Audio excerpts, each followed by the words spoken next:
wait, wait, wait, wait. Wait for Hasanabi.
Campus anywhere in solidarity with the Palestinians. This is what it's about, okay?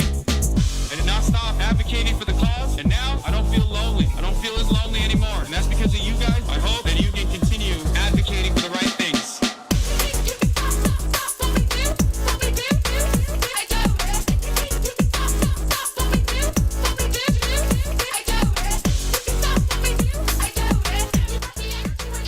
What's going on, everybody?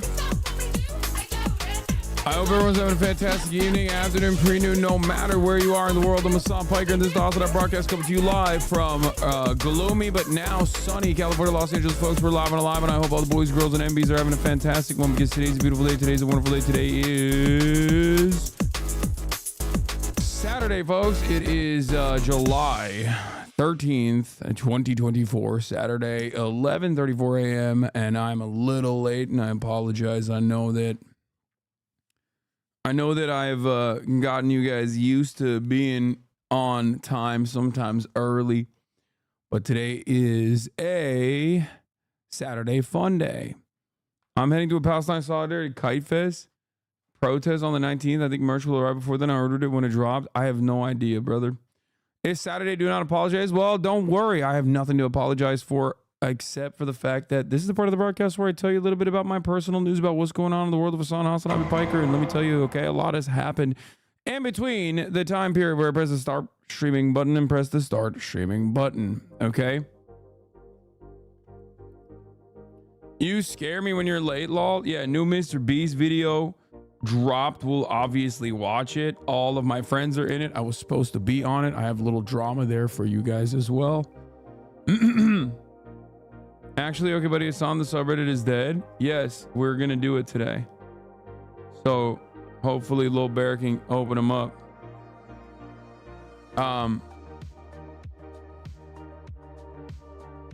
Anyway, folks, I ended the broadcast yesterday after a short stream, another half day, 8 hours. What's the deal with this guy? Thinks there's dirt on that jacket. Yeah, good one. Anyway, fits are actually out of control. You already know my fits are on point. My fits are absolutely insanity bananas mode, going hard on the fits lately. Okay, let's be for fucking real for a brief moment. God damn it, dude. Look at this. Look at this. Yo, this shit is on point, dog. You can't even hate. You can't even hate. All you can do is participate, baby.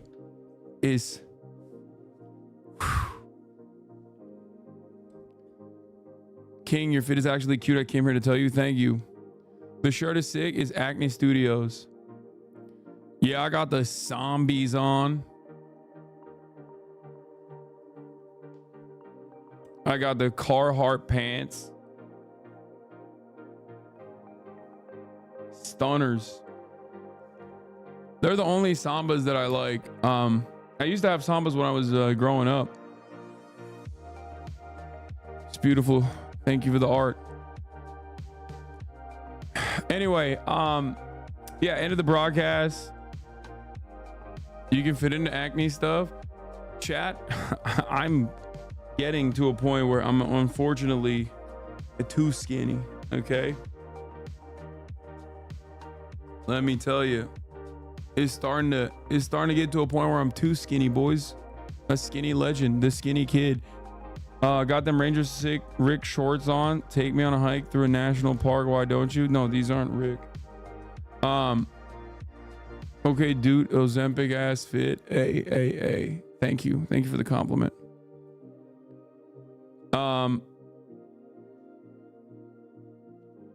But overall, ladies and gentlemen,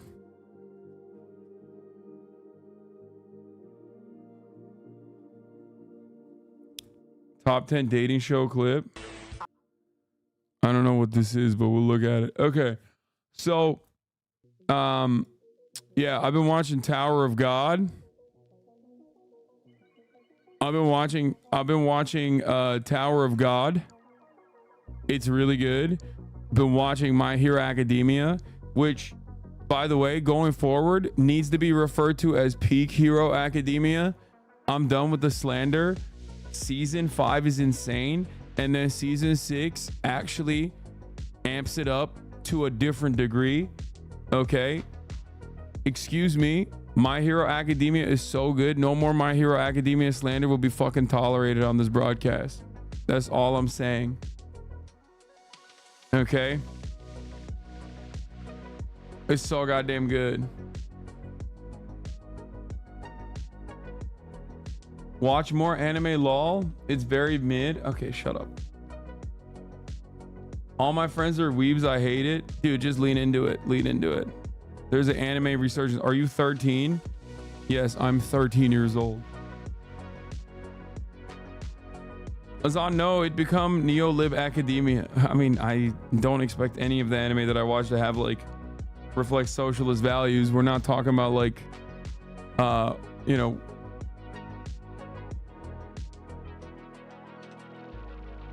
permaban. No, you can say you're 13. You can't say you're 12.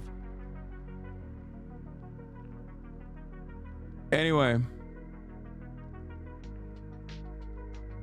there's a scene in My Hero Academia where one of the kids looks at a camera and says, "The minorities protesting is why they have no rights, Lamau." Wait, what? Really? What? Okay, that's insane. That is like very different than the vibes that I've picked up from the show so far. I don't believe that that is real. There's no way. There's no fucking way that's... Dude, that sounds so stupid. My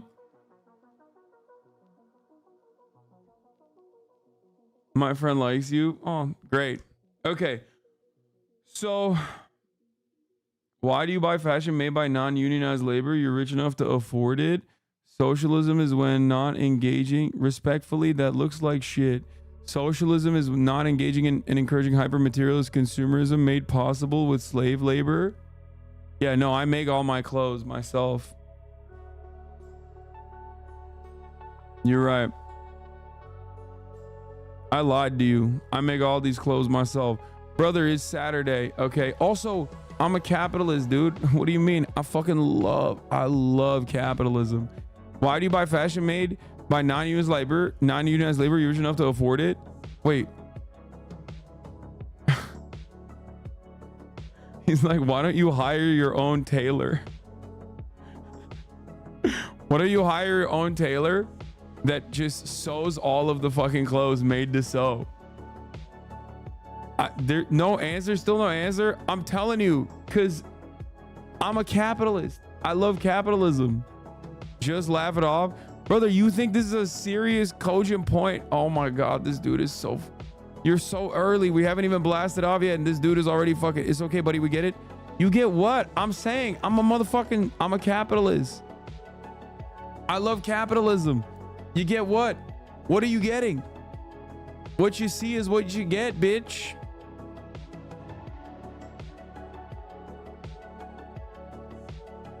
I like it. I love it. I like that that's where we... I like that we've officially gotten to like... This might be a world record, by the way. This might be a world record in like the dumbest stun lock and the quickest stun lock. He got timed out. He was so fucking horny.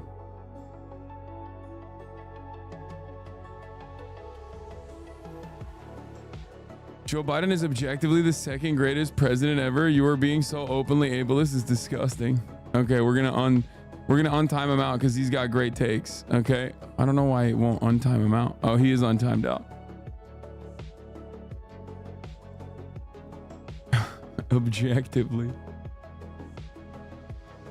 Anyway, where were we?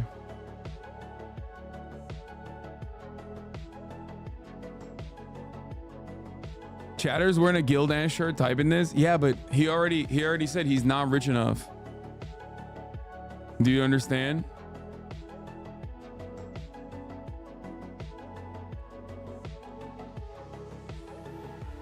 He already followed that up with like, I'm not rich, so I get to participate in the slave like conditions for the labor. You, on the other hand, you're rich. You should buy your own garment factory, unionize it, and engage in profit sharing for the shirts that you purchase. Also, there's no issues. Like I've never had a fucking problem buying nice things. Like when I was broke. Now that I'm rich, still don't have a problem with it. Like I've never been like anti purchasing nice things.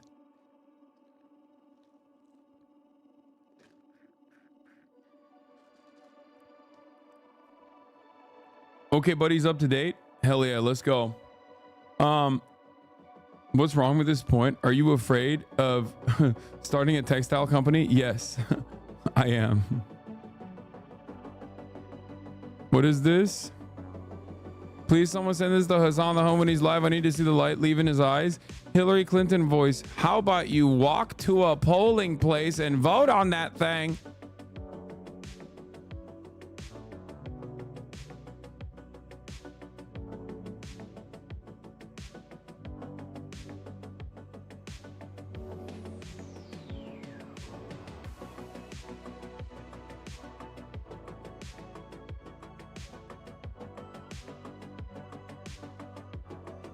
No, I'm done. I'm done.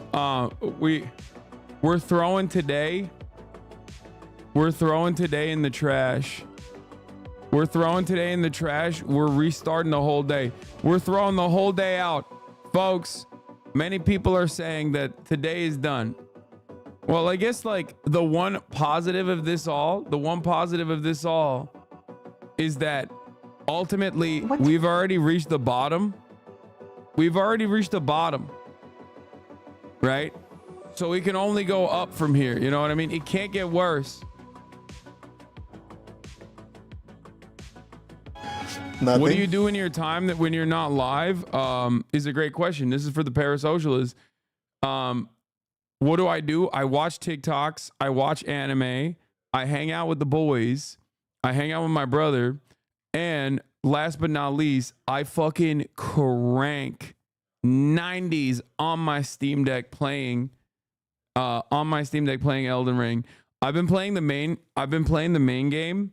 Dude, so many of the original enemies that I like was fearful of. Like I get that replaying the same game now, not New Game Plus, but like playing the same game, there a fear sets in, like a panic sets in. When you actually get to a point where you remember like, oh, there's a tough boss here, right? And like, I just triple tap like a tough boss and I'll be like, God damn, like, why was I so afraid of this fucking guy? But yeah, it's just so enjoyable. I've one tapped 3 bosses in a row. They're albeit not like really hard bosses, but obviously Academia Lugaria, whatever, Renala in the academy, one tapped. Right after that, go to the Caria Mansion, the fucking the cavalry boss, one tapped. Literally defeated them in one, like didn't even die at all, which was crazy. And then after that, I went and fought the magma worm. That one I actually died once and then killed him. So like, Would you consider playing Workers' Resources Soviet Republic? You're literally naming the easiest boss in the game. Are you kidding? I know they are. They are super easy bosses. You're right. And I'm playing no summons though. Are you running Rivers of Blood again? No. Did you finally get the rest of your Sacred Tears plus 12 flasks? No, I'm not even. This is a new game. This is a totally different character. Because I wanted to. This is on my Steam Deck. I played the original game on my PlayStation 5. And you can't transfer your PlayStation 5 character to your regular game, like to your PC character. So I restarted on my PC, on my Steam Deck, basically, so that I could like get to the same DLC point eventually, and just like, you know, play offline. But what is this, Brett Summer? Down 999 is a good time. Who the fuck are you? I'm a brat when I'm bumping that. No, I wanna hit my track. Are you bumping that? Till the windows crack, I'll be bumping that. No, That's Brad Summer. Don't sleep, don't eat, just do it on repeat. Keep. When I'm in the club, yeah, I'm. Nah, this Charlie XCX album is ass, bro. You are insane if you think so. It's true. It is Brad Summer. I've been living Brad Summer pretty hard, actually. No. I've been living What's the damn wrong? thing. Nothing. It seems like you were forced into doing this with me. It didn't seem like you enjoyed it. To be honest with you, I don't enjoy this at all. What? I was about to give you the hack too. Why did you have to do that? Why did you?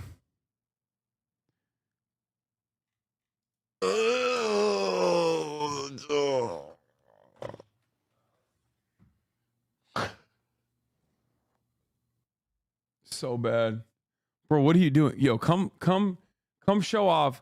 Look at this man, bro. This man just chilling in my house looking like this. I swear to God, just hanging out. Just fucking hanging out like this. Working the Hassan match. Yeah. Good. Yeah, thank you for making it look good. They just walk around naked in here. Alex, you go. Yeah, he's naked too. They're just chilling. Yeah. Okay, you're just flexing at this point. Yo, can one of you guys give me the cold brew in the fridge? It's the Kofax one. Yeah, the ones that are in the cup, yeah. Your turn? Nah. Stay on cam for the views. Hassan needs it. True, dude. I'm fucking suffering. Your boy broke character. Oh, thank you, sir. These are my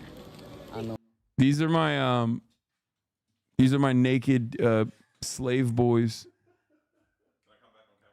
What? No, you can't, dude. Put that dick away, bro. What the hell? They love playing around with that thing.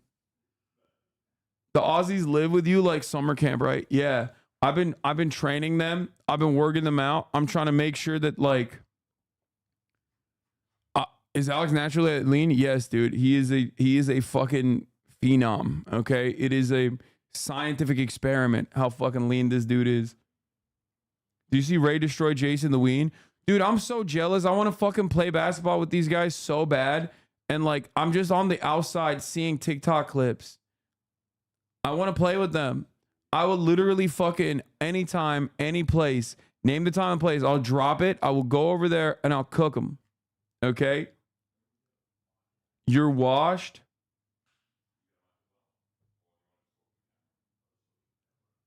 Aussie comedian as a New Jersey heckler. Bro, is Squidward watching SpongeBob? That's how I feel for real.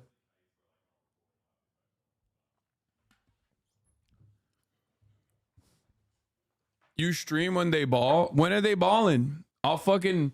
You never reach out on your own? I don't know how to reach out to them. I followed Jason the Weed on fucking Twitter and he didn't even follow me back. I'm washed.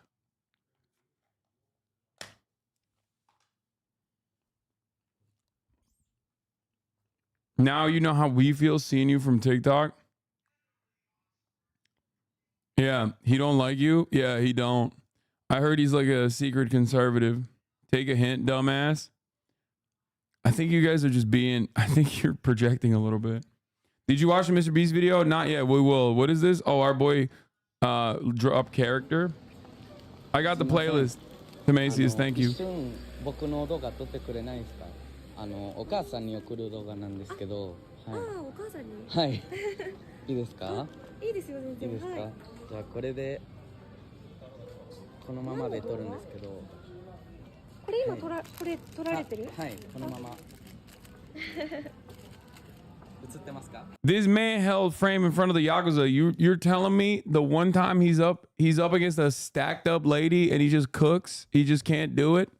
He flubs it big time? That's crazy. 映ってます。皆さん、こんにちは。え？ words。はじめて。Family Mart。ツナマヨネーズ。買いました。じゃじゃじゃじゃじゃじゃじゃじゃじゃじゃじゃじゃじゃじゃじゃじゃいただきます。なんか尖ってる感じのコンセプトなんだな。どうですか？美味しいです。よかったです。人気なんでね、それ日本で。はい。ありがとうございます。待って、どういう？今のってなんかの真似？誰かキャラクターかなんかの真似とか？独自のキャラクター？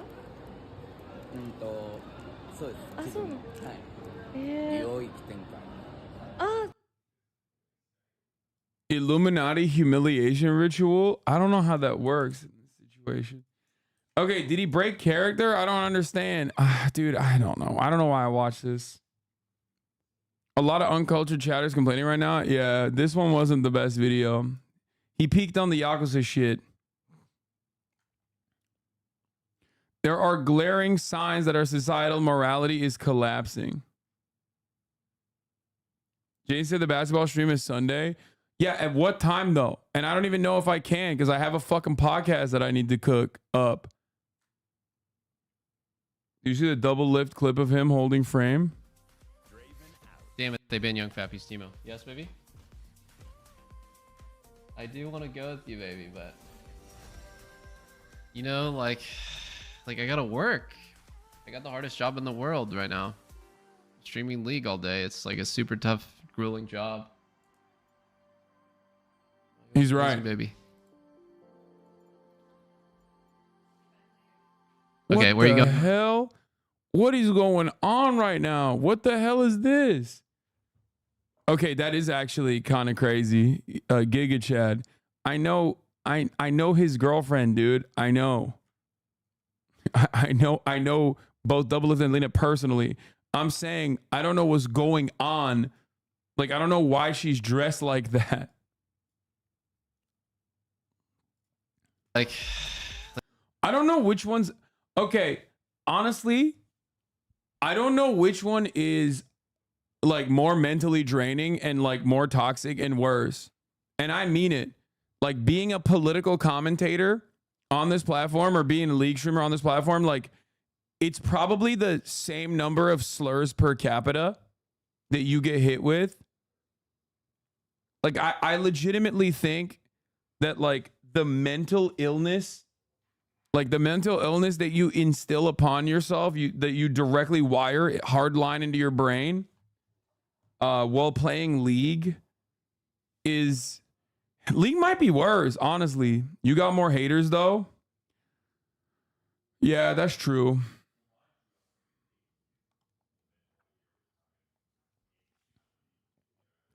League is worse. At least you can look at different topics and ideas. They're literally doing the same thing.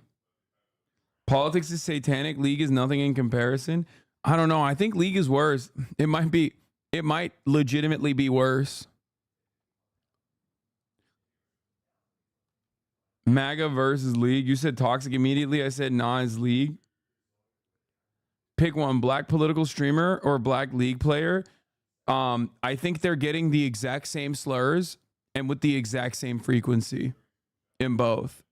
Like they're getting slurred in the, I'm telling you, a black League streamer versus a black political content creator, they're getting hit with the exact same slurs with the exact same frequency, I think, with probably the same, it's the same people too that are doing it most likely.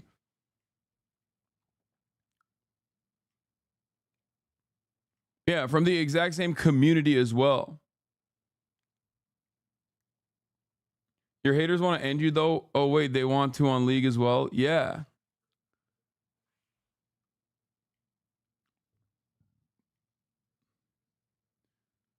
This you?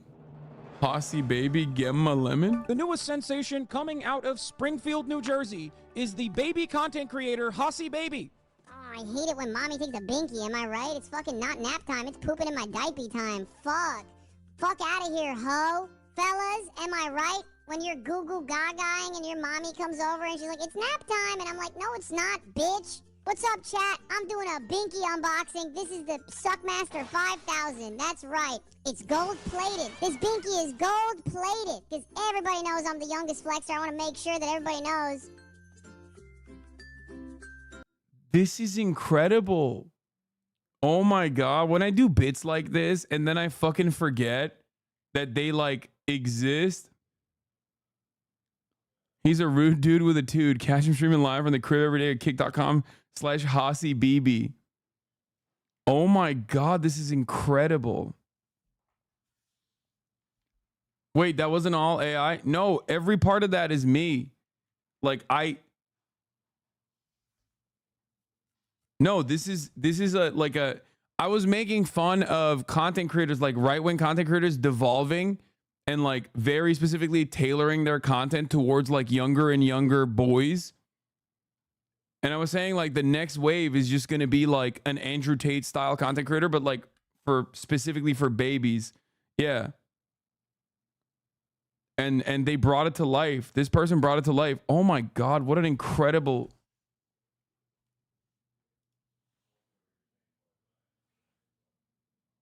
You're funnier than you give yourself credit for. Of course I remember the rant. I thought it was a really funny one.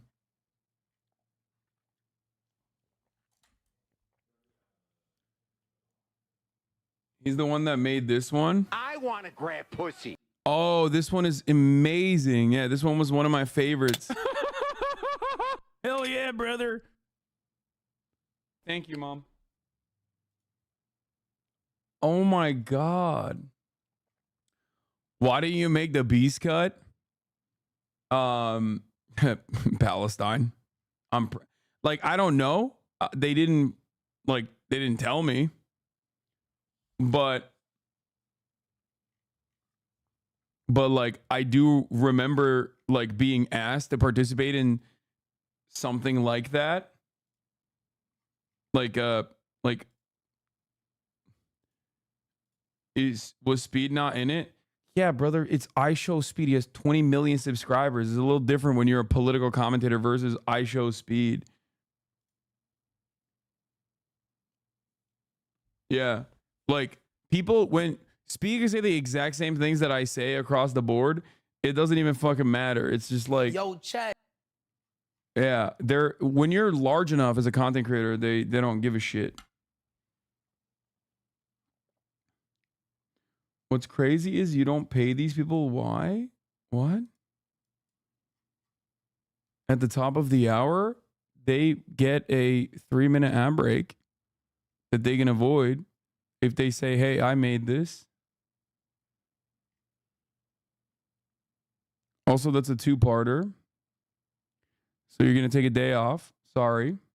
That was pretty good bait, I got to say. Yeah, you have bad bait instincts because I hit him before he hit the fucking top of the hour. That's number one.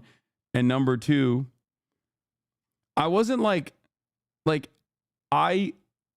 months ago, maybe even a year ago, before this video was ever actually put together, I was asked if I could potentially take some time off to do a video like this. Okay? And I think it was this video. They never like officially said it. They never I never got like a firm confirmation or anything like that. And then I just never like asked about it. Also, you should ask about how to avoid the top of the hour ad break by subscribing. The answer is subscribing. For $6 or for free with a Twitch Prime, here's a 3-minute ad break now. The Dems don't pay me. It's okay, chat. I only got a backdoor in Windows 11. Nothing fancy. Okay, dude. Chill.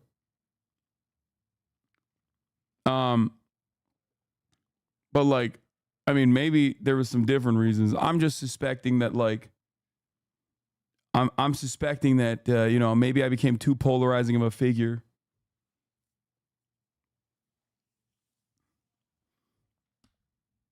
So I was not asked, or maybe it's because I just don't have motion like that.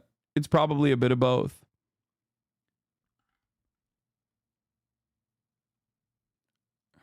You guys are so funny when you're like, and Logan Paul isn't. Dude, Logan Paul is one of the largest content creators on the fucking planet. He's literally not he's not risky enough to be on WWF. I think you guys misunderstand something. Okay? I think you guys misunderstand something, and this is quite significant. If I had 10 million subs on YouTube, it wouldn't matter. Okay? It wouldn't matter what I say. Like, there would be significantly more opportunities, regardless of whether I'm a political content creator or not. Okay? So that's number one. Number two, for a lot of people, clout obviously completely overweighs like polarization. But beyond that, but yeah, Logan Paul interviewed the previous president. Like, it's just not even a question. Beyond the cloud, it's also like being a political commentator is seen as like a significantly worse, more polarizing, more like less brand friendly thing than just like being a content creator that's like known for like the Suicide Forest stuff or whatever, right? Like people will always give much more leeway to someone like that than someone like myself, for sure. But like I said, maybe I was just like maybe it was being floated around, and then they were like, yeah, we don't want to have him on because he's not big enough.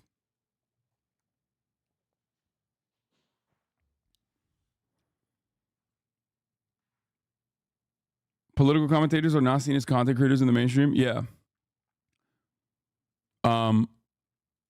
But it's all good. I mean, it is what it is. Also, the whole thing of being America Deserved 9/11 guy to a huge chunk of people. No, dude, if I was like a content creator who just like did IRL streams and did backflips and shit, that wouldn't matter is my point. But the fact that I'm still a political content creator primarily and known for takes like that is the issue. Yeah, like that's, I don't think people understand this. Anyway,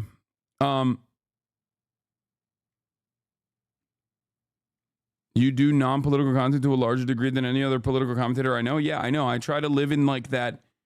I try to live in the middle of this, the middle of this boundary, like exist in this space where I'm both like doing influencer shit and also simultaneously doing political commentary, and it feeds into my political commentary. And a lot of people don't understand that. People think that that's like a lot of people in this community don't understand that. They'll be like, why do you do this kind of stuff? You know what I mean? Like, why do you do all this like dumb shit every now and then? Why aren't you just like hyper focusing on politics? And like, this is the reason. The reason why I don't just do politics is because like I want to have a broader appeal.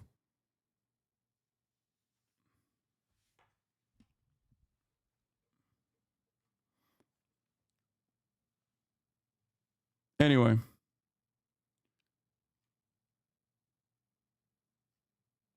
The balance is real solid. Vlog, gaming, ball, etc. makes this substantially easier to connect with politics with you as a person and not just a personality. Yeah. Anyway. Some of my favorite memories of your streams are the semi-political shit, like commenting on that video, the most racist town in America. Watch that live when I played Elden Ring. It was great. Yeah. I never understand those chatters. They're somehow able to figure out that politics is everywhere, but can't figure out that doing those lighter content moments is part of that. Yeah.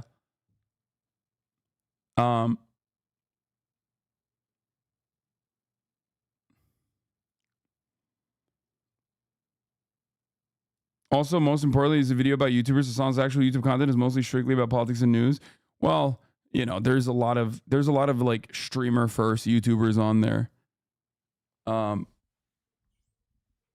it's not like it's just YouTubers. Like, that's not correct. There's a lot of people on there that are streamers first, primarily streamers, actually, I would say, more so than they're like YouTubers.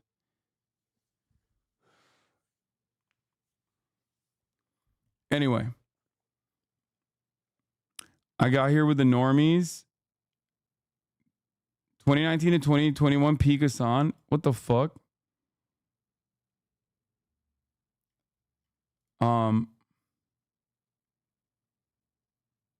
Saw you on Kick Clips reacting to the Biden press conference. It was funny.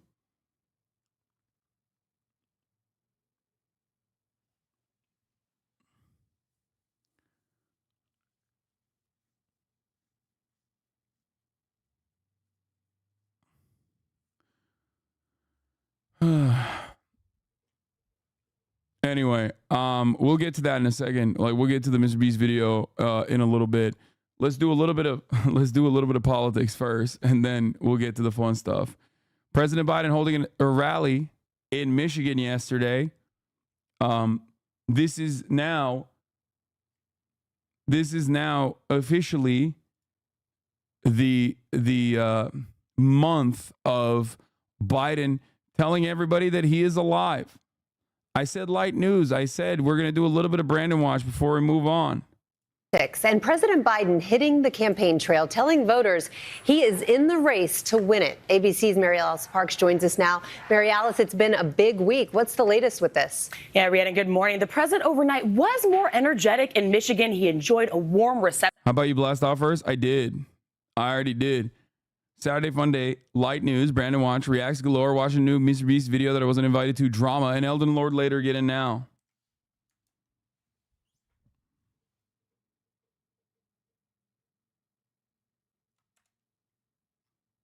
Spam it again. I hear he's staying in until after the RNC. That's what I think too. If there was actually some unity and the Democratic Party was actually secretly playing it smart. Dog, you're not gaming. Why are you saying that? When I say I'm going to game, I will game. From his supporters telling him that they had his back. But we know other Democrats, including many running for office themselves, are still worried about whether Biden will ever be able to put these questions about his age behind him. President Biden overnight sounding more energized on the campaign trail in Michigan, boosted by supporters. I've got your back. Addressing the political turmoil in his own party and speculation about whether he could bow out of the race, the president insisting he isn't going anywhere. I am running, and we're going to win. Party, the only Democrat or Republican who has beaten Donald Trump ever, and I'm going to beat him again. Working overtime to try to turn the conversation to his opponent, saying it's time to stop treating politics like reality TV, listing Trump's criminal convictions and Damn, he's starting to look hot, dude. Look at him. He's got that Ozempic going for him, dude. It's unstoppable. 15% body fat Trump is a demon that you are not ready for, chat. I'm telling you, dude. Attempt to overthrow the 2020 election results. Do you really want to go back to the chaos of Donald Trump as president? And Biden laying out what he wants to do in the first 100 days of a second term, restore a national right to abortion and medical debt and raise the federal minimum wage. But anxiety among Democrats only growing. 20 congressional Democrats now saying Biden should step aside. We must prevail against the incalculable threat Donald Trump poses to the American institutions of freedom and democracy. House Democratic leader Hakeem Jeffries meeting privately with President Biden, telling his colleagues after that he directly expressed the full breadth of insight, heartfelt perspectives, and conclusions about the path forward that he heard from his members. His statement not mentioning whether he encouraged the president to stay in the race. Around the country, Democratic voters telling us, some more excited than others, that they are sticking with their party. I'm going to vote for the Democratic Party, not necessarily Joe Biden. Everybody keeps accentuating his... Why do you think Bernie decided to do this for Biden? I don't know, because he's old and likes Biden. He did this in 2019. He did this in 2020. I hated this was one of the things that I despised about Bernie. As much as I love Bernie, and I will always love Bernie, like he literally, I don't know if you remember, but in 2020 he was so fucking soft on Biden, and I kept screaming about how he needs to like hit him, how he needs to hit him harder. Why do you even love Bernie? I mean, he is responsible for, I would say he's responsible for a new wave of an entire generation of people, in my opinion, waking up to the realities of the duopoly and also legitimately like restarting a tide of people openly no longer fearing to claim that they're socialist. Like, he was an inspiring figure that I think was pivotal in the lives of many people in my generation.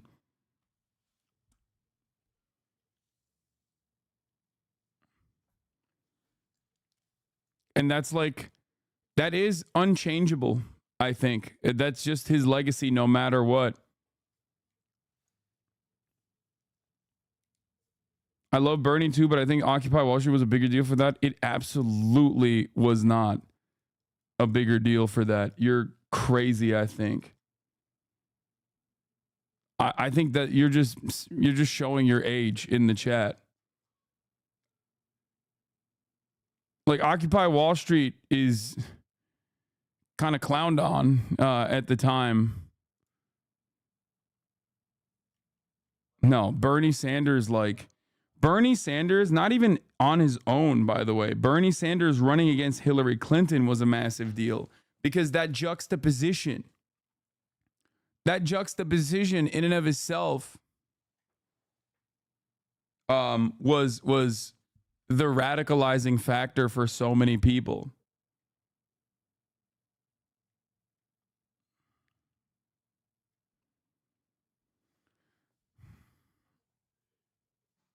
But he's always been soft. He's always been super fucking soft.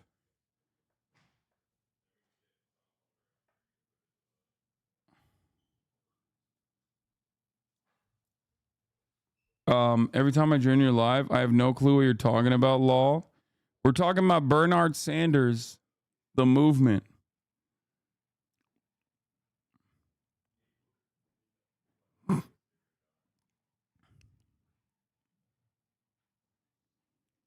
I will do all I can see that President Biden is reelected. Why? Despite my disagreements with him, he's been one of the most effective presidents in modern history in our country, and there's the strongest candidate to defeat Donald Trump, a demagogue and a pathological liar.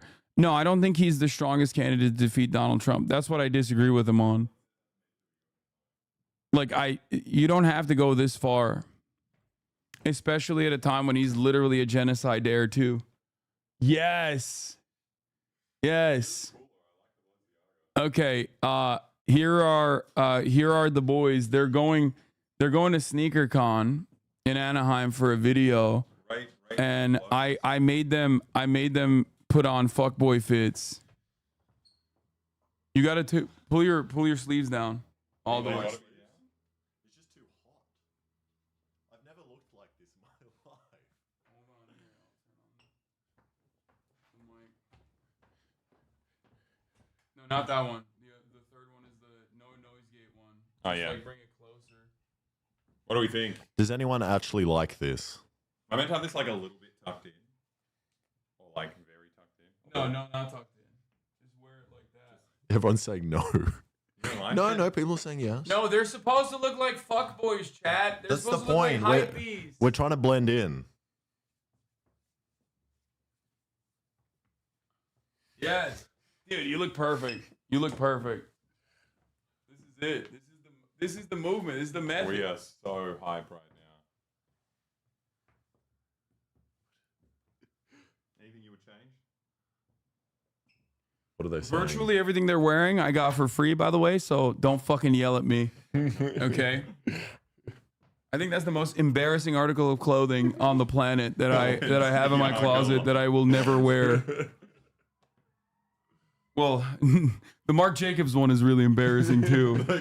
I was like, Rhinestones. yeah, I was like, I do not know why people send me this shit. You know who I feel like? What? I feel like Mr. Beast at the petrol station. Oh, fuckboy Beast, fuckboy Beast. Probably just look like Hassan. Hassan looks That nice. looks more normal. Well, yeah, I don't like. I wear those pants. I wear those shoes. I wear those shoes. I, like don't these really wear pants. those pants anymore. I think these are cool. But they're fine. I would never wear either of these tops. Someone said I'm washing my hands perfect. What does that mean? That's this one. Oh, that's this. Is that like a COVID thing that people started doing? There it is. Well, thank you for your input, everybody. You wouldn't wear Balenciaga? I would not. Yeah, look. Marc Jacobs sent me some free shit. I would never wear this in my life. Yeah.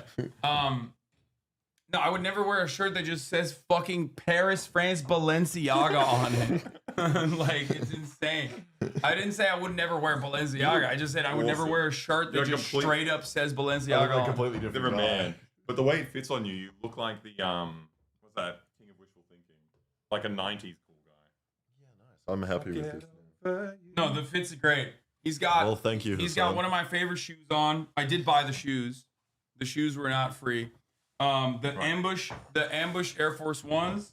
He's got my other favorite pair of shoes on.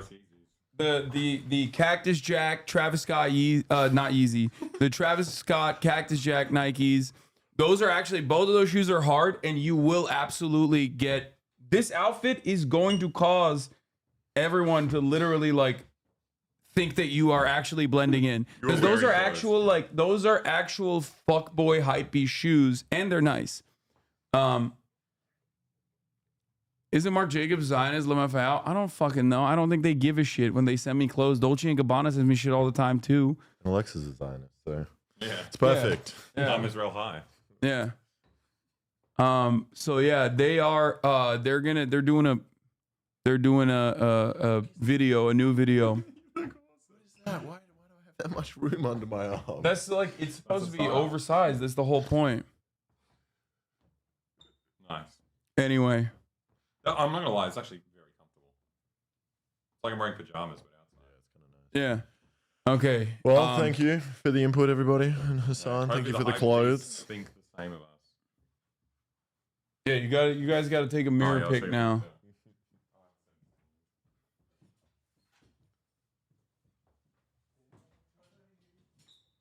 Everyone is spamming jewelry. No, it's too much. Just fucking chill, okay? I don't want to go through the trouble of like giving them jewelry. They have enough. They've worn enough shit. They look fuckboy enough. Shut up. Will this video actually be posted? Who knows?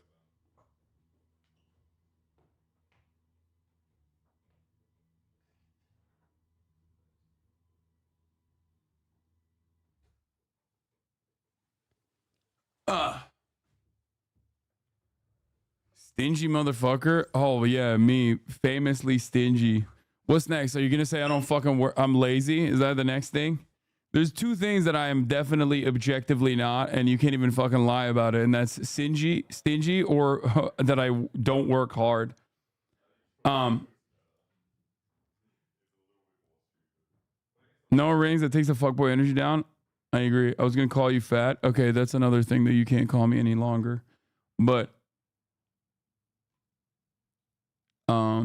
they need a dangling cross earrings to complete the look. Okay, calm down, dude. Your hairline is receding. I don't know why chatters think that this is like an opportunity to just like say the dumbest shit. Anyway,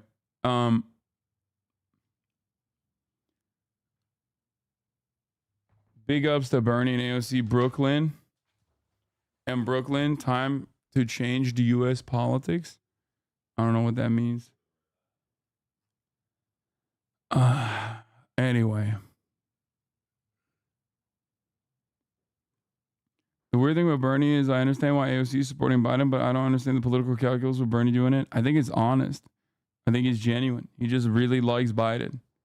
He really likes old people. He's old.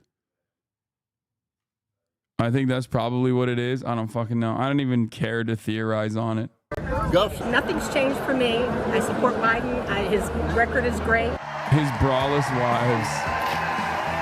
Now, the president has been working the phones talking. Bro, what is ABC's like Vaseline on the lens ass fucking coverage, dude? Why does this look like a TV show? Why does this look like a TV show from the 90s? Like, am I crazy? Why does this look like that?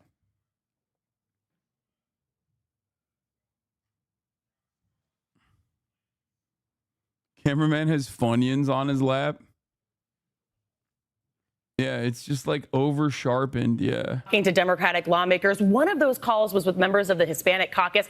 Sources telling me that Congressman Mike Levin said directly to Biden that he should drop out of the race, and that others were really frustrated that they couldn't get their questions straight to the president. Yeah, these questions keep on coming. Mary Alice, thank you so much. We do appreciate it. We are going to start this.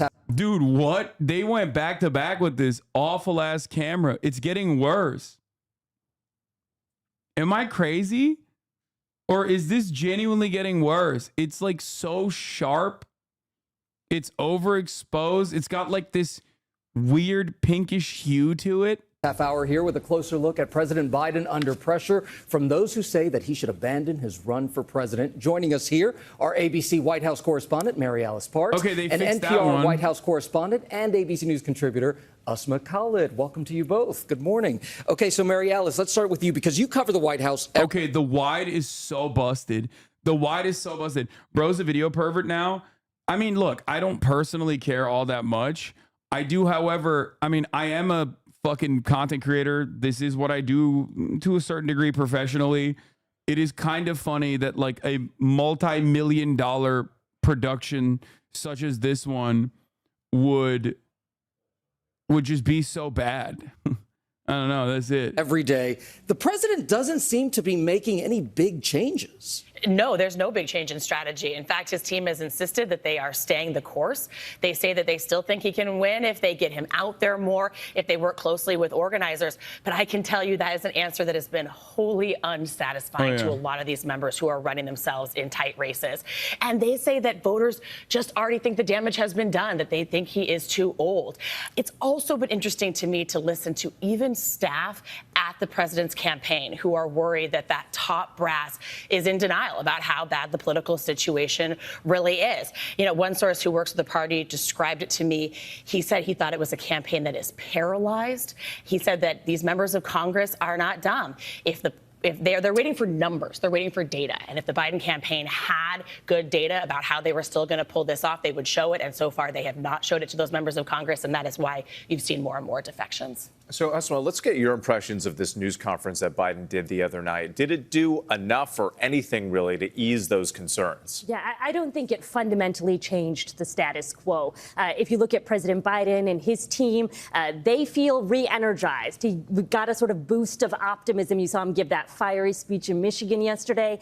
On the other hand, though, I don't think it actually alleviated any of the Democratic angst in the party. You saw additional defections from lawmakers, members of Congress. And so, you know, the Democratic Party as a whole, I would say, is in this very awkward state of limbo at this moment where all this fixation is on Biden, though the party, certainly some Democratic voters and lawmakers, want the preoccupation and the fixation to be on Donald Trump and his campaign. But right now, it's all on Biden. And Mary Alice, you mentioned the numbers, and the president himself has said the only way he would even consider stepping aside is if the polls showed he had no chance of winning. What do the latest numbers show?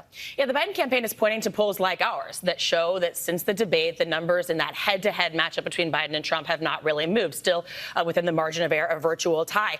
But I think it's important to remember that we don't elect presidents with just one national vote, right? Through the Electoral College process, it's those battleground states that matter so much. And that's where we've heard Democratic operatives really worry. They are concerned about the polling that they are seeing in places like Wisconsin. They are saying that some of these even more traditionally sort of safer blue states, like Minnesota and Virginia, they are worried since the debate could now be more vulnerable and in play. And there is some clues, I think, some moments where we see that kind of anxiety we're hearing from Democrats, even in our own polls, when you get at the questions about excitement. In our own poll, we saw that only about a third of Biden's supporters voters said they strongly support him, others sort of reluctantly so. And that's where Democrats are really worried that even some of his own supporters might just feel like they can't be bothered to vote. And that worry, Asma, has a lot of people talking about Vice President Harris. You've interviewed her several times. It seems like all eyes are on her right now. That's right. And that's in particular because some lawmakers, when they have suggested that they want Joe Biden to drop out, they will cite Kamala Harris, his vice president, as the potential candidate in waiting here. Look, I think the Vice President Harris has evolved in the role. There's no doubt about that. I've seen that myself, even in interviews I've done with her. She sort of struggled to find her footing. But I think after the Supreme Court's overturning of Roe versus Wade, she really came into her own. She's been the main messenger on abortion and reproductive rights. But she is in this very awkward position as well right now, where she's been out on the campaign trail. She's the worst possible choice. Y'all are fucking high. I don't think so. I don't think so. I don't think Kamala Harris is like a worse choice than Biden. I think Kamala Harris literally has. I think she's better than Biden. I think Kamala Harris doesn't have the same, look, she has bad political instincts. She has no charisma whatsoever. And she's hemorrhaged support internally from her own staffers. A lot of people around her have quit, partially as a consequence of the things that I just mentioned, the first two things. Okay? But having said that, she's basically a non-entity with relative name recognition. And right now, the ticket needs somebody, one, that is younger, so she has that. The ticket needs somebody who is inoffensive, somebody that is that can get the conversation back to policy differences, somebody that can show that the Democratic Party actually is the adult party, right? She's not my first choice, but having said that, from the way I see this race, she is the generic Democrat, right? Do you think she could debate? We saw her debate. She wasn't great. She's nothing to write home about. But ultimately, but she's a cop. She's a cop, though. Yeah, guys, we're talking about the Democratic Party. The guy that she's replacing literally wrote the crime bill and eulogized the segregationists. Okay. What do you mean? Yeah, they're all fucking cops to a certain degree, okay? Biden ran on funding the police, chat. What are we talking about? This is completely outside of our understanding, I would say. 2 words, Doug Burgum. I mean, the Bergmentum is actually very real, and I would be very scared that Trump might actually do the right thing and put Doug Burgum up on that ticket.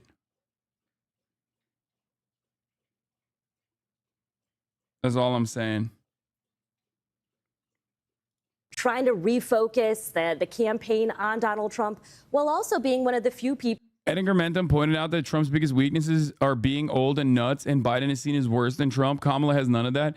Yeah, I think we get lost in our own little echo chamber sometimes, and this is one of those moments. I can't believe I'm saying this, but Megaphonics' take kind of actually snapped a light in my brain a little bit. Yeah, she has no charisma. She's weird, but I think that she probably is appealing to Midwestern moms. Her moments where she looks barred out, her moments where she's coming across as kind of barred out, they probably don't read in the same way that it reads to people like us.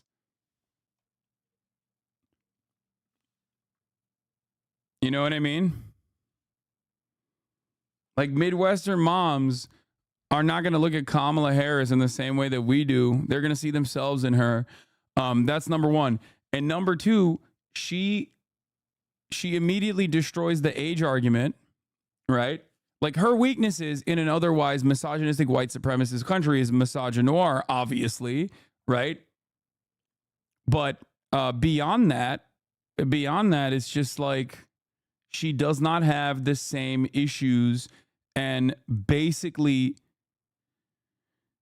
she does not have the same issues that that immediately neutralized the Biden is too old and the Democratic Party looks kind of crazy for like running him feelings that might be off-putting to a lot of independents right now. Her lack of complete name recognition, you know, even though obviously she's the vice president, so she has a lot of she has name recognition, but she's never been in the forefront. I think that also gives opportunity to recreate a message, recreate a narrative around Kamala. It is entirely dependent on having a good team around her, which she currently does not have. So she just has less baggage ultimately. And then the conversation can turn back to like Project 2025, abortion, Donald Trump's chaos, if he comes back into power, things like that. As long as the economy continues to recover, and I know a lot of people are going to say you're fucking wrong, and of course, a lot more people were saying that, like, I see the economy potentially rebounding by the time the election comes around, and I've been saying this for a year, and people would yell at me, and they'd be like, "Whoa, what the fuck are you talking about?" But like, it is happening. So I think that as long as that continues, as long as you move further and further away from the negative real wage growth that a lot of people experienced under the first 2 years of the Biden administration, I think that putting a generic Democrat on the top of that ticket is the best possible thing you could do instead of having someone like Joe Biden. Problem is, time is running out. So that's definitely the worst aspect of this. How they make this change is the most significant point. Okay. How they make this change, if this change is done in a swift and efficient way, then it's like, then, you can recenter the message around like this new ticket and also Biden's legacy, and maybe even actually on the tail end, maybe even actually talk about how like for Michigan votes that do matter a lot, talk about Gaza and how Kamala Harris's opinion on the matter is like definitely different than Biden's. Like how she's openly outflanked Biden on that issue. We'll see. I think putting a black woman on the top of that ticket also will cause Republicans to go back to the classic, like, racist, misogynistic takes that they have. And I personally think that might come across as off-putting and reaffirm or repeat the same chaotic feelings that a lot of moderates and independents have. It would genuinely be off-putting for more people to hear the Republicans consistently call her like the N-word.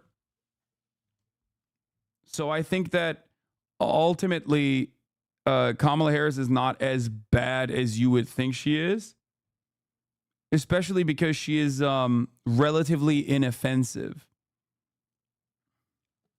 People who can really be a key validator of Biden in this moment, telling people, I see him in the Oval Office, she says, I see what he's been able to be like. And that's what she's trying to do.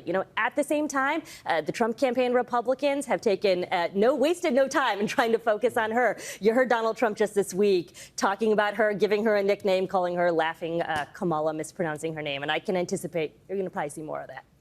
Asma, Mary Alice, thank you both so much. And finally, new rule, stop fucking around. The issue with President Biden isn't if, it's who. Who will replace him, because he is not going to be the Democrats' candidate for president in 2024, all due respect. Above any matters of politics or what's right or wrong, the one thing I know for sure about America. Oh, man, they lost Bill Maher. It's Jover, dude. They lost Bill motherfucking Maher. Folks, The Democratic Party has fallen. Okay? I hate to see myself in agreement with one of my mortal enemies, okay? Like I have so much smoke for this piece of shit. I hate him so much that I hate him almost as much as I hate Ben Shapiro. Okay? Like the amount of resentment and anger I have in my heart for this person.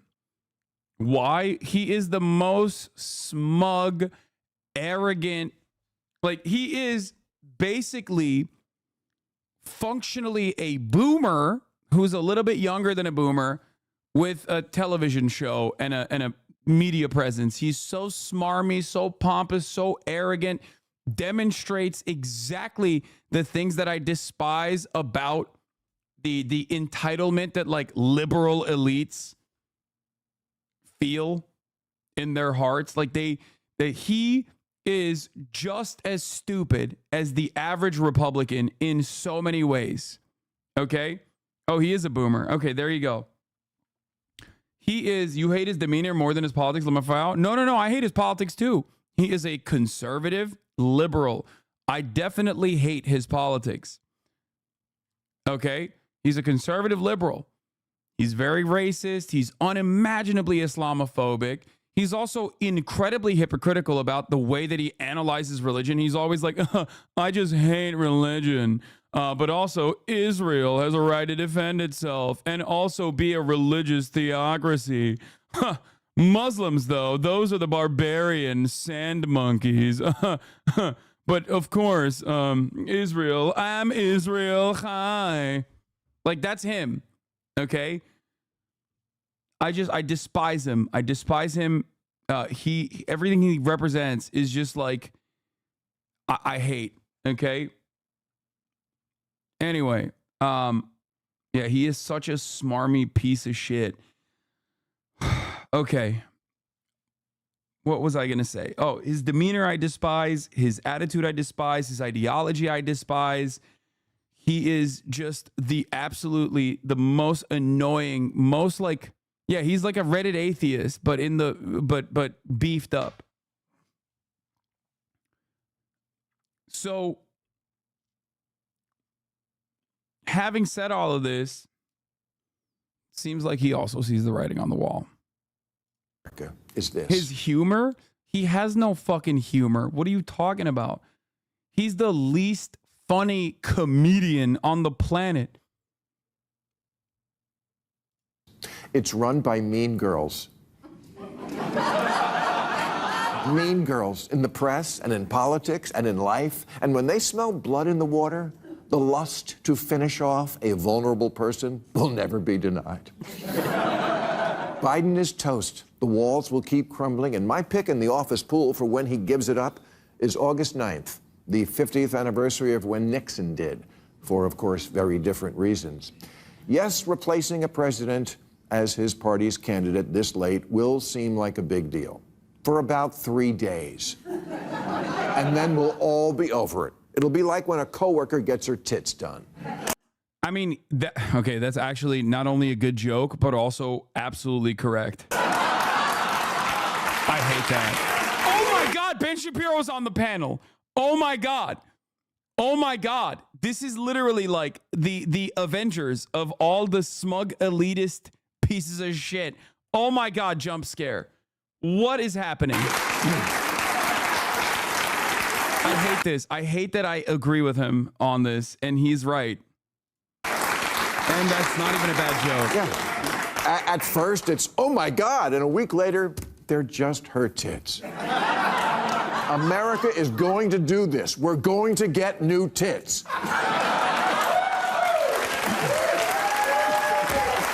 So let's start handicapping the candidates.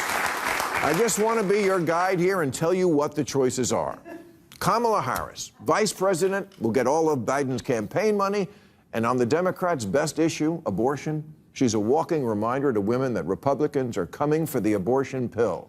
She won't just protect Plan B. She is Plan B. Oh my God. Nightmare blunt rotation. Oh my God. Oh, he did it. Oh my God. Who's the fourth person? Satan? What's going on? What a roster. Like at least it's not Richie Torres, okay? Bakari Sellers, very annoying. At least it's not Richie Torres. Like it could have been worse.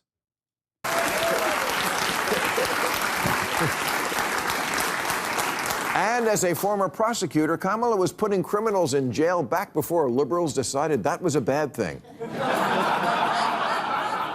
And now that CVS is locking the shaving cream behind plexiglass, Democrats are coming around to her again. Harris would be the first woman president, first black woman president, and first Asian president. But I don't vote for who will be the first. I vote for who will win. And for whatever reason, Harris has never been popular. You can count the number of delegates she won in the 2020 primaries on one hand, as long as that hand has no fingers.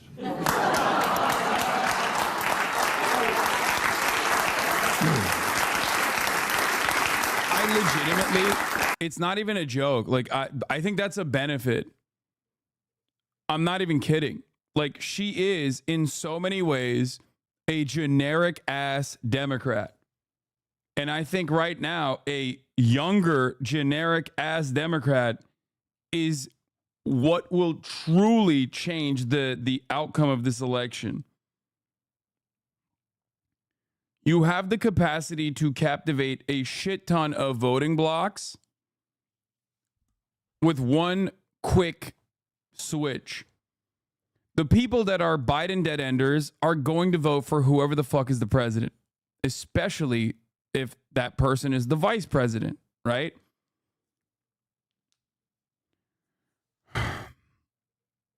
Establishment versus populist is risky.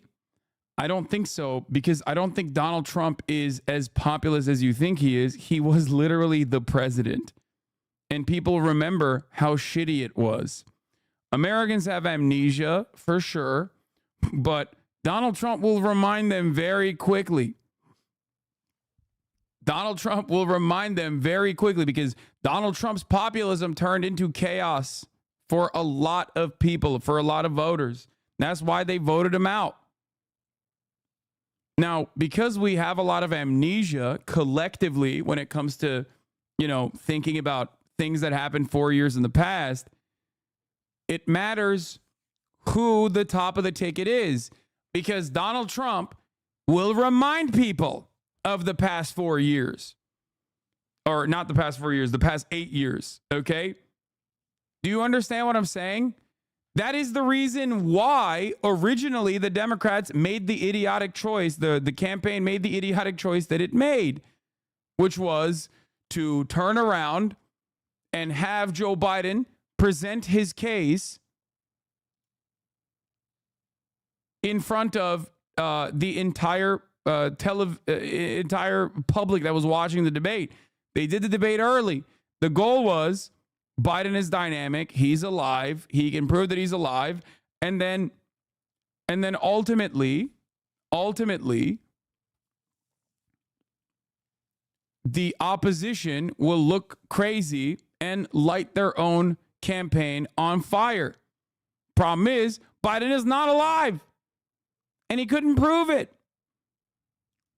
In 3 years as vice president, she's been quieter than an electric car. And like an electric car, your MAGA uncle can't explain why she fills him with homicidal rage. She just does. Sometimes life isn't fair. It's not fair that she's not popular. She's intelligent and accomplished, and in fact was put in charge of the border. And look at how... Okay, bad example. I do hate that. Like, this is another reason why. Like, look. This is why I hate him. Like, he is just such a right-wing shithead, dude. How can you not hate this motherfucker?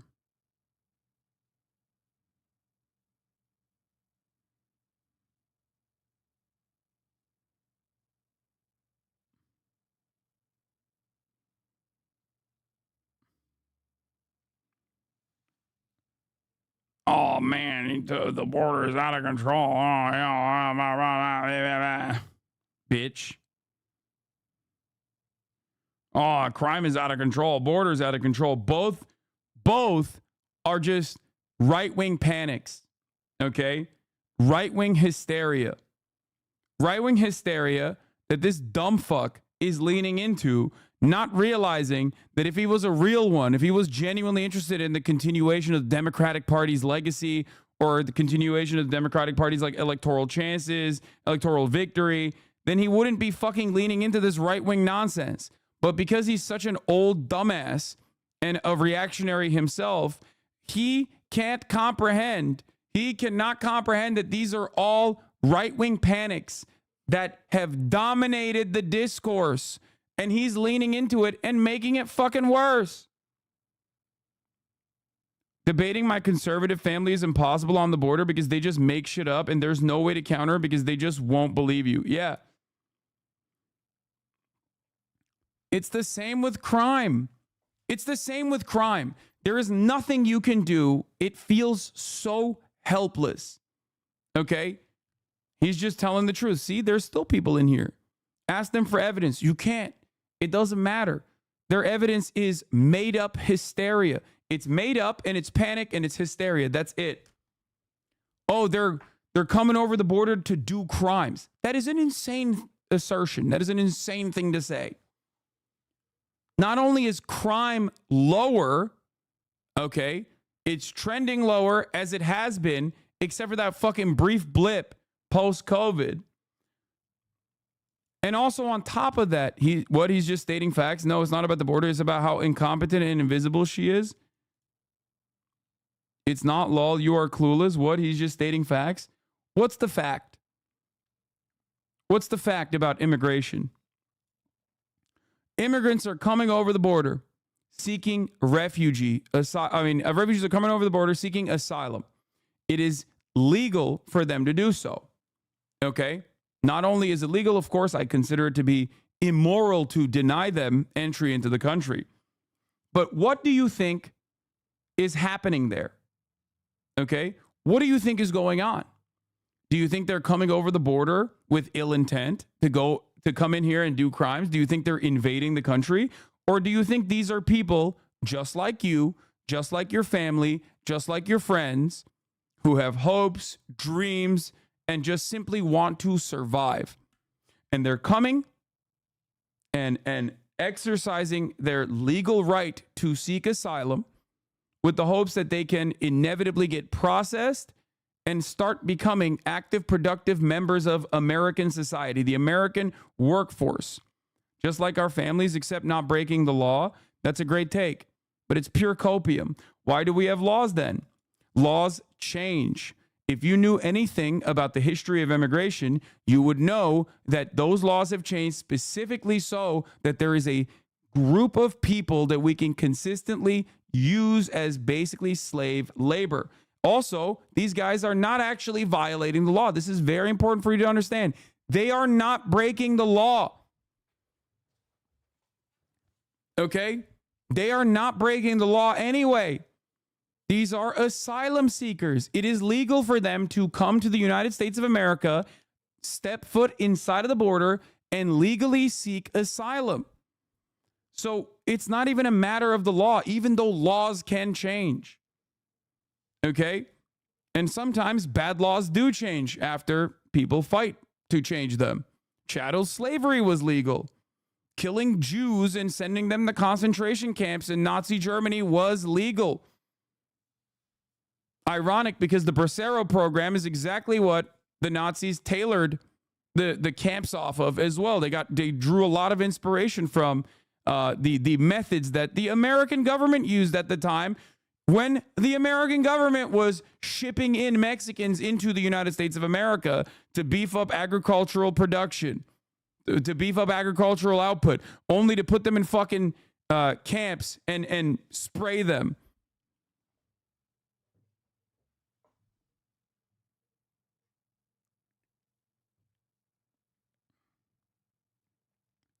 You have to be extra racist to make a sock account to try and debate immigration. Yeah. And it's really funny how much this discourse has changed.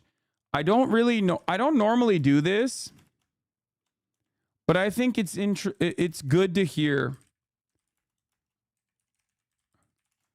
how far right we. Yes, my name is David Grossberg, and I have how far right this country has become on the issue of immigration. Here is George H.W. Bush and Ronald Reagan debating on immigration in 1980. Okay? This is the Republican primary. These are both Republican presidential candidates. Okay?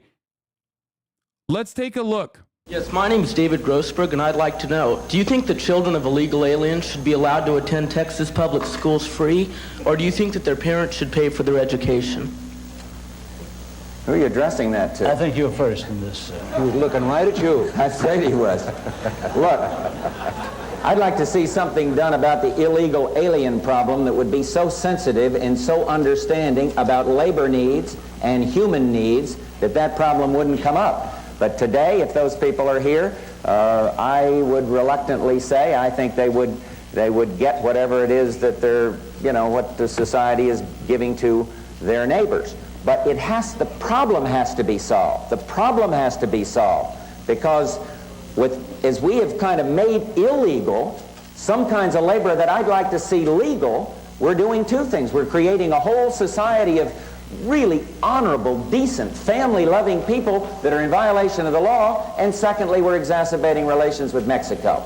The answer to your question is much more fundamental than whether they attend Houston schools, it seems to me. I don't want to see if they're living here, I don't want to see a whole thing of 6- and 8-year-old kids being made, one totally uneducated and made to feel that they're living with outside the law. Let's address ourselves to the fundamentals. These are good people, strong people. Part of my family is a Mexican.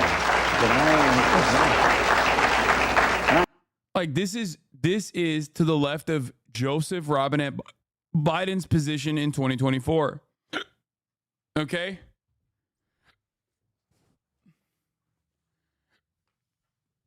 Do you understand? The Democrat in 2024, the Democratic Party, which ironically he ran for president after this cycle, Joe Biden did.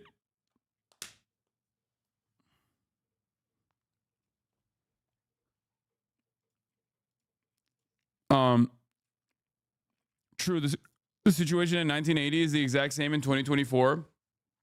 Brilliant take. It is. The American population has grown, right? And the share of immigrants that are trying to come into the country to legally seek asylum has grown as well. Unless you think that the undocumented migrants now are somehow more like violent than they were back then, okay? And that they're doing more crimes or something, which, by the way, there is no empirical evidence for. There's only actual data that shows the exact opposite of that reality, a reality that Republicans have basically made reality by just lying about it over and over again. Okay? But something that you need to understand here, is that the situation in the 1980s is not that different from 2024. At all. At all. America has always relied on a steady flow. At all. No, actually.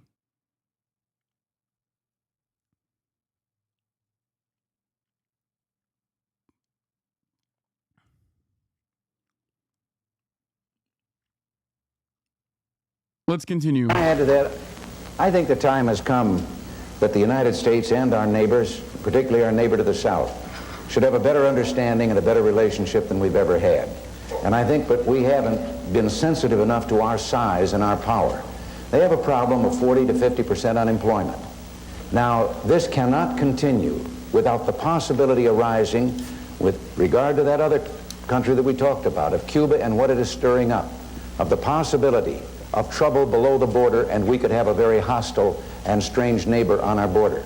Rather than making them or talking about putting up a fence, why don't we work out some recognition of our mutual problems, make it possible for them to come here legally with a work permit, and then while they're working and earning here, they pay taxes here.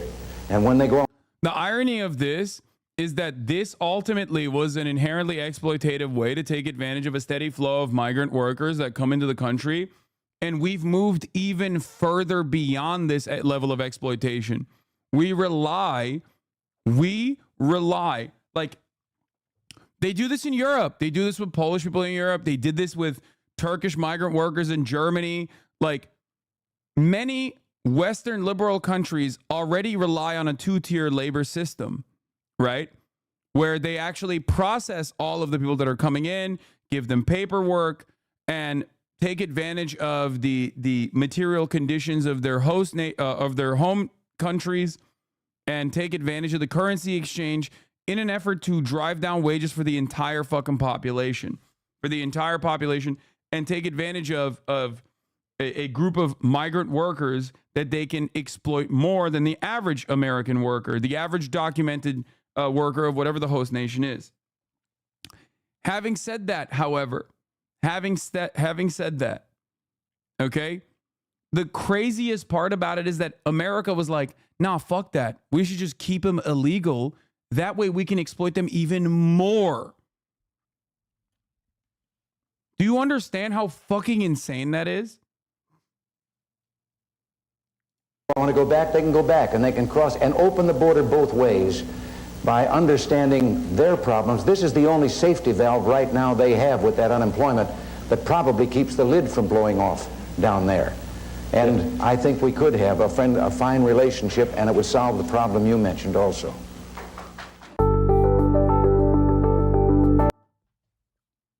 Yeah. Here's Ronald Reagan speaking about in 1986, signing a ceremony for Immigration Reform and Control Act in the Roosevelt Room, talking about amnesty.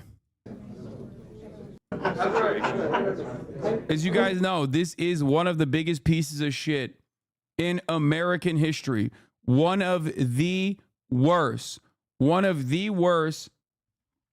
American presidents of all time. Okay? He's up there with George W. Bush. He's up there personally. He brought about the accelerated neoliberal era that caused Twitch Primes to be $6 instead of $5, or Twitch subscriptions to be $6 instead of $5 at the top of the hour, caused the ad breaks to be 3 minutes instead of 1. Okay? He is responsible for pretty much every inequality that Americans face, every inequality that Americans see. He is responsible for all of the bad and none of the good. Okay?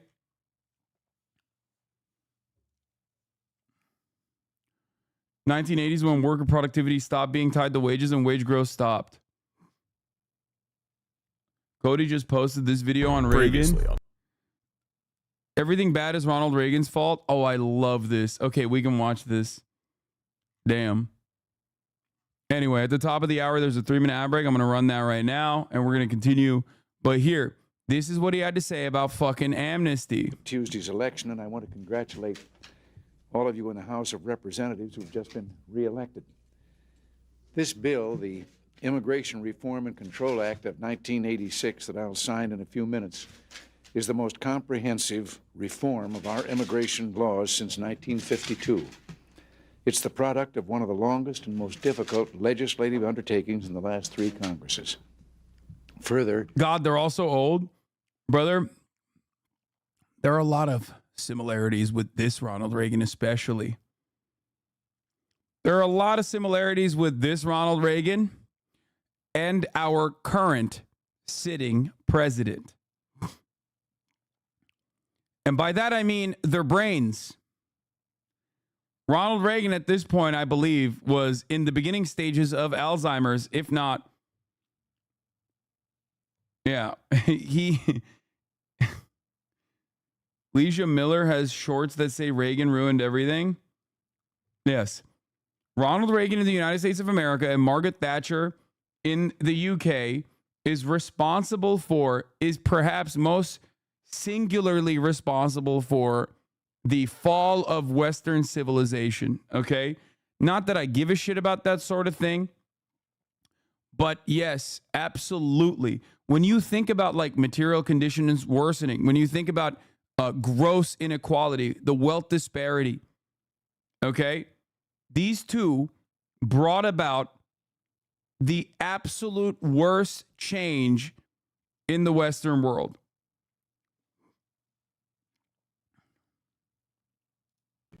It's an excellent example of a truly successful bipartisan effort.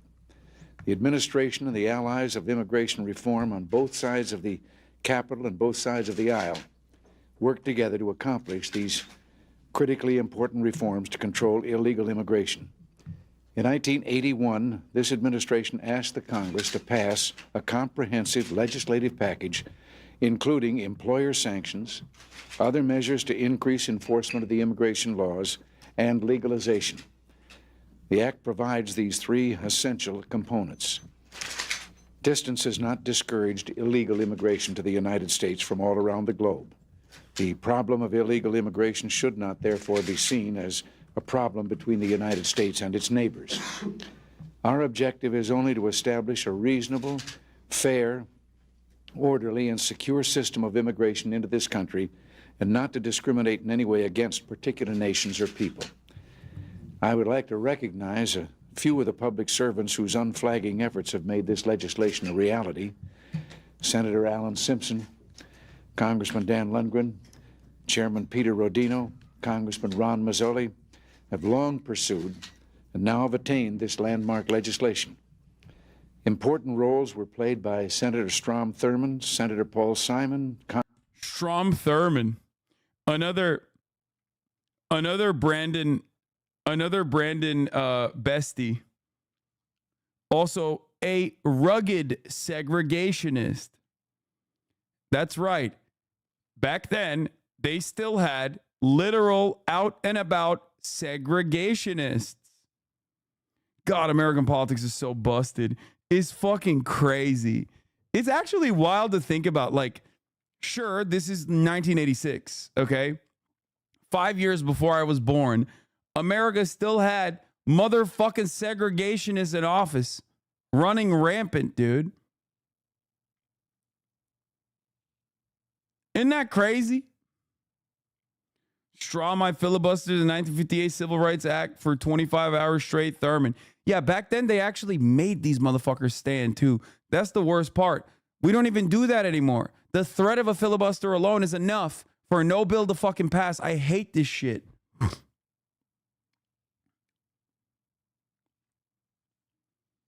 They need to literally force people.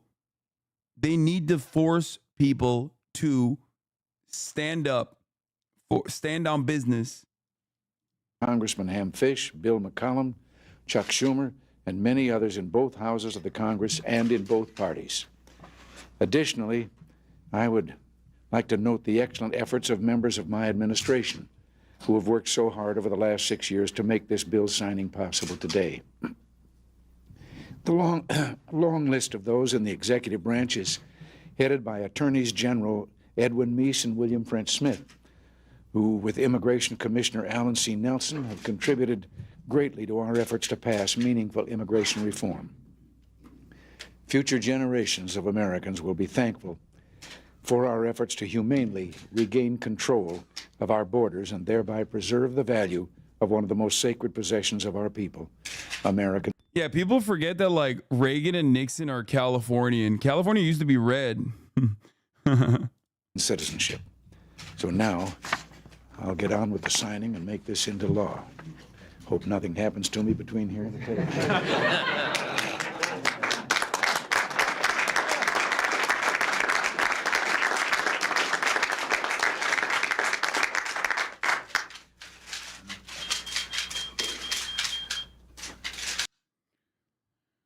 Oh, man. Back when California was a good place. Yeah, dude, totally. So much better.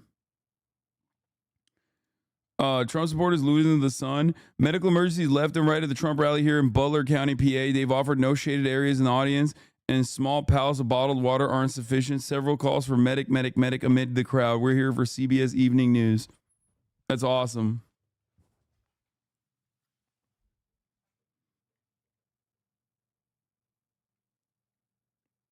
Reagan's movies on North Korea were kind of funny.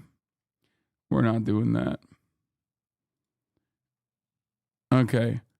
Anyway, let's get back to this fucking dickhead.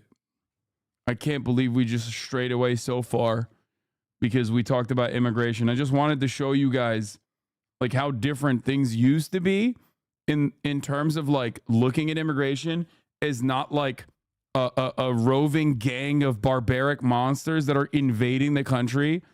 Military-aged males was not the conversation being had. Attitudes change. Attitudes change throughout time, okay? We have the capacity to push for progressive messaging on issues that can only be normalized through progressive legislation on the matter, or we obviously can allow the ratchet effect to take place and become more and more and more reactionary.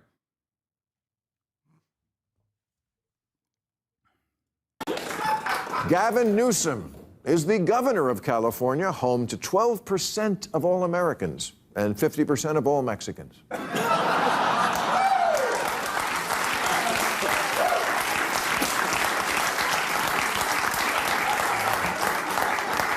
On the upside, Newsom is the only governor, with the possible exception of Kristi Noem, who looks like they could do porn.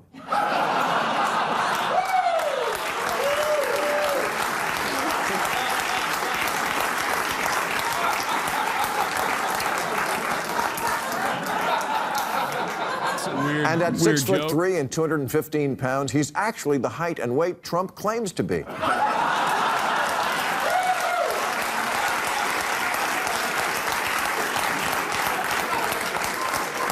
I don't want to say he really wants to be the guy who steps in if the current nominee goes down, but he gets an alert on his phone every time Biden can't think of a word.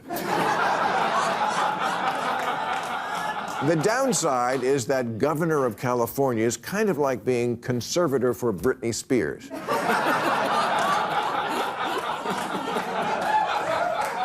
That's also not true. That's literally the worst part about Gavin Newsom is that he is just such a diehard neoliberal institutionalist piece of shit. And like he has the capacity to truly make game-changing policies. Okay? Policies that the people democratically vote for by wider margins than him. I hate that. He will never, ever allow the democratic wishes of the Californian population,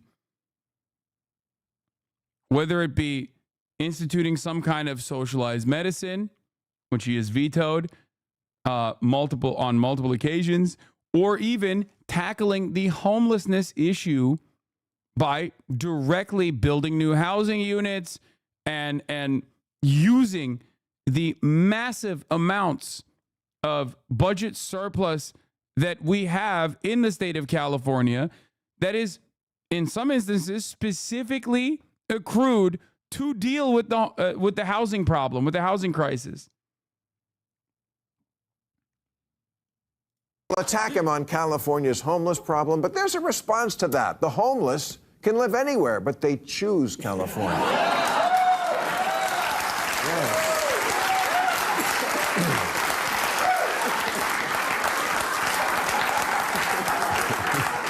9 out of 10 machete-wielding meth addicts say they wouldn't be unhoused anywhere else.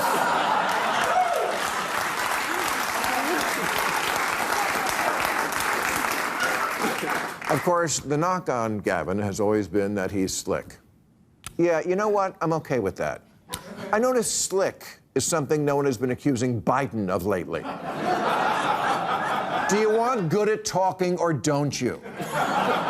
Newsom is the best communicator in the party with a history of standing up to bullies, and his name lends itself to the best slogan since I Like Ike. I'm having Gavin.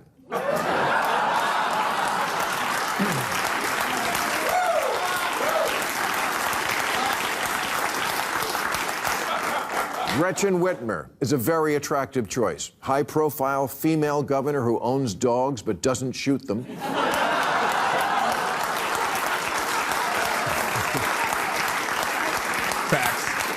Polls show Whitmer would beat Trump in the must-win swing state she governs, Michigan, and she's a pragmatist who told the Detroit Free Press, I want to get shit done, and has, building up a string of victories on increasing wages, universal background checks, expanding health care, legalizing weed.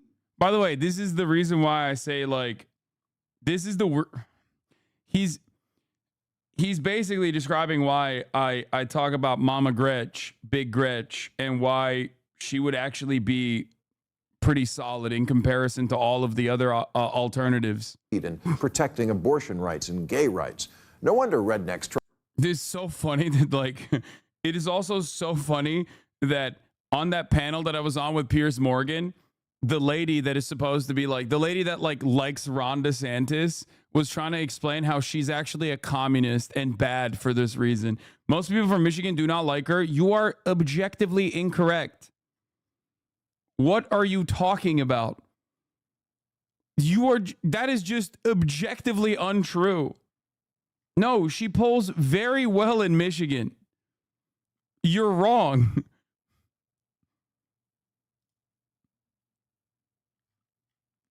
Tried to kidnap her. Her biggest weakness is Medicare, and I suspect it has something to do with her, family. Isn't her daughter like a big pharma executive or something? Or some shit like that. People in Michigan don't like her. I'm from Ohio, by the way. I don't know. From a personal vibe check, it seems no one likes her. Okay, got it. Her dad was the CEO of Blue Cross Blue Shield. Oh, there you go. She'll never.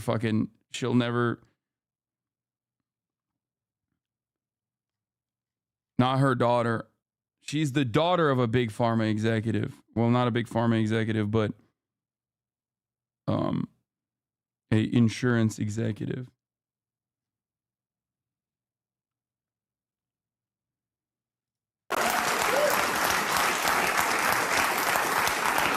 And bonus points for this. Voters who don't yet know her will think she already was president because of all the TV shows where the president was played by an actress who looks just like Gretchen Whitmer.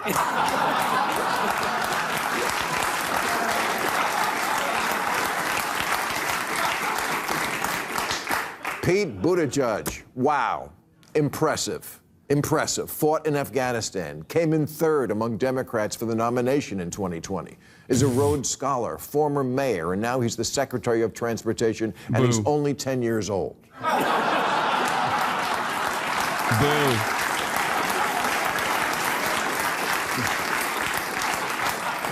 But unlike Biden, he's allowed to stay up past 8 p.m. And he's perfect.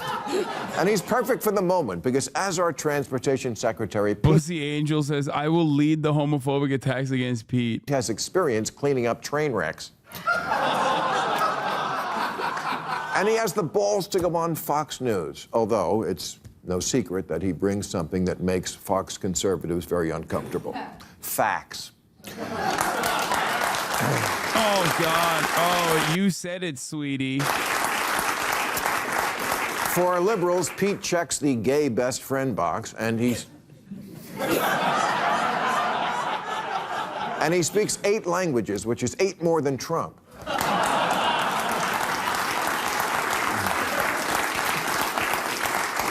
And his worst scandal was taking too much time off when he had a baby. But if Trump brings that up, Pete can always say, I forget, where were you when Melania was home nursing Barron?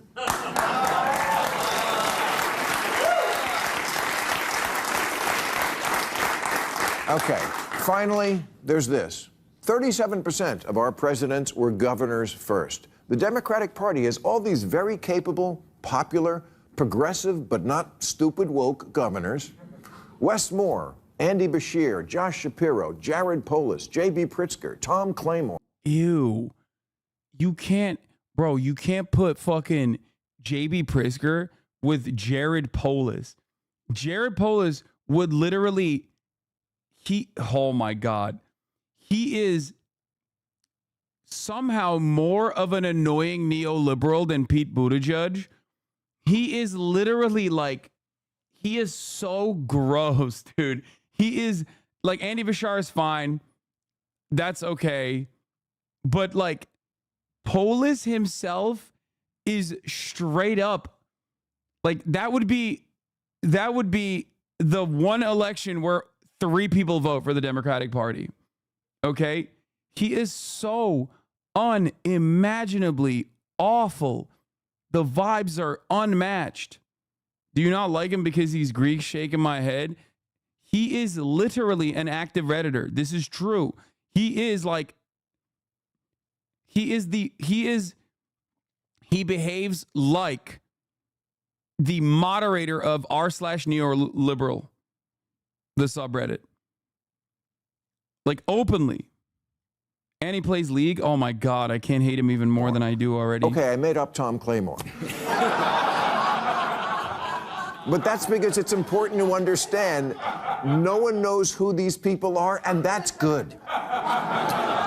We need some new characters on this sitcom we call a country.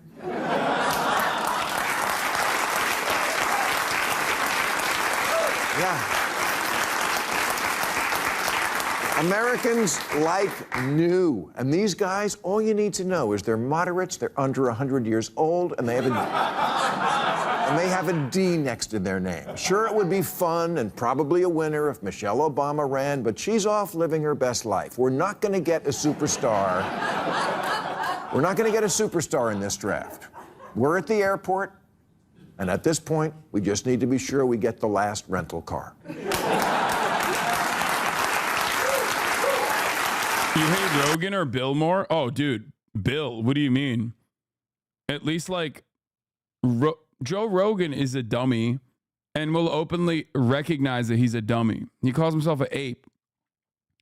Bill is just as stupid as Joe Rogan is, ironically on issues like the vaccine, as a matter of fact, in the exact same way that Joe Rogan is a dumbass, except Bill has this entitled attitude that he's like, he has the smarmy liberalism down pat, where he's basically like, I know more than you. You're a dumb Republican. You don't know anything. I'm an intellectual. And it's like, dude, you are just as stupid as all of these people that you shit on. Just as stupid. You're just smarmy as fuck.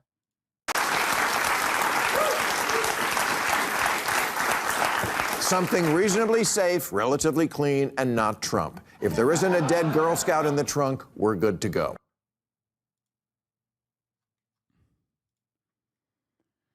Anyway, yeah, countdown to the RNC, but we're gonna move on from the countdown to the RNC to, is there a shorter Reagan video than some more news? Like, no disrespect, I love Cody Shody. Okay, he's great. It's just that Leisha Miller,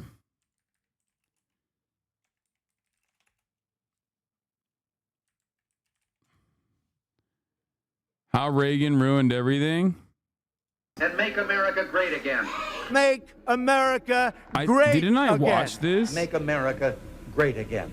And we will make America great again. What is this? Why Ronald Reagan was the can devil? burn in the flames of tar. Modern Republicans left who aren't blithering idiots look for conservative tones that would. Let's do Republican. Let's do Leisha Miller's video. Also, I have a lot of fun stuff on the docket. Don't you worry. We're gonna watch the Mr. Beast video as well.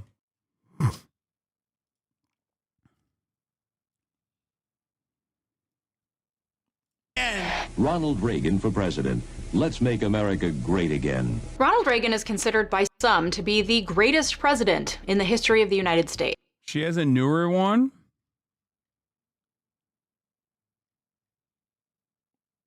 She has a newer Reagan video. Damn, this she got 1.5 million views. Yo, her videos bang.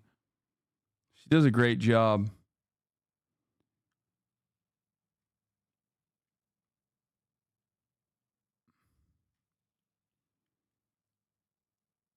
I really enjoy her videos.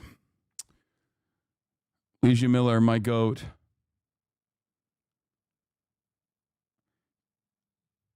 The one on Cop Cities? No.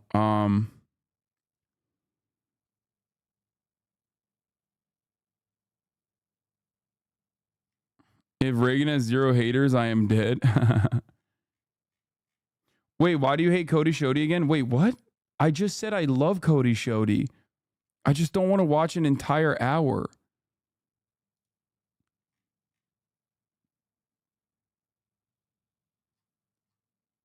What are you talking? I've had him on the stream. He like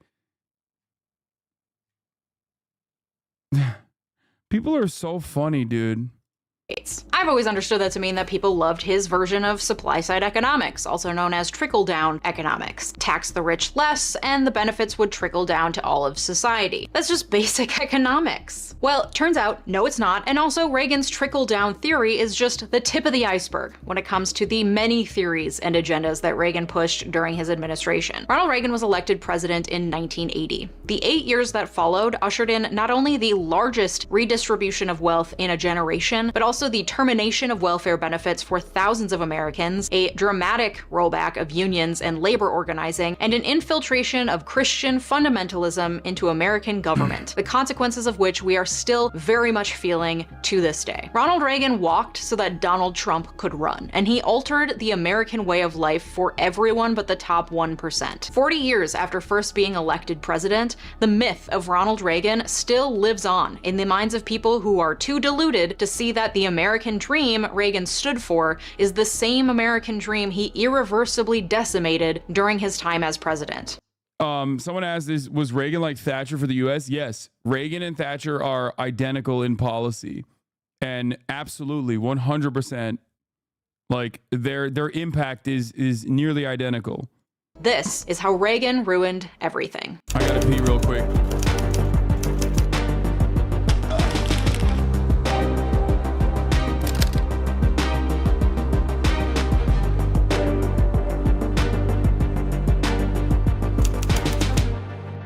Before I get into all the ways that Reagan royally screwed us over, I want to take a minute to thank my partner on today's video, Hungry Root. Hungry Root is an online grocery service that makes it super easy to eat healthy, personalized meals. All you gotta do is tell them a little bit about yourself through a short, fun little quiz, including any dietary restrictions, any goals you have, like eating healthier or reducing food waste, plus your favorite flavors and foods, and then Hungry Root will send you fresh groceries and simple recipes right to your door every week. And you all already know how much I hate cooking and grocery shopping, so Hungry Root makes my life so much easier. Hungry Root is different because the recipes they send are seriously so simple. I'm talking like 10 minutes tops. Love this for me, and it is the most easily customizable grocery or meal service I've ever tried. Can't eat gluten? They gotcha. Vegetarian? Totally cool. No dairy? No problem. You get the picture. You can edit your weekly deliveries and choose exactly what you want to receive, or you can let Hungry Root choose for you. I always let Hungry Root choose for me because,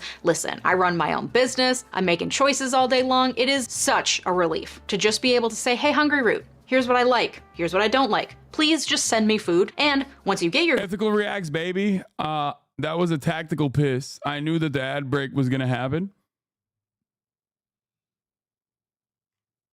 I knew that the ad break was going to happen. That's why I went groceries, you can just mix and match what they've sent you, or you can follow the easy recipes they send. And the more you use Hungry Root, the better it gets at its personal recommendations for you, which I love. I've been getting Hungry Root for a while now, and it's so nice to get exactly what I want because Hungry Root knows me, you know? And it seriously has saved me so much time in grocery shopping and meal prep. Plus, you never get bored because there are over 2,000 recipes to discover and a wide variety of options for all diets. Plus, they send snacks and breakfast options too, so you get all people to the link down below.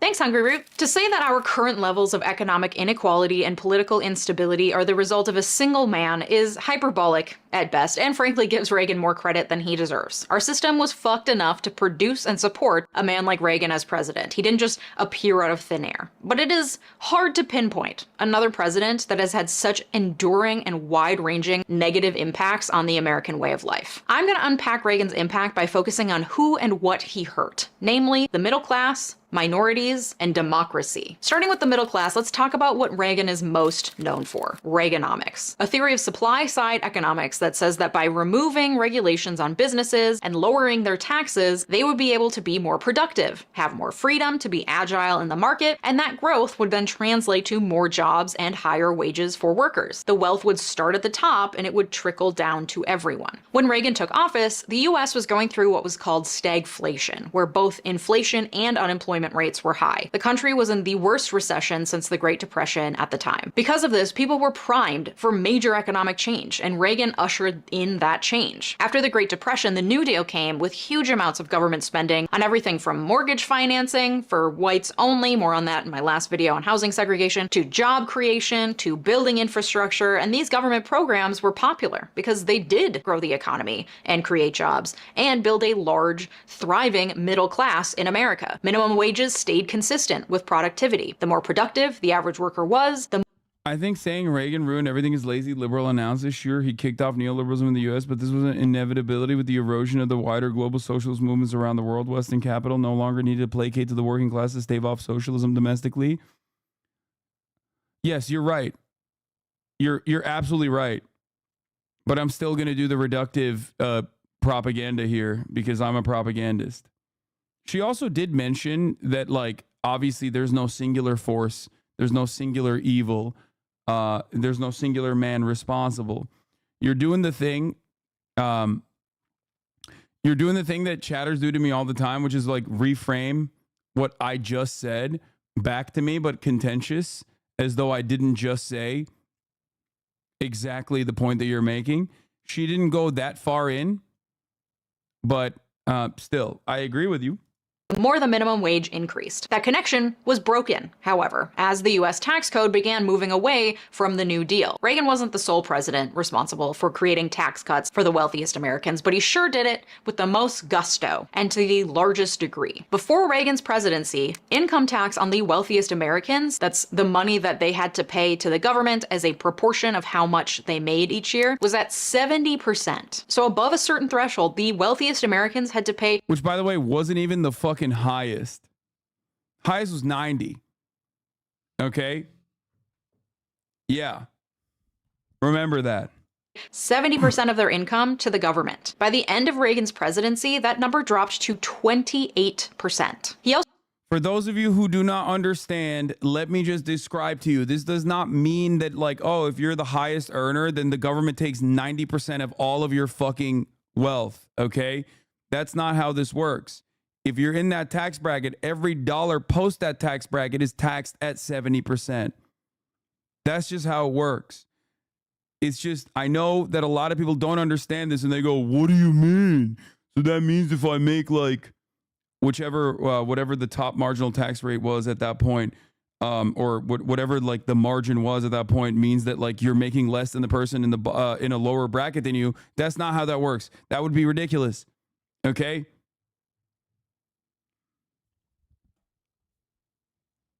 FDR wanted to go even higher, I think, to 99, which was the equivalent of 300K now, I think. also created major tax breaks for corporations and estates, all in the name of creating smaller government and putting more money in the hands of the wealthiest people. Hassan advocating for higher taxes, but why doesn't he pay higher taxes then? Big brain emoji. You're right. Yes. When I advocate for a higher taxes for top earners, I am directly advocating against my, in the American sense, self-interest.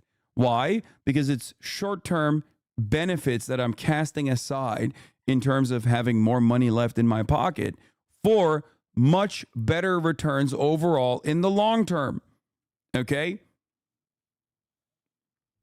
Hassan famously pays the most taxes. I mean, I do. I literally do. But having said that,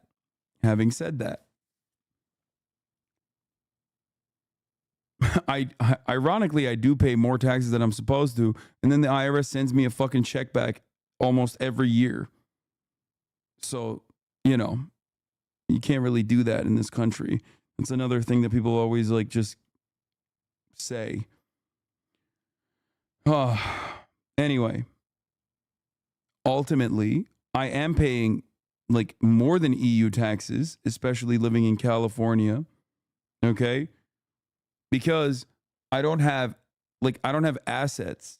I don't have stocks. I don't get paid in the form of stocks. I don't have a tax shelter. I don't have offshore accounts. I don't have a way to hide my earnings. What you see is what I get, and what you see is what I pay. Okay? Many people at my level of income will usually open up a bunch of different ways of engaging in perfectly legal tax avoidance measures. I don't do that. One, because I'm too lazy. Two, obviously, it's, not the most ethical thing to do, in my opinion. Having said that, however, I do have a IRA. I do have that. That doesn't mean that I don't have a way to do it. Of course I have a mechanism to do it. I just don't. I max out to my IRA and that's it. Now listen. You don't write off any of your trips? No, of course I write off things that I am able to write off. What do you mean? There's a difference between opening up new ways of like putting your direct income versus just being a fucking dumbass. Like, what the fuck are you talking about? Like,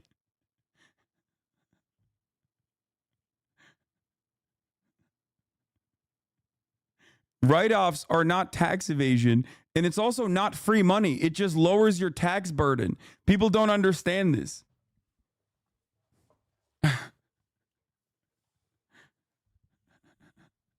People literally have this like dude, Americans love talking about taxes and legitimately don't fucking understand how taxes work at all. They think marginal tax rates mean, they just take all of your money. Okay? Wrong. They think marginal tax rates are a flat tax. That's not how that works. That's number one. Number two, they think that write-offs automatically give you money in your pocket. No, dude, you spent that money already. You're just telling the government, this is where I spent the money. That's it. Like, this money is not directly just sitting in my pocket, burning a fucking hole. I spent it. So that they're like, okay, we'll lower your tax burden.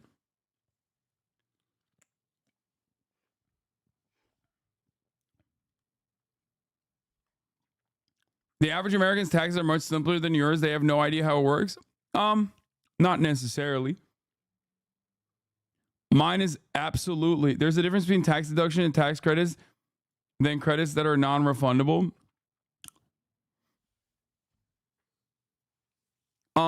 My taxes are my taxes are not complex because of the things that I just mentioned, because I don't have these like different avenues that are readily available, but I don't use them. So it's like pretty simple. It's just, I literally make the money that I make, subscriptions, revenue, and then I just pay it at the end of the year. We have a regressive tax structure is about percentages of income that impacted. It used to be different. Yes. Ultimately, the effective tax rate for the wealthiest Americans used to be much higher at the end of the year. Okay? Nowadays, it's unimaginably low for a bunch of different reasons.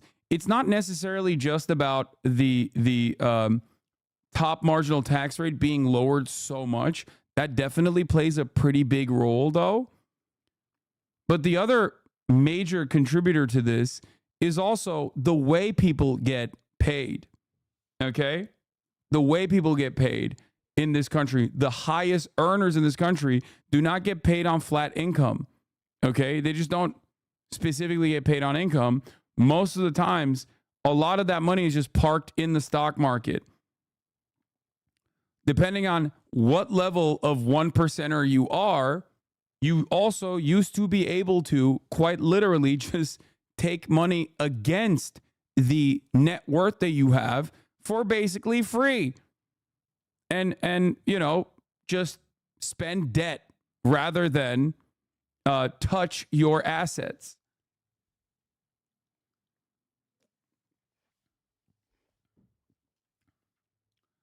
I'm a tax accountant. There are many loopholes, but you need to have a high enough income that it would make sense to do it. Most average Americans will not be able to exceed the standard deduction no matter what they do. Yeah. Isn't that what most billionaires do? Yes. By used to, you mean when interest rates were lower, right? Yes. And companies in the country. Some of the effects of his economic policies in the short term were positive. The period of stagflation became. Should asset value be taxed? Abso-fucking-lutely. We have a mechanism for to do this for property. We have literally the method right there. We absolutely should be doing that. Yes, 100%. Less pronounced. Inflation and unemployment both decreased, but those numbers belie the fact that the connection between wealth and productivity was severed, and the rich got richer while the poor and middle class saw very little economic progress during this time. The incomes of the lowest 90% rose by 17%, while those of the top 10% rose by 106%. Talk about a trickle. In the years since Reagan's presidency, that gap between rich and poor has continued to widen. Today, the top 10% of income earners in the US hold 72% of the total wealth. And the bottom half of income earners, the 50% of the American population, holds 2% of the wealth. Between 1978 and 2021, average worker compensation increased 18.1%. The top CEO compensation increased 1,460% in that same time period. In 1980, the average... Excuse me. Those guys are the most productive workers, okay? Hello? Excuse me. The guy whose sole responsibility is to keep wages down for every fucking worker underneath them with a fiduciary responsibility to increase shareholder value. And how do you increase shareholder value? Outsourcing, layoffs, elimination of redundancy, cutting corners on safety. And maybe even quality of the product that you're making. And, of course, in the United States of America, post-Reagan, ironically, stock buybacks, refusing to actually do anything that is remotely innovative unless it's a new financial tool that you're applying, because every company is basically turned into a fucking bank. The financialization of the American economy is what will bring about the downfall of capitalism. CEO earned 36 times more money than the average worker, and today the average CEO earns 400 times more. The wealthiest have never been wealthier, while for the average worker, wages haven't even kept up with inflation. This shit ain't trickling, Ronnie. What now? And it's not like at the time Reagan implemented trickle-down economics in the early 80s that it was this brand new, newfangled invention that everyone was optimistic about. A lot of people were like, hey, this is really gonna hurt poor people. But Ronnie was... No, Ronald Reagan's yes. Ronald Reagan's greatest move was that he was able to communicate to the working poor that they were better off with this kind of neoliberalism than without. And he applied, and this is going to be kind of reductive, he applied a very simple method. It's called blame black people. Okay? Which is, listen, we got to do everything we can to cut social safety nets, okay? Because black people are taking advantage of it. They're also violent thugs who are eating crack cocaine on a regular basis.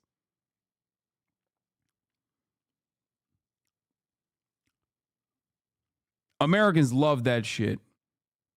Okay? White Americans loved that shit. Specifically, white Americans on welfare loved that shit. They were like, yeah, that's a good idea. We should definitely do away with the social safety nets. We should definitely do away with the rich actually fucking, paying their fair share. Because one day I too will be rich.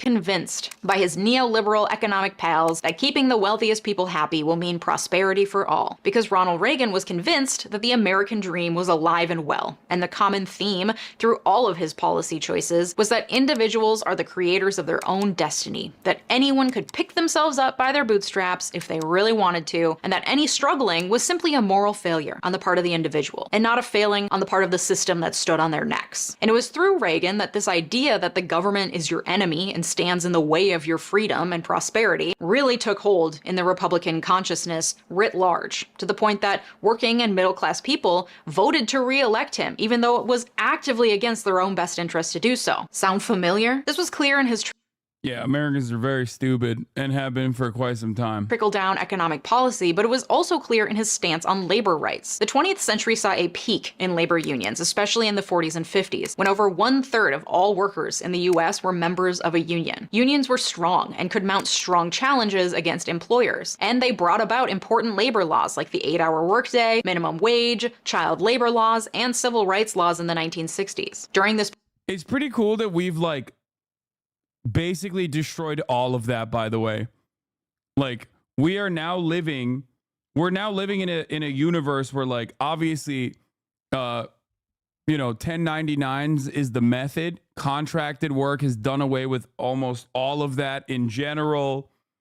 I'm talking about specifically the 8-hour workday. We have governors all around the country signing into law labor deregulation that makes it so that children can actually work. Yeah, the gig economy, the gigification of the economy. It's great. Oof. period, Ronald Reagan himself was the president of the Screen Actors Guild, a labor union for actors. At some point in the 50s, Ronald flipped from Democrat to Republican. He claimed it was because his party, the Democrats, failed him. It could also be that while he was president of the Screen Actors Guild, he granted a rare waiver to MCA, his own talent agency, to allow them to start producing television shows. They needed a waiver because it was a real conflict of interest when the people who manage talent become the people who also hire the talent. You see, after that waiver was granted, Reagan conveniently was given a cushy TV job through MCA that paid him $125,000 per year in 1950s money, and he became a walking spokesman for GE, an influencer before there were influencers. The FBI eventually investigated MCA and the waiver granted to them by the Screen Actors Guild, including Reagan, for anti-competitive behavior. Nothing came of the probe for Reagan, though MCA was forced to break up. It was around this time that Reagan conveniently was like, you know what? Fuck unions. Fuck the government. Too many regulations. I'm a Republican now. Interesting. But he, of course, used his history as a union president to his advantage while running for governor of California and later for United States president, pointing out that he was the only candidate who's actually been president of a labor union in order to win over the working class white vote. Convenient. Where free unions and collective bargaining are forbidden, freedom is lost. And a lot of them voted for him, which was against their self-interest. Donald Trump's populism. I don't think he studied Ronald Reagan that extensively. I think he just basically, as a television guy, was a really good room reader. And Donald Trump's Trump is seen as Trump is seen as pro worker, even though he went to that scab rally. Exactly. Donald Trump routinely does this shit as well. He is poison for the fucking labor unions, okay? And yet there are a shit ton of card-carrying rank and filers out there, and I know many of you are in unions yourselves, and you know exactly who the fuck I'm talking about, that absolutely love Donald Trump. And that was made abundantly clear not long into his presidency when, in 1981, PATCO, the Air Traffic Controllers Union, went on strike to demand better working conditions and increased pay. See, the problem with this is that the workers were technically federal employees, and it was against the law for federal employees to strike. Roughly half of all U.S. flights were grounded during the strike. And Reagan held... Trump is seen as everything because he owns the libs. That's all that matters to them, even at their own demise. His politics is spite. Yeah, the reason why the American political equation is just about owning your political opponents is because of neoliberalism in general and how it took over both of the parties, especially post Ronald Reagan. Because Ronald Reagan is bad. Bill Clinton also drove the fucking the final nail into the coffin. Okay? You have to understand. You have to understand, like, this didn't happen overnight. It wasn't one fucking person. It was both parties genuinely responsible for this. And the reality is, this is why we say like there are two, neoliberal right-wing parties in this country. And when both parties are basically aligned on these issues, either through the Democratic capitulation, which is what they claim is the reason why they have to do this, because there's too much interest from the public to do certain things that are incredibly right-wing, or directly because they are agitating and demanding this because their donors are demanding it, like the Republican Party is doing. Ultimately,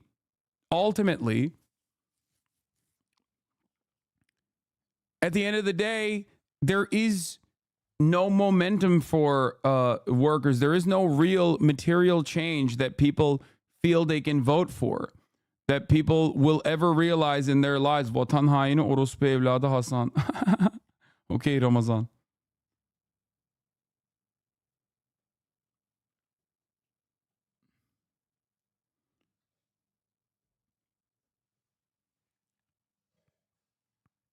Anyway,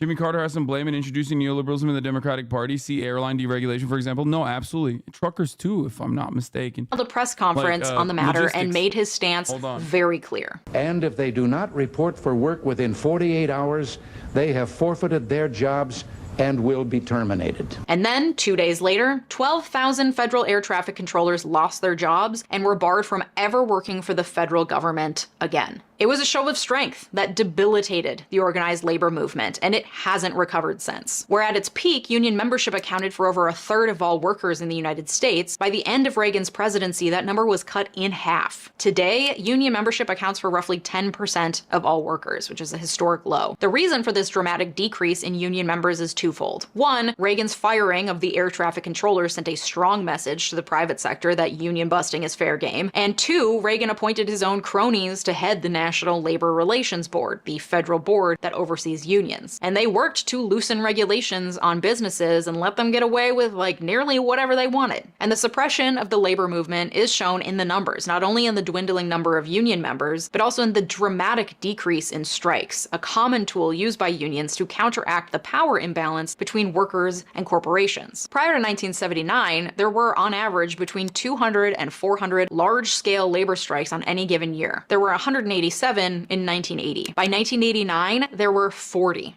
And in 2017, there were 7. Even the recent stirrings we've seen to unionize Amazon facilities, Starbucks coffee shops, and recently the first unionized strip club pales in comparison to the power of the labor unions in the middle of the 20th century that helped shift the balance of power away from the large corporations, who had all the money and all the bargaining chips, into the hands of workers. For example, my experience, having worked numerous jobs in this, I think, is both in Europe and even in the United States of America to a lesser degree, is a direct consequence. Like unions having this much power, prominence, and being able to operate was, well, one, because the assembly line was so perfect for unionization, where people could, people could definitely genuinely recognize class solidarity.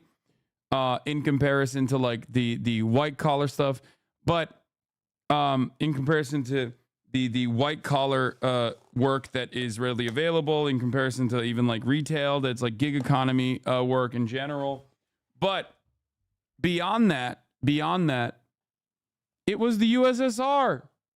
The existence of a counterbalance, the existence of a counterweight to American capitalism created a pressure point for American capitalists. It created a reason for them to capitulate to these demands, because trade unionism was far more preferable to communism, right? This is something that a lot of Americans refuse to comprehend, by the way. And I mean like Americans who fancy themselves to be progressives. Americans who don't want to recognize that having this kind of counterweight is good. It's a good thing. It's a great thing. Because without it, in the absence of that, look at where we're at.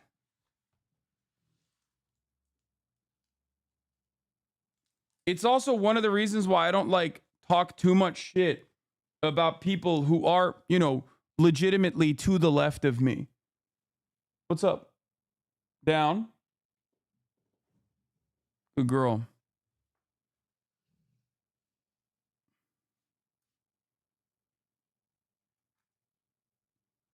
Because they play the role of normalizing and making me look more moderate in comparison, and that's not necessarily a bad thing.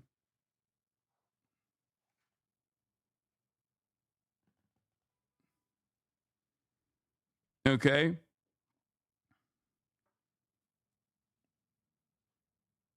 In the 21st century is that companies treat you like they're doing you a favor by giving you a job. Like, you should be so lucky. And like, you have to show loyalty to the company above all else, otherwise you're a bad worker. They pay you what they want, they fire you whenever they want, and they do not have to give one flying fart about you because you are replaceable to them. They hold all the power. You want a job, take it or leave it. Most of them don't even list the pay range on their job postings unless they're legally required to. And if you were to ask for the pay range up front before putting in the effort to apply for the job, well, you might as well just not apply for the job, because no hiring manager is going to look favorably on that. You're supposed to want the job because you're passionate about widgets and working for that company. Doing a job for money is not the team player attitude that we're looking for. Not to mention the fact that HR exists to keep the company from getting sued, not to protect your interests. So you can see how unions are so powerful, because it's only through collective bargaining and organizing that workers can balance out the power with their employers. Okay, sorry, I needed to go down that labor organizing tangent, but it really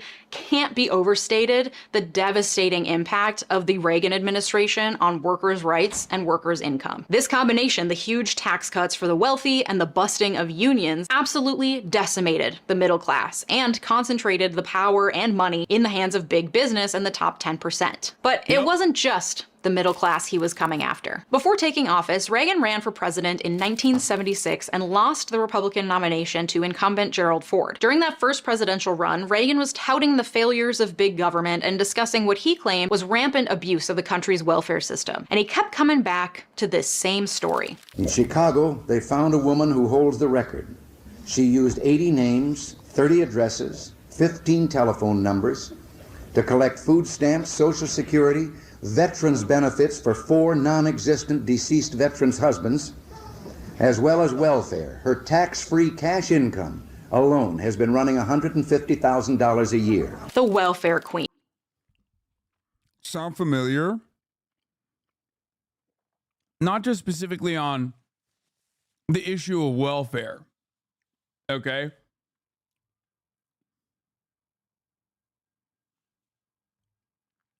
Not just specifically on the issue of welfare, but just in general.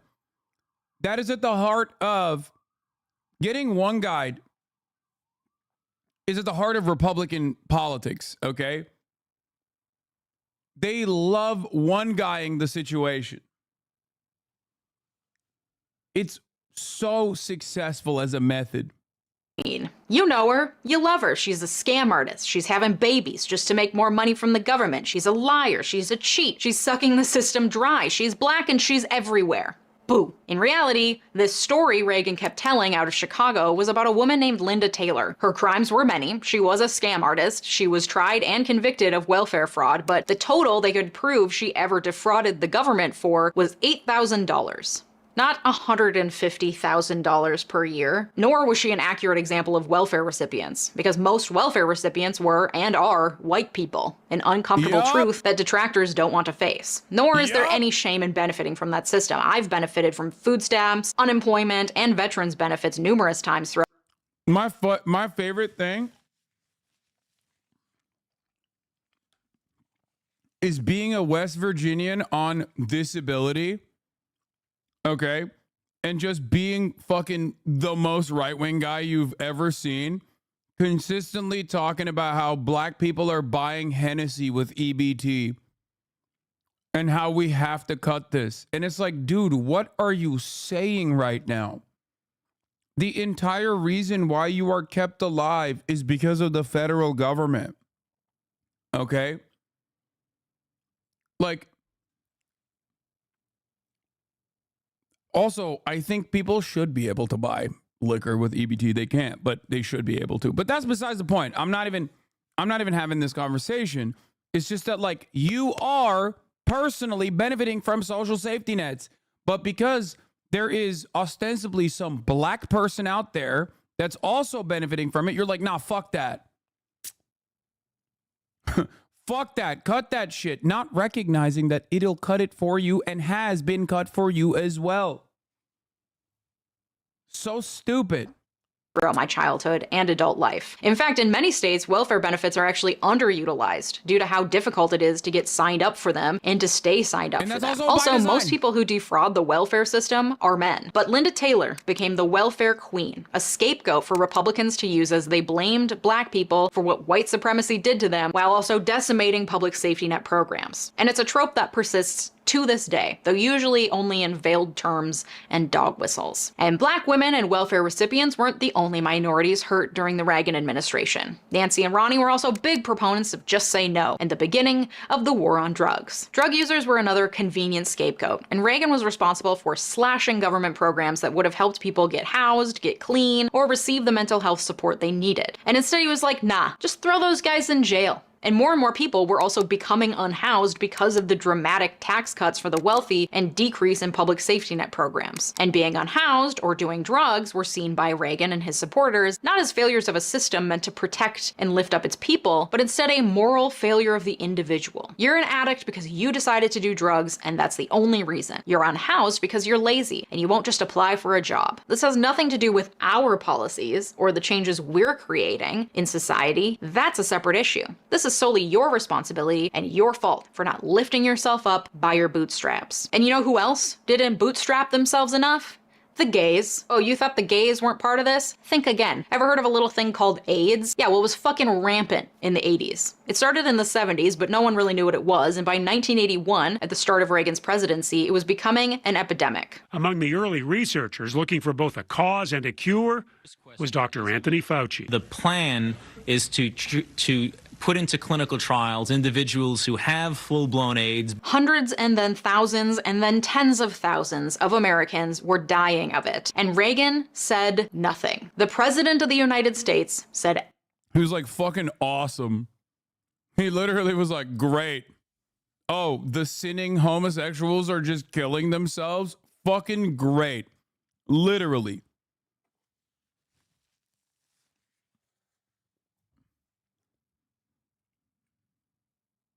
Do you actually disagree with the war on drugs? Yes, I do. Just like I disagree with your method of trying to fucking serve a 3-minute ad break at the top of the hour by saying, do you disagree with the fucking war on, full-blown war on drugs? Like, come on. Chatter. Ridiculous. The 3-minute ad break is here. The American racial hierarchy is dependent on the worse off white people perceiving themselves above the best black counterparts. So when it all falls apart, white people become reactionary and vote against their own interests because they know it will harm black people, and that's enough for them. Yeah. You know how people do like LGBTQ rights or healthcare, and they do that to like liberals?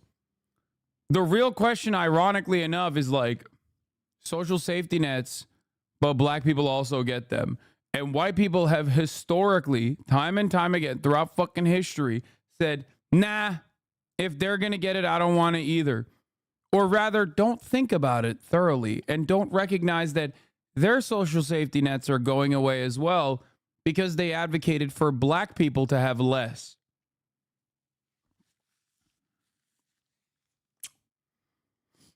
It's great stuff. Wonderful stuff. Anyway, what's also wonderful is the safety net of being subscribed at the top of the hour and not seeing a 3-minute ad break. Here it is now. absolutely nothing for years, because this was a disease of gay people and drug users, two groups that decidedly were not constituents who voted for Reagan. People who mattered so little to him that a disease that was associated with them and killing thousands of Americans remained on his periphery until it wasn't. Rock Hudson was a major film star in the mid-20th century at the same time Reagan was still pursuing his acting career. Rock Hudson and the Reagans were friends. Rock Hudson was also gay. Rock Hudson was also the first major celebrity to die of AIDS-related complications in 1985. It took the death of a friend for Reagan to even give a shit about this disease that was killing thousands on his watch. And another such a classic conservative move too. Conservatives only care about an issue when it directly impacts them. Dick Cheney, daughter's a lesbian, super quiet about that sort of thing. Everything else, unimaginably right-wing. It's always until they like personally and directly are harmed by something that causes them to have empathy for it. And usually even then it's like a little bit of empathy. Okay, let's make no mistake. It's not like they turn into fucking like legitimately nice people. Classic conservative trait. And it would take him 2 more years before he even acknowledged the disease in an official press conference in 1987. By that time, over 30,000 people had contracted the disease and 20,000 people had died in the US alone. But again, even after he finally acknowledged the AIDS epidemic for what it was, he was reluctant to acknowledge it again. Funding for AIDS research under Reagan was slow to come, and it's unclear how the trajectory of the AIDS epidemic would have been different if Reagan had acknowledged it for what it was, a deadly and unknown disease that was killing thousands of Americans regardless of sexuality or drug use. Instead, it remained on the fringes of his presidency for years because, again, in the tidy imagination of his ideal American vision, you are the product of your own actions. You have only yourself to blame. You did gay sex. You injected drugs. Just bootstrap yourself out of AIDS. In this way, Reagan was able to disconnect his policies from the outcomes of his policies. It's the moral failure of individuals, not anything he's done. It's one of the reasons that he's known as the Teflon president. Despite his many failures, and despite the many ways in which he was an incredibly imperfect president, he managed to avoid the reputational damage that most presidents experience and come out the other side as this mythical hero that Republicans still revere to this day. And nothing made more clear Reagan's lasting negative impact on our democracy like the presidency of Donald Trump. In both Donald Trump and Ronald Reagan, we had presidents who were also master showmen. And Reagan really introduced what Trump has seemed to perfect, manipulating the media to his advantage and using dog whistles to ignite his base of supporters. Nancy and Ronald Reagan were both actors before entering the White House. And Ronnie's abilities in front of the camera, his abilities to deliver a line, and his ability to provide a convincing song and dance routine came in handy time and again throughout his presidency. In the Reagans, the media finally had this showy, easily televised president they'd always dreamed of. The Reagans were always ready for a photo op because they understood the power of pictures. They understood that pictures often conveyed a stronger message than what was being said or going on behind the scenes. Sure, we're slashing your benefits, kowtowing to big business, and rubbing elbows with rich people during the worst recession since the Great Depression, but we're also just like you. We're sunshiny and pleasant. We live on a ranch. We're just a couple of cowboys. Reagan was able to use his acting experience to follow the scripts that were given to him, to position himself as folksy and all-American, and to build himself and his vision of America into this myth that still persists today. All the while, Reagan was able to use... This is important to recognize. She didn't actually bring this part up, but this happened at a time when the Republican Party broadly were like the elitist party in the same way that the Democratic Party is known for being the elitist party now, where like this is the era of country club Republicans, Republicans that are like of a higher class, right? A lot of you came to your adolescence in a time when that has gone away in the post-Reagan world. Like many of you probably first started paying attention with the folksy people like George W. Bush. Ironic because he himself is cut from that old country club Republican family. George H.W. Bush is probably one of the greater examples, one of the more recent examples of country club Republicans, probably the last example of a country club Republican, as a matter of fact. So Bush Sr., I'm saying, is a country club Republican. Bush Jr. is a great example of like the folksy Republican. And that's the thing. Like, Republicans all used to be like Mitt Romney back in the day.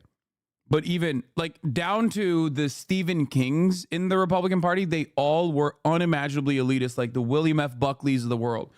They presented themselves as like ideological, committed fascists. They were elites. They did not lie about being elites. They straight up were like, no, I am an elite and I will rule this country. And they didn't play around with this like this folksy hokey bullshit. Wearing cowboy boots and a fucking hat. They didn't do any of that. They were like, no, I'm a suit and tie ass motherfucker.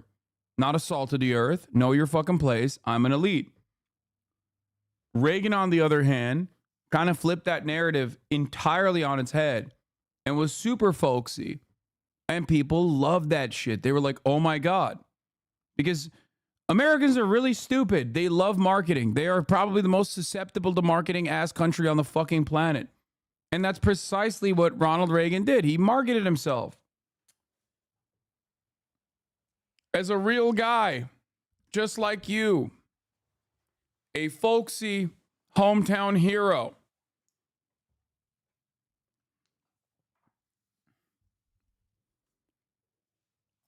So that is why it's very interesting and very important to acknowledge Reagan's aesthetics. Like, because if you look at it now, you're like, what do you mean? That's not that different than like Ted Cruz does that shit. Ted Cruz, Yale graduate Ted Cruz, wears the fucking cowboy boots and shit and walks around like he's a real American working class individual. That's how normalized it is now. But back then, that shit was very unique. The media during his campaign for presidency and when he reached the White House to drop dog whistles for his supporters who were almost entirely white. And he was really the first person to perfect the dog whistle and use it to his political advantage. For example, he believed in the ultimate right of the individual, the right of the individual to own property and to do what he wanted with that property, including excluding whoever he wants from that property. Wink. He believes in states' rights. Wink. And he warned his supporters of the increased dangers in our cities, of welfare queens, and of a need for increased law and order to quell the, and I quote, jungle paths taking root throughout the country. Yikes. He was sunshiny and folksy, but in the end, Reagan was able to capitalize on what Trump later perfected. Fear. Fear of economic instability and fear of racial unrest. I mean, Joe Biden also used the term racial jungle when talking about desegregation. He was against it. But something to remember, liberals also like hyper focus on the aesthetics, and as long as you're like civil, it doesn't track with them. Like if your policies are like unimaginably racist, liberals oftentimes do not have the capacity to recognize like, oh, this person is like incredibly fucking racist. Just like Jim Crow was not promoted as fuck black people, but instead was promoted as separate but equal. Okay? Conservatives, reactionaries historically always understand how to soften the most damaging, the most historically cruel policies. So that's something that you need to remember. And it's ironic because Ronald Reagan quite literally recently resurfaced audio in private phone correspondences between him and Richard Nixon called African diplomats monkeys who don't know how to fucking wear shoes. Okay? Like, that's the level of racism that he had. Of course, his policies reflected that reality, but liberals have to hear that for them to understand. Remember that whenever some dumb fucking parent of yours turns around and says, like, what do you mean Ronald Reagan was racist?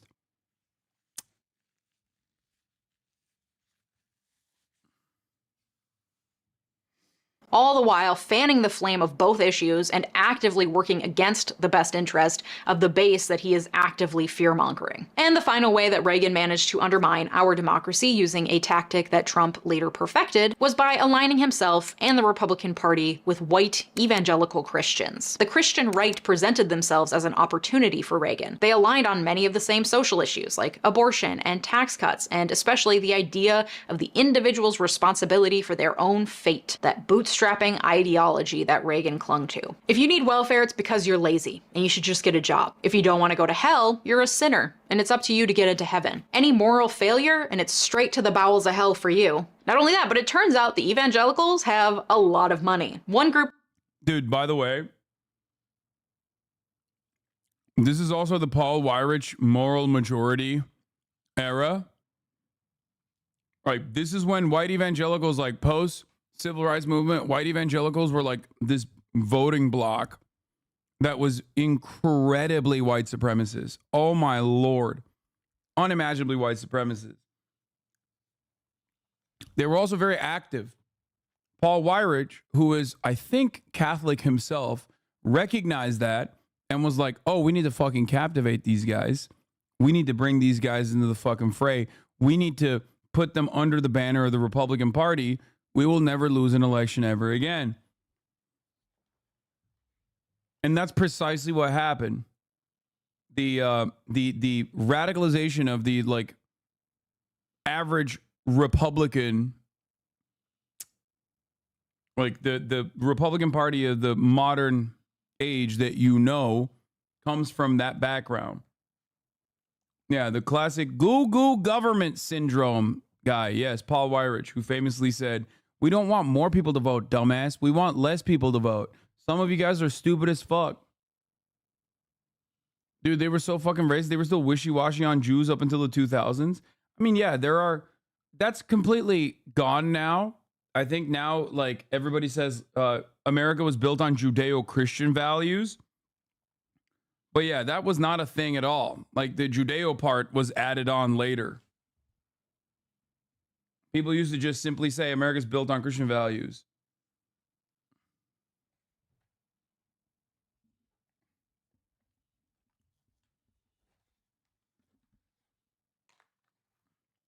Of the religious right that had particular sway was called the moral majority. It fought against abortion, the Equal Rights Amendment, and in favor of the family and traditional family values. It was founded in the 70s as a response to counterculture and the gay rights and women's rights movements of the previous decades, and it had a powerful lobbying arm. The moral majority is credited with helping Reagan win the 1980 presidential election. It was through the moral majority and Christian... By the way, pre-watch, I mean, come on, dude. This is my job, and I know this very well. Its major point of contention was almost always fought on school choice. It literally was first deployed against desegregation in schools because white evangelical Christians did not want to fucking have their kids go to school with black kids. Okay? They used religious freedoms as a way to try and hammer in that point.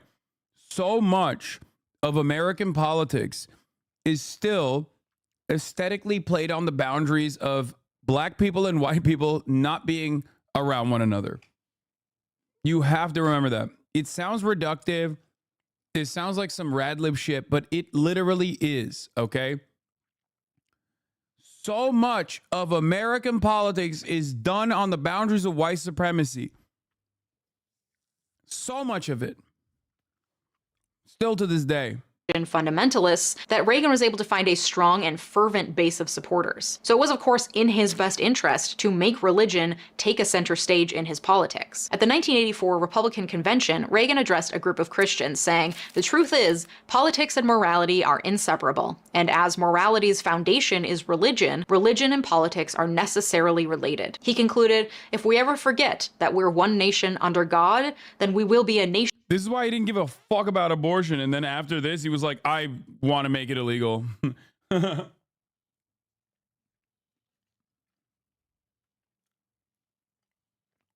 didn't give a shit about abortion early on, originally. gone under. So much for separation of church and state, am I right? And it was a tactic that worked. It brought more blue-collar and working-class people behind him, and it increased his appeal in the South, a place where his 1980 presidential rival Jimmy Carter typically held favor as the hometown hero. And this allegiance that Reagan struck with the white Christians has stuck to this day. And it was this same base that... To be fair, I think another aspect of this also was like in the Nixon era too. Framing anti-war hippies against the hard hat wearing like real working class Americans who want to go to war all the time. Like that was a big point as well in the elitist Republican Party trying to captivate a higher percentage of the working class vote. Charter school movement was started as a segregation academies in Virginia because the state closed all public schools after Brown v. Board as a way of preventing desegregation from happening. There's a good book called Democracy and Change by Nancy McLean if people want to learn more about the racist roots of anti-public schooling in the U.S. Yeah. Every single issue that you can point to in American politics right now still somehow is historically and in contemporary society fought on the boundaries of separating black people from white people. Straight up. That Trump was able to tap into to win despite the fact that he's not religious, despite the fact that he actively worked against the best interests of the blue-collar and working-class people who voted for him, largely because of the ideals he espoused and dog whistles he used to appeal to that base. And it's that link between the Republican Party and evangelicals that has led to the rise of Christian nationalists, to the increase in hateful legislation aimed at trans kids and drag queens, to the dismantling of Roe v. Wade, to the banning of critical race theory and books that present any ideas contrary to the conservative Christian nationalist worldview. Over and over again, Reagan did what he had to do to cement power for himself and his rich and powerful supporters. Whether it was cutting taxes, busting unions, or leaning into racist stereotypes and dog whistles, he did whatever he had to do to get what he wanted. His incredibly short-sighted policies and actions while in the White House led to increased economic and social division in America, to a growing distrust between Democrats and Republicans, and to the growth of a strong but small faction of radical conservatives who are using fear-mongering and capitalizing on what divides us in order to further erode our democracy. No, you... New Biden big boy moment dropped? Oh, hell yeah. They're about to open their convention in Milwaukee, where Donald Trump is expected to... Zionists own slaves. Every country is on white supremacy. I'm on 1%. Jewish Zionists. What are you saying? Dude, are you okay? Is your brain all right? Like, dude, we're talking about fucking straight up Christian, psychopathic, rabid evangelicals. There is like literally not one mention of Judaism, Jewish people. As a matter of fact, I straight up brought up the idea that like America is a Judeo-Christian nation is like a relatively new phenomena in terms of propaganda in the United States of America. And this motherfucker's like, no, Jews, slavery, Jews into slavery. It's the Jews. Holy fuck, dude. Motherfuckers are so horny, bro. I swear to God. His brain is just so broken. Like, there was a point in time when a guy that was desperately trying to do that was straight up die-in-the-wool Nazi, right? Nowadays, more and more people are becoming like that. Even if they do not have an ideological commitment to fascism, they literally have had their brains broken.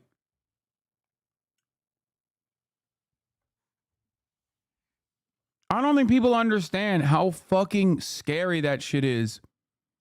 How dire of a prospect that is for our future, okay?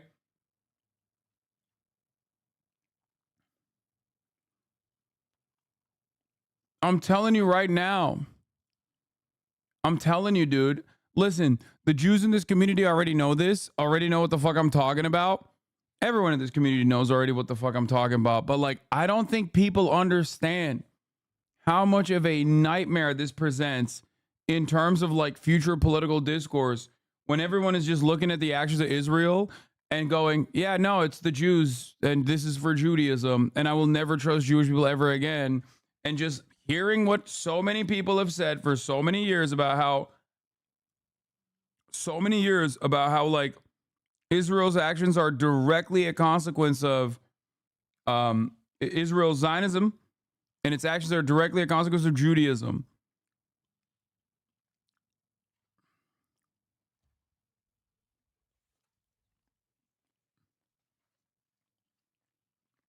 Israel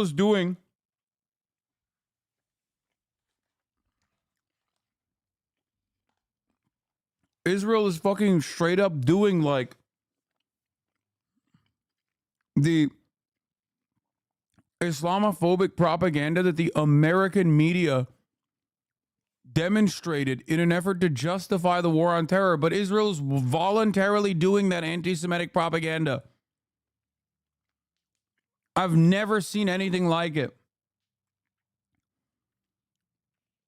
It's like being ISIS, but instead Jake Tapper literally has like the head of ISIS on CNN. And the head of ISIS is like, yeah, we're doing this for Islam. And all of the supporters of ISIS are just like prominently displaying their allegiance as Muslims. You know what I mean? They're like, yeah, no, this is how Islam is supposed to work. ISIS is doing a great job. Oh. Biden read a note from his staff out loud during a call. Oh, my Lord.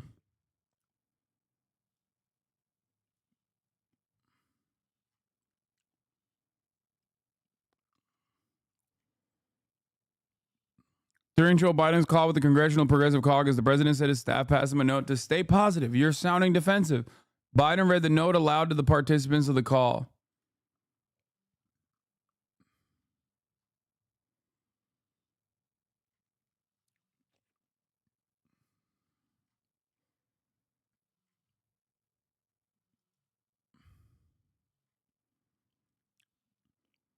Lawmaker on the call says president was making fun of his staff who passed him the note. In context, was him acknowledging the note, but then being the way he wanted to be on the call. Not like he didn't know what he was doing. I don't believe that.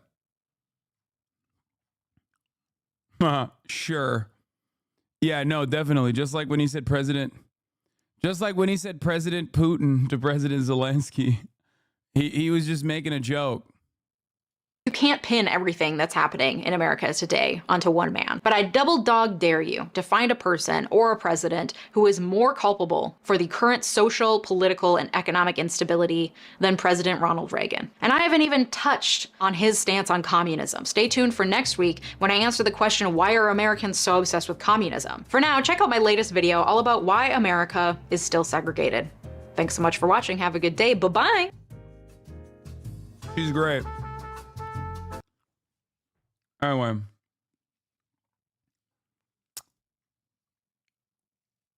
Jesse Waters having a nervous breakdown.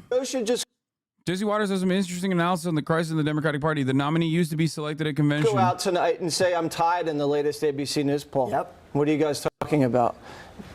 Reagan was down. JFK was down. Mm-hmm. These people came back and won. I've come back and won. The red wave. Oh my God. Oh my God. Dude, they want Biden in so bad. Dude.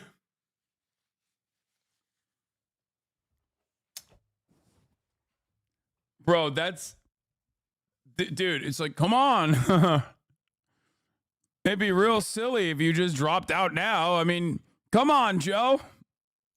Never happened. I would just throw that right in their face, and then I would stop criticizing Democrats, because that's what the Democrats are getting mad at, is Joe's just criticizing them. And he needs to make this about Trump again.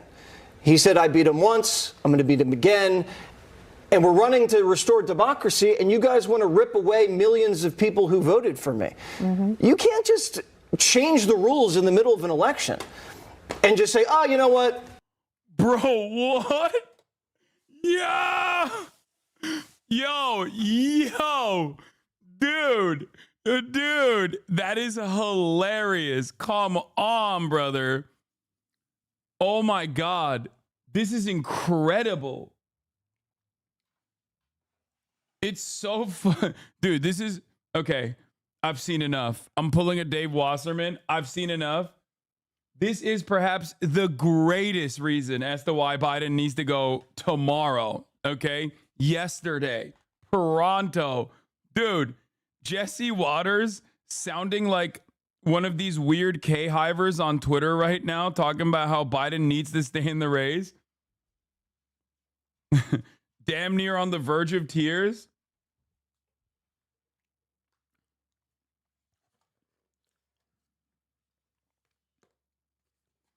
This is incredible stuff, chat.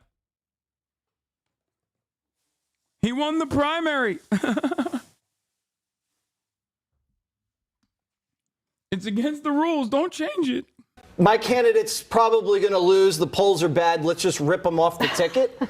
When has that ever happened before? It's never happened before in the history of this country when just because a candidate is down in the polls, right before the convention, he's gone. They're not ripping him off this ticket because of his mental state. They're ripping him off because they think he's going to lose. The Democrats can't lose one election? It's one election, Richard. And Trump's only going to get in for 4 more years, and then you guys will get back with Gavin. Everybody knows. So it's like lose an election. Like you're just going to just throw this democracy up in the air and just shoot it with a cannon? Yo, this is the method. This is the momentum. This is the way, baby. Why did he just deliver such a perfectly gift-wrapped gift? That's the craziest thing I've ever seen. Why did he do that?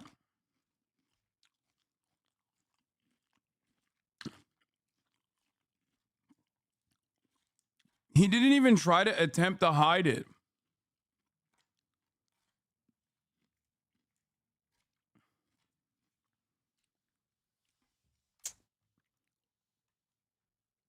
This is incredible. So, Joe, I want to show this to every Biden dead ender.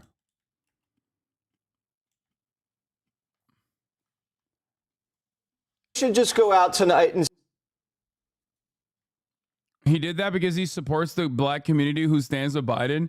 Oh yeah, when I think about it, like who is like definitely pro black people across the board, I'm thinking of Jesse motherfucking Waters. Rest in peace, Richard Simmons. Okay, yeah, R.I.P. Richard Simmons. Like, I don't understand why you're spamming that in the chat, but R.I.P. to him. I don't even know who that is. Is that the Kiss guy or the Rolling Stones guy or something?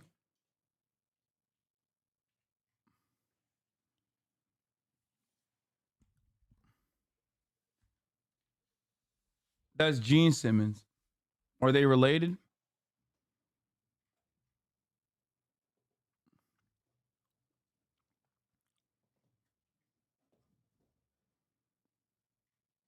He was a gay icon.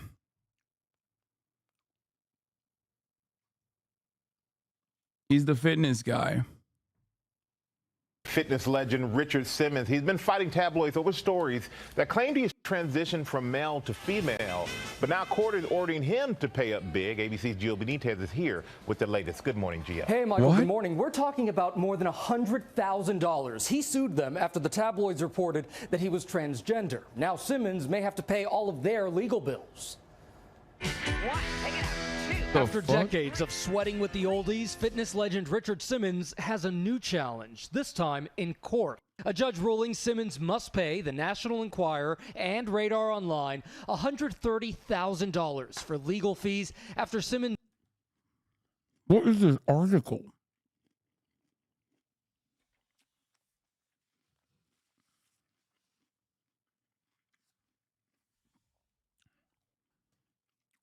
R.I.P.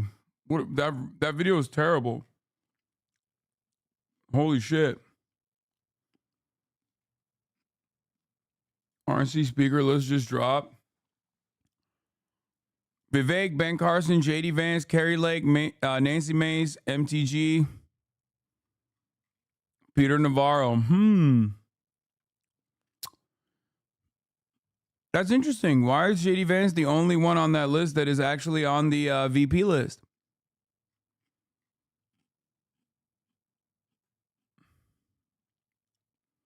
This'll be epic.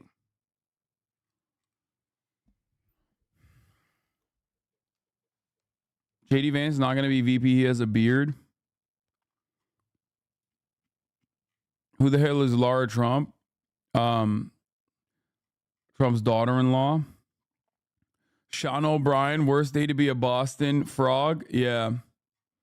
Oh, Amber Rose is going to speak too, which I think is cool. Kind of fucked up that they won't let me go to the fucking to the RNC, but Amber Rose is allowed. Like, what are we doing here? Okay, I gotta piss. Oh, I wanted to watch the torture camp, and I wanted to rise the the rise and rule of Elon Musk. Mind is a storm. I don't think most people would want to be me. They may think they would want to be me, but they don't. They don't know. Is your storm a happy storm? No. I've grown tired of hearing the name Elon Musk and not really understanding what's going on. Who is this guy? Where is he from? How has he built a huge business empire to become one of the richest people in the world? And what can we learn about his purchase of Twitter? So I've been going on a deep dive, finding everything I can about this guy, his upbringing, businesses he started, talking to people who have worked with him, who have worked for him. Many of these people want to remain anonymous for reasons you will soon understand. I've talked to people who love him, people who hate him, people who used to love him and now hate him. If I were an employee at Twitter right now, I'd probably just do your job. Don't let them know your name. So after a few months of reporting on this, I feel like I finally have a handle on who this guy is. I understand how he built his empire, how he treats the people around him, and the real reason I believe he bought Twitter. Elon Musk put in an offer, an unsolicited bid to buy the social media platform. $44 billion. So let me show you the rise and rule of Elon Musk. You're a super villain. That's what a super villain does. Yeah. He's addicted to drama. He's addicted to risk. And whenever things seem to be going smoothly, he almost has a compulsion to stir things up.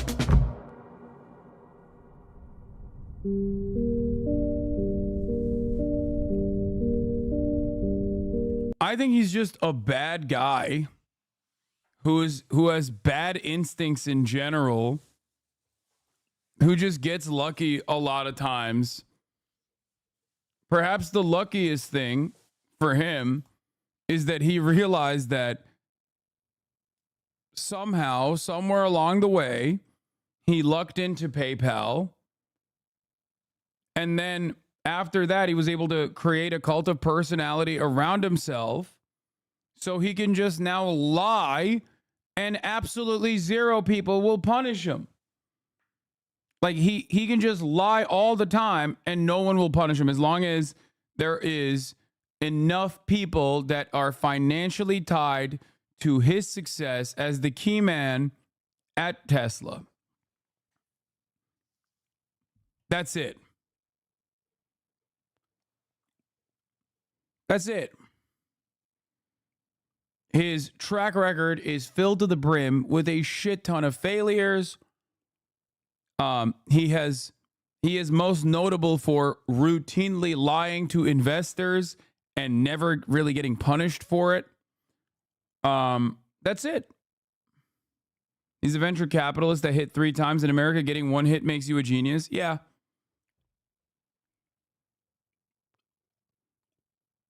He's never actually been, he's never actually had like a personal success that doesn't rely on government funding, which I also ironically think is makes him the most hypocritical piece of shit. Like biting the hand that feeds you by being like this right-wing charlatan.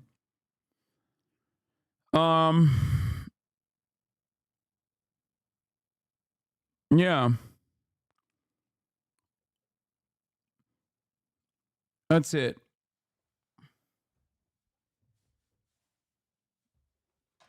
Let's see what Johnny Harris has to say about him. Elon Musk was born in the summer of 1971 in South Africa. From a young age, he was bullied pretty relentlessly by kids at school for being scrawny and nerdy. I was, bullied quite a lot. I got punched in the face many times. Musk would later say that he's on the autism spectrum, though he was never diagnosed. It got really bad for young Elon. Like, one time, When he got beaten up. Come on, bro. I don't think he has to be diagnosed by a doctor for that one. Okay? It's like we can tell. I believe him. I don't believe him when he says many things. Okay? But when he says he's autistic, I'm like, no, that tracks. That I get it. For sure. Like, I don't need to see a fucking medical diagnosis to believe that one. At school once and so bloodied he had to go to the hospital.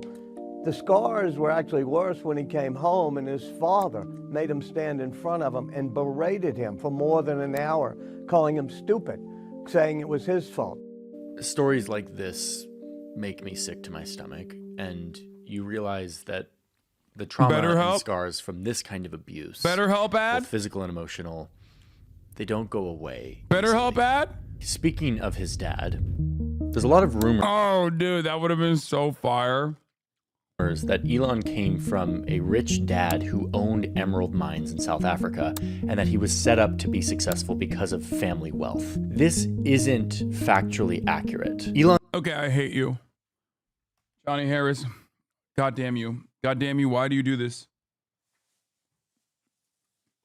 You're such a piece of shit. You're such a fucking piece of shit. Dude, you're so... Why do you do this? Why do you literally do this? Why do you do this all the time? Why are you lying? Oh my God. Oh my God. This is... If you come from profound wealth, it doesn't fucking matter. Okay? If you come from profound wealth, it doesn't matter. I don't even come from profound levels of wealth. I don't have like diamond, emerald mine wealth. Okay? And even then, I have been very open about how helpful it was that I had an affluent beginning. This is so stupid. You don't have to have your fucking family literally maintain billions and billions of dollars of wealth to have this level of privilege. Okay? You do not have to have your parents be billionaires to have a tremendous amount of privilege. And Elon Musk's parents were that rich in general. It's a lot of Americans have this weird notion of wealth transfer where they think that, oh, your parents are wealthy and then they fucking die and then you get the money and then you're wealthy. That's not how it works, man. That is not how it works. Okay? When they're wealthy, they send you to the best schools. You go to schools with other kids that are also... You go to schools where most of the students are also the children of other wealthy people. You are taking advantage of a massive network. And even if you don't do that, even if you don't have that, you ultimately, in my level of affluence, for example, when I grew up in Turkey, in my level of affluence, I was able to not have to worry about things, okay? That's a massive privilege in comparison to the average person. Not have to worry about working, for example. These are things that most rich people and their children take for granted. They don't even think about the fact that that is a major privilege, a major leg up in comparison to other people who have less. Okay? Coming from a wealthy background, and I'm telling you this as someone who came from a wealthy background, whose parents lost all of that. By the time I got to college, even then, I had an affluent beginning, which was profoundly privileged, which was very helpful. Okay? They lost that shit. And it doesn't matter because the early stages of help I got in my development was enough. That was it. That's massively consequential. Massively. Like, even if they fuck up the bag, later down the line, it still doesn't matter. That's how significant that shit is. Do you understand?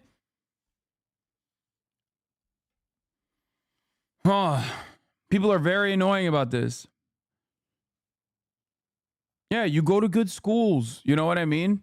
Like here, I'll give you an example. In Turkey, the best schools are publicly funded, or at least was when I was young. Okay? Maybe that's changed now. I don't know. But in 8th grade, you take an exam to be able to get into high schools. The best high schools in the country are publicly funded high schools.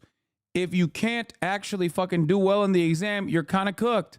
You'll have to go to a shittier high school. Okay? Guess what? There's also one other alternative. I didn't do so well in my 8th grade exams. And guess what? I was able to go to Ted Ankara College, which is an incredible fucking high school. How was I able to go? Because it's a private high school.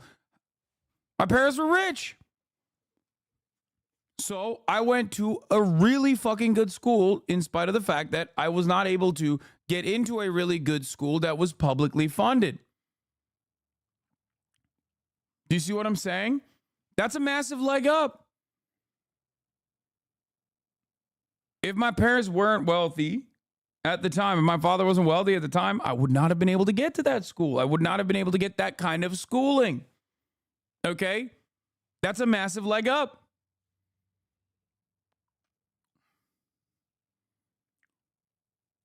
Not only that, but rich families can afford tutoring for their kids. That's another, you're right about that. Even though I was a dumbass, and even with the tutoring, I just couldn't get a good enough test score. So there's levels to this shit, okay? Elon's dad did import emeralds, but there wasn't a lot of money in this family. He never owned a emerald mine. This is total bullshit. If you want more detail on that, you can go check out our sources where we put the fact check for every one of the assertions in this video. Anyway, what Elon did have at a young age was a skill for computers and programming.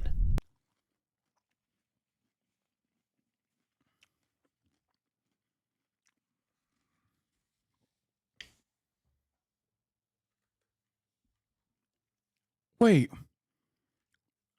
He has routinely lied about this. Why is he putting this in here? No, it's like there's news articles on this shit.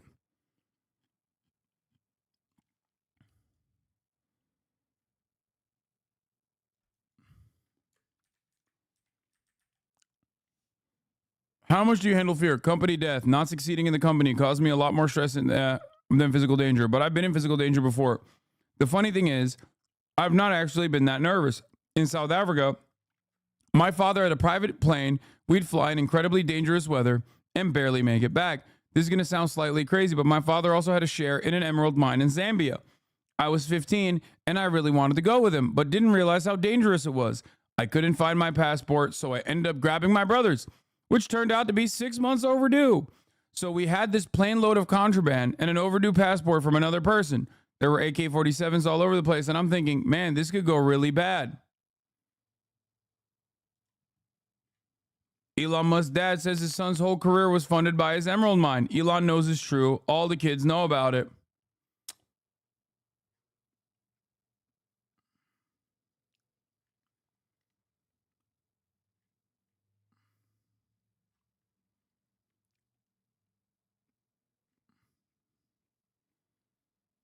I don't understand how Johnny Harris, who fancies himself to be a motherfucking journalist, is doing, like, failing to once again do like super basic, super entry level stuff.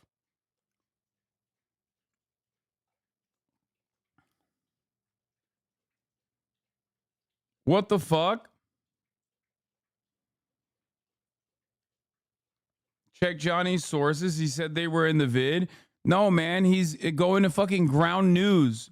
It's a Ground News ad, chatter. I taught myself how to program computers, mostly because I wanted to program games. At the age of 12, he invented a video game. Mom, do you remember when I was 12 and I created my own video game? That he sold to a magazine for $500. It was his first business move in tech.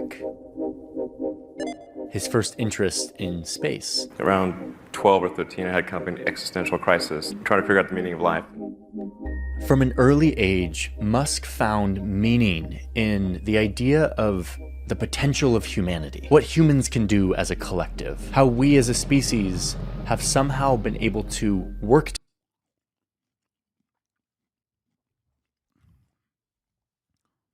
Elon's dad never owned an emerald mine. Walter Isaacson revealed in Elon Musk's biography released this week that Errol Musk never owned a mine. He wrote that Errol Musk used to own a light plane in the 1980s and sold it to an entrepreneur in 1986 in exchange for some emeralds from a mine the businessman owned in Zambia. His father, 77, told Isaacson the mine was never registered and that he imported raw emeralds and had cut them in Johannesburg.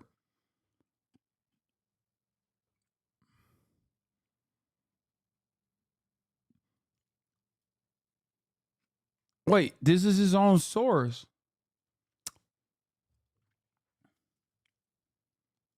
Like, Elon Musk was really telling the truth about his father. Errol never owned an emerald mine, biographer says.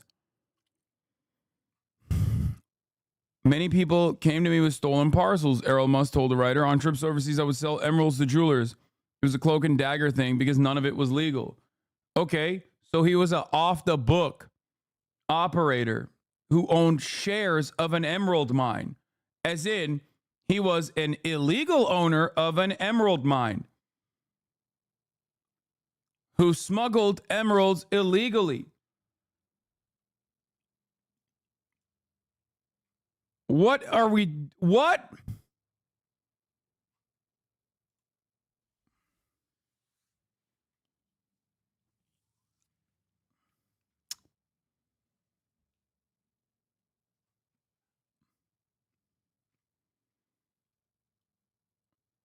I don't understand. How can you say that that is not like an owner of an emerald mine? When Elon Musk himself has personally said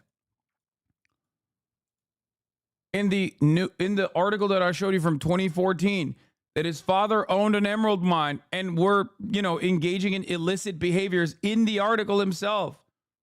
together to explore the meaning of the universe. My motivation was that if we can expand the scope and scale of consciousness, maybe we can find out the meaning of life. I mean, you hear this and it kind of sounds overly grand, kind of delusional, overly idealistic. But honestly, this is what motivates Musk from a very young age. And he doesn't bend on what he wants and what he's willing to do to achieve it. Owning shares and being the owner, oh my God, Neek Skit. You really have to stop being the stupidest person in the chat, like all the time. What do you think, like, how do you think someone becomes an owner of a company? Like, what do you think happens when someone owns a company? Like, how is that ownership legalized?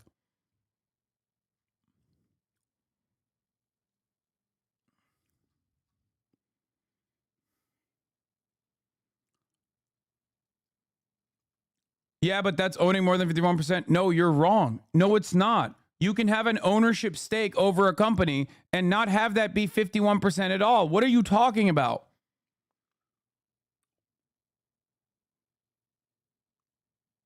An ownership stake does not necessarily mean that you have to own a majority of the shares.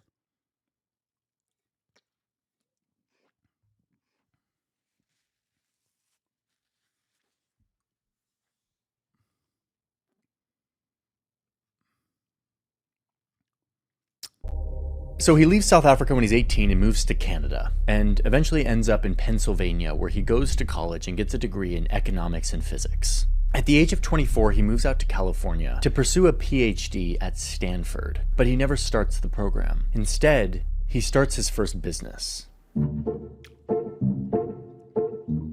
It's like saying Elon Musk is not like a significant owner of Tesla. Okay, so I'm not going to go into the details of every one of Elon's companies because there are a lot. If you want a deep dive, read this very thick book. This was a foundational part of our reporting, and it details the He bought it. He originally bought it. Play on all of these companies. For now, let me give you a quick summary of the businesses this guy built to become one of the richest men on the planet. His first company was called Zip2. He started it in 1995 with his brother, who seems to have an affinity for cowboy hats. Yeah, and also Jeffrey Epstein, okay, Kimball Musk. Literally stayed in the Jeffrey Epstein fuck palace in New York in the dungeon. His company provided maps and business directories for online newspapers. I know those words sound very strange to us now, but like back in 1995, it was a huge deal. It almost was like the precursor to what Google Maps is today, and it was very successful. We helped bring online several hundred newspapers that previously were only in print. It was acquired a few years later for $307 million. $22 million of those dollars going right into Elon's pocket. Suddenly, Elon is rich. Receiving cash is cash. I mean, those are just a large number of Ben Franklins. He uses the money to start another company called X.com. No, not that X.com. The first X.com, which you now know today as PayPal. So this is an ATM. What we're going to do is transform the traditional banking industry. It was basically an online bank, and it was revolutionary at the time. So much so that in 2002, eBay bought it for $1.5 billion. It was so revolutionary when like they didn't do basic security on it, that people could just like go into other people's accounts and just directly take money out through direct links. Elon got 180 million of those dollars, and now he's officially super rich. There it is, gentlemen, the fastest car in the world. So what to do with all of this money? The answer for Elon Musk. Dude, I'm so mad. There's so many parts of this. This is literally like the exact opposite of the TrueAnon 4-part series, or however many parts that Brace and Liz endlessly toiled over to put together, like exactly why Elon Musk is a fraudulent bitch. This literally is like the reverse of that, where it's just doing straight glaze propaganda with an unimaginable amount of revisionism. There are glaringly obvious flaws within the security structure of X, okay? It literally does not do the major job that it's supposed to do as you know, an internet, like as an online bank. It fails to provide security for its clients. That's a massive problem. But that's not where this ends, because once PayPal owns it, once PayPal purchases it, they literally push Elon Musk out anyway, because Elon Musk wants to control PayPal. And his ideas are idiotic.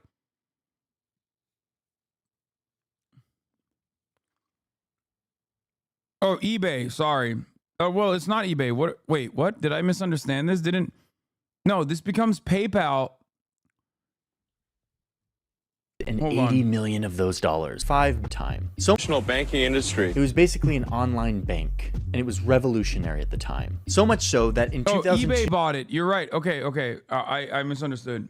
Yeah, then it becomes PayPal. Sorry. If eBay buys it, it becomes PayPal. Peter Thiel pushes Elon Musk out because he's sitting on, he wants to control X, which later became PayPal. You are so biased. Yes, I am. I'm biased to think that this is the worst way to try and deliver a top of the hour ad break. You're wrong. It is not a good way to try and deliver a top of the hour ad break. Okay?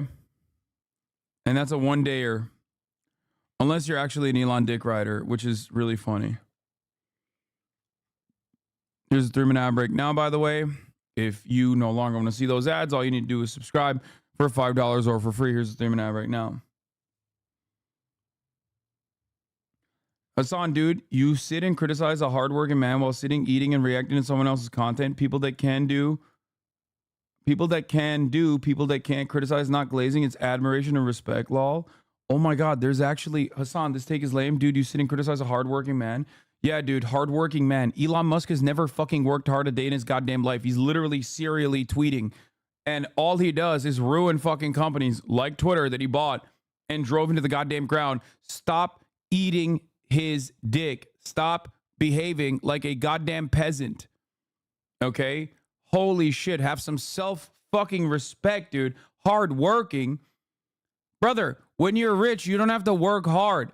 You are such a fucking idiot. You have to work hard. You're currently working hard, basically eating Elon Musk's dick, but you are actually have to work hard. You have to go and do gig economy jobs. You have to work on Uber, okay?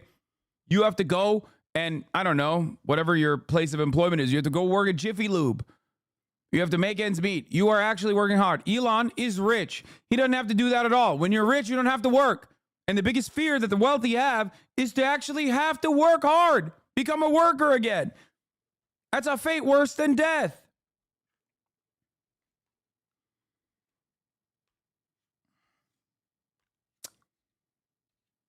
Dumb fuck.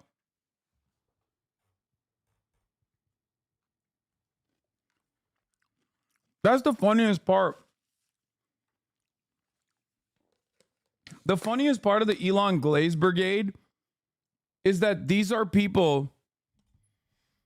The funniest part of the Elon Glaze Brigade is that these are people who are just objectively, 1, poor, 2, never going to be rich, 3, glazing up their overlords. It is against your self-interest to do so.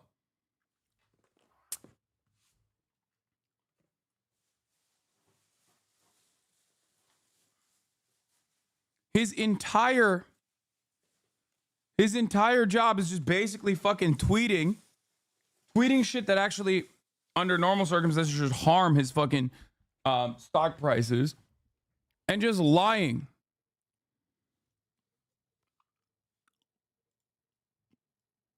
It doesn't matter what he did, will do. You'll still hate him, just bias. No, you're actually completely wrong. I had a conversation with Nolan from Donut Media a long time ago, before everybody turned on Elon Musk, about Elon Musk specifically, where I said, Elon Musk is exactly the type of person who was basically cooked up in a laboratory for someone like myself to love him. And yet he does everything wrong. And I despise him. Why? He literally has his entire net worth is reliant on government funding, and he focuses on renewable energy aspects where there is the most amount of government funding. He should be the most thankful billionaire on the fucking planet that the American government genuinely is interested in competing with China and other countries for renewable energy initiatives. And yet he bites the hand that fucking feeds him on a daily basis. He's a reactionary, psychopathic, now openly Nazi billionaire piece of shit.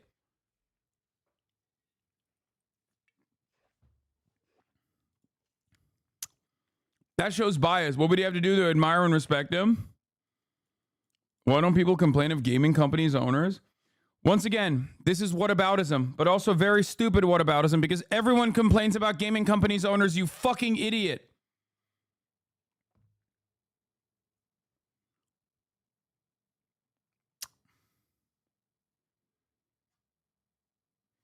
I have not talked about Elon Musk in quite some time, so I forgot that there's like still some dick eaters out here.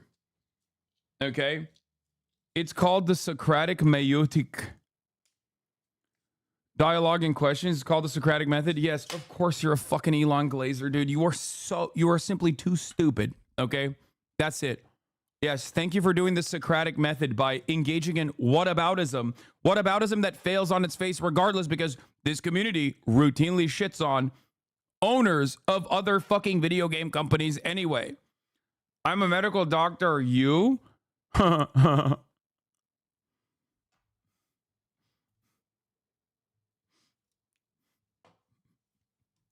You are not a medical doctor. Want proof? I do. I want proof so I can send this to your fucking board of medical examiners. So they take your doctorate away, okay? Unless you're a chiropractor. Which I think you are.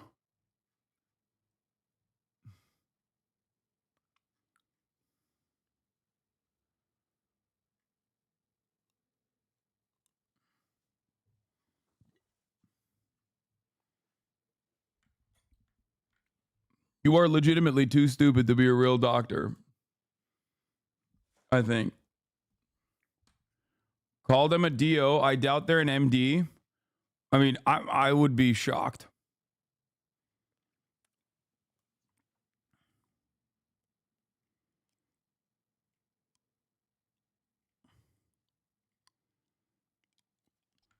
If he's a doctor, he's the one.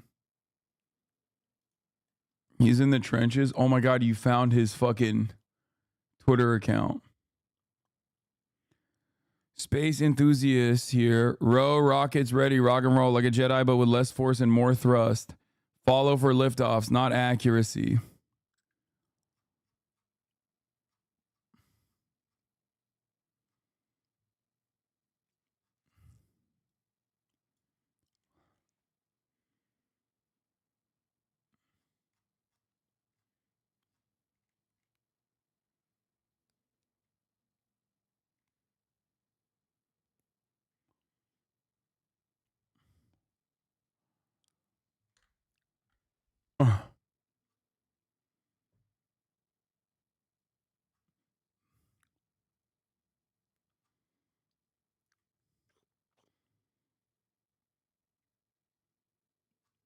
Yeah, I'm not shitting on Dios. I don't even think he's a Dio. Oh my God. I can't. All right, let's just get back to this Elon Glaze sesh. eBay bought it for $1.5 billion. Rich. For Elon Musk was to try out the craziest ideas he could think of. I have like about 180 million from PayPal. I thought, you know, I'll allocate half of that to SpaceX and Tesla and Solar City. That should be fine. I'll have 90 million. Like, that's lots. Once again, he got pushed out of PayPal by Peter Thiel specifically for his own good, because he would have driven the goddamn company into the fucking ground with some of his ideas. And then he ended up making a massive payday off of that anyway. I thought our probability of success was less than 10%. It would be foolish to think anything else other than that. Ever since he was a kid making video games about space, Elon has been motivated by this idea of humans expanding outside of Earth. Humans becoming a multi-planet species. We would like to help make life multi-planetary. The extension of life to multiple planets. In the early 2000s, Tesla already existed. They were making electric cars, but they were kind of high-end niche sports cars. Elon was really interested in this, so he came in as an investor and eventually became the CEO, with the vision of turning electric cars mainstream and ushering a whole new era of transportation. But these ideas were more expensive than he anticipated. Things cost more and took longer than I thought, so I had a choice of either put the rest of the money in or the companies are going to die. His rockets kept blowing up. His electric cars were... Yeah, Tesla isn't niche, right? No, it's not any longer. This is one of the only areas where Elon Musk actually was right. He made a bet and he succeeded. Okay? I no matter how biased I am, I will also earnestly, openly tell you what the truth is. He is one of the factors. He is one of the factors in like America having EVs in general. Obviously, many will say, well, it would have happened no matter what. And that's true. That is true. Okay? Yes, it would have happened no matter what. But Elon Musk abso-fucking-lutely, while still failing to have a successful company and only surviving due to carbon credit swap schemes that the government had put forward to basically keep his company alive by purchasing the carbon credits of other companies, green credits of other companies that were not making EV fleets, survived as a consequence of that and was able to basically keep Tesla alive as a consequence of that. But if you were to ask, like, did he make the right bet on EVs? Yes, he did. Superchargers and many of his other instincts, even though they were fucking lies, were correct. Here, I'll give you an example. He lied about battery swaps. Okay? He did. He just straight up lied about it. He was like, yeah, Tesla's going to have battery swaps. And even other EV evangelists in the chat, like Megaphonics and Fango Lives, have in times told me that battery swaps are impossible to conduct. Except they do it in fucking China. So I guess they're not that impossible to conduct. I don't fully understand how this was impossible, because I remember Fango Lives or Megaphonics, one of the two EV evangelists. Fango is a EV journalist. Megaphonics is just the Elon simp, former Elon simp. Said that Elon Musk lying about battery swaps was actually totally valid because battery swaps are impossible. Anyway, I don't get why people hate on sometimes make investments that paid off, but I get the autistic cook takes on Twitter, of course. It's not just autistic cook takes on Twitter.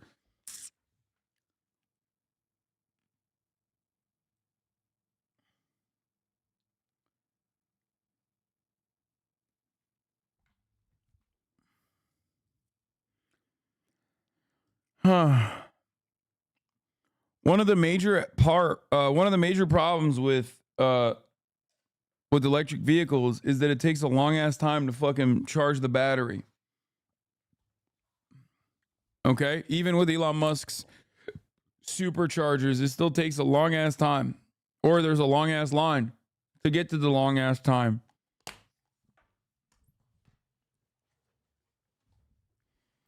No, the story on the battery swap thing is that it was an attempt to game the California credit system, but to be fair, the credit system was stupid. It was set up in a way to give extra credits to hydrogen cars, and Tesla figured out how to get its cars to qualify, and then California changed the system. Okay, then it was Megaphonics who said battery swaps are impossible. Maybe it wasn't Fango. One of you two told me at the time, and I took what you said for granted, that battery swaps were impossible to do. This was a couple years ago. China has battery swaps now. Like, and by a couple years, I mean like a while. It was like 2-3 years ago, maybe. Anyway.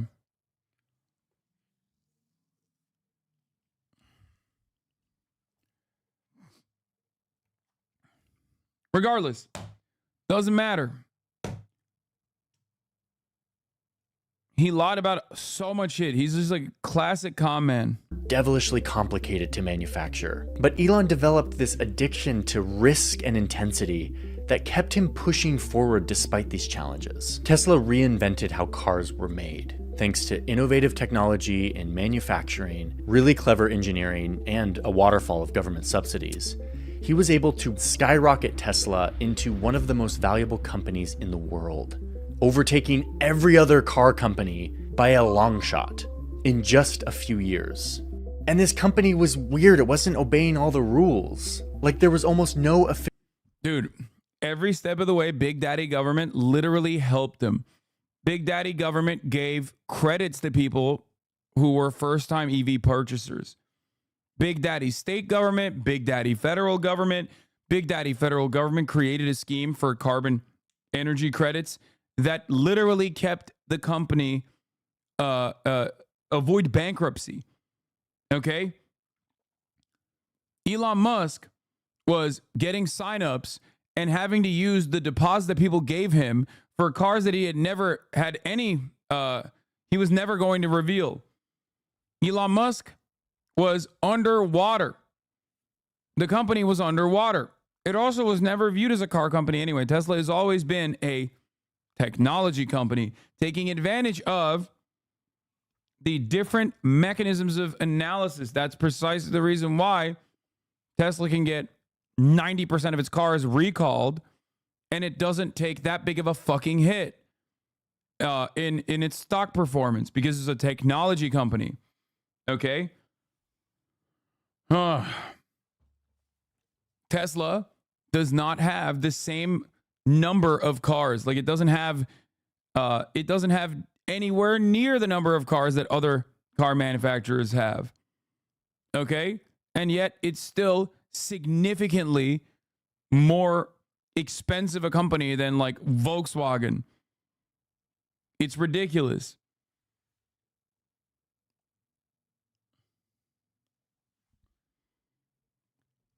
Now, Tesla's time will come.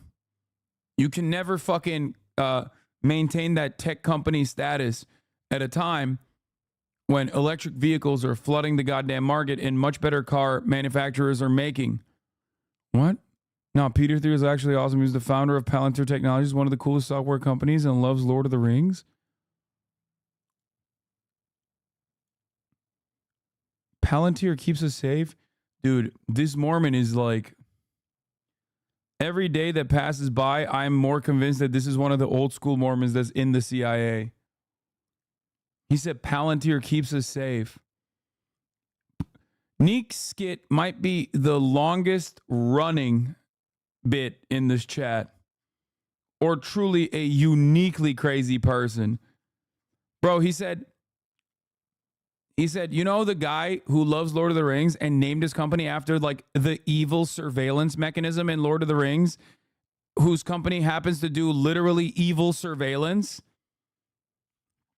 That's actually good. What if the bad guys were good? How do you fucking miss the mark being a liberal, which cares about like good, bad dynamics and doesn't just like analyze the world through a materialist lens, and still land on the bad side of the good, bad dynamics? It's like watching the Avengers and going, you know, Thanos, Malthusian ideology has some good fucking points, as a matter of fact. We should do at least like a half genocide. Doesn't Palantir help our government keep watch over people? On what planet is this statement accompanied with, and that's good? Gunshots at the Trump rally? Shut the fuck up. No.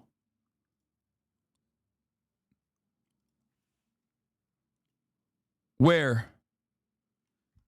Where? Give me a link now.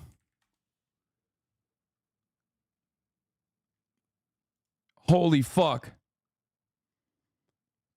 Dark Brandon? Dark Brandon?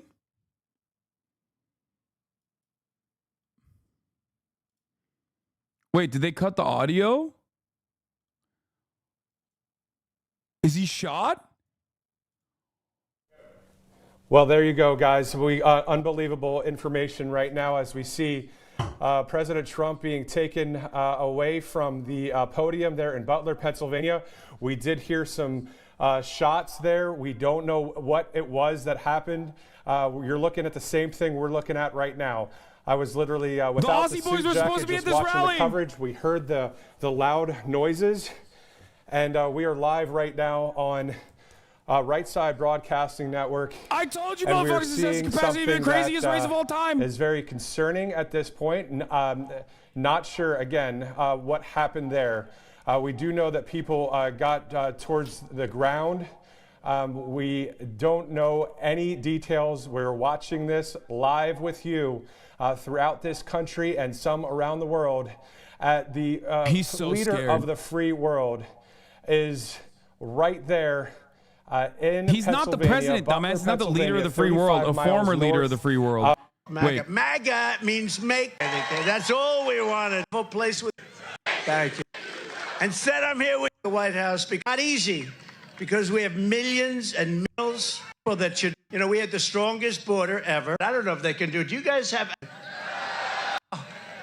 You take our left officers comes right out of Border Patrol. Legal in the history of probably starts a couple.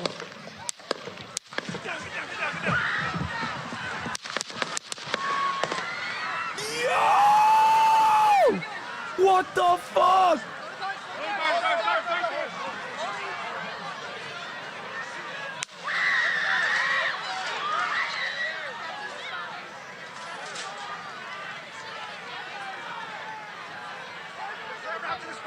Moving his spear. Hold. When you're ready. On you.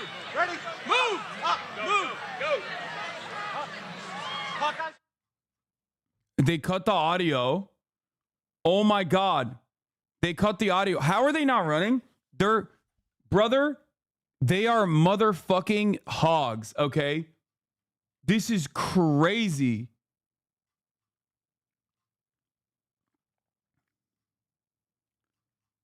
We don't know if it hit him. We don't know. Look, here, I'm going to replay it again. You see, a little bit old, that chart. That chart's a couple of months old. Want to really see something that said, take a look at what happened.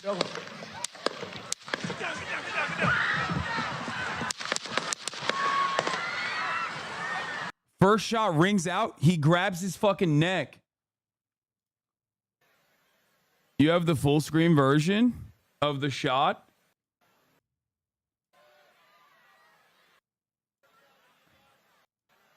Dude, what the fuck is going on? Do we think he got actually shot? I think he was bleeding when they picked him up. Trump bleeding. Don't show on stream. Oh my God. Oh my God, he is bleeding. I think it nicked his ear. No, that's not like enough. That's not TOS. Oh my God. Oh my God. Oh my God.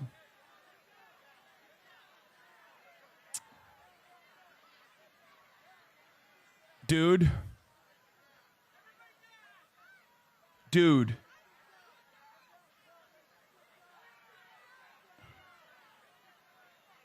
All I'm going to say is this has happened before. And when they miss, landslide.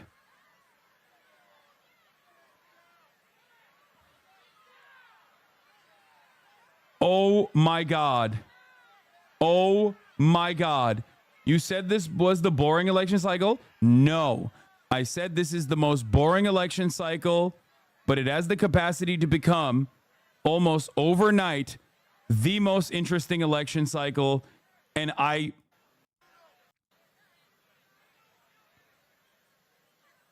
this happened with Bolsonaro, Reagan.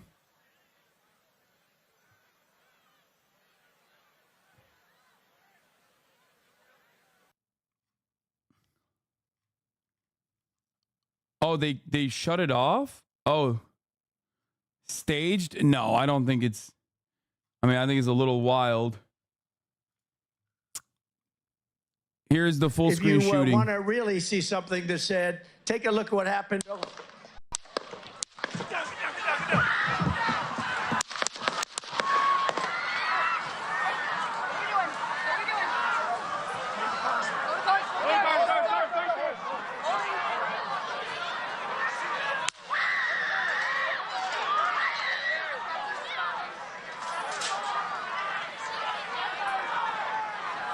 And if you want to really.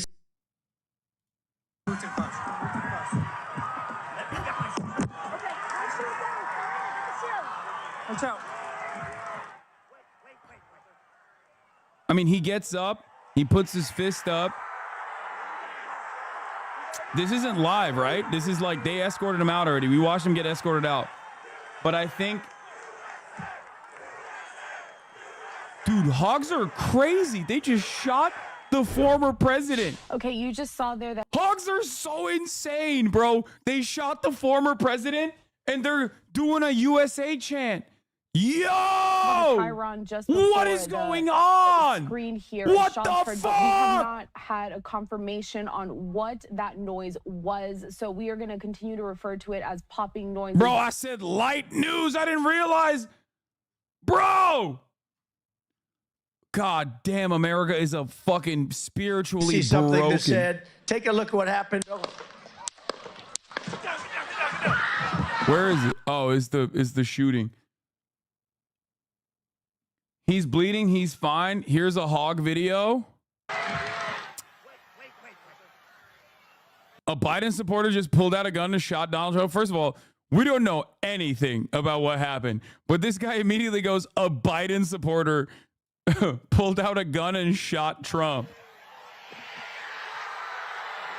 Oh, dude. Oh, dude. Reagan landslide. Oh, no. Reagan landslide incoming. Oh, my God.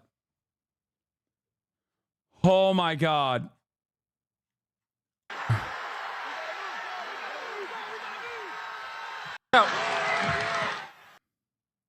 First shot, Trump's hand moves directly to the side of his head.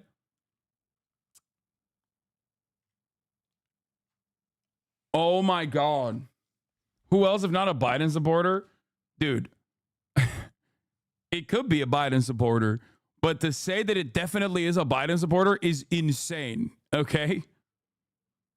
Like, to say with certainty, what do you mean, who else? This motherfucker was the president, dog. Why do you think former presidents get lifetime Secret Service? For this specific reason. What are you talking about? American presidents, for those of you who don't know, get lifetime Secret Service. There's the reason why he has Secret Service right now. Not every person that's like running for president until they become presidential candidates, presidential nominees, actually get full-blown Secret Servants. Secret Service. Former American presidents do. The reason for why is because when you're the president of the United States of America for however many years, you are in control of a lot of shit. You make a lot of enemies. There's a new angle. No, this is the angle that we saw originally.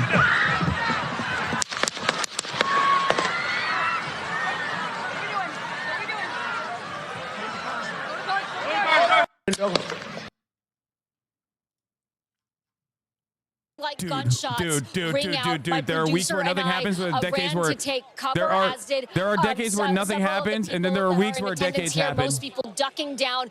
The press that were behind the risers, press that were at our media tables, ducking down under the tables as we weren't sure what was going on. Our crew who was up on the stage captured some of that video that you showed, the former president getting protected by his Secret Service.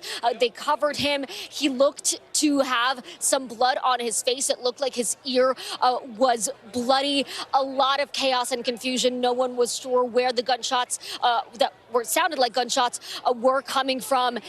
The former president, as we know, is now inside the motorcade. He may at this point be off-site. The folks here are now evacuating. A lot of confusion, some anger, people yelling at the press here, not sure what to make of what has just the press brought a blicky out. Was just standing on the stage. She was talking about immigration under President Biden when all of this erupted into chaos. Again, just moments into his appearance here in Butler, Pennsylvania. So far, we're safe. Our crew is safe. We have not seen anyone injured. We have not heard of anyone injured yet, but certainly unexpected, confusing, and we are still waiting to find out what exactly transpired here, Jose. And Dasha, we want to go back to that video because, as you indeed state, it does seem as though what appears to sound like shots, a number of them did ring out, and the former president clutched his right ear.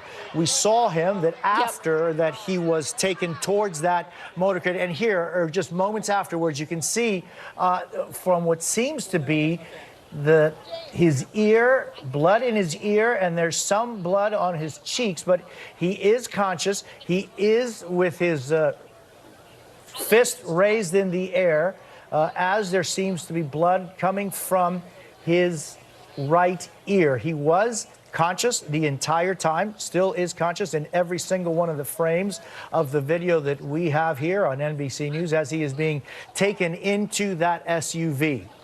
There were also moments right after those apparent gunshots rang out where we were able to hear the officials. And let's just listen in together to this. If you want to really see something that said, take a look at what happened.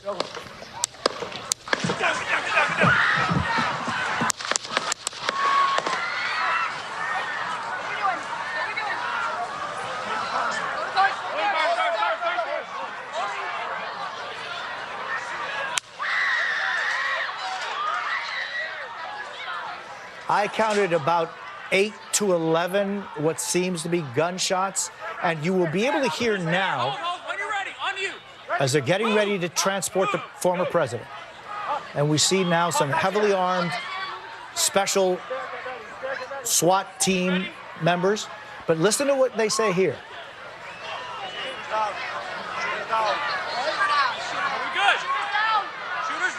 Shooter is down, is what one said. Oh, dude, they got him. They got the shooter. This was just moments ago in Pennsylvania. And we'll see the former president stand up with the help of a few people. Let me get my shoes. Hold on in your head. He says, let me get my shoes. Let me get my shoes. Watch out. Donald Trump still speaking as he raises his fist. And there you can see in the middle part of your screens what seems to be blood coming out from his right ear. Conscious, shaking and waving that fist. as about 5 people help him down the stairs and towards that SUV.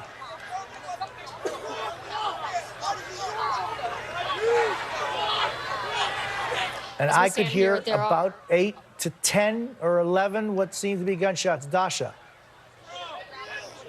Jose, as we stand here, there are a lot of people yelling at the press pen right now, a lot of anger from the people here. I'll tell you, just emotionally, there's been a roller coaster just over the last 10 minutes or so since this happened.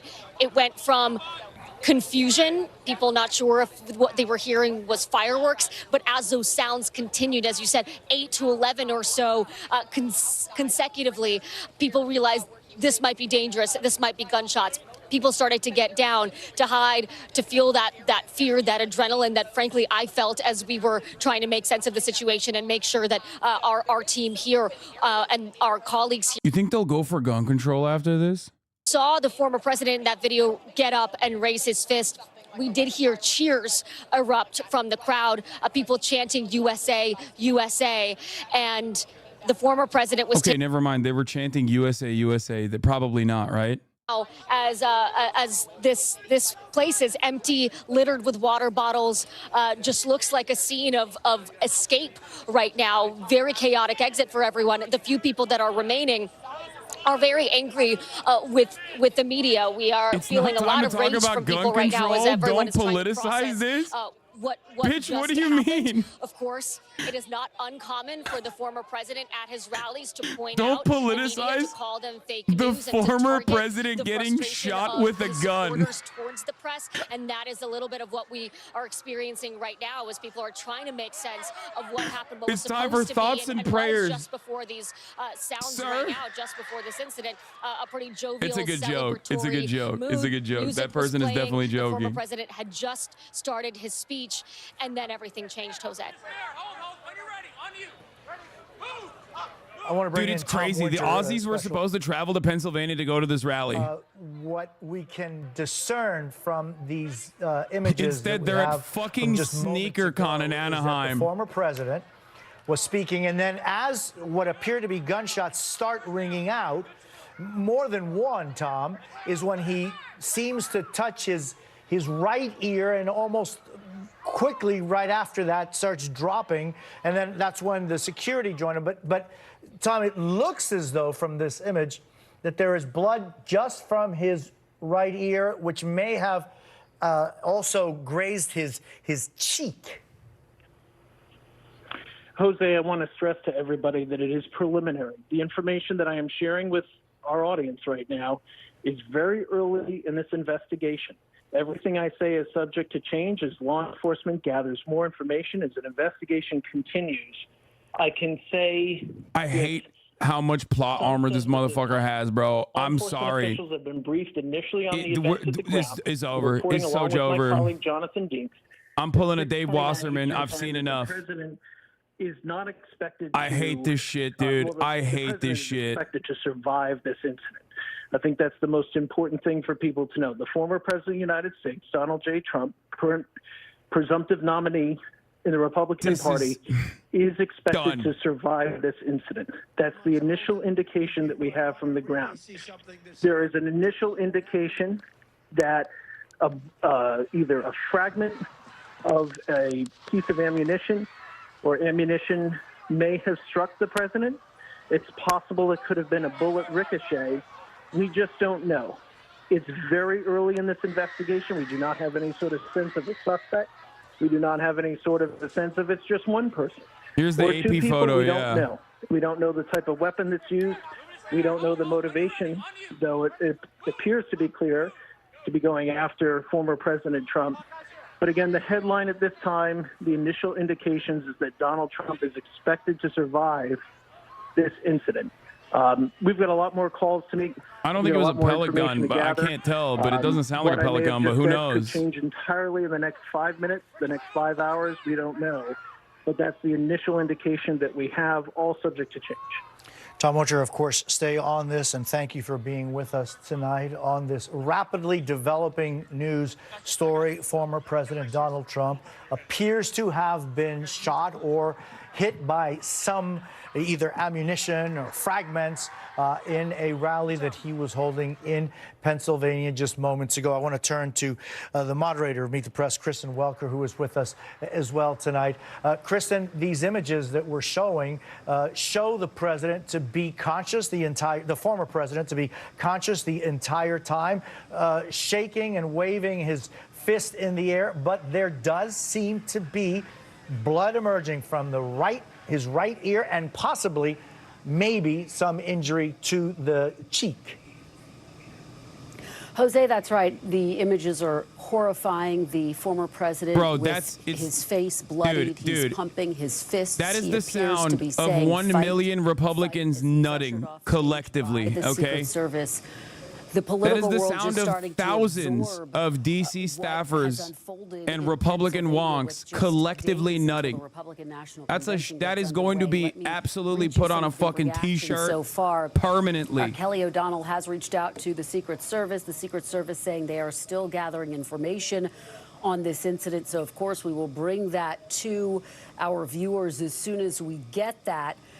President Biden, for his part, was at church in Delaware. As he left, he was asked if he'd been briefed on this rally. He said no. He then got back into his motorcade. Undoubtedly, he will be briefed in the coming moments. J.D. Vance, of course, the senator from Ohio, who is a potential contender to be Trump's VP nominee, tweeting out, "Everyone join me in praying for our President Trump and everyone at that rally. I hope everyone is okay." Jose, we cannot just remember that after Lincoln got shot, he wasn't reelected, so there's still hope. Yeah, JFK too, but as everyone absorbs those what were very has happened different again, the former ones. president rushed off stage, pumping his fist, appearing to have been injured at this rally in Pennsylvania, Jose. Kristen Welker, thank you so very much. Stay with us. Yeah, bro, he is such a fucking content demon, like straight up. Such a goddamn content demon, dude. And of course, every hog is posting the photo already. I told you. Immediately, Tucker Carlson, 20K likes. He's such a fucking content monster, dude.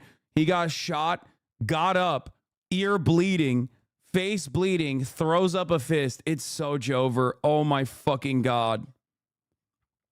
Yes, it is real. It happened in front of our eyes. We literally watched it in real time. Sick photo? Yeah, of course it's a sick photo. Are you kidding me? Look, I don't know anything about who shot him, how they shot him, what they shot him with, what kind of grazing occurred. But what I will tell you is this. When motherfuckers shoot at Republicans, they use 22s, okay? And they don't go for center mass.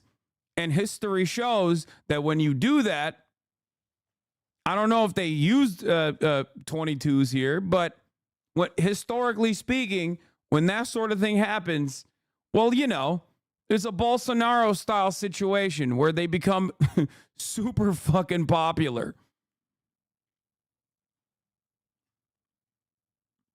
That's why people say when you come at the king, you best not miss.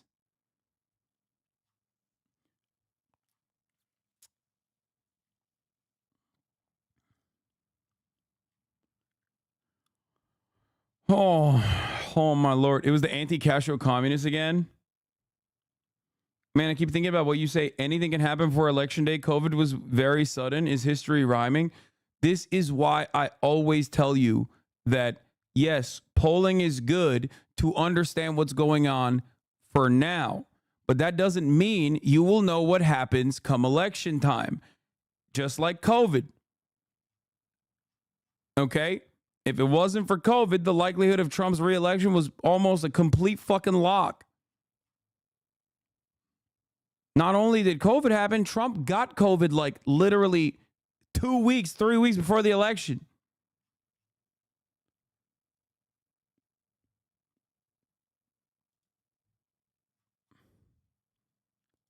Word has got a live cam going on with the police on the area. to his speech here. Bro, how is she crowd still also there? quite angry at the press, and we are now being told by Secret Service that we need to leave, Jose. So I'm going to say goodbye to you for now, but we will keep you posted. I'll post it out. I'll phone in later if we have more information, Jose. Dasha, thank you very much. Do what is needed to do. Stay safe and do exactly what authorities are asking you to do. I want to, and if you're listening to us on radio, I want you to listen as well as watch what happened just short moments ago in Pennsylvania at former President Donald Trump's rally. We're going to start from this part and just go right through the whole incident. I really see something that said, take a look at what happened. Bro, they're going to play that forever, dude.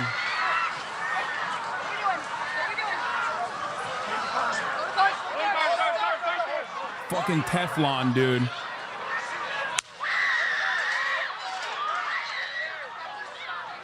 Yeah, unbowed assassination attempt victim who showed poise and courage right after nearly being killed versus a guy who can't remember his friends' names is beyond over.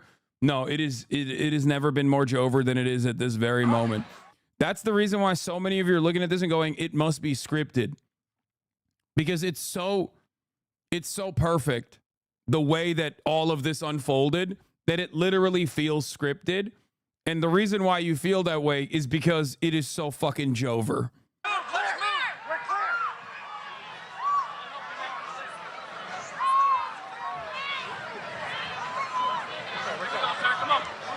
Let me get my shoes. I got you, sir. Let me get my shoes, sir. Hold that in your head. It's bloody. So we got to move to the bus. Let me get my shoes. Okay, my shoes down.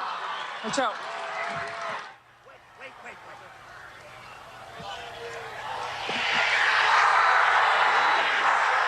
They went crazy. And before you say, oh, it just like feels scripted because he like just walks it off. Dude, shock, adrenaline is incredibly powerful.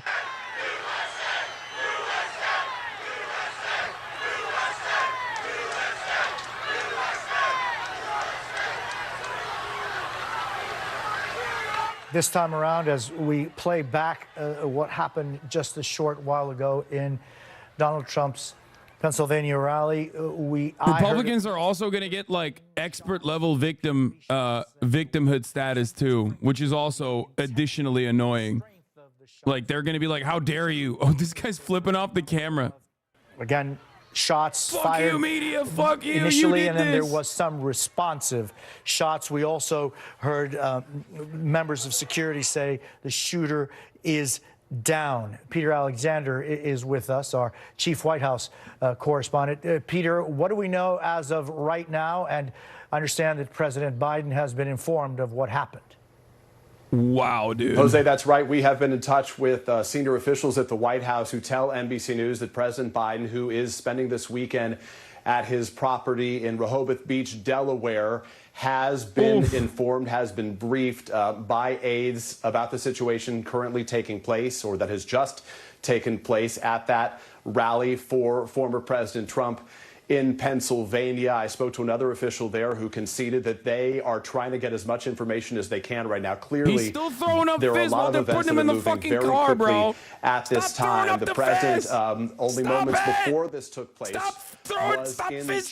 church at Rehoboth. Stop. And when he exited the Every church, fist is reporters another asked him if he 10,000 in a had- fucking if he red was aware state, of it a or key had been state turning into informed a about it. red At that state. time, he had not been. It's clear at this time. Every time he throws up his fist, Michigan is more over than it is was clearly before. a very dramatic moment for this country. He's both farming it. President Biden and New many York members is now officially a battleground state. of all kinds. Nobody anticipated anything of this kind to take place. As someone who travels routinely with the president and formerly with former President Trump and with Mr. Trump as a candidate, the perimeter is usually very tightly protected from a great distance as well. As you saw, He's clip farming harder than the new crop of phase talent. He's like phase Ronaldo.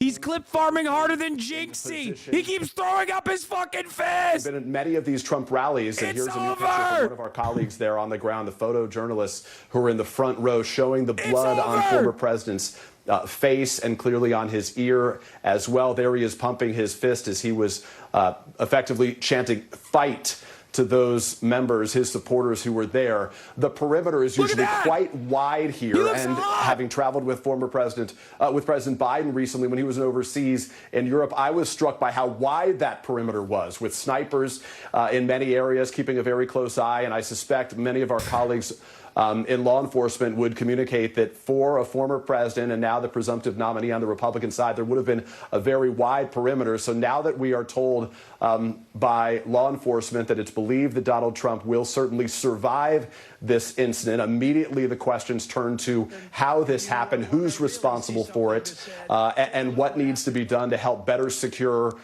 any of these Libs political are coping on Twitter so hard right now, calling it all staged. That's so funny. Which begins with the Republican National We're reaching a new level of like liberal QAnon. Monday in Milwaukee, a giant perimeter has been Biden built lost the phase vote.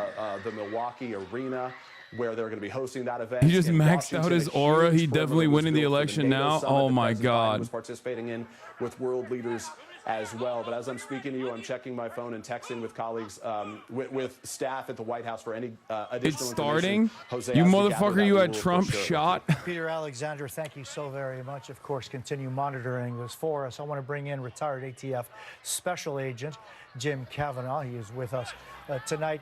Jim, and when we look at these images, there is so much that tells people like you so much about the trajectory, where it seems that these gunshots or whatever came from. The president was looking towards his right when at least two of what seems to be gunshots rang out. He's gonna be a he's gonna be a 4-term president, dude. Here as he was dropping, it seems later, This is Jim, the day that the election there was may lost. be up to two what appear to be lines, one right up above his mouth on his cheek going towards his ear, and then one. 4 more years, 4 more terms until Barron becomes What does president. this tell you, Jim? Yeah, well, you're exactly right, Jose. I mean, he certainly reacted to his right. I mean, appears to be he was struck in his right ear. That where appears to be where all the blood is. We don't know if that blood on the cheek is a wound or just blood spatter. It's hard to tell. But he certainly reacted to his right. He felt the sting on his right, probably his right ear. There's bleachers behind him that are filled, with supportors. But he kind of looks to his It's right. wild that we are able to watch history that the shot unfold was directly to his right. live that on came directly from his right. It's just- Twitch.motherfucking He had hit him on the. Take a look at what happened. There you see it, Jim. Yeah.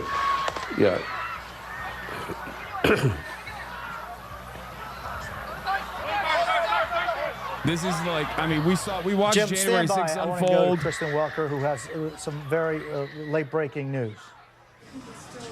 Jose, Secret Service spokesperson just posted on X saying an incident occurred the evening of July 13th at a Trump rally in Pennsylvania. The Secret Service has implemented protective measures and the former president is safe. This is now an active Secret Service investigation and further information will be released when available. Again, that is from the Secret Service. Everyone just absorbing what has occurred and unfolded in Pennsylvania. We're also getting reaction from a number of the vice presidential potential picks of former President Trump. Again, just to reiterate, the Republican National Convention is just days away from getting underway, set to begin on Monday. Senator Rubio posting praying for President Trump and all those attending the rally in Pennsylvania today. Senator Vance, everyone join me in praying for our President Trump and everyone at that rally. I hope everyone is okay. North Dakota Governor Doug Burgum, please join Catherine and me in praying for President Trump, his family, Butler, and PA. everyone Trump attending the says rally he is today. fine. In Carrie statement, it Lake, says he's being checked of course, at a Senate medical candidate facility. posting, please pray for President Trump. So reaction just beginning to pour in Fox from News. the political world. Of Representative course, Dan Moiser, who was at the Trump rally, says he heard 8 to 10 shots. Appeared like multiple people in the crowd were hit, according to Fox News. The scenario that everyone, of course, feared and was trying to protect against. Certainly as we head toward the conventions this summer, security is in the spotlight. The questions, of course, now, how could this have happened at a rally for the presumptive Elon Musk Republican? uses this crisis as an opportunity to endorse Donald Trump. I fully endorse President Trump and hope for his rapid recovery. Dark days are ahead of us. I made the joke. I said, oh, you think this will be fucking an opportunity for gun control? But fuck no, dude. The only gun control that will be enforced in this country is like if you have ever demonstrated any kind of left-leaning sentiment. Like, for example, we shouldn't murder gay people or whatever. The government will come and take your guns away only to give it to the people who say they should kill gay people. Going forward, holding my tongue. I got lots of jokes, not trying to get you in trouble. I mean, I've been doing that as well. So I've been holding my tongue as well.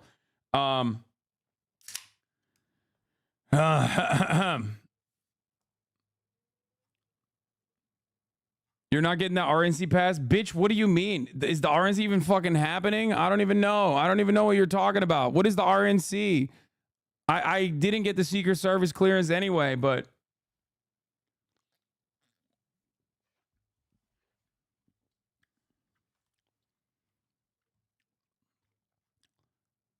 I don't know. I don't know, man. What's Brandon going to say about this? You'll be like, we beat Medicare. 7 Eastern time. So we're doing a lot of reporting. Law enforcement, U.S. Secret Service trying to get a handle on it. As you can imagine, federal law enforcement agencies, and I'm including my reporting with my colleague Jonathan Dienst on this, federal law enforcement agencies are all acutely aware of what's going on and are standing by to provide any sort of information or do any sort of investigative work, depending upon what they might find. Of course, there'll be questions about security. If this was, in fact, an intentional act, there'll be questions about the what and the why. But right now, I think folks are still trying to get a handle on the details, the most important of which, just so people understand the current condition of the former president, is that he is expected to survive. So I want to thank you very much. Stay with us. I want to go to Hallie Jackson, who has an update from the Trump campaign. Hallie? Yeah, per a campaign spokesperson, I'm going to read you this statement in full as obtained by our colleague Garrett Hake. That President Trump thanks law enforcement and first responders for their quick action during this heinous act. The spokesperson goes on to say he is fine and being checked out at a local medical facility. That is it for now. We do expect more details to follow, but obviously significant now as we're looking at some of these images here. Hot take, this won't change the election that much. That he is, in the words of the campaign, we'll see. He is apparently I don't know about that. and is obviously being looked at now. People do hate Trump, myself included. Like everybody, like people that hate Trump still hate Trump. They're not going to be like, I love Trump now. Convention that for the presumptive Republican But this will bring a lot more people to pay attention to what the fuck's going on in the just cycle. days before he is set to officially accept the nomination. We want to be super careful here because there's still a lot we don't know about motivation, but I will just echo what some of my colleagues have said here, having been to many of these kinds of rallies. There is a security perimeter in place for any time you go to an event with any current or former president. There are mags, there is security, there's a perimeter, and it is usually, obviously, always pretty intense. And so there are going to be a lot of questions here moving forward as to how this could have happened as we're looking at these very dramatic visuals now from photographers who are lined up right there on stage in Butler, Pennsylvania. We have seen a lot of reaction coming in. I know that Kristen just went through some of it from people like Mike Pence, from others in the party saying that they are praying for the former president. As you see there, the blood on his face as he's holding up his hand, that shot that we have been replaying here, Jose. But again, the word from the Trump campaign, he is fine, they say, and currently being checked out. We're going to update you the second we get anything more. Hallie Jackson, thank you very much. I want to go back to Dasha Burns, who was at that Trump rally north of Pittsburgh and has new reporting. She joins us on the phone. She was asked to leave the area as it is considered a crime scene. Yeah, Jose, that's right. Everyone has now been evacuated. That includes attendees, staff, that includes the press as well. We have our crew has reconvened. We're all together. The shooter was Ben Simmons, who averaged 13% from distance in his career. Great interview. Thank you. Thank you for this. Thank you for this call in from the scene. That's great. A member who was an elected official. Dasha. You are screened. I'm so sorry. I just can't. We're not able to make out exactly what you're saying. It is a very chaotic scene where you are. The communications tune into are Fox difficult. News, We're going to try to reestablish which I a suspect better is holding a line of victory communication parade. with Dasha Burns. I want to go back to Peter The shooter Alexander. was Cristiano Ronaldo? Bitch, if the shooter was Cristiano Ronaldo, he wouldn't have missed. What are you talking about? Jose, no new information from the White House right now. Shooter barely went 1 for 8. What are you talking about?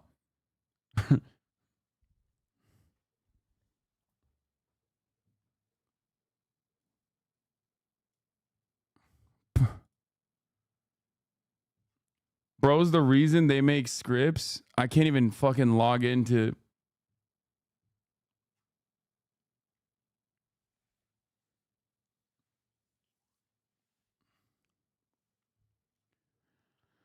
I can't even watch the. Does anyone have a Fox News link? I need a Fox News link. I need to see what the fuck they're saying. Governor of the state of Pennsylvania. So that's just the latest information we're getting from there. Again, we are reaching out to our to the staff at the White House right now. President Biden, as we noted earlier, is traveling. He is in Delaware right now. The reporters, the pool that travels with him, we are told by reporters they are being kept inside the vans that they normally travel in a safe distance away from his home. But that is the latest in terms of the information that we have, Jose. Peter Alexander, thank you so very much as we continue our coverage. Lester Holt continues with our breaking news. Jose, thank you very much as we continue to cover the events here. I want to go to Dasha Burns. Dasha was in the crowd covering this event. I think we've reestablished your signal. Dasha, do you hear us okay?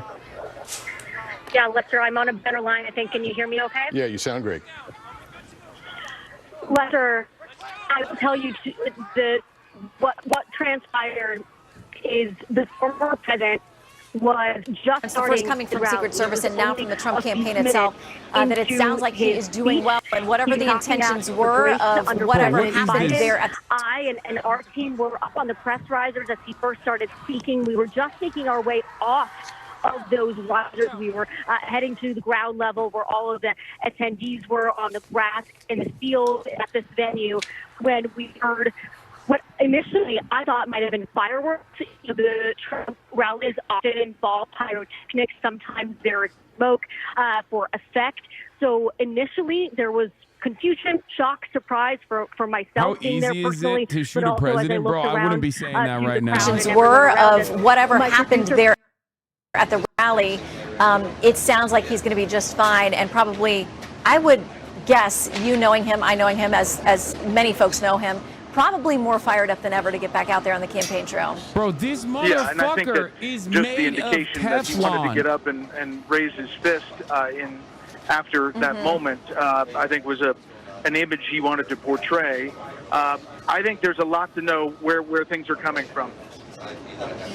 Bro, why are you turning off a first-hand account of a woman on the phone for Brett, this? thank you very much. Safe travels. 'Cause I can't We will see hear you the here first-hand very account of a shortly woman. in Milwaukee. Excuse me, I want to make sure that we get to nationally syndicated political reporter Selena Zito. She is a Pennsylvanian. She is somebody who has a Pennsylvanian, I guess would be the right term. She covers this state border to border, knows it inside and out. You were there at the rally, Selena. Can you tell us what you witnessed?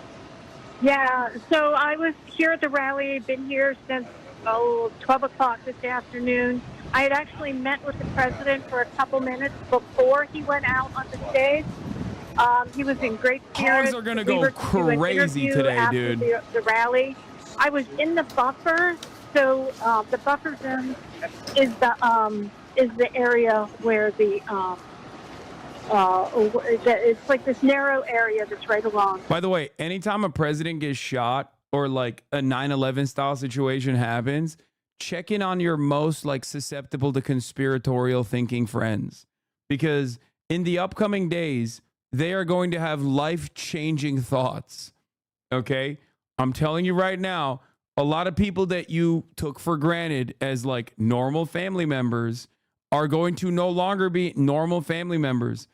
These are always life-changing events for many American families. They're going to fucking turn around and be like, some of them are going to turn around and be like, this was a false flag.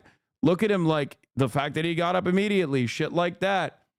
You know, I'm telling you right now, this is Blue Anon is about to go crazy. We're talking about the MAGA crowd going crazy, but Blue Anon will be extra nutty as well. There's hella members in the chat currently riding with the false flag conspiracy. The shooter. Obviously, the dumbest chatters in the chat are like, gaming tonight? Yeah, dude, we're gaming with American democracy's future. Lester, and it was hard to tell exactly where the shots were coming from. I thought I saw some smoke on the right-hand side of the Obviously, stage. Again, who knows how the fucking hogs operate going forward? They're going to get extra nutty. But you know who else is going to get extra nutty? The Blue Anon liberals. Okay? Blue Anon liberals are going to go crazy mode. Especially considering how dire Biden's chances were to begin with. MAGA is going to say this was fucking MAGA is going to say this was Biden's doing, okay?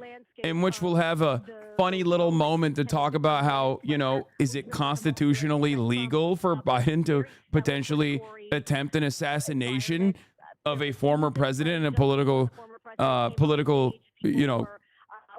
rival running for office? The Supreme Court did rule it. The Supreme Court made it extra hard to prosecute such things. So that's number one. But that's besides the point. It might have been an official act. I'm kidding. Obviously, I don't think this was Biden. But, that's a conversation that you can have with your MAGA relatives that will say this was Biden. This was Biden's doing. Having said that, however, I think that there is going to be a lot of fucking panic and craziness on the liberal side as well. Liberals going with this was a false flag attempt because they can't cope with the reality that at the top of the hour there's a 3-minute ad break, and that is very real unless you subscribe for $5 or for free with a Twitch Prime. $6, sorry. Inflation. Brandon's America. There I go again. Right, Twitch Prime is free though, as long as you connect your Amazon Prime account to your Twitch account. Here's the 3-minute ad break coming for you right now. In the eve of a historic moment. Not see anyone get injured. You saw the former president with some blood on his face. And this is nutty. He is safe. We are safe, and we are just looking to learn as many details as we can. All right, Dasha Burns with that, first-person account of what occurred there in Pennsylvania. And again, we saw that close-up picture. Democrats have a really wonderful opportunity to change the message from Donald Trump's brave martyrdom to who the next presidential candidate is going to be. This is the ace in their pocket. This is the ace up their sleeve. I'm telling you right now. Oh, they found the shooter. BNO News says 1 person killed. That's BNO News, man. County prosecutor says 1 person killed in shooting at Trump rally, former president safe. That's probably the shooter, by the way, because they said they got him. If 1 person has been killed, there's going to be a lot of fucking misinformation flying around. But if there's 1 person that's killed, it most likely is the shooter because they said they got him. They took him down. Yeah, in the video, you hear him saying, shoot her down, shoot her down. What specifically happened, although we've obviously been seeing it and watching it for ourselves. The Secret Service, they say, has implemented protective measures. If Biden got shot, it would not have had this effect. Brother, if Biden got shot, he would not stand up and throw a fucking fist. He would be dead. Just from the sheer panic, he would just die. Like, what do you mean? Biden would have died before the bullet hit him because he would have heard the loud noise and it would have scared him to death. What the fuck are you talking about? Also, I suspect that like whoever would do such a thing would be probably a hog with better aim. Nice title, bro. What do you mean? It's what happened. Trump shot at PA rally is my title. Are you going to cry? Are you going to fucking do like liberal baiting here as a die-in-the-wool hog? You're going to be like, oh, I can't believe you're not demonstrating a level of respect for the former president. Like, you're a piece of shit if you're already like a fucking massive Trump supporter. Yeah, I'm sorry. I'm not going to spare your fucking feelings, dipshit. I didn't even write anything crazy. I'm not like celebrating. I just simply said Trump shot at PA rally. He did. You can see it on the fucking screen.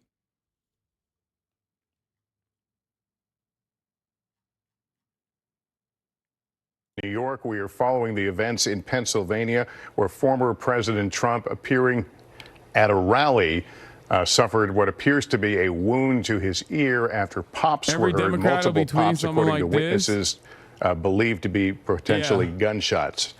The former president, taken from the stage, surrounded by Secret Service, ultimately put into his armored vehicle and whisked away from the scene. You heard my colleague say that rally site is now a crime scene as the Secret Service now takes over in the investigation.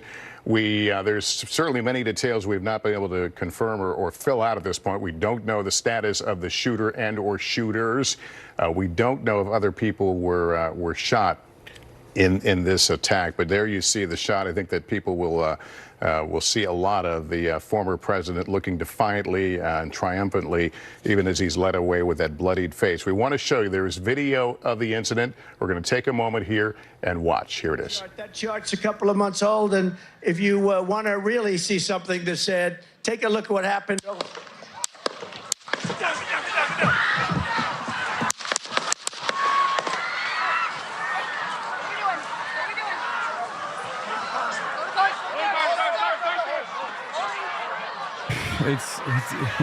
It is more Jover than it has been in quite a long time, I think. Move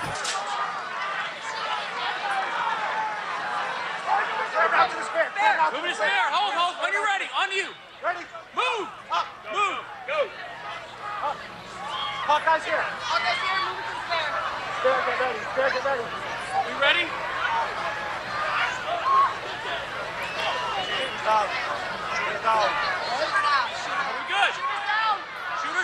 Are we good to move? They're saying shooters down. So if you're hearing reports about somebody, if you're hearing reports right now about somebody dying at the rally, it's probably the shooter. And the 8 to 10 shots that were fired could literally be the police firing back, Secret Service firing back at the shooter. Watch out. The former president obviously dazed by what had transpired. You hear him say, "Let me get my shoes," as Secret Service surrounds him. Typically, Secret Service protectees are protected by layers of teams. You see the folks usually in the dark uniforms there with the assault weapons. It's part of a counter-assault team that typically is certainly on presidential security. I can't tell you for sure if we would see it in this case, a former president, but nonetheless, you see these teams begin to surround Mr. Trump, and then somebody says clear. We don't know if they're referring to the threat. If the threat was neutralized, that's obviously the Biden was next already losing. This is beyond worry over. is to Perfect make fascist sure that aesthetics. there Wait is no until we further see who the threat shooter is. to the That is gonna protectee, add in this another case, layer of coverage. former Oh, President yeah. Trump or anyone in the crowd. Oh, yeah. That's the other thing. If it's an undocumented migrant, dude, listen, if you have any kind of like Mexican in your ancestry, you're getting deported, okay? Like it is, if the shooter... This is right, spot on here, What is Lester. happening? They do What's have layered effing? security. A lot of it is provided also by local law enforcement. You can see their SWAT teams are there assisting. And the former president has a permanent detail, of course, of Secret Service agents that protect him, a detail leader, a special agent in charge. They're all very close to him. You can see when he was hit, his face is actually turned to the right, and he grabs his right ear. Now, you can hear some small popping noises, and you can also see the crowd react to the noise. So, you know, I think I would probably rule out some sort of a slingshot. I think it is some sort of a weapon. Now, it could be a small caliber handgun that grazed his ear. That's a possibility. Oh, he's saying he's ruling out a slingshot. It also could be something like a simunition. And that's a round that we use in training, that police use in training. It will bust your skin. It will hurt you. It fires from a regular firearm. You know, sometimes people use similar type. There's various types, but sometimes they use them in paintball activities. So it could be a firearm, and that could be a small caliber weapon that just grazed him. because it looks like the shot came from the right, and he was actually facing the right.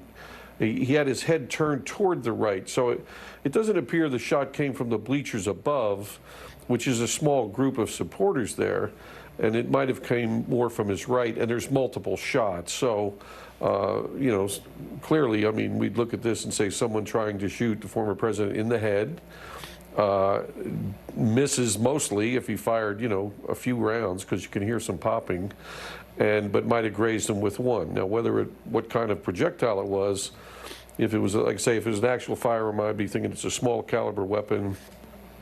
The reports are not real loud that I can tell, although we'll probably get better audio. It doesn't sound like any kind of a rifle or anything.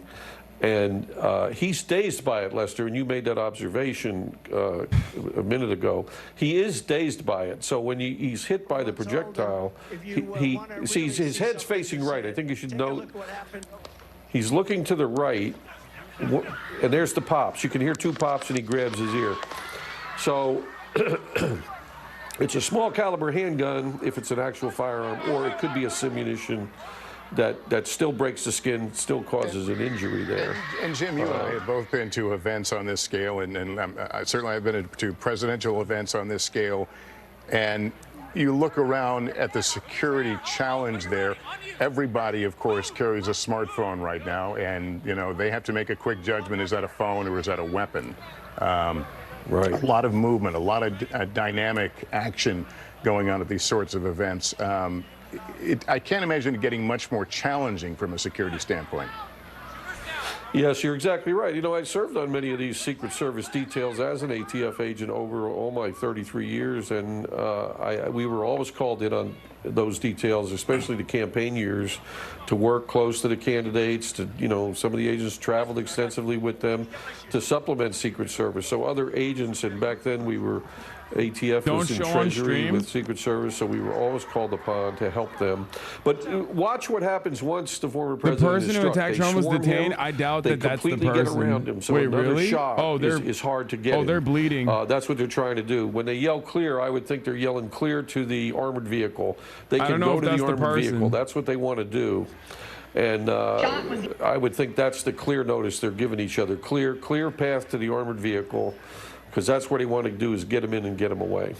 Again, this is the weekend for the Republican National Convention. It is also the weekend that we were expecting we might hear former President Trump's announcement of a running mate. I want to go to Kristen Welker right now. Kristen, we have been watching these members of the so-called short list of potential nominees. Are we hearing from any of them? And if so, what are they saying?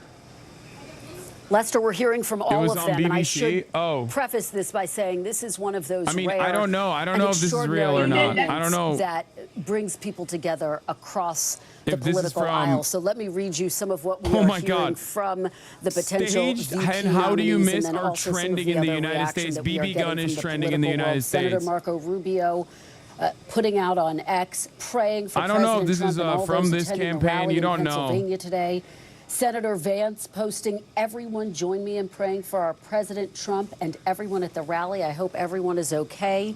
Doug Burgum writing, please join Catherine and me, his wife, in praying for President Trump, his family, and everyone attending the rally. Carrie Lake also tweeting out her words of support. And then Senator Bernie Sanders, independent senator, posting, political violence is absolutely unacceptable. I wish Donald Trump and everyone else who may have been hurt a speedy recovery. Pausing on that last saying, how do you miss, though? You must not be you must not be aware that this happens to right-wingers quite a bit globally. The United States of America literally happened to the one guy that we were watching earlier that is perhaps the most analogous for the Trump presidency, Ronald Reagan. So, you know, this happens a lot. It has happened. Yeah, it's when it happens to like Democrats, it's a little different. When it happens to Democrats, they die. Or when it happens to like more progressive people on the ticket, even if they are a Republican, back at when you know when the Republican Party first started, when it was very different. It was a force of progress. You know, they die. When it happens, the right wingers, not as much. A mother-son who say that they were right there. They were in the area where this happened. Donna, let me start with you. First of all, are you okay? Yes, I'm shook. I'm definitely shook up, but I'm okay. Yeah, and Trump was talking, watching him. I heard pop, pop, pop. I thought it was like a cap gun. And my son's like, gun, get down. And next thing you know, everybody around us was down. And then once we got down, we was up at the top of our bleacher, the men were yelling to all the snipers and all the cops to come over because he had shot a man and a woman in our bleacher. We heard the one is very fatal. We don't know that for sure, but they were down. They went out on grenades. So Joe, what exactly did you see? Because from our vantage point, we couldn't see what was going on. We didn't see any individuals. All we could do was listen for those sounds. But what did you see? Again, I was watching the president, and you hear the Dude, gunshots guys, go off. the idea that Trump did this to himself is very silly. Please don't lean on, blue MAGA conspiracies, please. And after we got down, like my mom said, it's there was 2 people down. They were calling. Please don't do this.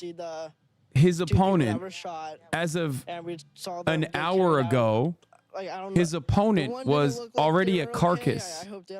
Okay, his opponent was already a carcass.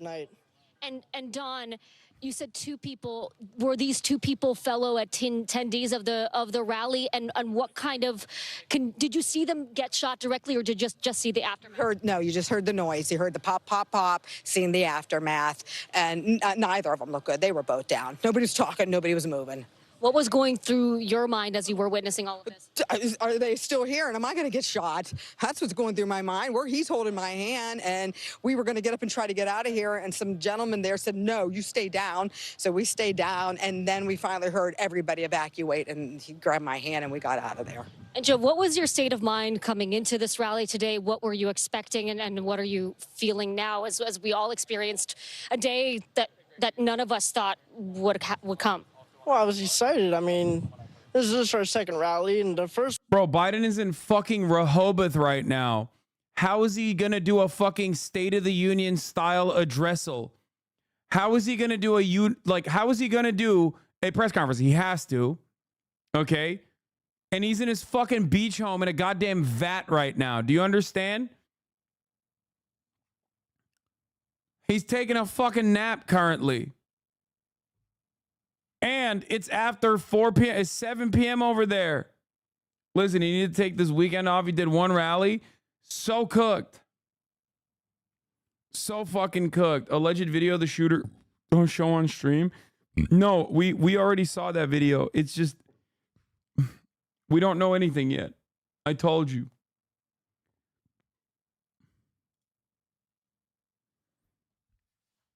Oh, they, it looks like it's from that same area, but The snipers. These were the people protecting the former president. That's correct. And now they were over in the lawn. They just were watching every single person with their guns going by. I believe the 1 injured person was over there that they had. Wasn't he on the one on the ground? Yeah, so before they evacuated, they carried the 2 injured people out. Then they yelled for us to get evacuated. At that point, all the Secret Service were up in our section with the guns, and they were all in the field. Because like I said, rumor was he climbed up the back of our bleacher, so. Joe, Donna, thank you both so much. I'm so glad you are safe. I know this was not the day that you were expecting, and thank you so much for sharing your story with us. Don't go too far. I might have some follow-up questions for you. So Lester, there you have it. Another firsthand account. They were right there. This was not the experience anyone was expecting, still trying to grapple with what just happened here, Lester. Dasha Burns, thank you for that interview. Very revealing. We should point out it's unconfirmed what those witness accounts were of other people who might have been wounded. We're tracking all that. All right, we're getting updates right now. Butler County District Attorney Richard Goldinger told me that the shooter is confirmed dead. 1 attendee at the rally is also confirmed dead.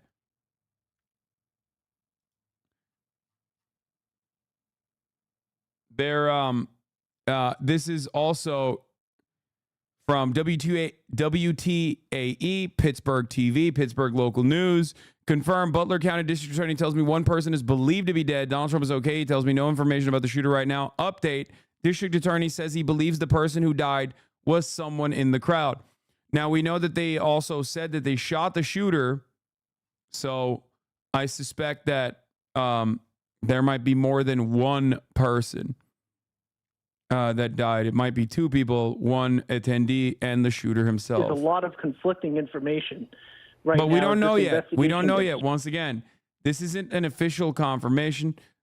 This is not an official confirmation. Remember, in times like this, there is always a lot of confusion, a lot of chaos. I'm not even talking about like people who are deliberately spreading disinformation, but also just people misunderstanding, people rushing to be the first to market with information, with news. There's a lot of people that are there were a lot of people that were at the fucking rally. So when you ask these people at the rally, when you ask these people at the rally, like, they're going to try to give analysis on like where the shot was coming from. I've seen reports about people talking about how this actually was, the shooter was on a bar and like away from the rally, things of that nature. We don't know yet. Okay. Until there is official confirmation from the police, from the Secret Service, from actual people that have conducted their investigations. Don't run with any narratives, okay?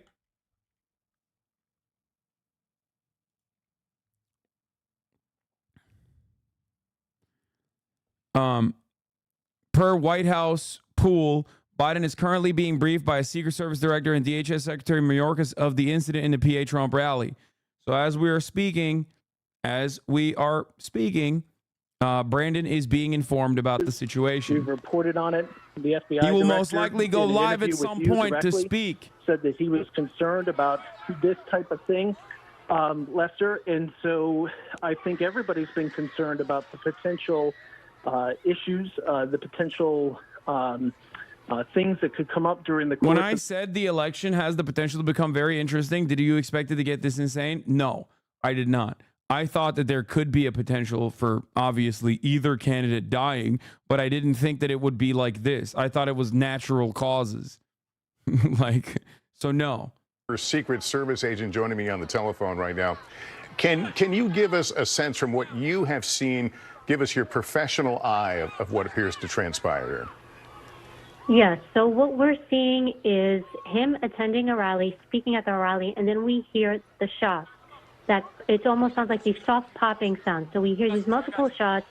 We see him put his hand to his ear, and then you see the agents come in. Those agents that come in are the shift. It's his detail team. For them to come in like that. Here's the real reason why. Here's the real conspiracy. Not that it was a false flag, but the real conspiracy is he says, "Let me get my shoes." Why? Because he has lift shoes, and he doesn't want people to find out.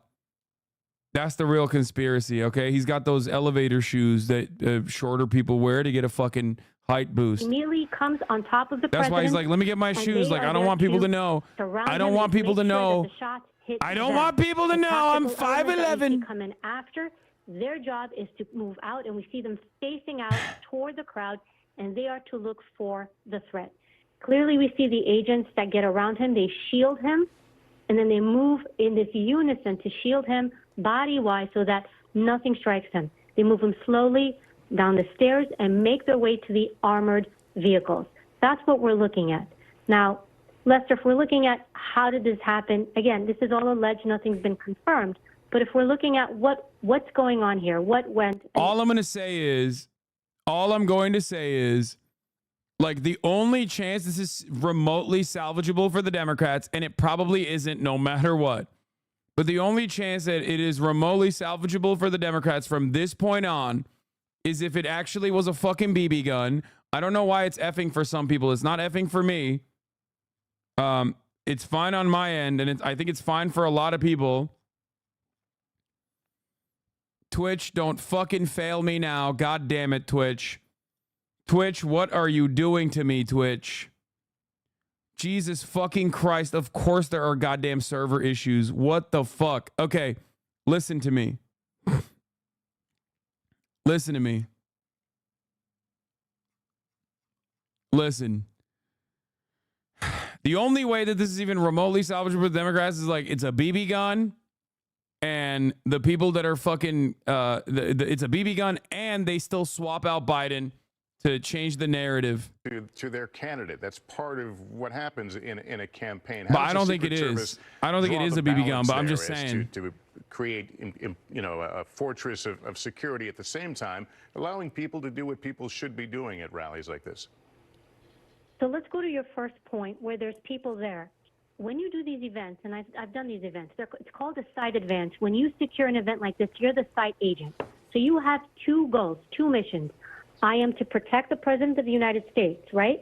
However, the other goal or mission is the people at this event. So yes, they're targeting, or let's say assuming, right, that again, we don't have confirmation. But when someone is targeting the president, right, if they're going to shoot, yes, he's an issue, but also the people in the area are an issue, right? Where are all these rounds going? Twitch so when is so we hear cooked. These sounds, these small, these echoes of what appear Twitch to be is shots. so It wasn't one unimaginably shot. cooked. There were multiple shots, and every round, Lester, has to go somewhere. It lands somewhere. Where are they going? So you've got all these people. So you are responsible not just for the safety of the U.S. president, but you are responsible for the people there. The president, think of him as he's a target. I'm literally right? going to start Wherever he live moves, streaming on YouTube if this danger goes with him continues. just What the because fuck? of what he attracts as a sitting U.S. president or a former president or a candidate. So when you put them in a place like this, you also have to think strategically, what about all the people there? Now, you'll see the barricades that are set up. You see the stage that's set up. What you may not see in that shot is you will have ingress and egress elements. That means you want multiple ways in and multiple ways out. So you want movement for the president. You also want to create an alternate movement for him if he can't get out the primary way. So we've got typically at least two ways in, two ways out. And those vehicles that are staged there, they are positioned there specifically I don't know what the fuck's going on with Twitch. To evacuate him. Because also you're in an open area here, right?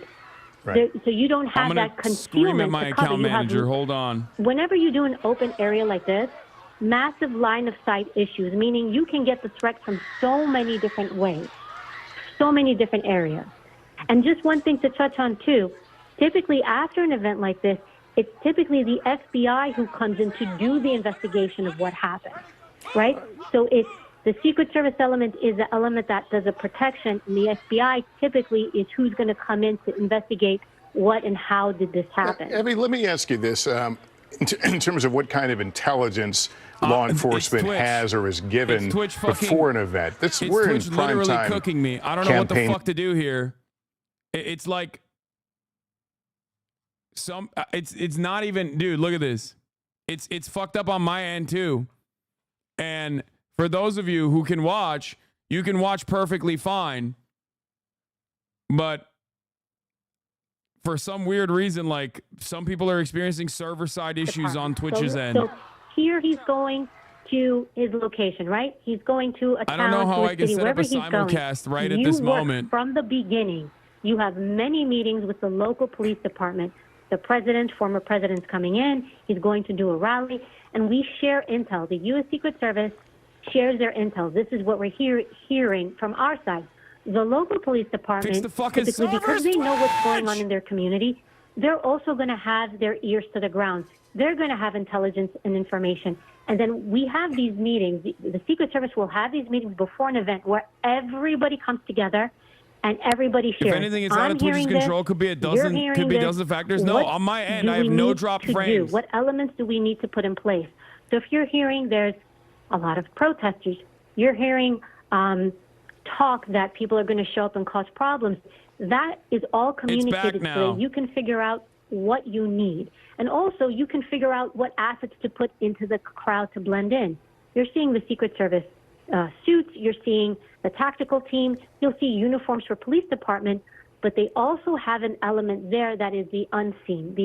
We don't call them undercovers, but there's those agents in law enforcement who will circulate in the area in plain clothes and kind of lend their ear out and hear what's going on. All right, Evie, you have been a tremendous help helping us understand the mechanics of security in a situation like this. Hopefully we can rely on you again to talk a bit later, but thank you so much. We continue to look at the video, the shocking video, frankly, from Pennsylvania, where earlier this evening, early evening here on the East Coast, someone apparently took shots at the former President Trump. As we heard, two senior law enforcement officials saying there is a growing concern that there may have been a serious attempt Butler on County the life District Attorney of, Richard former President Goldinger Trump. tells me Trump was grazed by gunfire, but Apparently a his safe wounds audience member was are killed and the shooter is survivable. dead. He's barely Another doing person okay, is but we in saw serious him condition. Clutching his ear, a bloodied ear, as he was led from the scene. People heard multiple pops in the crowd. We are continuing to track information we can about any potential The other person that is in victims. serious condition might have also been like shot by the Secret Service, like when they're shooting for when they're trying to take down the shooter. Excited about seeing the candidate, hearing what he had to say. I have to pee. Nobody signed up for this, however. I want to go to NBC's Dasha Burns, just outside that Trump rally north of Pittsburgh. Dasha, you were there as the crowds were trying to get out.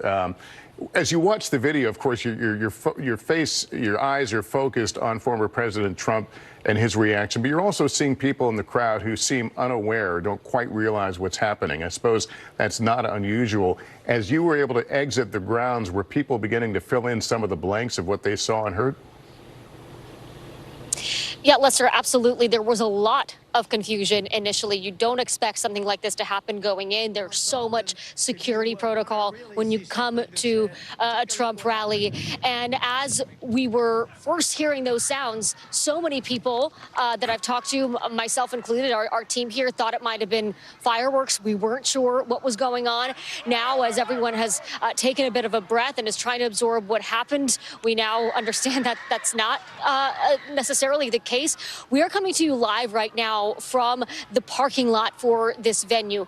Trump rallies attract thousands and thousands of supporters. There are thousands of cars here. And Lester, we are running into people who have evacuated the rally, are looking for their vehicles and trying to process what just happened. That's how I ran into Aaron here. Aaron was in the front row there near the former president. Aaron, first of all, are you okay? How are you feeling? I'm okay. I was in the first row. I was directly in front of Trump, my seat. I was looking him in the eye. We heard the pops, maybe 3 minutes into the rally, 3 to 4 minutes. I heard 4 pops, pop, pop, pop. The 4 Secret Service immediately jumped on the stage, and we saw him push President Trump to the ground. Then the gentlemen that have the guns came up to start clear right, clear left. They said, get him up. So they lifted him up, and Trump said, I got to get my shoes on first. Elin. Did his shoes come off? Elin, we don't know if that We footage couldn't is see it correct or underneath that, not. but his shoes must have come off when they dropped him down to the ground. First thing he said, we could all hear it. I have to get my shoes on first. And when he stood up, I'm looking at him forward, I see the red teardrop right here of blood, fresh red blood, just a little tear. Then when they got him up and they turned Bro, him. if you ask me one more time, Kronos, if the shooter could possibly be connected to ISIS, I'm going to send you to Syria, okay? Or Afghanistan, wherever ISIS still remains, okay? Are you fucking stupid, dude? How am I even physically capable of making this idiotic fucking assessment live in the midst of like breaking news of historic magnitude? And you immediately go, should it be ISIS? There's like 8 guys left on ISIS. Water The fuck tower are here. you talking about? Now, when I called my husband Even at if it home, who's is. watching TV, he said, I Why thought are you Trump asking heard me it to here when fucking he make went to this the ground. He said, no, speculation? on TV they showed before Trump hit the ground, the ear was bleeding. So that sharpshooter went across, Trump turned his head, his ear must have been nipped. Typical fucking EUND. Could you see anyone injured besides the blood on the former president? All I saw was the gentleman from Beaver County who spoke earlier in the day. He was running for the State House Representative, Elmore, I know his name. He had a white shirt on, and I saw him come from that left stands where the people were mostly shot. I think there was several. They said 3 medevacs left here. Blood was down the right side of his. He wasn't shot, but you could see that he was next to somebody who must have been bleeding profusely. because he either helped them and ran, rubbed against them or tried to get them help or something. It was covered. So I knew that he was near somebody. That was my first indication that somebody was actually shot when I saw his blood on his shirt. Aaron, when did you realize that, hey, this might not be fireworks, this might be something else? When The they emergency got room Trump down doctor on the tried to ground. say someone's And live we in were the just so crowd. concerned that he wasn't hit. That's because exactly we where I heard him come It happened from. so fast. It's really hard to process it. I heard the Here. shots. I thought it was firecrackers to begin with. Somebody over there was screaming, he's been shot, he's been shot. So I made my way over. I said, I'm an emergency department physician. Let me help you. The guy had spun around, was jammed between the benches. He had a headshot here. There was lots of blood, and he had brain matter there. And so I got him. There's a helicopter coming in to get him. I got people there really helpful. I got Was him there only up one on the person bench. shot that you saw? Then I did CPR, did chest compressions as well as I breathed for him. One person. I was the only one who did it. need to evacuate everybody. Hunter, that's exactly. Not one. I was shocking. No one was concerned about us. We were only concerned about him. Now, you're somewhere safe. You're out of there as you're starting to process this. I know we'll all be processing this over the coming days and weeks. How are you feeling now in this moment? Well, what I've heard coming out here is now they feel that there was two shooters on both sides. So they got the one on the tower on this side, but the one on the right side they never got. So that's why they wanted us to leave immediately, because they thought there's still a shooter out there somewhere. So there could be in these woods around Butler. Aaron, I've covered many Trump rallies. I don't know how many you've been to. My sixth. This is your. I was here. I was the fourth car in the parking lot this morning at 20 to 7. So I've worked all day. You've been here all day. I knew you were NBC. We're here. Look, the atmosphere coming into a Trump rally, the supporters, very jovial, very celebratory. Typically, people are selling merchandise, food. What were you coming in with today, and what are you leaving with tonight? Well, I was here 4 years ago when he was in Butler. It was like 58,000 people. I tell people it was the most magical night of my life. When he came on that helicopter and circled 2 times, he had 4 rallies that night. It was just an unbelievable night. And I was anticipating to be another unbelievable night, but not this way. And it's just very sad. I mean, all these people that came to see him and to have him hurt, I can't even describe it, I just feel sad. I feel sad for our country. I feel sad for everybody, I mean, you don't like the guy, don't vote for him. Don't kill him. We love the guy. We're going to vote for him. I mean, what is up with this violence? I mean, it's just terrible. What is up with this violence, says the right-wing Trump supporter. I'm glad that guy's no longer with us anymore in that tower. And I hope they get the other one too. And I hope they don't nick him. I hope they get him and he's down. Aaron, thank you so much. I'm so glad. No, I'm so glad you're safe. I know it's a lot to process today. Thank you so much for your time. Thank you. Absolutely. Right. The shoes. BBC interview with a guy outside the security perimeter who claims he saw the shooter before he fired. Oh my fucking Lord, by the way. Look at his hat. He's got the Trump hair visor. Oh my God, this is the silliest way that anyone could ever attempt to cover a fucking potential political assassination. Jesus Christ. You weren't inside the event, but you were just outside. Tell us what you saw. So we had a party here all day. You can see behind us at the Brinkles Farm and Greenhouse here. We had a party. And we all decided, hey, when we hear Trump up there, we're going to walk up through the field, stand by the trees out there under the shade, and watch and listen to the rally, right? We couldn't see him, but we could hear him. So we walked up, and probably 5 to 7 minutes of Trump speaking. I'm estimating here, I have no idea, but we noticed a guy crawling, bear crawling up the roof of the building beside us, 50 feet away from us. So we're standing there, and, we're pointing at the guy crawling up the roof. And he had a gun, right? He had a rifle. We could clearly see him with a rifle. Absolutely. This is classic, by the way. Like, this is actually classic. Multiple shooter theory, things like that. All of that is is a staple, okay? So ultimately, I mean, look, I have no reason to believe this dude's lying, but like, I need you to understand that in a situation like this, there's gonna be a lot of fucking people. There's also an alleged video of a shooter that was on a fucking, not a rooftop, but like on top of like pallets. But it could be literally a Secret Service sniper that he saw. You know what I mean? Like, there are so many things. Eyewitness testimony, especially in the moment in a chaotic situation like this, is going to be unimaginably unreliable. Okay? I'm just letting you guys know. I don't want you to fucking rush to conclusions off of shit like this. Once again, I will reiterate that statement. Okay? We're pointing at them. The police are down there running around on the ground. We're like, hey, man, there's a guy on the roof with a rifle. And the police were like, huh, what? You know, like they didn't know what was going on. You know, we're like, hey, right here on the roof. We can see him from right here. We see him. You know, he's crawling. And next thing you know, I'm thinking to myself, I'm like, why is Trump still speaking? Why have they not pulled him off the stage? I'm standing there pointing at him for, 2 or 3 minutes. Secret Service is looking at us from the top of the barn. I'm pointing at that roof, just standing there like this.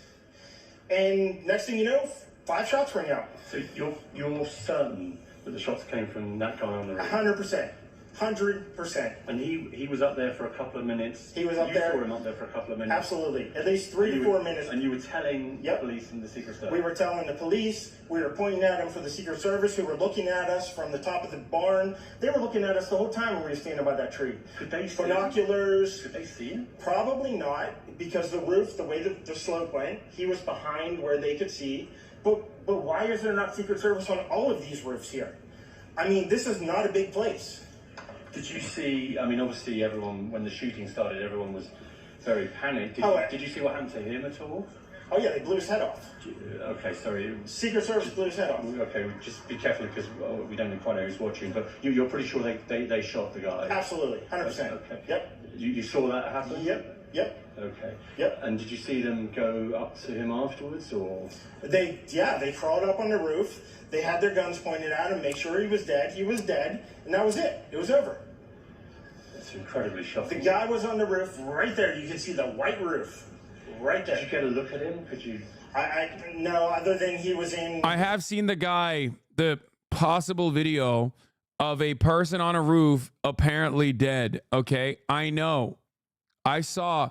Okay. If you think you have a new video, trust me, you do not have a new video. I've already fucking seen it. And no, this is not a D-list reporter. Are you kidding me? This is like BBC's official U.S. correspondent. 1, it's a terms of service violation to show like a straight up dead guy. Okay. 2,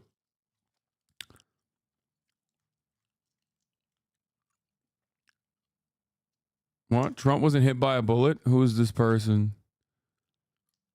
Capitol Hill reporter for Axios. Glass fragments, not a bullet, hit Trump, a source familiar tells me. Oh my God. Deleted Biden tweet on the assassination. Okay. Good one.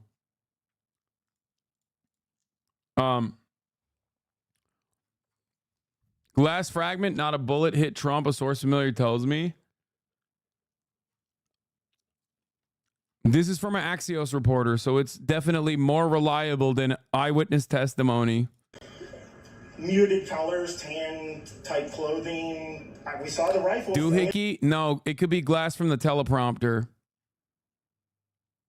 It could be glass shards from a teleprompter. They have he has teleprompters in front of him. They might even have fucking barriers. I don't know. It's just around as he was trying to crawl. I mean, we saw the rifle, 100%. Do you know about guns? Do you know what kind of weapon it was? Oh, I absolutely know about guns, for sure. No, I mean, it was a rifle of some sort. I wouldn't know, I wasn't close enough to read the label on it, but, sure. But it was a rifle of some sort. Yeah, absolutely. So how do you process what you've just seen? I've informed Twitch that the servers are fucking up. I don't know what to say, man. All I'll tell you is, they know they're on it. They're paying close attention. Considered a problem, I wouldn't be standing here talking to you right now. But I don't know why a guy who we're standing there pointing out to police and Secret Service is crawling up the roof. Yes, right there by that tree. We were outside the security perimeter. But my question is, there's only a few buildings around here. Why is Secret Service not at every building here? Well, there's a whole bunch of questions, I think, that are going to come. There's a whole bunch of questions. Yeah.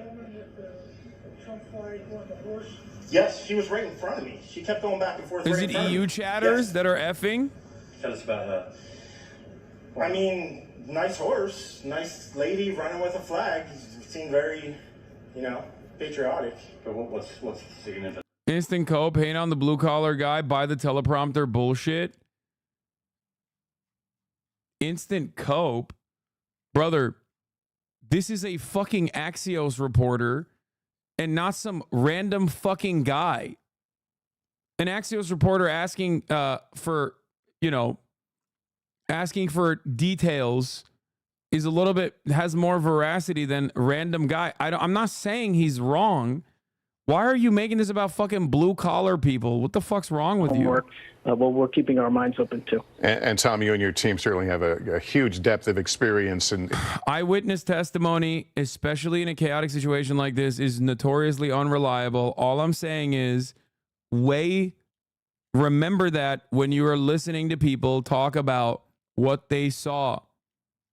Okay. Also, what his testimony is, does not contradict a possible glass shard. Background, the FBI would be able to instant fingerprint him at the scene. They would be able to get information, and either that way they'd look into facial recognition to see if they could identify him in any sort of government database.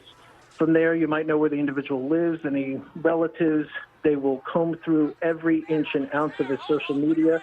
They will have the ability to go to social media companies and ask for an emergency warrant, and they will most certainly be granted to get access to those communications, cell phone communications, text communications. Tom? All of that will be part of the instant investigation. I apologize to ask you a question, then I have to interrupt you, but we are getting some confirmation. The Butler County DA is now telling us that one spectator has died in this incident. One has been apparently wounded and is in critical condition, and the shooter, as Tom has been reporting, is dead. So to repeat that news, and this comes via the Butler County DA, one spectator at this Trump rally is dead.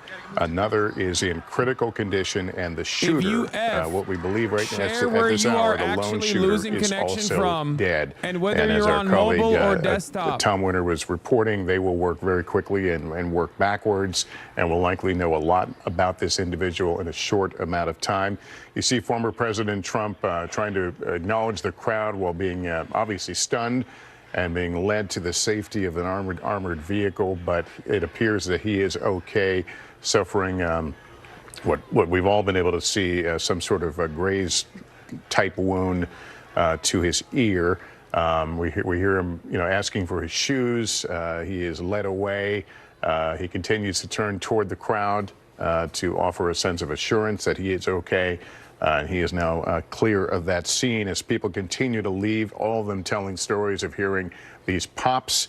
Some of them, one woman we had on was able to describe the shooter. Now that we've got that confirmed, her account certainly jibes with what we're getting now from the officials in Butler County, Pennsylvania. And that is the crowd here trying to rally their. This literally only happens to me, by the way. It never happens to anybody else.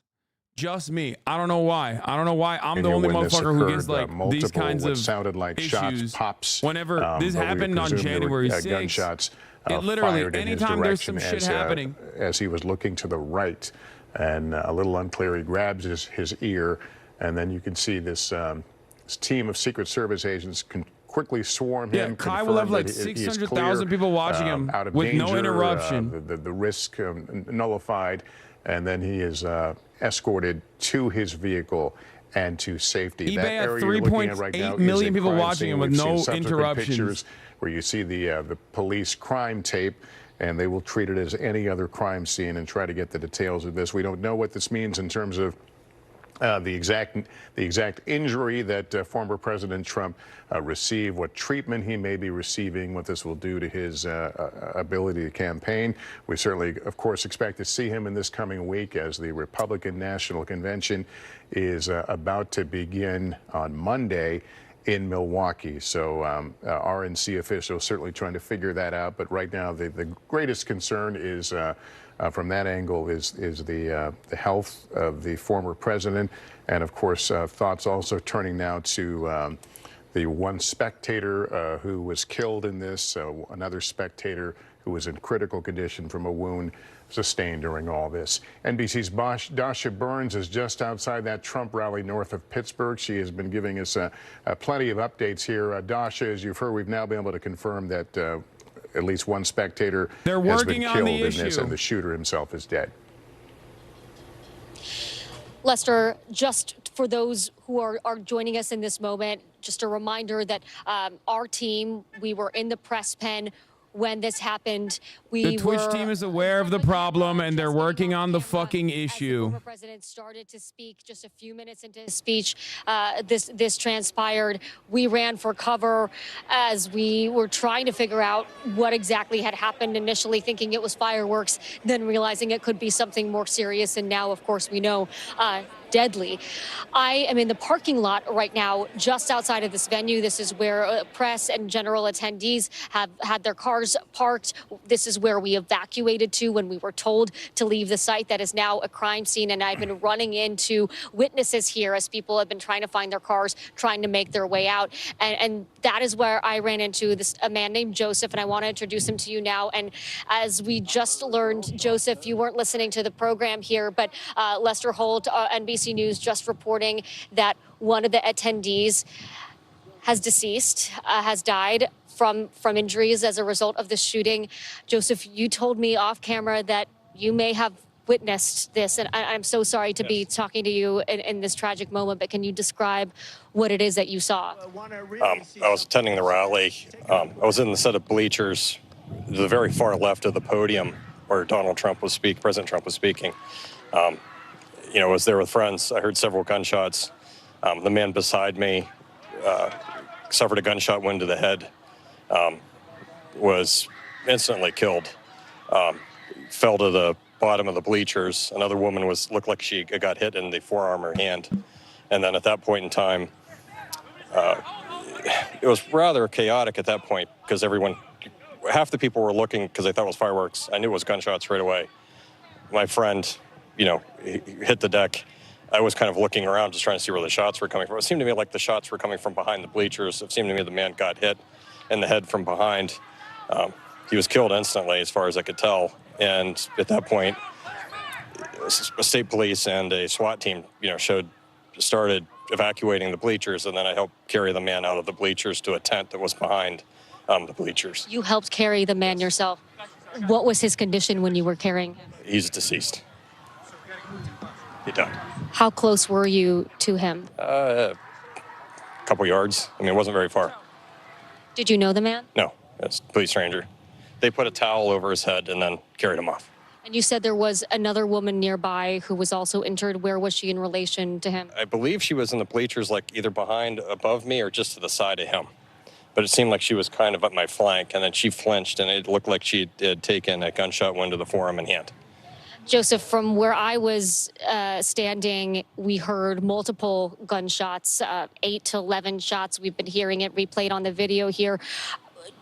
Do you remember, can you tell, I know it was a chaotic scene, but at what point, was it immediately when you heard the gunshots that he was shot, or was it later on into the firing? The first 7, he was hit and she was hit within the first 7 shots. I counted 7 shots. What was going through your mind? You were right there. I know it happened so quickly, but what can you tell us about those moments? First, I was in shock because I know what gunshots sound like, so I knew they were gunshots. I know it's only my stream on Twitch. I know no one else is having these issues. I know. I'm aware. Twitch is aware as well. Okay? They're working on a fix. I don't know why this always happens to just me, I but counted the first 7. They were very loud and very close. it is what it fucking is. And it killed one man and wounded another woman. And Joseph, you told me that you're a doctor, you're an OBGYN. How did that background play into how quickly you were sort of able to assess the situation and know what happened to these individuals and know what was going on? Well, I told the police, I tried to render assistance. I told the police I could render assistance. They had another physician on the EMT team, so they kind of took over. Obama came out so with they a weren't really need me, statement. so I kind of helped carry him down initially out of the bleachers. Obama came out with a statement as well. There's absolutely no place for political violence in our democracy. Although we don't yet know what exactly happened, we should all be relieved that former President Trump wasn't seriously hurt and use this moment to recommit ourselves to civility and respect in our politics. Michelle and I are wishing him a quick recovery. Okay? Obama came out. I mean, every Democrat is going to say this, by the way, of course. And what was their reaction? I thought there was 5 people. 2 of them were relatively hysterical. So, but they were, when we took the man out of the bleachers, he went to the tent. There was an aid tent or some type of tent behind the bleachers where they took the body, and they immediately evacuated the family with them. And 2 out of the 5, it seemed, in shock, hysterical. Like they were still trying to process what was going on. Joseph, from where I was standing, The rooftop sniper video might be real. I'm not going to cover it until there's further confirmation. It is irresponsible of me to do so. Please understand. Okay? Yes, I am familiar of the potential rooftop sniper narrative. We listened to an eyewitness testimony from it. Okay? We listened to an eyewitness testimony saying that there was a sniper on a rooftop, potentially, like the rooftop of a container. Okay? Because there's not a lot of like high roofs in this area. Okay? There is footage of a dude who's just like dead on top of a container. There's a picture on Reddit. I know I've also seen the footage of a person who's on top of a container, but until we have further confirmation, I'm not gonna, I'm not gonna cover it. Directly facing it. It seemed to me like the shots were coming from the rear, like behind us. And for me, it seemed like the man was in the way. Like, I guess. In the way of the former president. Thank you for the 10 It seemed like subs. the man was in the way of the shots between whoever was shooting the gun and the president. The man was hit. It seemed like he was in the crossfire. And I know. Expert on it, but that's what it seemed like. And I know you're in shock and still processing all of this. It's sort of hard to evaluate our own emotions in this moment. This but is official. you just experienced Philip something Lewis, horrific. Deputy editor of the Huffington Post says law enforcement officials say shooting at Trump rallies being investigated as attempted assassination of former president. So they are officially investigating it as an attempted assassination. Okay. A couple things that people will do, by the way. A lot of the Republicans who love talking repeatedly about doing political violence.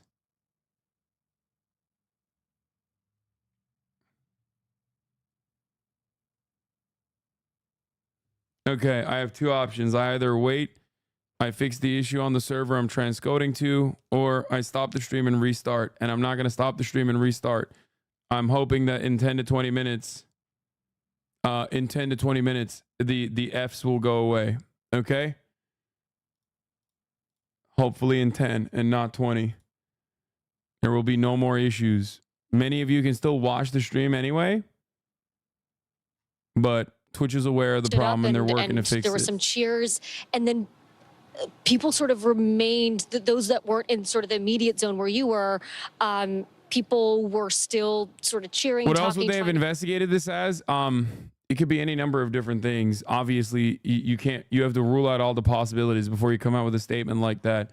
People fighting in the fucking crowd or some shit. Like, I know it sounds stupid, but like, obviously, investigators have to look at every avenue and every angle.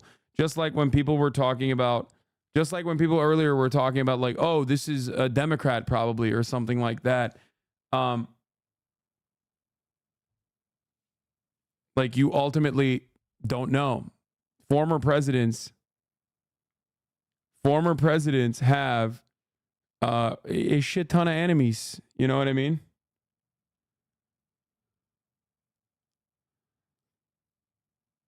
You know, that this was, in fact, a dangerous and deadly situation. Oh, it was a dangerous and deadly situation. The problem is it's a large crowd. And when the gunshots went off, I think they were, again, my sense was they were being shot from behind, so they sounded a bit muffled. So it sounded more like a firecracker going off. So I think the initial reaction from the people around me were like, okay, well, someone brought fireworks. I just knew better. I know what gunshots sound like. And, you know, when I saw the guy took a gunshot wound to the head, and I saw the woman that got hit in the forearm and the hand, I just knew that it wasn't fireworks. I mean, it wasn't fireworks initially, but I think the majority of the crowd didn't understand that it was gunfire. This gives more veracity to the claims that the shooter was outside of the rally. Law enforcement officials say shooter was outside Trump rally and was killed by U.S. Secret Service. Biden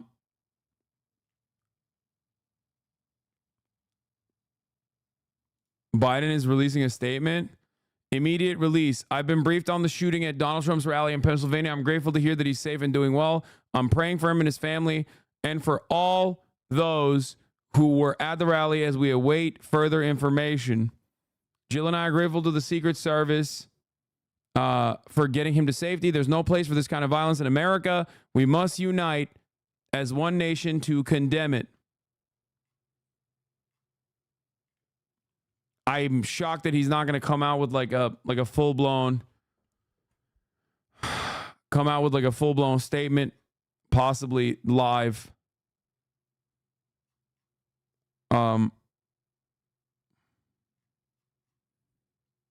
This is from President Biden, who is in Rehoboth, and he talks about this incident. He begins by saying, I've been briefed on the shooting at Donald Trump's rally in Pennsylvania. I'm grateful to hear that he's safe and doing well.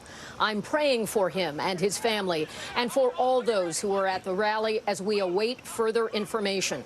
Jill and I are grateful to the Secret Service for getting him to safety. There's no place for this kind of violence in America. We must unite as one nation to condemn it. The words of Joe Biden after learning about this incident involving his predecessor and his current rival in the political environment of this 2024 campaign. The president has been briefed by top officials. He has been talking with Homeland Security officials, and he is at his home in Rehoboth, Delaware, where he has a full complement of the things needed for the office, where he can get the income streams of all the relevant information. This first statement coming from President Biden, I would not be at all surprised if we don't hear more from him tonight as new developments. By the way, we're joking about like, oh, Biden did this. Biden, you know, is responsible for this. While we joke about Biden being responsible for this, Republicans are not joking about Biden being responsible for this. Officially, Mike Collins, GA, says Joe Biden sent the orders. Republicans are going to very seriously start saying Joe Biden's rhetoric around Donald Trump. And Republican media is going to immediately rush to say Joe Biden's rhetoric around Donald Trump and the media's rhetoric around Donald Trump is responsible for this. Okay, so get ready for that as well. Gear up for that. Depending on the background of the shooter, the narrative is going to change to if it's like someone even remotely Hispanic, it's so Jover. They're going to say illegal immigrant across the board. If it's a Muslim person, if it's anyone with like any kind of Muslim background, it's so Jover. Muslim ban last time around will look like a joke, okay, in comparison to what's going to happen. I'm just telling you the narratives that are going to occur in the upcoming days. Yeah, I saw the Axios reporter. I covered that. Even sure they were gunshots. But then we heard like 3 or 4 shots, and then we heard shots kind of returned. A friend of mine videotaped that, and we just watched that, and that's what we saw and what we heard. From your vantage point, were you able to see where the shots were coming from? Was it obvious? It was not, but you could hear them, and as soon as you heard the shots, your head turned towards the left. We have a route that runs outside the Butler Farm Show, Route 68, and it sounded like the shots were coming from out there near the field to the left-hand side of where we were. So it certainly was scary. You know, we look at the videotape and it appears some people didn't quite realize what was happening at the moment. Were you one of them who was not quite sure what you were witnessing? It's a couple of months old, and if you want to really see something, absolutely. And again, until I was Joe Wheeler 24, thank you for the 5-2 gift of subs. A bullet takes 0 off, has to be glass damage. We're pulling us down and saying you have to get down. So Developing Butler police report. Mark Viles is the shooter. Viles appears to be a member of Antifa. Have you been to one of these rallies before? From One America News Network. I have not. It was my first time at a rally, and I was certainly excited, to go to one. We had so many people there. But I can tell you the chaos that this a member of created. Antifa. Everyone was scared. You see the former president and what's happening, and and then when I ascertained what had happened from my Pennsylvania. Antifa is not an organization, okay? It was very It just scary. means anti-fascism. That they got the shooter, but that really doesn't make a difference because it was just scary. Yeah, that's our understanding is the shooter is deceased. Card-carrying member. One of the spectators as well, and one critically hurt, a spectator, and the former president is going to be okay. But you bring up a point I think we will Biden all will be address the talking nation. about. Yeah, okay. And that Rehoboth is, of course, Beach. Biden to deliver remarks to the nation after apparent assassination on Trump. It certainly comes at a Biden time is that we're gonna all do- keenly Biden is aware gonna of do, the deep divisions and the risk of an address to the nation. He's going to obviously say like political violence is completely unacceptable, yada yada yada. We're going to beat Donald Trump in the race. To be honest with you, no.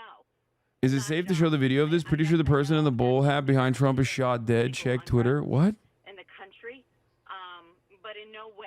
Brother, there is no gore here in front of your eyes, okay? I don't know what the fuck you're talking about. It's not only political, but there are innocent people here, and look what happened, and it should just never happen. Hopefully he doesn't flub the names. Your point is certainly well taken. I know you're with the DA. Mark Voss, the made-up identity for a Moroccan Italian guy who's live tweeting right now that it wasn't him. He'd made up anti-Trump videos on Twitter in the past, but yeah, it's not him. Well, I know that I'm seeing a lot of news trucks around here. I know that there were tons of Secret Service here. And again, I guess for me, I just question how it, somebody got through security, or where this person was in a field that somebody wasn't looking after them. And I guess that's just me and from my perspective of what I do. Yeah. All right, Terry, thank you very much as we continue to look at some of the pictures of the aftermath. We've shown you some of the still photos as well of people crouched down for safety, not sure at that moment where the threat was coming from. I want to tell you, we are hearing that we will hear from the president. We read his statement a few minutes ago. We will hear from President Biden at some point this evening. We don't have a firm time on that, but we'll keep you honest and let you know when we know more about that. In the meantime, let me bring in our senior Washington correspondent, Hallie Jackson. Hallie, we're all shocked and certainly saddened over the loss of life here and the injuries, and we're certainly grateful that the former president is okay. Biden told donors on a private call this afternoon this is time going to put be Trump a in the very bullseye. Tough conversation of the weeks coming forward. Yeah, they're running with like Biden in a closed door meeting telling donors it's time to put Trump in a bullseye. They're gonna run with that. They're going to run with that as though it's like Biden calling a fucking assassination on Donald Trump. That's a little bit old, that chart's a couple of months old. And hold on, I'm checking this video to see if I can watch this. Whoa. This is definitely an angle that I had not seen. I watched the snipers lay down. Okay, it doesn't show anything new though. Matt Dixon, a top campaign official, is telling staff members that everything is okay, that we have no details to share at this time, but saying they'll follow up soon with more information. They are directing staff members to not speak with members of the media. They want what they describe as a total lockdown here. They add that your personal safety is of the utmost importance here. To pray, remain vigilant, and be strong. That is the messaging now. They're dropping all of the fucking campaign ads. They're pausing all campaign ads and all outbound communication, and we're going to pull down our television ads as quickly as possible. They probably want to review the copy. I suspect they want to review the copy. It doesn't mean that he's stepping down. I suspect that they want to review the copy to make sure that there is no there's no like sentiments in the fucking ad that could be pointed back to him or something as like calling for violence. That could be one reason. It could be because he's stepping down. Probably not. I don't know. But they're probably going to look to clean up all of the insightful language before the Republicans pick up on it and start seizing on that opportunity to say Biden is actually trying to kill the president. You know, I'm letting you know. I work for a political ads agency. All our stuff was told to be paused. Yeah.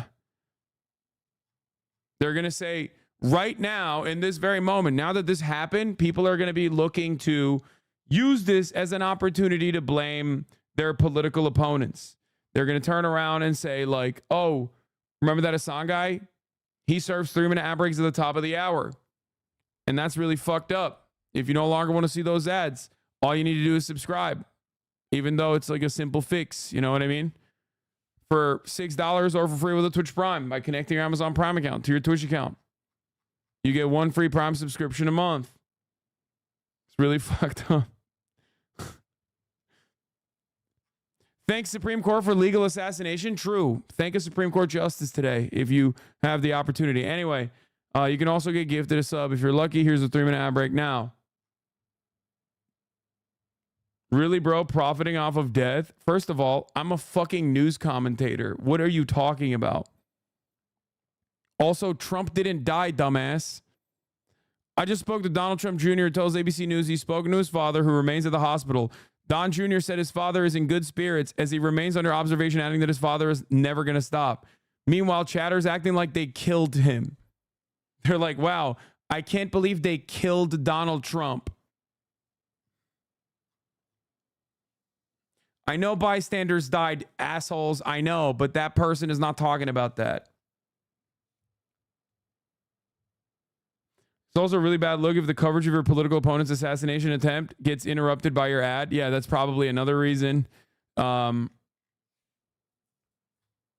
The only thing that the thing that died today wasn't Donald Trump, but it was Biden's re-election chances. That's who died today. Okay. On the eve of the Republican National Convention, former President Trump, his campaign apparatus, Republicans all over the country poised to go to Milwaukee to officially nominate former President Trump as their party's nominee. And as Hallie was just saying, we anticipated and we were working on trying to determine who the former president would pick to serve as his vice presidential nominee. And now, of course, the focus has shifted to this horrifying topic of political violence and what this country needs to do to prevent something like this from happening again. Lester. All right, Kristen Welker. Kristen, thanks very much. Let me reset here for our viewers just joining us on this Saturday evening. We are on the air with breaking news. There has been a shooting at Donald Trump's Pennsylvania rally this evening. The former president has been injured. How he was injured is not clear at this time. I want to pause here. We're going to roll the video of what happened just shortly after 6 p.m. here in the East while Mr. Trump was speaking. Here it is. A bit old, that chart. That chart's a couple of months old, and if you want to really see something that's said, take a look at what happened.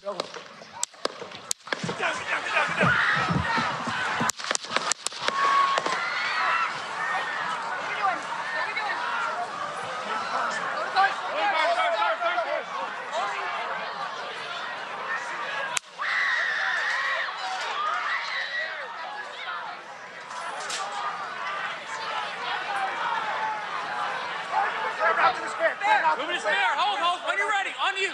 Ready. Move. Up. Move. Go. Up. Hawkeye's here. Hawkeye's here. Move to the spare. Spare, get ready. Spare, get ready. We ready? good? Shooters down. Are we good to move? We're clear. Let's move. We're clear.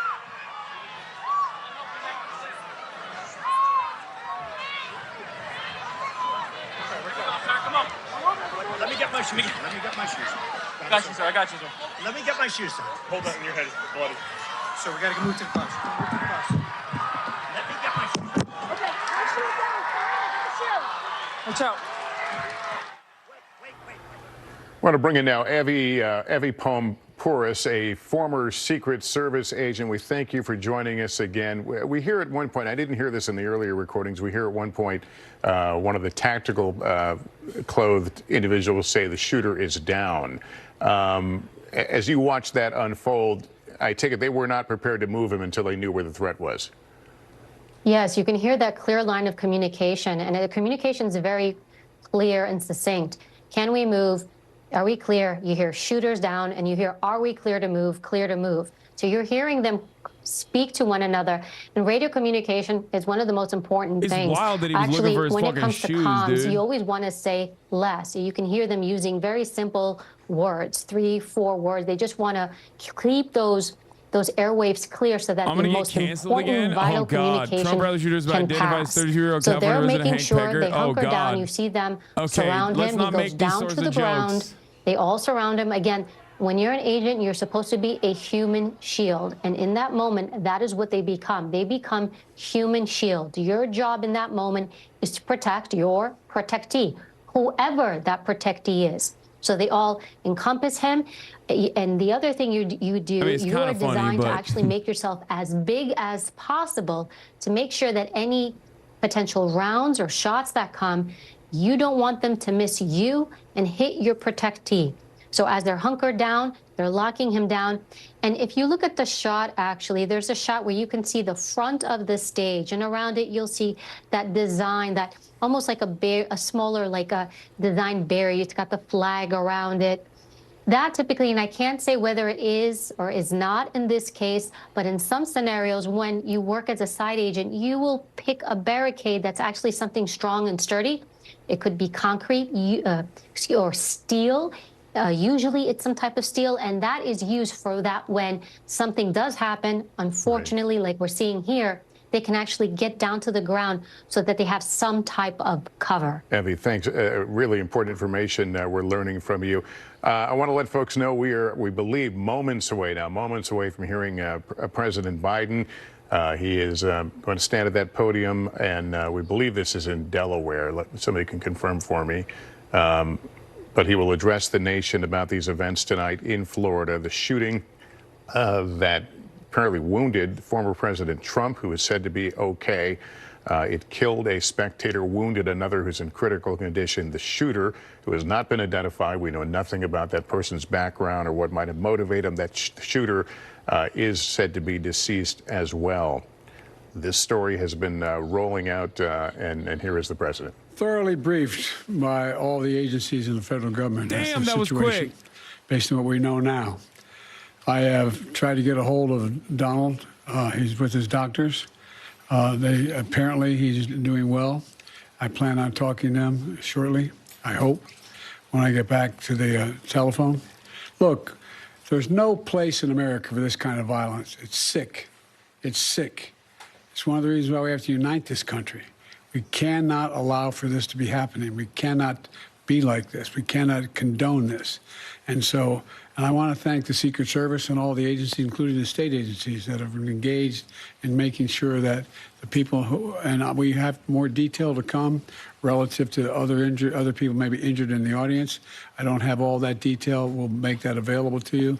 I may be able to come back a little later tonight, but we'll put out a statement if I'm not able to if it's not convenient for you all. But the bottom line is that the Trump rally was a rally that he should have been able to be conducted peacefully without any problem. But the idea that there's political violence or violence in America like this is just unheard of. It's just not appropriate. And everybody must condemn it. Everybody. I'll keep you informed, and if I am able to speak to Donald, I'll let you know that as well. They're going to say he's not calling him the president. he's doing well. As former number presidents one. are normally Number called. two, that they're thoroughly investigating what happened to anyone else in the audience. We have some reports, but not final reports. And every agency in the federal government, I'm going back to my phone to speak with the federal agencies that are being put together again to give me an updated briefing. Has anything happened? They learned any more in the last couple hours. So thank you very much, and I hope I get to speak to them tonight, and I'll get back to you if I do, okay? Mr. President, do you think there was an assassination attempt? I don't know enough to. I have an opinion, but I don't have any answer facts. questions, Joe. So I want to make sure we have all the facts before I make. Don't answer questions. Don't do it. President, was the security failing this The president stopping short of calling this an assassination attempt, but noting that he plans to talk to Donald Trump and that his understanding is the former president is doing well. President Biden speaking out against the scourge of political violence, saying there's no room for this. He almost fucked it up. And as we had reported a few moments ago, the Biden campaign moving to take down its advertising, a pause in its political advertising in the wake of this. We know that the president couldn't confirm, but we have confirmed that at least 2 spectators were shot, 1 killed. Another who is in critical condition, and again, the shooter, who we don't know a lot about right now, is also deceased. Let me go back to Kristen Welker in our Washington, D.C. bureau. The White House getting out in front of this very quickly, Kristen. Lester, they sure are, and President Biden condemning this in the strongest terms possible, which is what you would anticipated. He has long condemned. You think Trump will talk to him? Probably not. He said this is unheard of. If I'm Trump, I ain't talking to him. This is my moment in the fucking spotlight, dude. You kidding me? Give him a fucking layup to make it seem like he's conciliatory and defending him and shit? Fuck no. I'm fucking coming out of the gate swinging, dude. The man who threw up a fist after he got fucking shot? Yeah, I don't think so. I think he's going to use this momentum. Would they admit if Secret Service shot the wrong people? Yes. It will inevitably come out because people died. So crazy that the photographers gave no shot, gave no shit, try to get the best possible photo. Of course, this is the job of the media. Dude, I cover gruesome things on a daily fucking basis. Like, I think most journalists that have been in a situation, been conflict reporters and whatnot, this is their opportunity. They have complete fucking, they're locked in. That's the whole point. That's their job. Quite strong, quite large. They do it in way worse situations than this one too. The convention is taking place will undoubtedly require going through magnetiles, making sure that no one is armed going into that event. But again, Lester, this just underscores, I think, that something fundamental has really shifted in our American politics today. Yeah, it's certainly, the threat has been talked about, but to see it play out on this scale is certainly horrifying. Kristen, thank you for that. We'll go back to you in a bit. Let's bring in our senior Washington correspondent, Hallie Jackson. You have a statement from Donald Trump Jr., the former president's son. Yeah, via a spokesperson to our colleague Peter Nicholas, that listen, you heard President Biden say he tried to reach former President Trump on the phone. We know that the former president's son has spoken with him in a statement saying they just talked on the phone, with Donald Trump Jr. saying that his dad is in great spirits, that he will never stop fighting to save America, no matter what in Donald Trump Jr.'s words, no matter what the radical left throws at him. So what we can glean from this, a couple of things, that former President Trump is, as his campaign says, fine. He is well enough to speak. He is well enough to be on the phone, at least with his immediate family members, at least with his son, Donald Trump Jr. We know that Bolsonaro suffered a knife attack back in 2018 and went straight to win the Brazilian presidency. Of course, in Butler, Pennsylvania. And we know that there has been a slew of reaction, as Kristen, as you, as others have talked about from both sides of the aisle here, strongly condemning political violence after this very the teleprompter does look intact. I don't know. I don't know how it could have been potentially a. All right, Hallie, thank you. Kip Tom, it could have been potentially US glass. Ambassador to we'll UN. find out more about it a few in a little yards bit. From the former president when the shots rang out. Thank you for joining us, sir. Can you tell us what you saw? Well, I was just with the president a few moments earlier before he came on stage, and everything seemed like a normal day.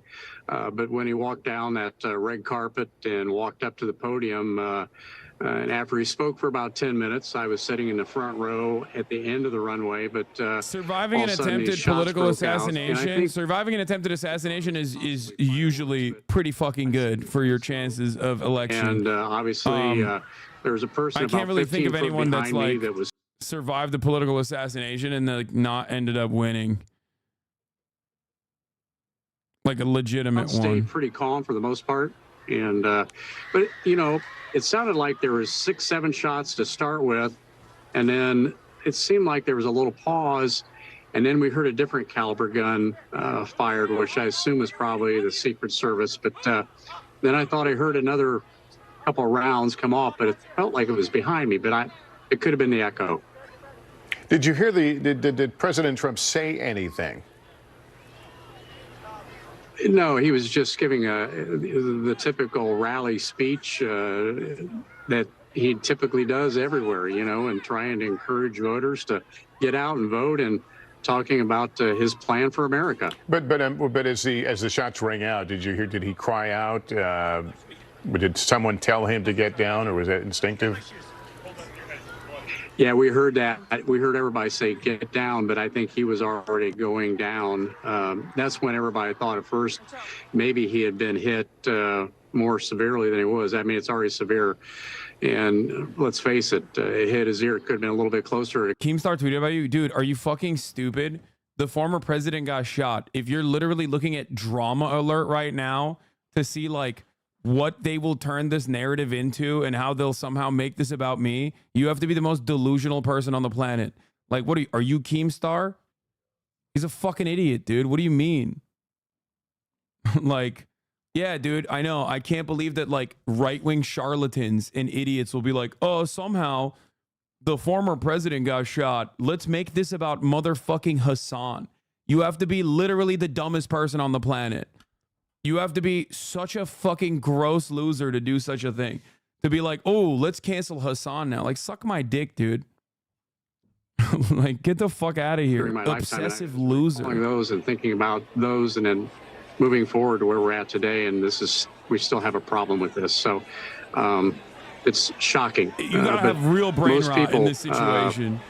Are pretty upset. There's no question about it. Understandably. Ambassador, thank you so much for taking the time being with us. We're glad you and yours are safe after this tonight. Retired ATF Special Agent Jim Cavanaugh is with me. By now, as you know, we've been reporting that the shooter in this case is deceased, presumably shot by law enforcement. I think the next question will be, is this a lone operator, the proverbial lone wolf, or is this part of some kind of conspiracy? Those are two different things. How will they begin to get at least put the dots together? Yeah, well, let's start with the deceased shooter, Lester, and identify him, and then Libs of TikTok posted a photo of you saying you were the shooter, then deleted it. I swear on everything I have. It might be Chuds of TikTok that jokingly said I was the shooter. Start interviewing around the circle around him. Luckily, I have a fucking alibi, as in I was here when it happened. We were literally before NBC News on the story. That's how fucking crazy this chat is. That there were still some freaks watching this fucking rally while we weren't even watching it, and immediately informed me before NBC News even got to it. From a confirmed source that the shooter was actually firing from outside the perimeter. Yeah, you guys can that join, changes yeah. a lot in terms of you can't say anything unhinged right now though, because there's a lot of haters out and about looking to fucking somehow turn this on me or some shit. Is that a shooter could get in an elevated position at any kind of a Secret Service event, because the first thing that the service does is they get all the elevated once in a lifetime positions, historic events and they unfolding. Put their, sniper teams up there and lookouts with binoculars and rifles. So it does seem from the witnesses that this was a I'm here with 2 Australian nationals who were literally supposed to go to this rally. We got tickets. We went to SneakerCon instead. Yeah, they got tickets for this rally. They were gonna go, and then they're like, "Oh, it's just gonna be kind of a shit video if we go. It's gonna be boring." We don't want to fly all the way out to fucking Pittsburgh to do this. And then they turned around with the fucking sneaker con instead. I think what's really fucked is so content brain that I kind of feel like I've been broken up with. You visualize like a separate future of what you could have been doing, and it's all gone. Right after that, there's Well, I maybe mean, another 5 rounds. it would have been a dangerous situation. It's probably the best. You avoided getting potentially shot at. JD Vance is already blaming Biden. Of course, predictable. Was close. I don't know. Biden's campaign's rhetoric led directly to President Trump's attempted assassination. Yeah. I mean, remember, guys, Donald Trump didn't do January 6th, but even if he did do January 6th, those are fucking patriots. Also, Biden directly is responsible for the assassination attempt. It's such a... These guys have literally no fucking decency whatsoever. First of all, Biden is a fucking cadaver, okay? He is not... Mike is going in and out. Fix audio. Jesus. Ah, shit. What did you do? Did you move it around or something? Oh, there's an echo. Oh, it's because of this guy. We can just share this. Fuck. Yeah. Okay. Okay. I mean, yeah. Trump thinks Kamala Harris is. I mean, Biden thinks Kamala Harris is Trump. If he was going to kill anyone, you wouldn't know who it would be. Oh, okay. It's an arena, at least you're in a closed environment. I only have to worry about what's on the inside. When you do open rallies like this, right? You're outside. You have to worry about line of sight issues. Line of sight is a massive problem. Why is it a problem? Because somebody can be out in the distance and really engage your target from a long range. And there are weapons out there that allow you to do this. So even though, let's say you hunker this whole area down, you've got the magnetometers, you've got the tactical element, everything's locked and tight. Wait, how do you secure that outer perimeter? How far do you go? And can you cover everything? They got the That's shooter. But that means there was a breach in security and people had weapons. And like that seems so weird that he would get back up. Yeah, after dude. He got back up to throw up a fist because Secret Service W on that one. They were like, yes, Mr. President, go ahead, throw up your fucking fist. You're good to go. Dude, Israel bombs Damascus all the fucking time. You guys are crazy. I'm sorry, but it's like a man bites dog versus dog bites man type situation. Okay? Like, chatters were like, dude, by the way, Israel's bombing Damascus is a crazy fucking thing to say right now in this moment when the former president had an assassination attempt. Okay? When was the last time this happened? This is Ronald Reagan. Oh, well, other people have been like congressperson been shot. The third in line, Steve Scalise was shot at the congressional baseball game. But like last time a president or a former president that's like running for re-election, last time a president was shot at was Ronald Reagan. Ronald Reagan was shot at and he survived. And like someone attempted to fucking kill Bush, I guess, by throwing a shoe at him, but that's not it. Like, that's not what we're talking about. This happened like 50 years ago. Yeah. That's insane. Yeah, there was the Bush shoe projectile, but like American presidents have not, have not had this this kind of like a serious attempt at their lives in quite some time. To not panic and to allow the Secret Service, and also look at where that motorcade is. That vehicle where they exit him out, there's people all around, and you see everybody hold their position and allow the security team to evacuate. Yeah, Abby, thank you for that. I should note several years ago, working on a story for the Today Show, I went to the Secret Service training facility outside of Washington, and they put me through a simulation in which I was the protectee, waving to a crowd when shots ring out. And Vice President Harris, the swiftness. Yeah, they're all saying like, we're glad he didn't die. Getting me in the car. I don't know. I mean, that's it. That's what's going to happen. Like, that's what they're going to say. Like, no one's gonna be like, I can't believe the motherfucker missed. Like, no one's gonna say that. You know what I mean? If that's what you're expecting, like, I'm telling you, is not. Also, the other thing, this is pretty funny. People basically are trying to say this. Okay, the Republicans that are coming out and being like, this is because of Biden's rhetoric, are basically like unironically saying this meme is real. Okay, Biden was like, no, we beat Medicare. Someone was like, thank you. The Manchurian Candidate was activated. Okay, the Manchurian Candidate was fucking activated. Is like, oh yeah, he said the right sequence of words, and it unlocked the part of someone's fucking brain. Anyway, no, there's no way a lib did this. Like, I don't know. They did miss those. Maybe that is pretty lib. Yeah. Yeah. My brother texted me, said, this is a historically significant event. You should consider putting on a shirt. Yeah, no, it's fine. I got a right to bear arms, baby. It's the United States of goddamn America. You know what I'm saying? Can I tell you what we did at SneakerCon as soon as it happened? What? I was like, I need to go buy the Donald Trump shoes right now because I thought he'd been killed. And I was like, imagine how much they're going to go up in value. Yeah, I texted him. Well, you were not going to buy them because you texted me that they were $500,000. I would get the money somewhere. Yeah. He was like, because I told them when they went to SneakerCon, I told them like, I need the Trump shoes. Like, I need to buy them. And he was like, okay, I'll see if they have it. They found it.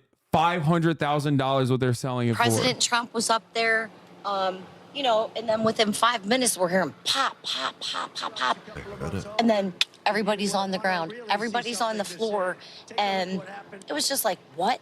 And we were on the ground level. We were 4 rows back from the stage. And are you coming? We'll just follow along with you. They're moving in the car here, so we'll just from the stage. And the people in the bleachers behind us, somebody got popped. Somebody got killed. Somebody died. Somebody got shot. Yeah. What?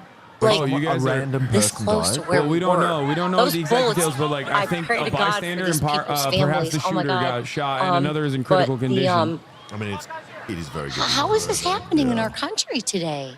And why? Why is it happening? Why? And Tracy, you were telling me earlier. What do you mean? Why is you that? and You guys are Tyler, you know Republican. this You know county, exactly you know why this it's area. happening. Did you ever think? You've been talking about killing pedophile Democrats for so long. Like, it is such a shocking revelation to right wingers when they're like, "What? I'm so confused." Like, you're literally at every rally being like, "We got to kill members of the media," and then they're like, "Oh wow, the rhetoric has gotten out of control." Like, you're not like an NPR Democrat, okay? You're not the type of Democrat that's like, oh, maybe we should give Nazis a seat at the table so we can hear what they have to say. Like, half of the people that are wearing fucking shirts have shirts like assassinate Joe Biden on them while they're like, I'm in dismay. This country is falling apart, while they literally are wearing like fucking end Joe Biden's life t-shirts. You know what I mean? I guess when they say, how could this happen? They mean like, how can this happen to us, to a Republican? You know, we are supposed to have the monopoly on, you know, political violence. And it is technically true. They do have that. They do normally have the monopoly. I want to see what our fucking shirt says. I want to see so bad. What does it say? Parasite was the bottom one. No. How does it make you feel? How were you feeling? It makes me feel absolutely great and wonderful. You know, in my heart. Yeah, maybe they're confused because this didn't happen at a school. They're like, this normally only happens at schools. What's going on? But I do, because this country for so long seems to be going down a path that it really shouldn't be doing. So, I mean, you came in to hear the former president speak, someone you're a fan of. And what is your state of mind now? Not good. There's too much hate. This is too much. Bro. We can't do this as a country. We can't. There's too much hate. Dude, at the rally that she was at, Trump probably said, immigrants are poisoning the blood of America. We have to take care of all of the immigrant rapists. We have to put them in concentration camps. And she was like, yeah. But then, like, she's like, what is happening with this rhetoric? It is so divisive. It So is glad you and Tyler are safe. so Drive messed safe. up. We hope you get home soon. You Thank you. I can't be at the appreciate fucking you. hate rally and be like, Lester, the they've got discourse is out a of ways to go control, still. dude. There's a lot of cars piling up here. There are a few different you found places the that shirt. people are trying to exit at this point. A bit of a free-for-all, but people have been kind and generous to one another. People letting cars in that Like are a trying to different come version in. of this shirt. And again, just reeling from what they witnessed. Some people very much firsthand, very much very close to the tragedy that we're describing from sort of the law enforcement point of view, the high level point of view. But at the end of the day, Lester, the people who were here on the ground, particularly those who were close to that violence, it's something they are never going to forget, and it's now associated, of course, with politics, with the state of our democracy for so many of the people that we've been talking to, Lester. All right, Dasha, thanks. We'll continue to go to you. Yeah, let me tell you, okay, for people asking, I joked and I said, like, maybe there'll be gun reform now. Okay, that was a joke. But if you're asking about that question seriously, the only type of gun reform that they're going to engage in now is going to be extra guns, okay? Gun reform. Every baby to a Republican family must be armed with an RPG, okay? We need rocket launchers. We need homing missiles, okay? We need JDAMs in every house. Have confirmation that this is where former President Donald Trump was taken, but there's a heavy law enforcement presence here. Media was across the street. We're shortly getting moved. The hospital is set up on a hillside, and there's law enforcement at the top of the hill looking down. There's also law enforcement at the top of the roof of the hospital itself. When I arrived, there was a helicopter circling the building. Heavy police presence here, The Lester. median voter when I speaks. pulled up, I asked Not the a officer Cheeto how they fan. were This doing. is a great He shot. said they're Kudos hanging to in the there. Obviously, photographer. a terrifying scene here in everyone's Butler saying on tonight. Twitter. Lester? Newsmax reporters. The media did a great Newsmax job. reporting the shooter was Chinese. Yeah, brother. Newsmax, One American News Network, OAN, or any number of like Falun Gong affiliated channels like Epoch Times. Do not go to these places for actual accurate news. Okay? Like sometimes they might actually end up getting it right. Having said that, however, I promise you that they are not doing real journalism. They're just fucking throwing darts at a board. I don't know. CNN said he was Chinese, then I'll believe it. Okay?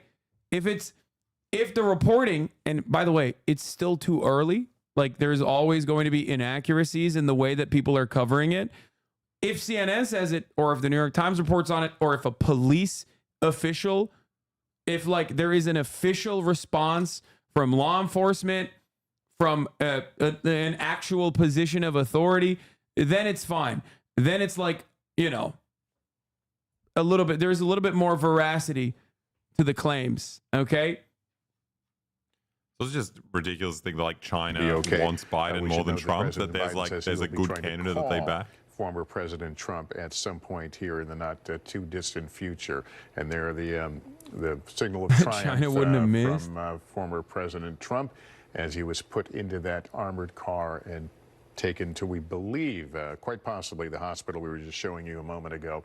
Our investigative correspondent Tom Winter is with us. He continues to dig out fresh details. What more can you tell us, Tom? Lester, a couple of these things coming from official statements from law enforcement, or for 3 to 4 law enforcement officials, to myself and our colleague Jonathan Dienst. We know that the FBI is now on scene and is assisting the United States Secret Service along with the U.S. Attorney's Office in their investigation into this shooting today at the Trump rally. You were just asking a question about whether we know whether or not the former president was shot directly, either grazed in the ear or in the cheek, or whether or not this was a ricochet. That's something that they're still trying to get a handle on, and whether or not a piece of glass is what may have struck him. But either way, he obviously, from the photographs, was struck in some fashion by something. The other information that we were being told, and I'm going to bring in the reporting of my colleague Kelly O'Donnell on this as well, is that this shooting happened outside the Secret Service perimeter. So for folks that have attended any sort of political rally involving either party, involving a presidential candidate or a former president, you'll notice if you go that you are wanded, or you have to go through a magnetometer, kind of like an airport-style security, if you will. That happens within the perimeter of the event. And leading up to the event, the U.S. Secret Service by the way, they immediately fucking said like random Antifa guy Mark Violetta is responsible. That nobody's and it's like hiding they out had and no waiting fucking for a idea. rally to begin. Like nobody they knew. try to establish a perimeter that would allow them to be able to have real control over the event. So what we're being told is that this shooting happened outside of that secure perimeter from a high point. Specifically where it is, I can't yet tell you. We're waiting to hear about that, but that's some of the information that we're waiting to get on. As far as what you're looking at on screen at the moments that this happened, this is standard protocol. You're looking at the heavy weapons teams that immediately went up on stage. Then you're looking at the Secret Service close protective detail of former President Trump, and this would be very similar at any event involving a former president. That they immediately surround him. Obviously, the Secret Service agents there are putting their lives into their hands if this individual was going to continue to fire. Speaking of the individual that law enforcement believes is deceased, that individual, the alleged shooter rather, is deceased, as I mentioned.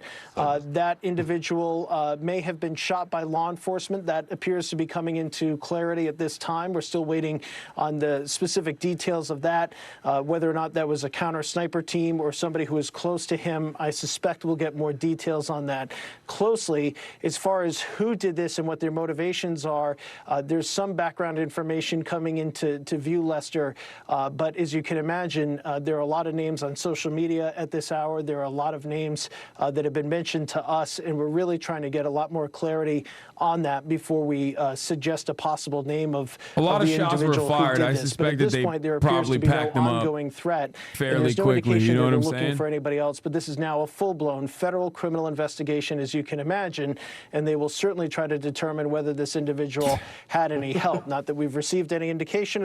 Deep state assassination. Someone said first shot of Trump leaving the fucking hospital. Trump attempted deep state assassination. Yeah, let's hear from this. Ladies and gentlemen, guy. I told you that we're not in normal times. World War III, nuclear war is this close. They just fired 5 shots at Trump and hit him in the side of the head. Hey. And the media's like, oh, big deal. He survived an assassination attempt. This is crazy town. Biden is a complete puppet. The New World Order is melting down everywhere. And I believe they're getting ready to kill Biden and blame it on a Trump supporter. I've been saying that for over a year. So President Trump in Pennsylvania Wait, so up you're there wrong. gets shot at, gets hit in the side of the head. So wait, I've so been saying the opposite. yeah, you've been saying the opposite of what is about that. What just happened? He's like, I've been saying they're gonna try to assassinate Biden and blame a Trump supporter. It's like, okay, well then the exact opposite of that happened. So what do you mean? He needs to pay the Parkland family. He's got to make that money somehow. Yeah, he's so cooked, bro. That looks like neatly trimmed hedges behind him. Like, what's going on? He's in a nice place. Yeah, how was he still at a nice house and shit? I thought he was done. Like, what's that about? That image of him up there with the blood on his face, defiant, is incredible. And now the deep state that's committed all these crimes and opened the borders and human trafficked and started World War III, they are so desperate, they're going to go for broke. And I've told Trump, I've told his campaign, you've got to be more careful. We got to pray for President Trump right now. It's such a dangerous time. I'm in Northern California with what would be a huge story breaking tomorrow, and it's still going to break. Massive story we're working on right now, okay? Secret mission. And we'll still break it. But, ladies and gentlemen, this attempted assassination of Trump means we're not in Kansas anymore. And now they've tried to kill him with a gun.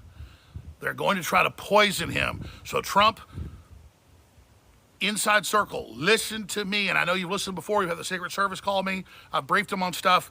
Listen to me. I know the Trump inner circle does watch him, but it is funny to think that like he's briefing the Secret Service. Like, okay, brother, sure. You got to take my supplements. I'll bring it. Yeah. He's like, listen, I briefed the Secret Service. I told him a Chinese communist, Ukrainian, Chinese communist, Ukrainian trans black woman was going to take shots at the president. That's why I always take my anti-assassination pills. Yeah. You can get them for $5.50. I told him, yeah.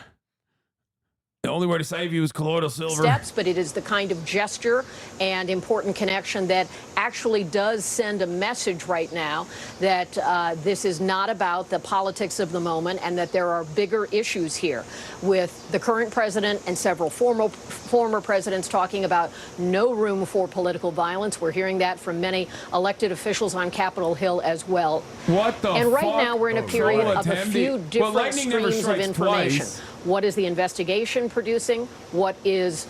Listen, lightning never strikes twice. You know what I mean? Like, he already survived one assassination attempt. He's probably good for, like, at least a year. You know what I mean? Like, I doubt that he's going to get popped twice. That'd be crazy. Feel me?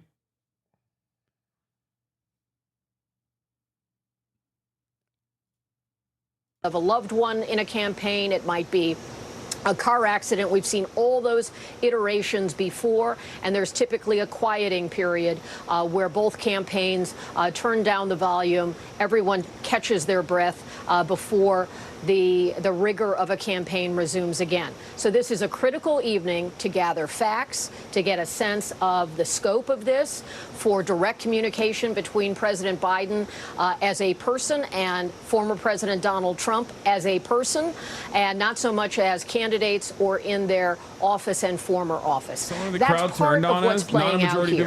Now, the president indicated he would speak again or communicate again if there were further developments. This is your fault. And there are questions to be identified about what next steps there should be, and are all the resources there. Even a question about where does former President Trump go in the immediate hours ahead. He, of course, was on the road as a candidate in Pennsylvania. What is the... All right, shut up, mainstream media. The king is talking. Said, I want to thank the United States Secret Service and all of law enforcement. He truthed. Okay, he's truthing right now. For the rapid response on the shooting that just took place in Butler, Pennsylvania. Most importantly, I want to extend my condolences to the family of the person at the rally who was killed, and also the family of another person that was badly injured. This is it is incredible that such an act can take place in our country. Nothing is known at this time about the shooter. I'm shocked that he didn't immediately say, like, this was a Chinese, Ukrainian black woman who's also trans. Like, it's actually, this is shocking. I don't know if like the fucking, I don't know if that shot concussed him into like doing a normal thing all of a sudden, but like this is a wild way to operate here. Nothing is known about this time of the shooter, and he's not speculating, who is now dead. I was shot with a bullet that pierced the upper part of my right ear. I knew immediately that something was wrong in that I heard a whizzing sound, shots, and I immediately felt the bullet ripping through the skin. Much bleeding took place, so I realized then what was happening. God bless America. You finish that with God bless America. God bless America. Because God saved him. What? Better resolution? The shooter was a right winger? I doubt that the shooter was a right winger, dude. Oh, don't do the liberal version of what the fucking the Republicans are doing. I mean, I see it. Like, I see the photo, and he's got one of those like grunt force shirts on. Okay. I mean, I got those as well. But like, yeah. He's got one of those like grunt force ass shirts on, you know, those like fucking military LARPer yee ass shirts. Military fatigues as well. The pants are kind of like khaki. Khaki? Oh yeah, he does. You guys don't say that? Khaki. Khaki. You know.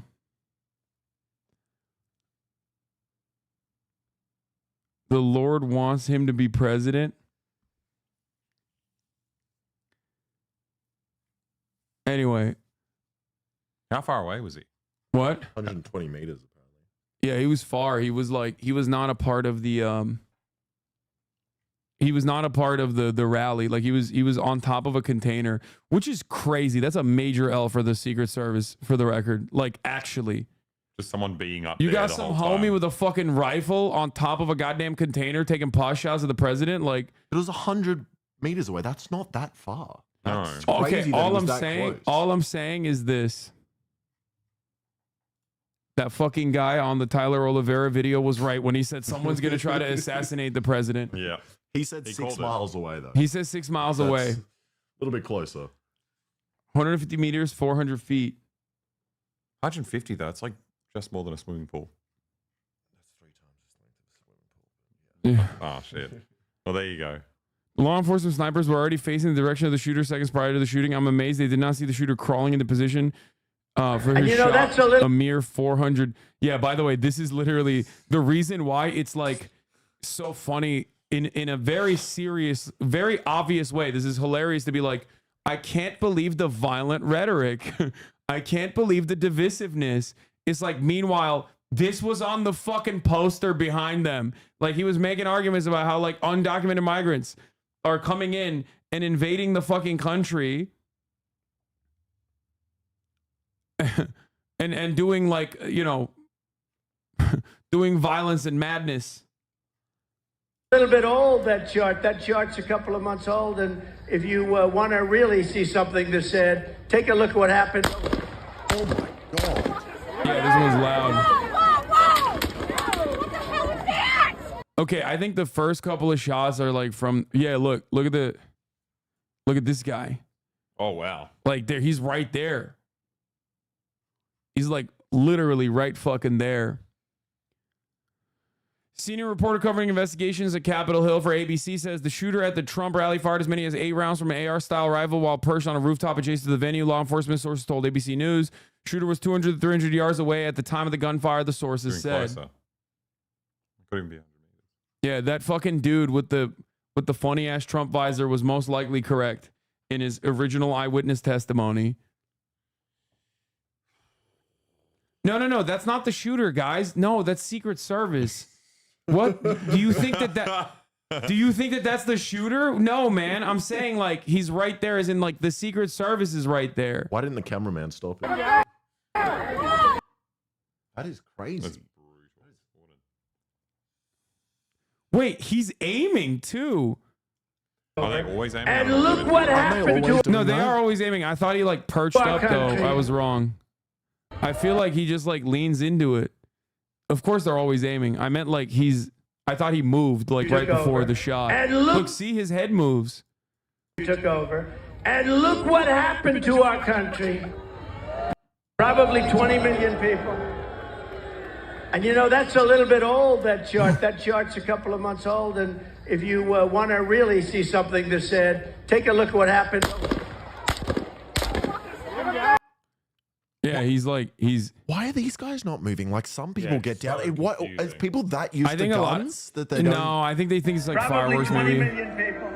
Look, there he is. And you know, that's a little bit old, that chart. That chart's a couple of months old. And if you want to really see something that's said, take a look at what happened. Yeah, How he's looking? No, I think he shoots. Like I think you see him shoot. A little bit old, that chart. That chart's a couple of months old. And if you want to really see something that's said, take a look at what happened. Oh,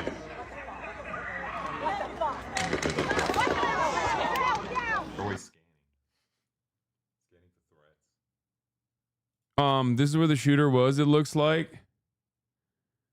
Yeah, he was on top of these like container things. Yeah. It's such a massive space to get there on the roof. Like Wait, he's so seeing close. A guy walking around. No, he's like literally looking right at him, which is crazy. Insane. Where's Mark Wahlberg when you need him the most? Oh, Alexa's Uber Eats.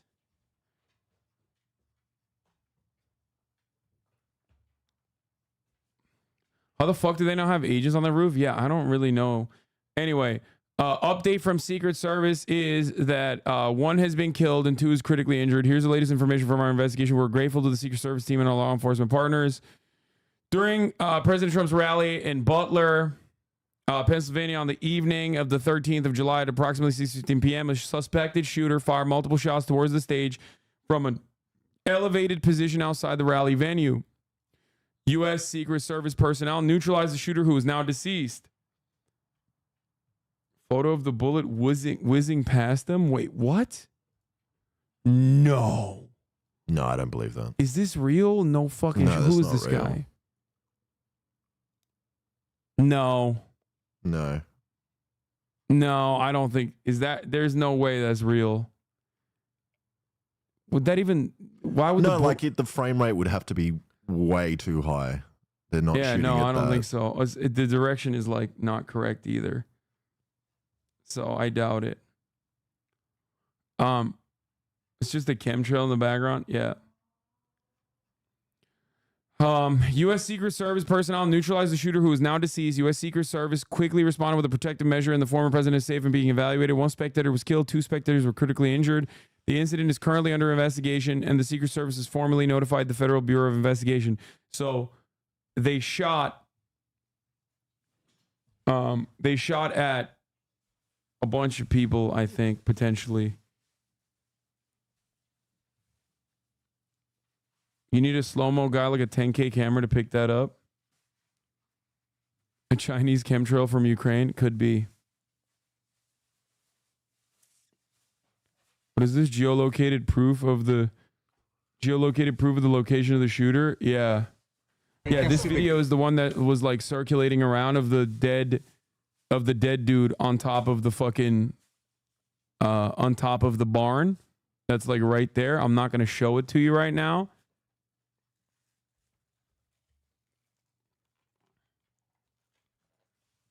Trump said he was, for the record, just so you know,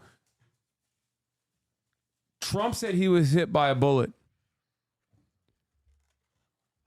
Trump said he was hit by a bullet. A source who's spoken with a member of the Secret Service tells TMZ Trump was not hit by a bullet. Rather, a bullet hit his teleprompter and the glass struck him in the ear. Trump is saying he got hit by a bullet. Would you guys... Oh, that looks good. Would you like some? No. Do you think Trump will try to make it political? Yeah, I know. Just like get politics out of this political assassination. You know what I mean? Like, but also the teleprompters do look intact, so I don't know.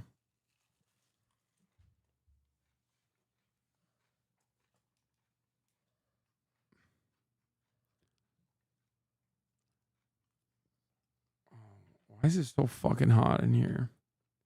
Trump's tweet is more anime? Yeah.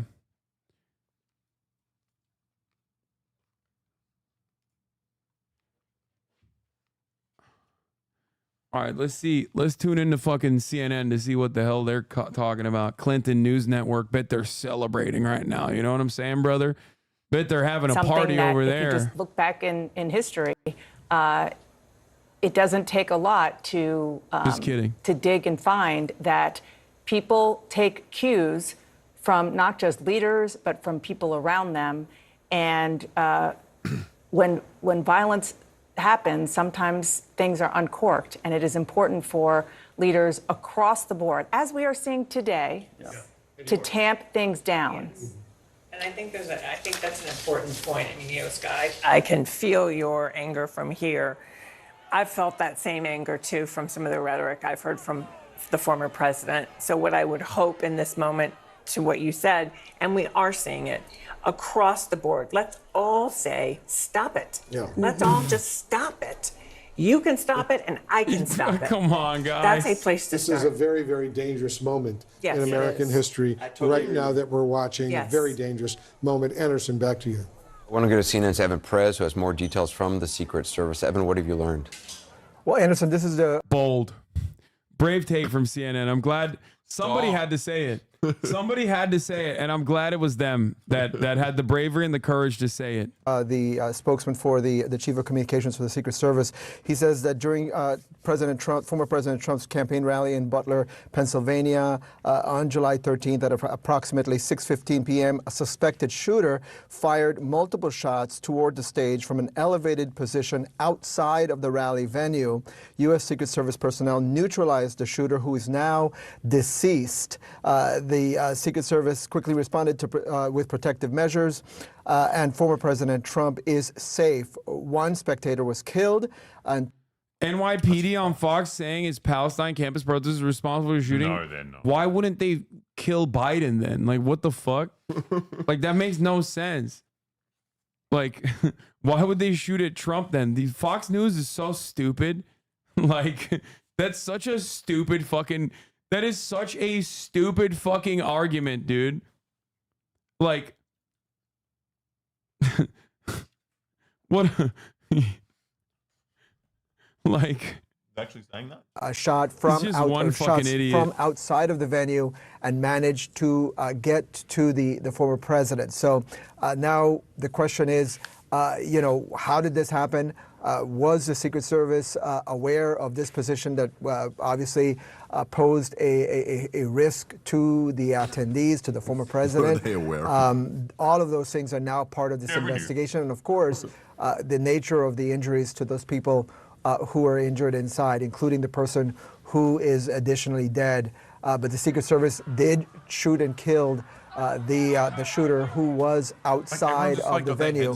And it answers some of the questions or the concerns that you've heard on our air in the last hour. I do think the Secret Service fucked up, yes. Yeah. Which is wild because like how the fuck do you let a dude on a white barn rooftop with a rifle get that fucking close, up close personal? How the fuck did they not actually have snipers on that rooftop to begin with? Because it seems like quite a good position to get an angle on the fucking president, which makes no goddamn sense whatsoever. Dun dun dun. It's PR. I mean, it's conspiracy theory hour. The Secret Service knew. What did they know? I'm kidding, obviously. It's like when Alex Jones is like the deep state did it, like Secret Service is there shooting at the guy who was shooting. Like who? Yeah. How far does this deep state go? I do love that Trump is trying to attend the UFC. Oh, it's great publicity for him. Well, it's not just that, but it's like that is the one place where he is objectively the most safe. Yeah. You know what I mean? Like surrounded by the most like-minded individuals. Like he doesn't even need Secret Service at the UFC fight. You know what I mean? Like. There's no Khabib. Plus lightning never strikes twice unless it's the top of the hour ad break, in which case it will strike you at the top of the hour unless you are subscribed for $6 or for free with Twitch Prime. Then you will no longer see the ads at the top of the hour if you are subscribed. Twitch Prime is free. A rally is surrounded by like-minded individuals. Lamau. Okay, facts, but it's like in a public space. It's a little different. You know. I feel like a UFC is a little different. He's like he's surrounded by killers, but in the opposite direction. Here's a 3-minute ad break now. Champagne socialist. I love all the fucking weirdos that come in here to be like, this is my opportunity. Like the former president got shot at. I'm gonna make this about Hassan personally. I hate him that much. Like, just fucking kick back, man. Take your shoes off. Maybe take your socks off. Put your feet on the table. Watch what's going on. Try to learn a thing or two, you know? Nope. Your head is bloody. So we gotta move to the bus. Move to the bus. Let me get my shoes. Okay, my shoes down. Get the shoe. Watch out. Wait.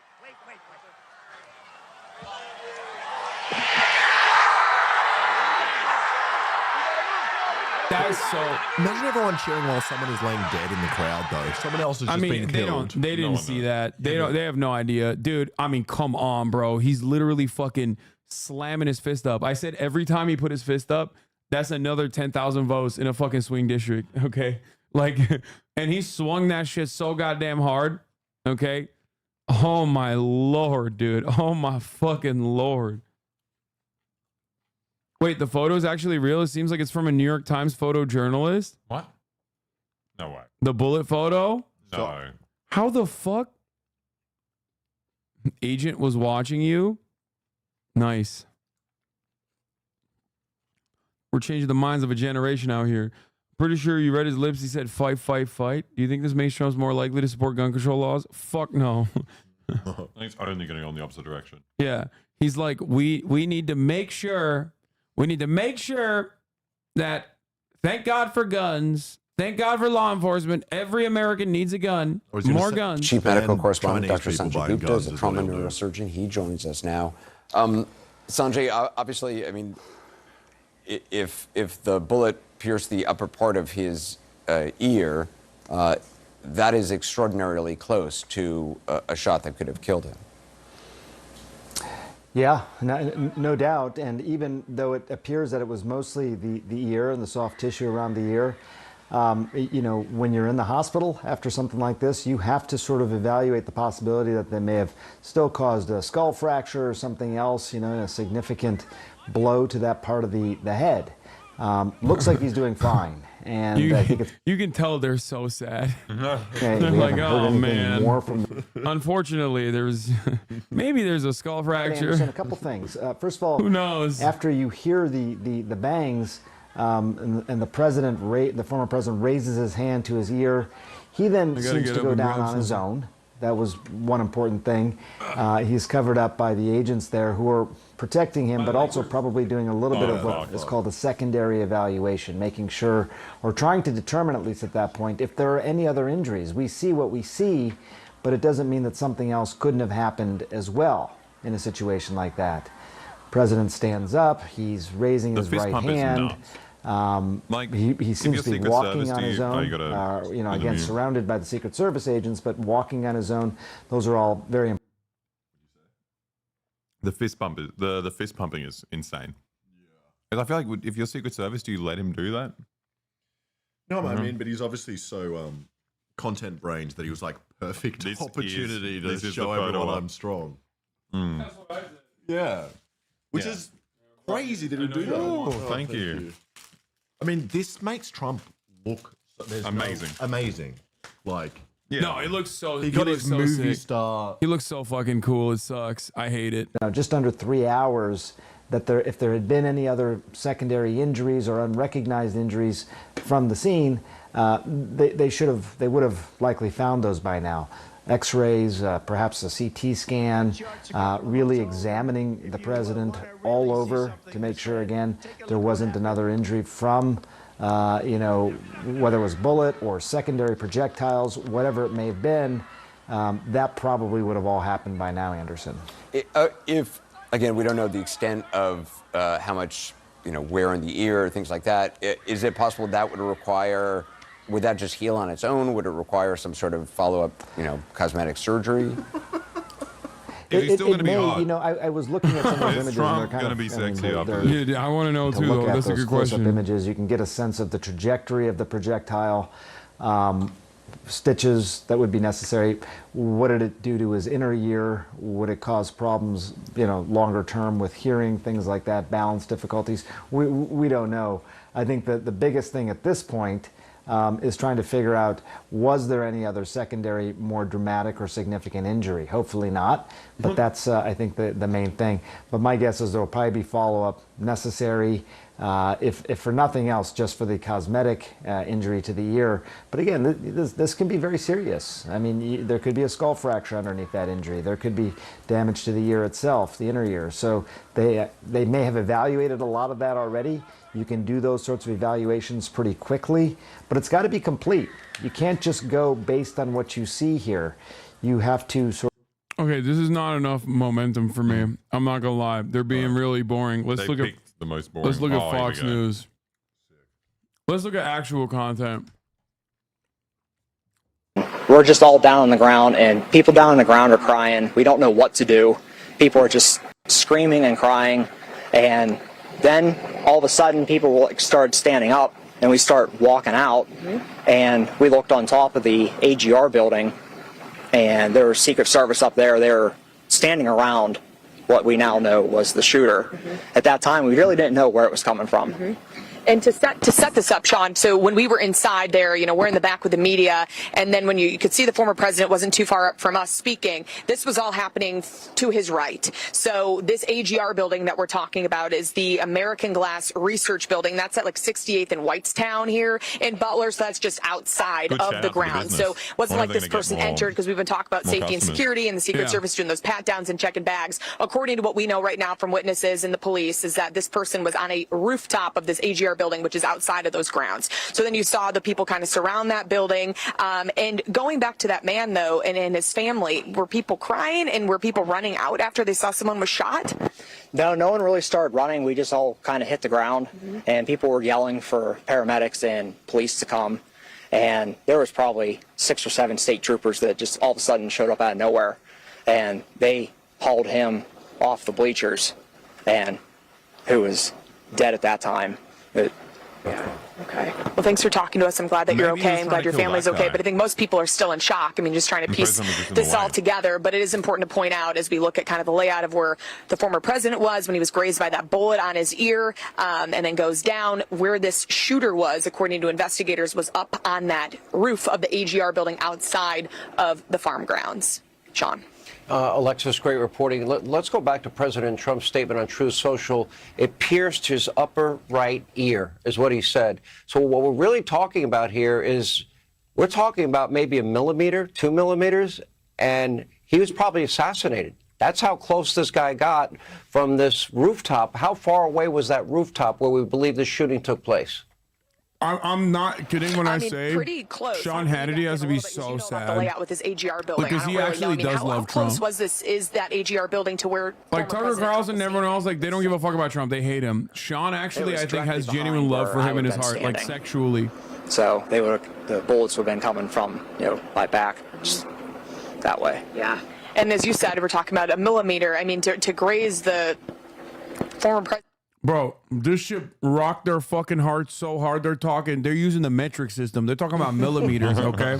They're broken right now. There was a silencer on that gun because it sounded like muffled shots, and that's why some people at first were a little slow to react because you didn't know if it was fireworks. I think people thought the speaker blew, but it was a fun and exciting atmosphere. He was working the stage. It was a typical Trump rally. I think people do think about safety and security when you go into a huge event like this, and when there's so much tension around politics, people get a little bit worried for their safety, but nobody ever thought this was going to happen from the people we've talked to, Sean. Yeah, very clear to me as somebody who's been shooting since he's 10 years old. When I heard the sound over and over again, it was very clear to me that was the sound of a gunshot. And Selena Zito was on our air. And he's like, it felt like I got shot when I watched Trump getting shot. That's what Sean Hannity's saying. Mike Collins, GA. The Republican District Attorney in Butler County, PA, should immediately file charges against Joseph Robinette Biden for inciting an assassination. Oh my God. That's awesome. Dude, he's right. I don't know if he knows this, but the Supreme Court made that legal, by the way.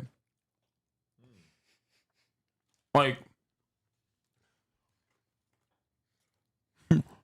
it's going to be all right, I think. A passionate debate. First, now we go for more and the latest update. Our own Peter Ducey. Peter, what's the latest where you are?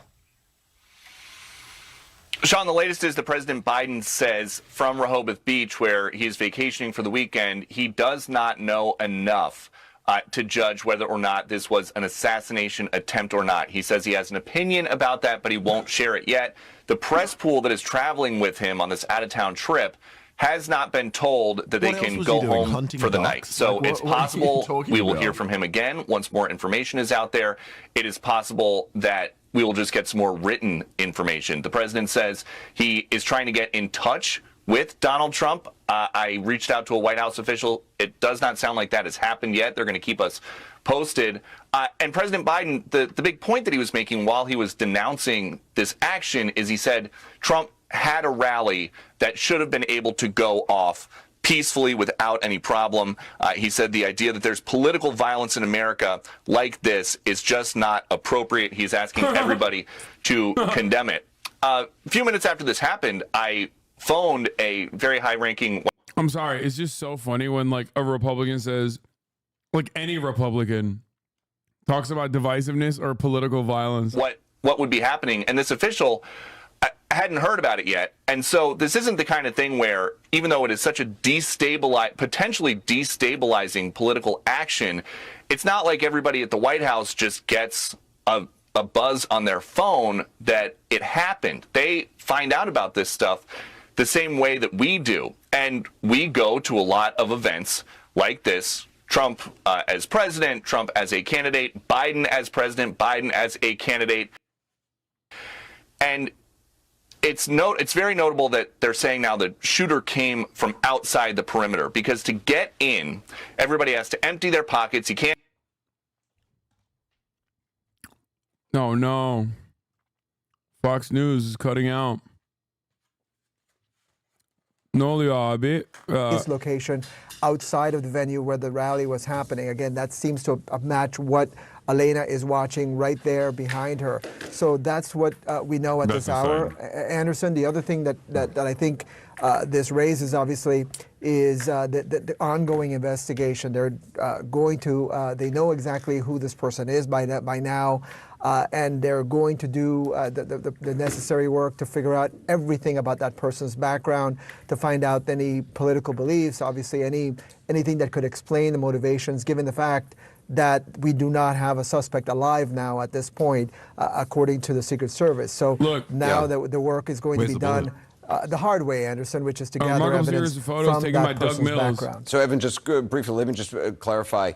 It's the bullet fly past Trump's rally head. goer killed. Trump touching his and right now ear you've and then learned removing his hand with blood on it. Others have been wounded. That's correct? Were wounded. That's according to the Secret Service statement. Okay, so none of that includes the gunman himself? Right, exactly. The Okay. gunman is a separate person who's been killed by the Secret Service. All right, Evan Perez, thank you. John Miller has new reporting about the shooter. Let's go to him. John, what have you learned?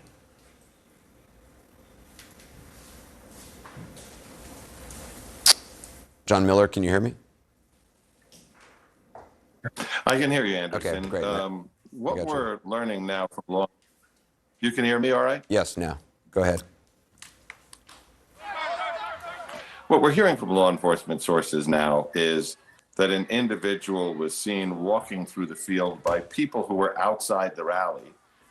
People outside the rally couldn't see, but they could hear, so they had gathered in this field. We're having trouble. At some point, they see him on the roof with a rifle. John, I'm going to try and reconnect. Yeah, them. we'll talk to you. We'll talk to you shortly. Tim Naftali, you're joining us here in New York, presidential historian. Obviously, this is not something. There was the attack on Steve Scalise. We have seen obviously a number of threats that have been intercepted by law enforcement over the years, but probably not since Ronald Reagan. At the presidential level has this occurred. Not since Ronald Reagan, but I want to read you something that I think we at HBO is wish as the President powerful Trump a today as it recovery, was the a first speedy time it was recovery. written. Tonight, this nation faces once again the consequences of lawlessness, hatred, and unreason in its midst. It would be wrong, it would be self-deceptive to ignore the connection between that lawlessness and hatred and this act of violence. That was Lyndon Johnson in June of 1968. A few years later, another presidential candidate was attacked. In 1972, George Wallace was gunned down. He survived, but he was paralyzed. We have had very violent political contests before. And it's something we ought to remember. We are capable of this as a nation. The people who do it, of course, are outliers, but they are a product of the extremism and the anger and the hatred that sometimes pulses through our elections. So tonight is a terrible reminder of another period in our history, but it's something that seems to be bred in the bone. And I can understand Scott's anger and sadness. I feel it too. I feel it for everyone. I feel it for everyone in our country because the gunman attacked democracy. Oh my God. Oh my God. To eliminate a choice. Bro, this kind of rhetoric, unironically, is going to get the moderates to be like, maybe we should reconsider Donald Trump as a reasonable president, as a reasonable candidate. I'm just letting you guys know, because some chatters are like, oh, what's the future here? What's the future here? People are tuning into CNN, and CNN is literally just like, yeah, democracy was on the ballot, and you know, democracy's on the ballot, and it can't be fought with bullets or some shit like that. You know, they're trying to be all poetic, wax poetic. This is how you get Trump to go from a guy who literally moments before he gets grazed by a bullet on his ear, okay, is talking about like genociding Mexicans. Like, yeah, it's gonna make him so much more radical. Surely. It's crazy that these guys are like, yeah, and that's why this man, you know, this is not how we do this. This is not how we do this. You know, we have to we have to dial it back, please. Like they're just doing like the centrist shit, that the mealy-mouthed liberal centrist bullshit that is unironically going to turn Trump into more of a martyr for, you know, moderates and liberals. Differences peacefully, where we settle them through violence. You know, our system is set up so that we debate our differences and we settle them at the polling place. That's how it should be. That's how democracies function. And so we don't know what motivated this shooter yet, and we shouldn't jump to conclusions. You know, John Hinckley, who shot Ronald Reagan, was disturbed. And Shooter manifesto is up? Really? No. I don't know. We came to an assassination of the candidate here. Were the people who were attending this rally? You know, my initiation into politics was at a political rally when I was 5 years old. John F. Kennedy campaigning in my housing development in New York City, and that's what inspired me to politics. Never would have occurred to me or the folks, or you know, my folks, or the people. Dude, if you're a real one, if you're an actual bold Democratic Party legislator, you literally use this momentum. Okay, you use this momentum to straight up turn around and be like, listen, it's time for gun control. Okay? Any real one that is a legit fucking politician uses this opportunity and this momentum for some gun control, baby. That's what I'm talking about. Somebody come out and just be like, listen, we got to do a bipartisan solution to this. This is unimaginable. This is unacceptable. Violence like this is so goddamn commonplace. Okay? Violence. What is this? We come to Hassan for Trusted News Source on Trump because we know you hate him. I mean, yeah, I do hate him. And no, him getting shot and looking super cool and throwing up a fist right after he got shot is not going to change my opinion on what he was saying 3 seconds before he got shot at, which is like, again, we need to do concentration camps and mass deportation of like 20 million Mexicans and anyone that I have declared a Mexican for having somewhat Hispanic origin is not the guy I'm going to turn on all of a sudden and be like, oh, well, he was such a small bean. Lamau Shane Gillis guessed it? No, he didn't, because he was much funnier. It almost got me. I dodged it, but it nicked me. Imagine if Trump did that. He's such a bad shooter. Implied what? What did I imply? GG? What? What are you guys talking to each other about? I don't even know. Didn't Shane Gillis talk about Trump getting assassinated and how funny it would be? Like obviously not, you know, like he wasn't, you know, calling for his assassination. No, I'm not trying to fucking I'm not trying to get him clapped. Do you really think that considering the martyr aspects of this and this likely push some right wingers to the alt-right, do you think this will embolden Trump to amp up the fascist rhetoric? Maybe it'll fucking force him to reconsider. I don't know. He's already hit all the fucking high notes. What is he gonna do? But back to what I was saying about, if you had, what I said was true. If you had to rank them from least funny to funniest assassination, easy number one. For real, he'd be talking shit like when it happened. He'd be doing like a rally. He'd be like, my opponent's gay. I walked in, I saw him. I said, wow, this guy's gay. The shooter would be coming out and be like, sit down. You're gay. Get hit. He'd definitely make a funny noise into the, like he'd get hit, be like, ah, and fall. He'd fall funny. He did. Okay, he kind of clocked it. He did say, my shoes. Get my shoes. Did he say that? Some chatter just said, you are literally such a cuck and got permit, but here's their fursona. The only pic I could link. Damn, dude. Wait. they're furries who hate me and love Trump. Like, that's a real thing. Things are changing now that he's American shot. politics is a sea of contradictions. Like, I love that shit.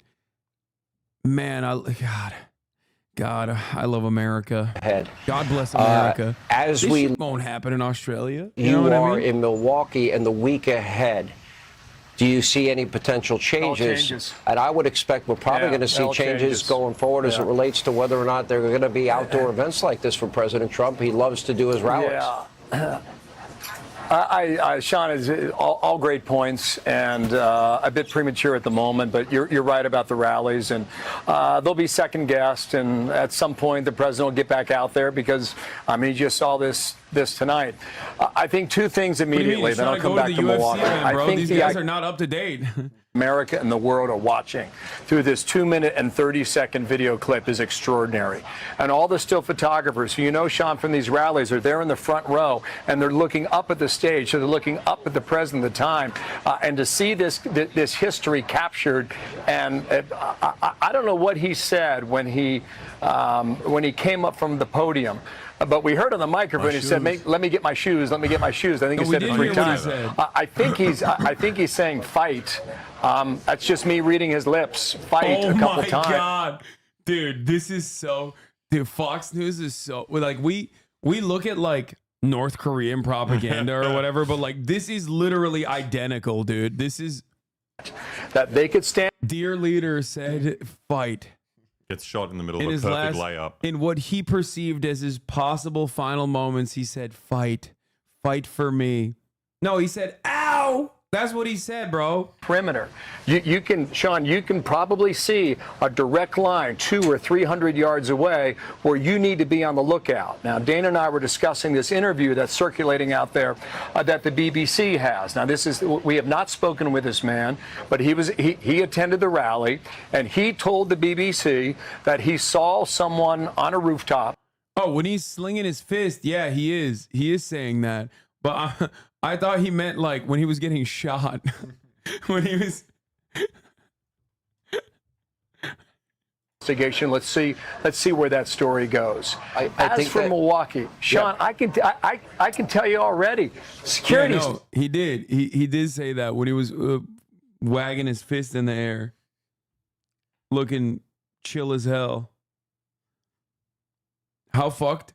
Oh, dude, it's so fucked. I already said Reagan landslide.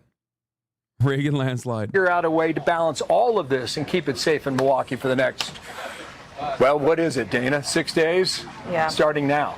Yeah, you know, Bill, as I listened to you talked about that BBC report. I saw the same report, and it's chilling if, in fact, there was a warning given ahead of time about somebody seeing somebody on a roof.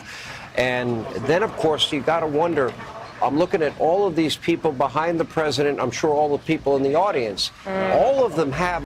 Bro, if he actually got shot and killed, it would probably be worse.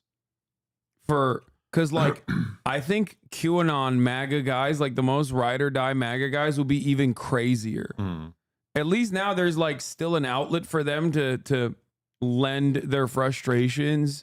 And it's just by like voting and believing in even more conspiracy theories or whatever. But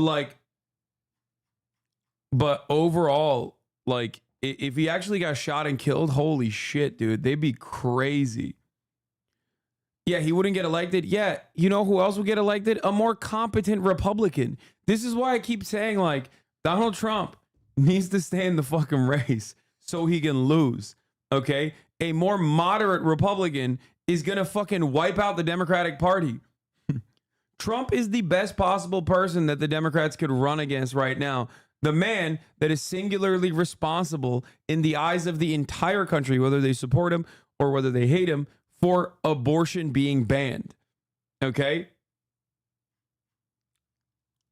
You have so many stories of people who will say, well, I was supposed to be on that flight. I decided to take a later one, or I changed my flight at the last minute, or I happened to miss my flight, whatever it was. Like, there are so many of those stories. This story, and it will be the political shock of certainly my lifetime. I hope that this is never ever happens again. I think the other thing is, Sean, there was a lot of consternation for the family of RFK Jr. because of what happened to his father and the political violence there. And there was a request for him to get Secret Service protection earlier. And as a former president, you might not have enough security. That will probably change as well going forward. And we need good men and women to continue Dana, to go into the Secret Service. It's an amazing job. Well, I could not believe that request was denied. And I remember saying, this man lost his father and his uncle, and he is a presidential candidate, and he does deserve Secret Service protection. And I was shocked that was denied. Sorry, little bro, you don't get it until you get above 9%, okay? You got to get to 10% to get Secret Service. From Donald Trump as part of, quote, retribution against Donald Trump, which I thought was insane. Again, that's the political side of it, Bill. Yeah, and Sean, listen, there's going to be a lot of things that are going to be run back now that have been said in recent days or weeks or even months, and it's not going to be a flattering picture, which again, I think is going to remind us to find a way to lower the temperature. Joe Biden can start that. He said he's going to talk to Donald, in his words, Donald this evening. In all likelihood, we'll see whether or not that happens. I imagine the former president would take that phone call. And then Joe Biden also said, I might see you again later tonight. So I would anticipate perhaps another statement from President Biden this evening in Rehoboth, Delaware. With regard to the president, I don't know where he pops up, but we read the statement.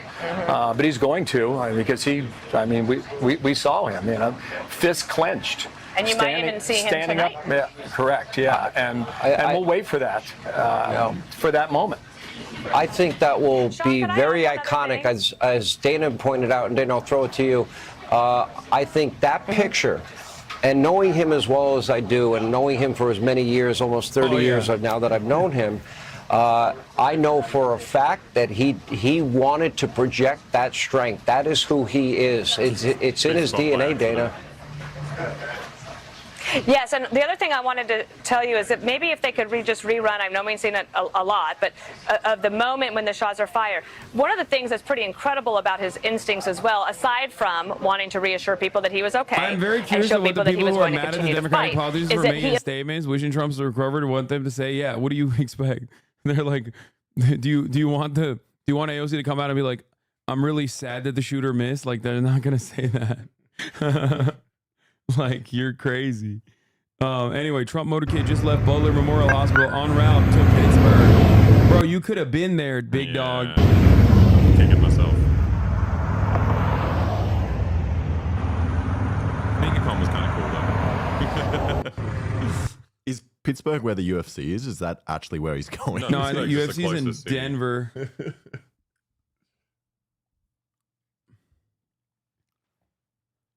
There's a video of the SS Sniper shooting the shooter. Yeah, I know. I watched it already. I can't watch it on stream though. Wildwood Boardwalk already printed T-shirts. Got there fast. They are so shooting makes me stronger, bro. They didn't even think like they didn't even try to like come up with like a better fucking statement. Or maybe they had it printed before. Yeah, it's an inside job. Someone investigate those guys. Yeah. Hey, hi.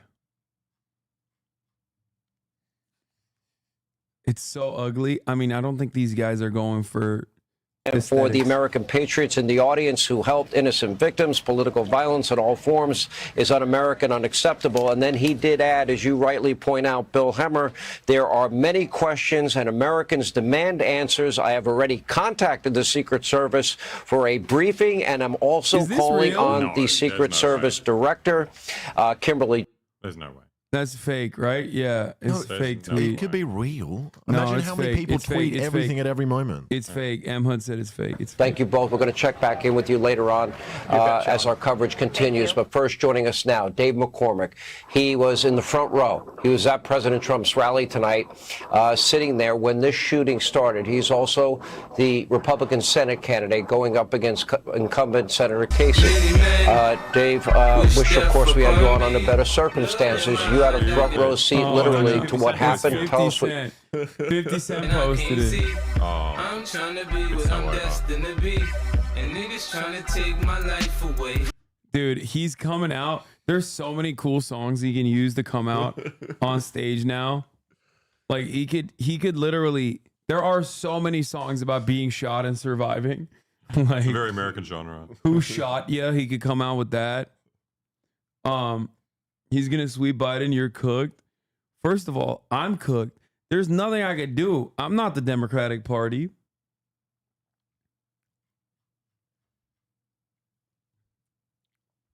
No way he comes out with rap with his base. Yes, the new Republican Party doesn't give a fuck about that, dude.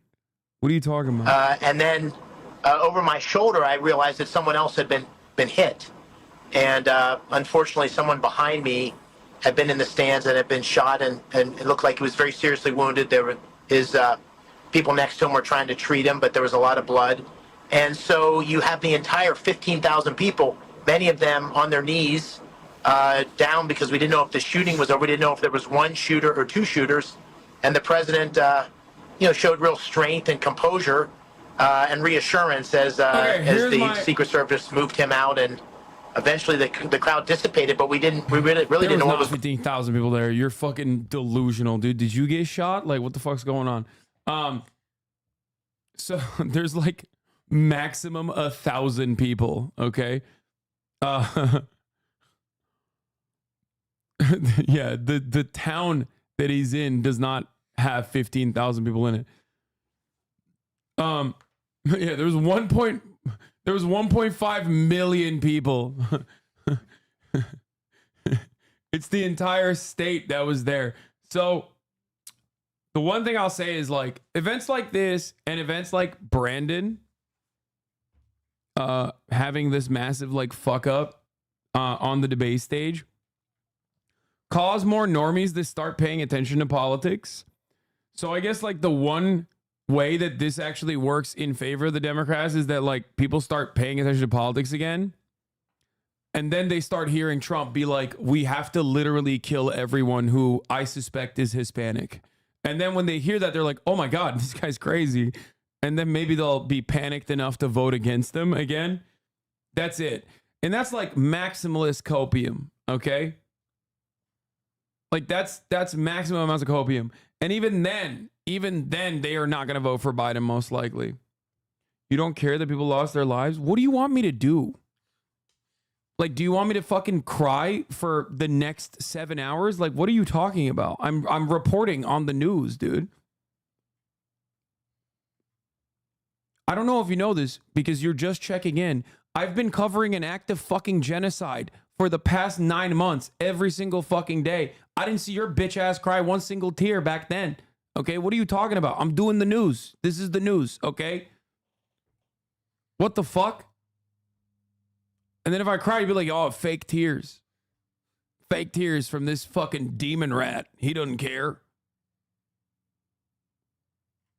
Like, yeah, thoughts and prayers, okay?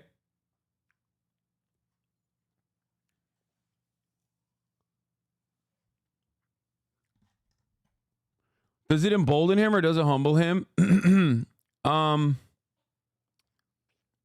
Considering he did like a fist pump immediately, like as it happened, I reckon embolden probably. Yeah. Yeah. Watch him come out at the UFC came within tonight. a millimeter or knock two someone out. of an Get into the ring. assassination tonight.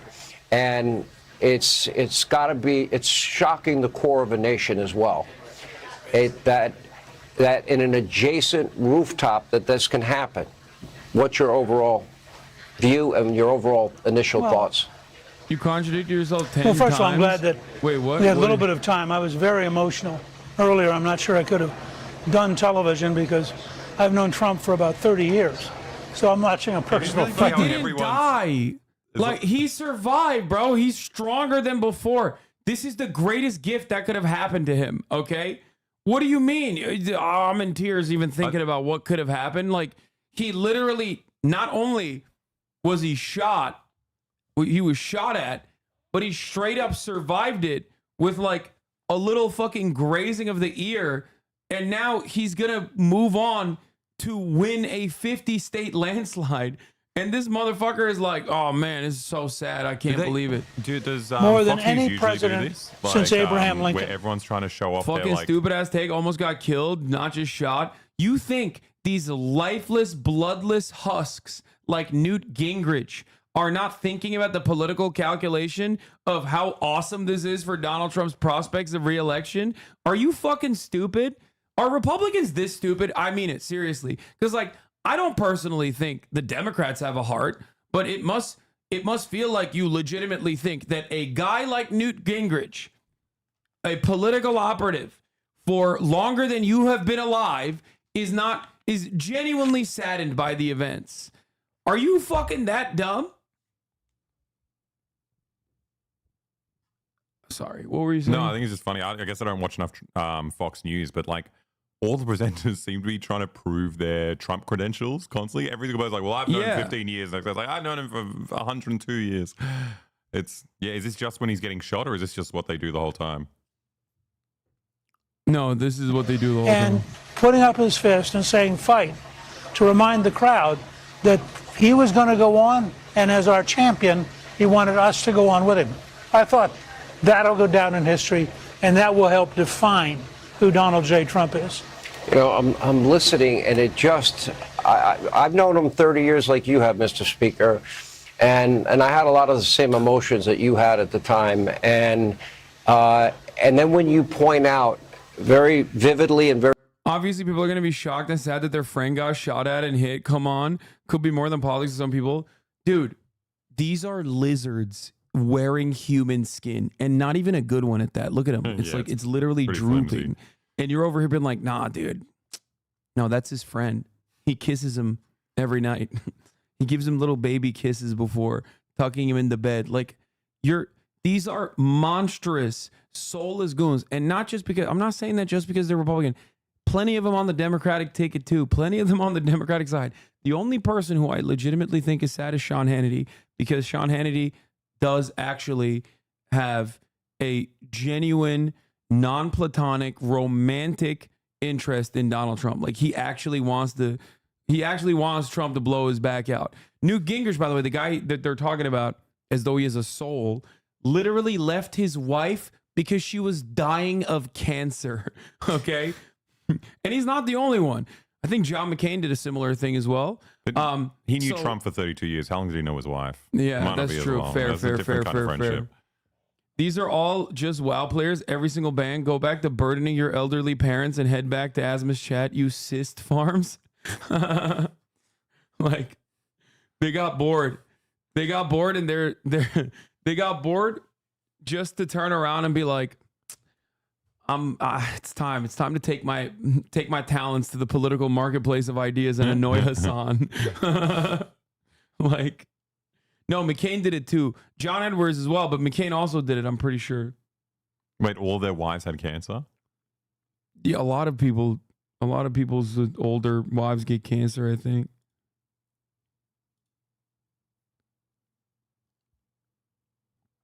And what did you see? Sean, you know, it was a really surreal moment. Just 10, 15 minutes prior, we're sitting there, we're watching former President Trump, give a great speech. The crowd was electric despite, the heat, the weather. We saw him come out to God Bless America, and it was just a great moment. The crowd was just really happy to hear him and see him and be there. And, then all of a sudden, mayhem, ensued. And we heard probably 3 to 4 shots ring out. And, most of the crowd had hit the ground after that. We heard several more shots ring out that sounded, a lot more powerful. We assumed that it was, Secret Service because they were a lot closer.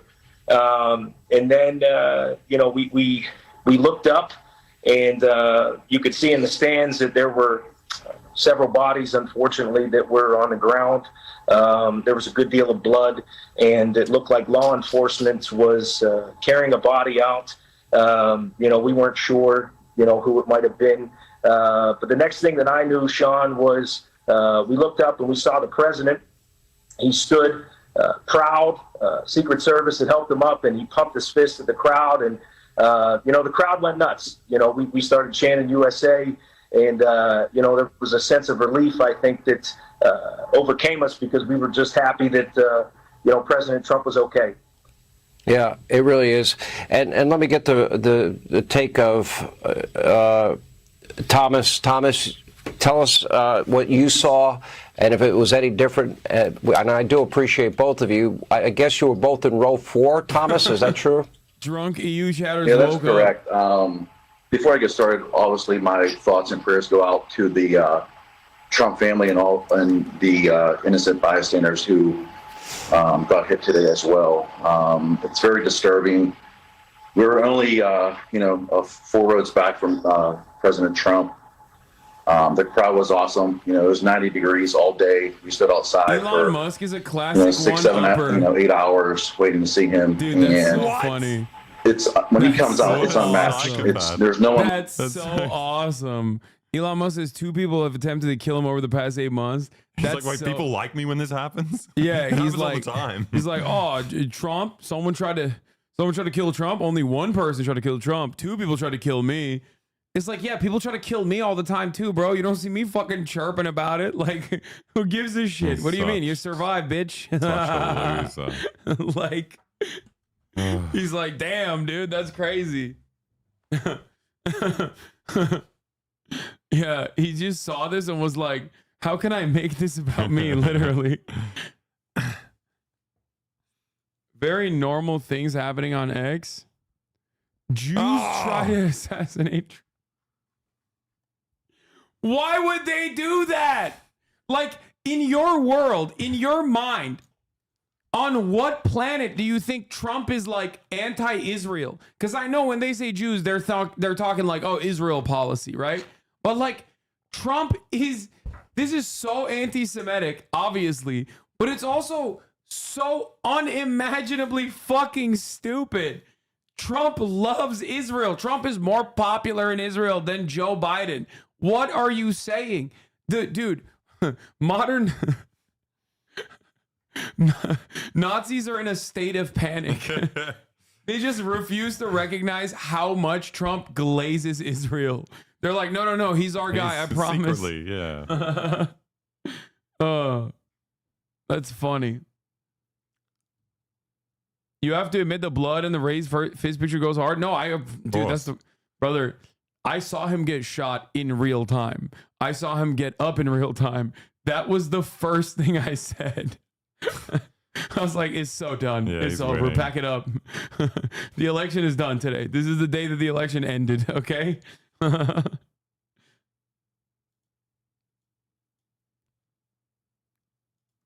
They're blaming the head of the Secret Service. Yes, DEI. They're saying it's a woman. They shouldn't have put a woman in. Let's go, dude. Let's go. She was guarding bags of Cheetos. Is there a clip of your reaction? Yeah, it's both on my TikTok and also on my fucking...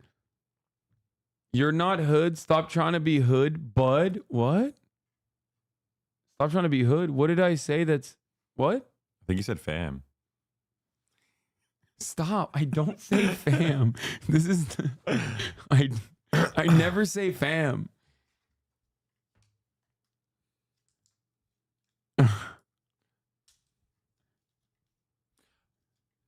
Or they look at the director as if she has anything to do with with the No, logistics dude, you don't of the understand. day. She hates. She said, "Guys, everyone underneath me do a slightly worse job." Yeah, she's like, that's my policy. She said, "I'm a woman, and as a woman, I like doing womanly things. Okay, which is doing my job, but worse." You treat shit like it's a joke lately. This isn't a joke. Wait, what?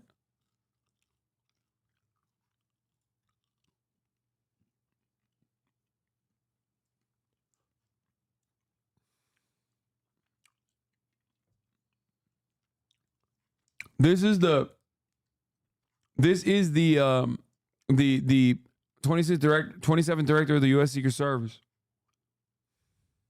They're saying because she's a woman, that she's doing a bad job. What do you want me to do? Take this she was seriously? head of global security at PepsiCo. Okay. Yeah. That's a fucking massive job. Yeah. Do you want me to? What do you want me to do? Take this seriously? I'm sorry. Hold on, guys. I don't believe that a woman Secret Service director is going to do a worse job.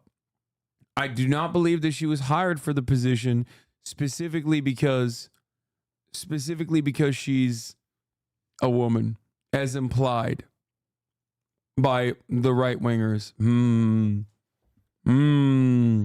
It's so funny that he said before, like Elon Musk literally hires people like this personally, so he knows how fucking solid they are. You know what I mean? It's like, bitch, who's in charge of protecting you? So before being put in charge of protecting the president, she was guarding a bag of Cheetos. Well, someone good's in charge because apparently someone tried to kill Elon Musk twice. Yeah, exactly. So- I wonder, it'd be real funny if we found out that, like, you know, the people in charge of Elon Musk's security team also worked at Pepsi, like senior director and global security at PepsiCo. Anyway. Also, yeah, he hired a woman. He hired a woman as CEO of Twitter.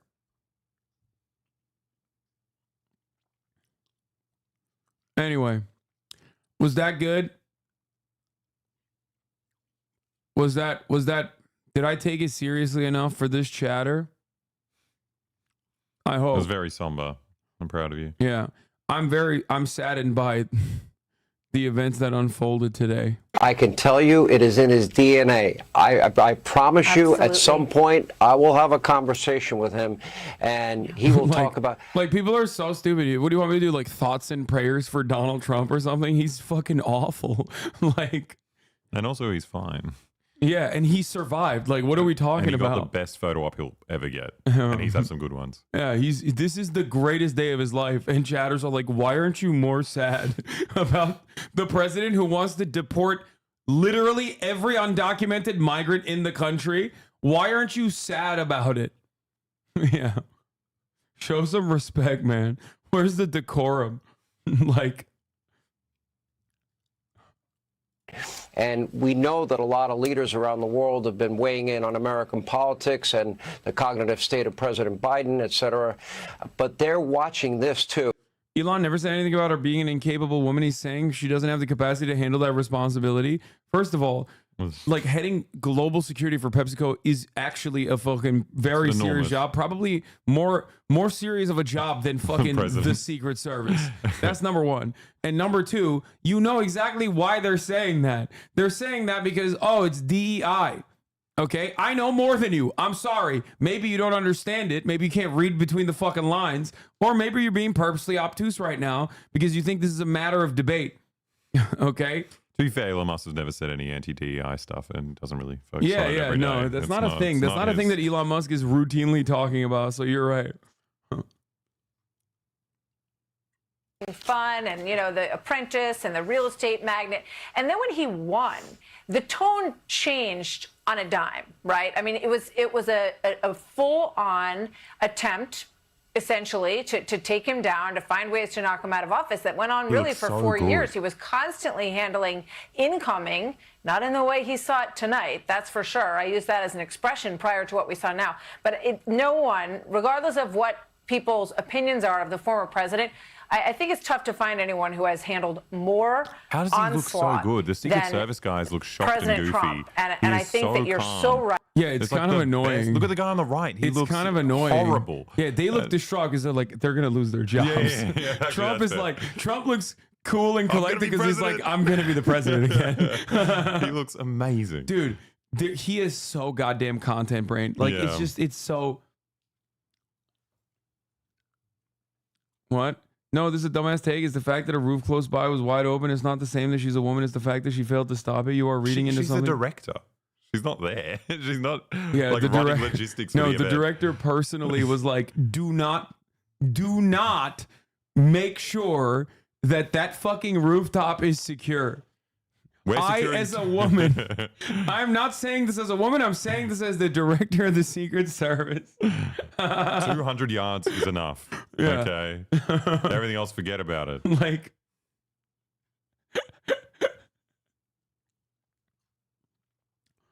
Oh, Jesus. Still receiving care. I am deeply thankful for the Secret Service's swift action to keep former President Trump and rally-goers safe. The attempt on former President Trump's life is horrific and contrary to everything our nation stands for. And wherever you're looking to see that, you should never look at that again. Okay? No. That's some fucking random guy that OAN decided to claim was the shooter. Oh my God. Dude, I love people being like, I can't believe, you know, people aren't taking this seriously. Meanwhile, like, every fucking right-wing outlet is like already moved on to being like, this was this was the Chinese Ukrainians that actually did this shooting. Like, there's like dumbass right-wingers on Twitter being like, how can we make this attempted assassination of a former president about, I don't know, whoever I don't personally like? Of the picture or not, but he was grazed in the neck. Chinese, Ukrainian, Mexicans who are of Jewish background as well, of Jewish faith. This, he got up Congressman, this is your nephew. Yeah.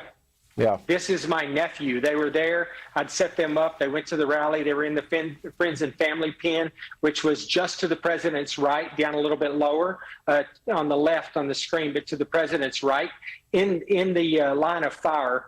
And they heard shots coming in. Apparently, there was someone also that were 4 or 5 rows behind them that was critically injured. Whenever he was shot, you know, they realized that a bullet had grazed his neck. My sister-in-law had encouraged him to go to the first aid tent, to the triage tent. They went to the triage tent, and when they got to the triage tent, while they were there was another member of the crowd, unfortunately, that was in the triage tent that was on a gurney in the tent that was had a devastating wound, had a critical wound to the head, that was dead. So. I mean, just a horrific experience. Well, let's talk about what the president did say about his injury. And I ask you not as a congressman, but as a medical doctor. I was shot with a bullet. It pierced the upper part of my right ear. We have gone over that head turn that everybody's been the real focused. drama is, was he actually shot with a bullet, or was he actually shot with a piece of glass? Like, was he shot with, or did he get hit with a piece of glass? That's the real drama. That's what I want to fucking know about. Does it matter? No, not really. No. But I would like to know.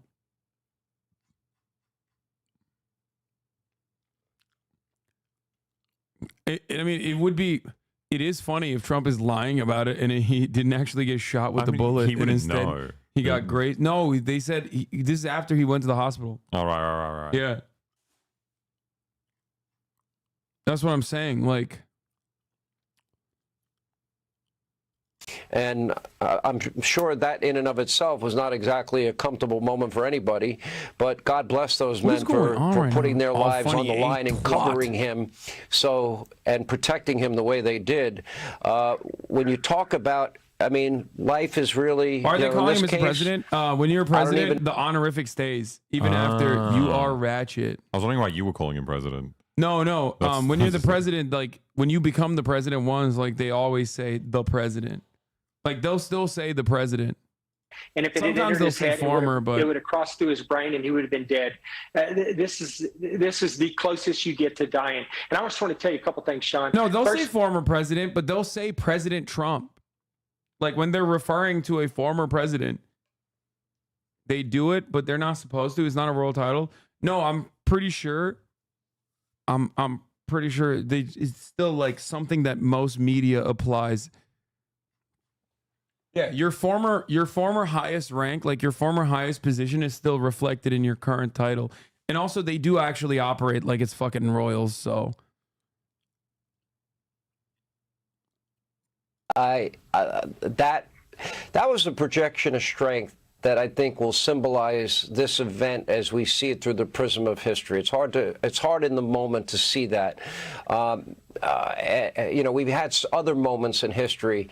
You know, Ronald Reagan famously saying, for example, before they operated, after he had been shot, "I hope you're all Republicans." That comes to mind. Or George Bush after 9/11 with that bullhorn. The rest of the world will soon hear from us. Like that. But sadly, clearly someone missed that spot right there, and the shooter shot those bullets. They're finally showing the shooter. Quick, I'm not going to show you, but one last thing I will say. I mean, there is from additional video that is out there that shows the Secret Service. They are also at an elevated position, so they clearly had. So CNN showing this gives it more veracity, in my opinion, gives it more legitimacy. But ultimately, I guess that kind of confirms what has been all over Twitter. I'm sure you've probably seen it.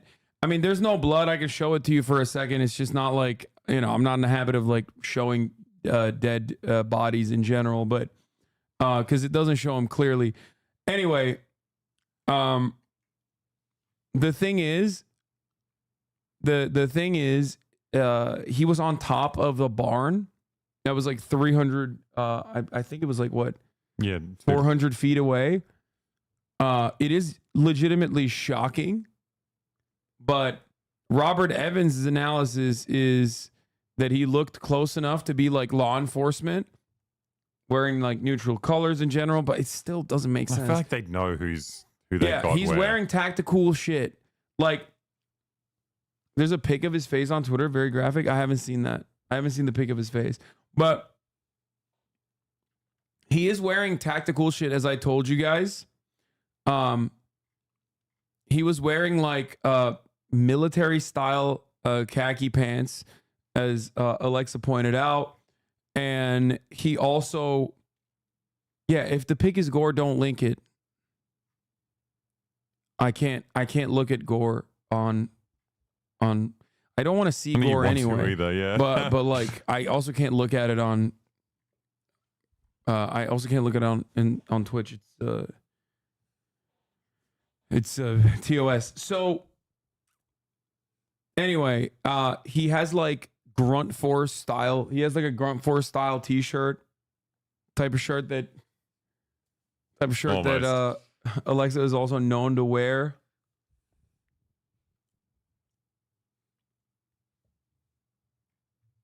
So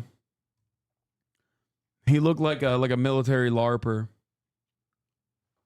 They released this photo before the shooting. Wait, they did?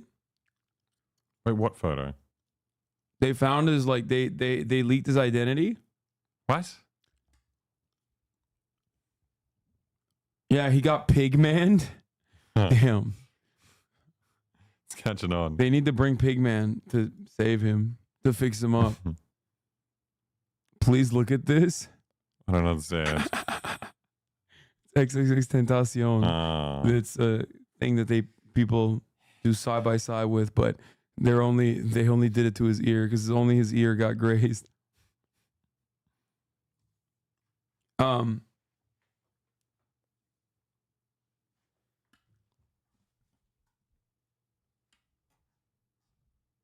Anyway, yeah. Oh. Trump's ear. Oh yeah, this happened in Batman. Wait, what? Oh my God, you're right. You're right. Do you think because a supporter died, he can't go full batshit crazy posting? Maybe. I don't think that's gonna stop it. That's a decent angle. Actually, there's a better reason for why he hasn't gone fucking nutty mode. He's just got almost assassinated. He's probably looking at this and is just like, I'm gonna take advantage of this. You know what I mean? Like, I'm gonna just be cool. I'm gonna keep it cool. I'm not gonna be crazy. I'm just gonna keep it fucking cool. Fellow Aussie, think you and anyone who criticized Trump has blood on their hands? I love Rita. She's so good. Rita Panari. She's like every Sky single News. leftist. Oh wait, this is the woman that is this that she clipped covered you. me. Yeah. She covered me. Loony leftist. Loony leftist Hasanabi came to Australia recently. Every single leftist from Biden to the CNN, the MSNBC and Washington Post, New York Times et al., activists to the celebrities who have called the man leading the polls a threat to democracy and worse, have blood on their hands. It's so funny how happy she is that he got shot. Like the first post, like iconic. Like this is a beautiful moment. Yeah. How was that accent? Oh. I mean, only because there's a lot of people watching. It was very, very good. Yeah, sounds really Good. It's Australian. It's funny. My mum just called me and was like, "You need to get out of America." Yeah, they're shooting everybody out there. I mean, she ain't wrong. Like, listen, if they're shooting the fucking president, like, you know, you as a rando, you're not safe. All my friends are like, I can't believe you didn't go to the rally. I can't believe you Yeah, I know, Just me your too. mom being like that. Wait. Let me throw it up. Do you reckon he told him? He's like, "Guys, I'm about to do something so cool. let me do this." Do you reckon the president has a safe word for when he's like, no, I want to risk it now? Dude, they go USA. They don't give a fuck about If we nothing. were there and people screaming USA, I'd be terrified. But someone just got shot. What are you talking about? Trump got the mandate of heaven. Y'all, GG. True. Did you see the tweet about his head turning just before he was shot? People like, he turned it 45 degrees, and if he didn't, he would have been hit directly in the head. Nice job. The former president was hit in the ear and hustled away to a local hospital. The gunman who fired from outside the security perimeter, this is new video of him on the rooftop he fired from, was killed. This is a video of him after he was dead. So one of the rally spectators was also killed. Two others were critically wounded. And we're also going to show you the this aerial photo that we have, just giving you a sense of the location of the building where the shooter was. You can see there the location of the suspect gunman's position toward the top of the screen, and you can see the approximate area of the stage where the former president was shot. It gives you a sense Are you kidding me? I would have been banned. of both. Okay, of yeah, both we just and how it was accidentally outside the perimeter. That chatter wall. that posted that fucking And just a Sam short Hyde time tweet, ago, ban that Anderson, the fucking former idiot. president, posted on social he posted media a tweet about replying the to incident, literally and the he said, among other things, fucking this, face of the quote, shooter. I want to thank the United busted States out. Secret Service and all of law enforcement definitely for not their rapid Chinese. response on the shooting that just took place in Butler, Yeah, Pennsylvania. no, but you don't know. He identified as Chinese. Maybe. That's the last he said before he got said shot in by my Secret heart. Service. Yeah, He's he like, said. Yeah, dude got fucking domed. Dude is crazy. It is incredible that such an act can take place in our country. Nothing is known at this time about the shooter. Why the who fuck is were now people dead. saying he was Chinese? That was so crazy. Like, They wish. now it's like coming. It's kind of crazy. It's kind of crazy to think that like that was the first thing that people immediately went with. He's Chinese. That's the New York Post wrote that in their fucking news story. Although they're identified as Chinese, as if like he was asked just before he was shot. Yeah. Anyway. And witnessed the shootings. Dr. Mine, thank you for talking to us. Can you just tell us, first of all, where you were when the shots went out and what you did? He was wearing a shirt for the right-wing gun YouTuber Demolition Ranch. Ranch. Is so chill. He has not moved the entire time. This guy. No, the guy up to the left. There's a lot of guys who are chill. Like they're like, another Is day. this like a normal American thing? Another day, baby. President Trump was speaking at the Guys podium. looking the other way. And once the president was taken, He was wearing khaki shorts and a gray shirt. Do you think that's tactical? Was he wearing shorts? I thought he was wearing khaki pants, like military fatigues. No, shorts. I couldn't Was it? tell. I couldn't tell from the photo if he was wearing shorts. I mean, I still think it's ridiculous, by the way. I think it's like absolutely ridiculous that they just didn't see a dude posted up that wasn't them. You know what I mean? Someone sitting next to me and said, said, oh wow, who brought firecrackers to the rally? And I knew immediately it was gunfire. My friend, hit the deck. I didn't hit the deck initially because I saw where the rounds coming from.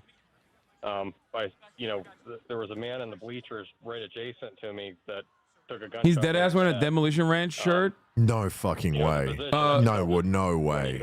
Wait, is that the Brandon? Wait, No way. That's not Brandon. that's a different gun That's a different YouTuber. YouTuber. Yeah, he's like the biggest gun YouTuber. Bro. At the podium, and that's when I saw President Trump Wait, get is hit this right for here. real? I mean, you can't see any blood here, but Wait, no, there was a lot of wait, that confusion, is so, real. I was in the seated section right in front of the bleachers, so I jumped because I'm a physician, so I thought it would render aid, so I jumped the What metal the fuck? barrier between the seated section. he's wearing a and the- Demolition Ranch and shirt. the Who's friends with Brandon Herrera?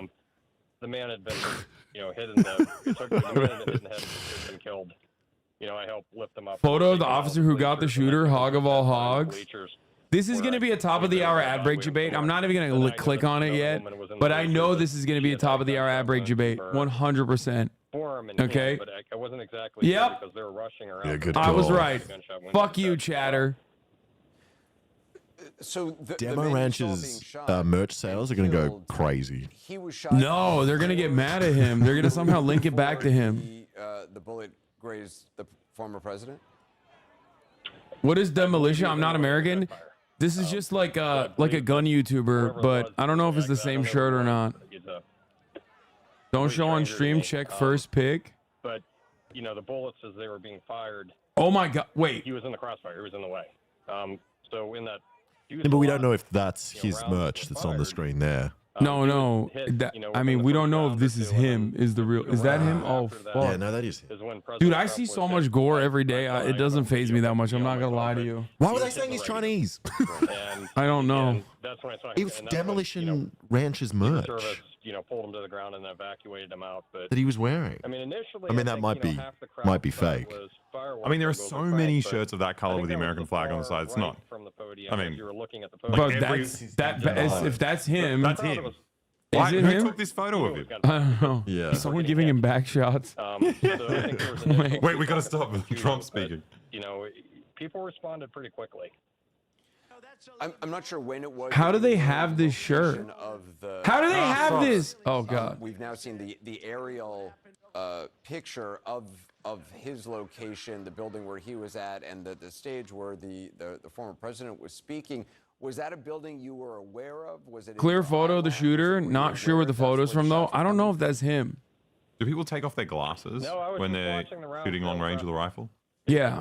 I don't think so. I mean, I don't know. I take my glasses off 7 shots in rapid when I'm succession. shooting. I saw a man get hit, and then I saw the rounds traveling kind of right to my left to right.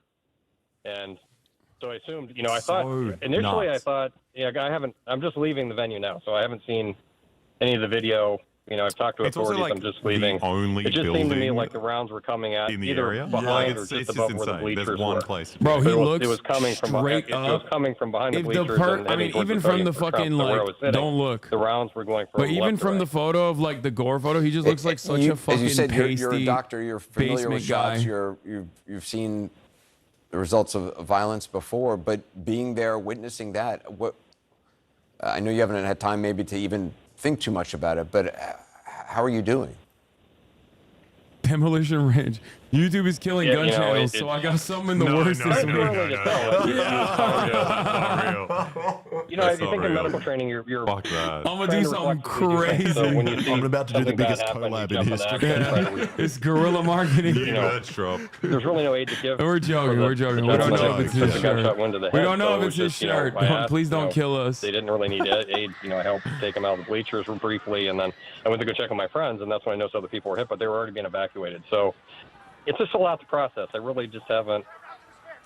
I mean, really usually haven't it's just thought like about a it crazy person, Like I said, it's at just least too throughout fresh in my history. mind. There's no shortage of those guys. Well, Dr. It's I'm rarely sorry ever for like you it's and rarely ever everything like a you're very doing. well I really organized. talking to It's either like CIA Sure. or Let's go back to yeah, they That's what blame Alex Jones said. It was a deep state.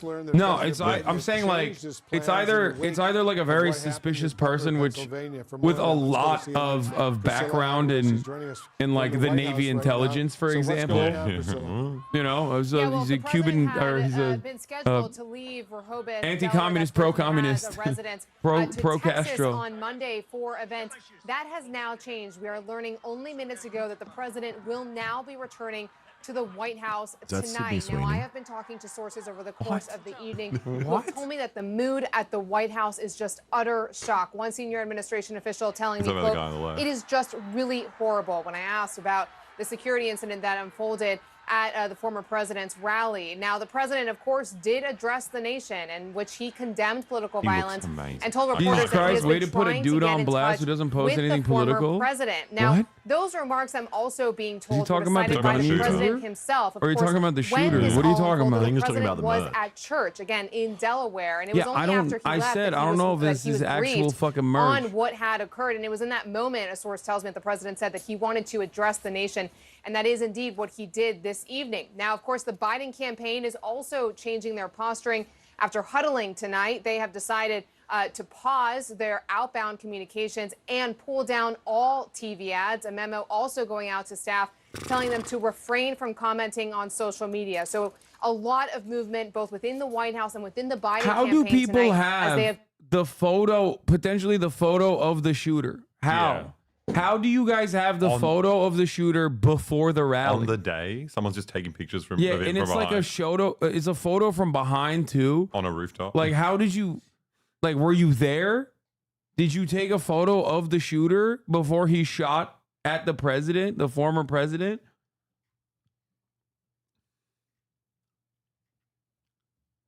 It doesn't make sense.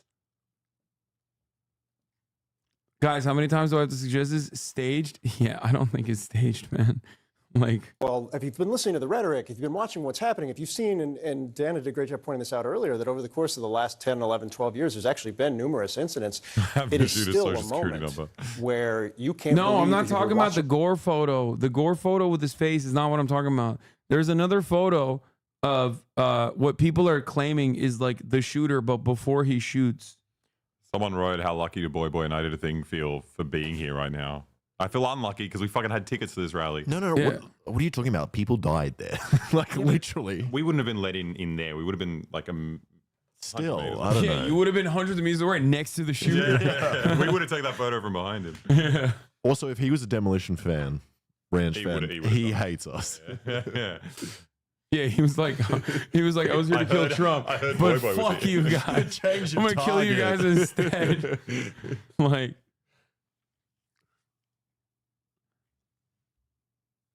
you don't think he would kill people for that photo op? Wait, how do you see the photo? No, the photo I'm talking about is like not. It's someone who they're claiming is the shooter, but before he actually does the shooting. Also, I forgot to run the 3-minute ad break. I'm gonna run it now. And like I said, if you no longer want to see those ads, all you need to do is subscribe for $5 or free. Here's a 3-minute ad break now. Man was called out to the police as a suspect. Yeah, the BBC.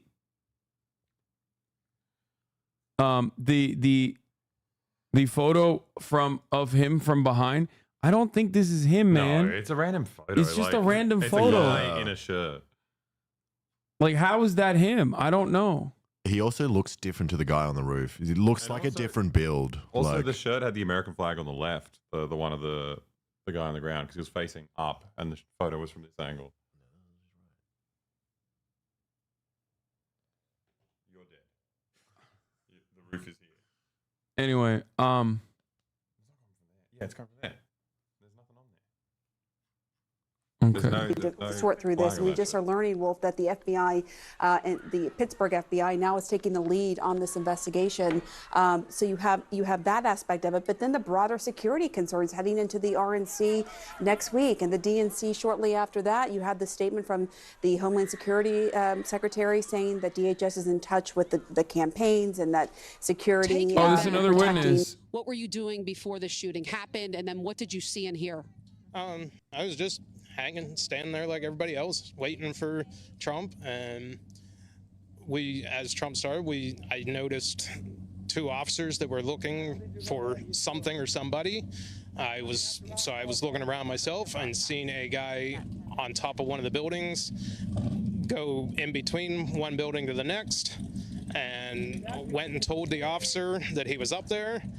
And when I went back to my spot, I heard that people could still see the person from where they were standing. So I checked that out, and I went back to tell the officer. Dude, I feel like we really do have our law enforcement our law enforcement is so fucking incompetent, dude. Like, it is kind of crazy. The person from where they were standing. So I checked that out, and I went back to tell the officer that if he came over there, he could see them. And when I turned my back is when the shots started, and then it took me a second or two to figure out exactly what it was. And then it was just getting out of there and helping some other person out with her child, and we got out, and that was the end of that. And I went and left, and that was all. This is the other guy. People very, very frightened. Greg was someone who was here. You weren't inside the event, nope, but you were just outside. Tell us what you saw. And So we had a party here all day. At the, you can see behind us at the Brinkles Farm and Greenhouse here. We had a party, and we all decided, hey, you know, when we hear Trump up there, we're going to walk up through the field, stand by the trees up there under the shade. There's nothing. I said this earlier, but there's nothing funnier than wearing a Trump 2020 visor with the fake hair. I had Especially one of those. if you already have a red beard. Yeah. while also talking about like how you almost thwarted the attempted assassination of the former president, whose merch you're wearing. And watch and listen to the rally. Right, we couldn't see him, but we could hear him. So we walked up, and probably 5. Oh, better quality. Thank you. yeah, Carl, we've been talking to a number of people as they've been coming. He's out the of most this British man in America. horrific event. A lot of people very emotional. A lot of people very upset, as you can imagine. A lot of people very, very frightened. Greg was someone who was here. You weren't inside the event, nope, but you were just outside. Tell us what you saw. And So we had a party here all day. At the you can see behind us at the Brinkles Farm and Greenhouse here. We had a party, and we all decided, hey, you know, when we hear Trump up there, we're going to walk up through the field. What I don't understand is like, why did the Secret Service just like take pot shots at random people, or was it the shooter that like shot random people and Trump? Like, well, they said it was someone like 5 levels behind him that died.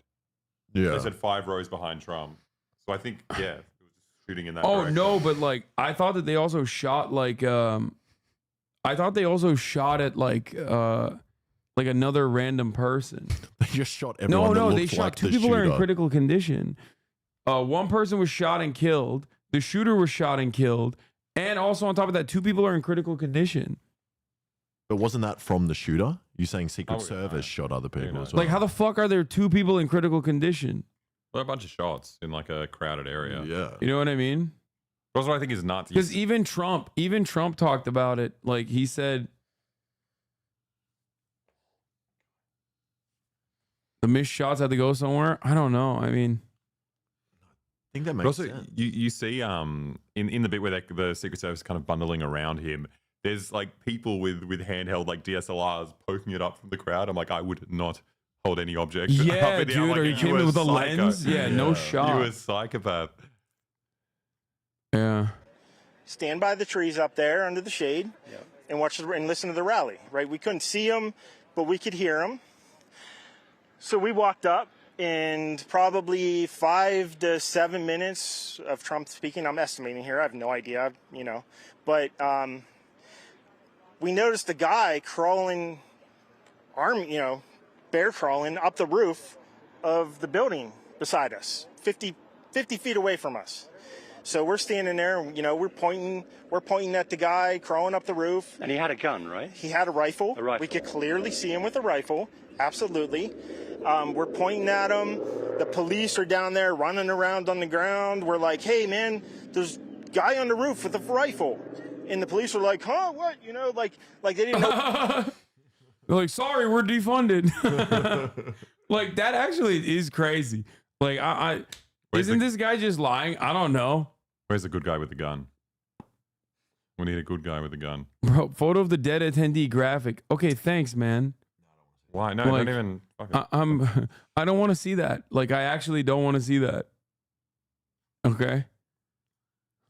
What was going on? You know, we're like, hey, He's like, hey, you want to see this dude with a bullet hole in his brain? Like, like, nah, I'm good, I think. There's never really a moment where I'm like, I would like to see that. right here on the roof, we can see him from right here. We see him. You know, he's crawling. And next thing you know, I'm thinking to myself, I'm like, why is Trump still speaking? Why have they not pulled him off the stage? I'm standing there pointing at him for, 2-3 minutes. Secret Service is looking at us from the top of the barn. I'm pointing at that roof, just standing there like this. Also, he's on a roof as well. And next thing you know, 5 shots ring out. So you're certain that the shots came from that guy on the roof? 100%. 100%. And he was up there for a couple of minutes? He was up.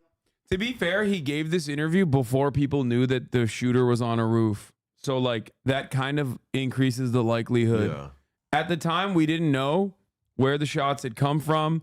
And he was, like, literally if he's lying, this Oscar-worthy performance. No, I'm telling you, like this was like moments after the shooting occurred, so it actually probably lends more credibility to his statement now that we do know, confirm that the shooter was on top of that fucking barn. Also, if you're looking for your like moment of fame and trying to concoct a lie, you wouldn't come out looking this silly.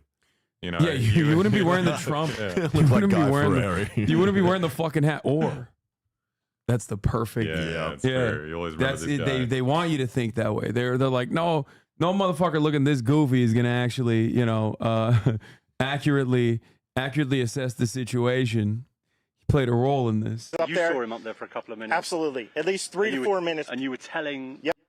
It was 56 minutes after. Look at the top left. I mean, no, that's he my got I mean, yeah, it is 56 minutes. You're right. It was like, no, but still, like, no one, bro. At the time. So why do they keep saying Chinese? That's a good question. I genuinely don't know where that came from. Like, I actually don't know why. The New York Post straight up reported it. Like, I read the article on the other screen. Because the fucking Falun Gong news people just obsessed. They literally, they immediately were like, it's a Chinese guy who did this. Yep. Police and the Secret Service. We were telling the police, we were pointing at them for the Secret Service, who were looking at us from the top of the barn. They were looking at us the whole time when we were standing by that tree. Could they see binoculars? Could they see him? Probably not, because the roof, the way the slope went, he was behind where they could see. He's got the wanted cozy. Dude, he's geared up. All right, let's look at some, wait, what? NBC News reporting via Secret Service that the shooter may have fired up to 8 shots, speculating the lone shooter's more likely party. Responsible shooting range is alleged between 200 and 300 yards. Sanjay Gupta, Anderson Cooper, CNN talking about whether or not Trump may need cosmetic surgery. BBC saying locals reported the Secret Service didn't check in with a number of local businesses near the rally before the event. I mean, bro, Biden tweeted this yesterday.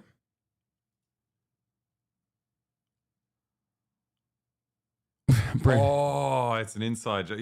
Yeah. I banned assault weapons once. When I'm reelected, I'm willing to do it again. What did he know? It's not like he ever wanted to ban assault weapons. But also, I don't think assault weapons are really the problem here. Like, no, I mean, I think like rifles. Yeah, no, that's what he means. But he says like no, like long barrel assault rifles. But why is there not Secret Service on all of these roofs here? I mean, this is not a big place. Yeah, that is Did you crazy. see? I mean, obviously, everyone when the shooting started, everyone was very panicked. Did you see what happened to him at all? Oh yeah, they blew his head off. Okay, sorry. Secret Service blew his head off. Okay, just be careful because we don't quite know who's watching. But you're pretty sure they shot the guy. You're talking about an assassination. Okay. Yep. You saw that happen? Yep. Oh, we don't know who's watching. Let's keep these And did you PG. see them go up to him afterwards, or? They crawled up on the roof. They had their guns pointed at him, make sure he was dead. He was dead, and that was it. It was over. It's incredibly shocking. The guy was on the roof right there. You can see the white roof right there. The grifters are revving up their engines. The concept of stochastic terrorism has become the left's new catch-all for mobilizing domestic security state against its political opposition. My God, I just returned from a camping trip and saw the news. My prayers are with President Trump and his family. He needs to win in a landslide. Shame on Biden administration and the media for pushing the Trump is Hitler rhetoric that rationalizes this kind of violence. That's awesome. Dude, you are literally a white supremacist. Like, what are you saying? My God. Dude, everyone's a liberal. Literally, everyone's a liberal. Every single one of these guys who have unironically been like advocating to kill as many migrants as possible are being like, words are violence. Your silence in the attempted assassination, if not direct murder of the president, because I feel like, what if he almost died? Okay, he almost died. What if he did die? Your silence is deafening. Words are violence. Like, you know, we can see your other tweets, right? Like, what do you mean? You work for a think tank. Your job is literally to find new ways of torturing trans teenagers and shit. Like, that's what you get paid to do. Did you get a look at him? Could you? No, other than he was in muted colors, tan type clothing. We saw the rifles. Yeah, okay, this guy, everything he's saying came out to be completely correct.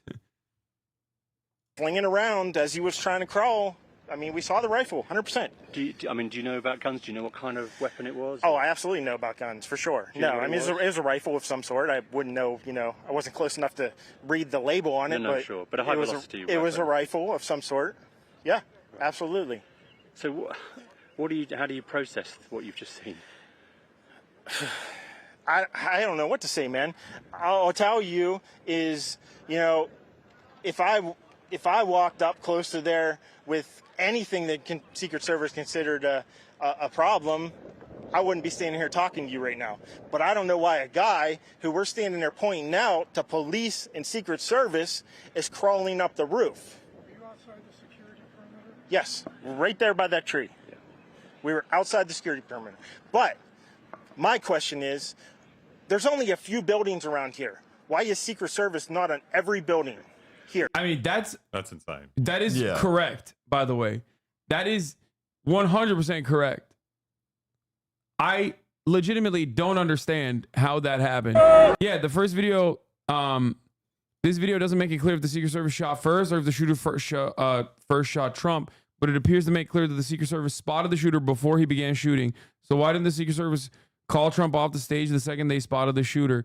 Like, they are trained on him. And that's before, see, and then he starts shooting. Want to really see something that said, take a look at what happened. Look, you see that? Yeah. You see that? I told you. He might not be shooting. That was after the shot. Then he suddenly looked down the scope. Happened. Look at what happened. Yeah. They weren't sure. They aren't going to just start blasting Lamau. I mean, it is. They shoot someone for climbing a roof. Yeah, but it's a guy with a gun. Yeah, it's just like crazy. It looks like he's trained on him. His head is moving, like he's looking directly at him. And if you want to really see something that said, take a look at what happened.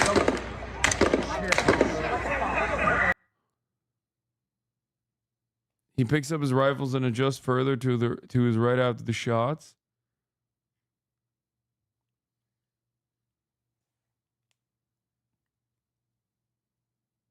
I mean, dude, yeah, with a scope like that, bro, they're looking at his fucking moles under his mustache, okay? Like, I'm sure he saw the gun. Saw he was Chinese. Yeah, he was like, oh, he's not Chinese, don't shoot. Don't shoot, big mistake. If you want to really see something that said, take a look at what happened.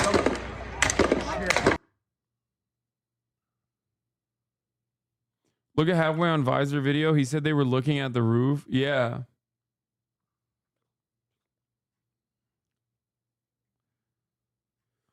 Oh. Look at him at the counter sniper's nest was. They may have not had a great vantage point on the roof the guy was on. Okay, that is like legitimately crazy though. Do you understand? Like, this is where the stage is. That's where the counter sniper team is. That's where the shooter is. I mean, that's like a long distance, but how the fuck do they not have someone there? Like the only other roof in the area. Yeah. Like, there's not that many buildings, man. How did these guys do like Secret Service security detail in cities? Like, what? Like, this is a barnyard. There should be people there. There should be people there. There should be people here. So you're saying we need more guns, Hassan? Is that what you're saying? Like, what the fuck were they doing? I don't understand it.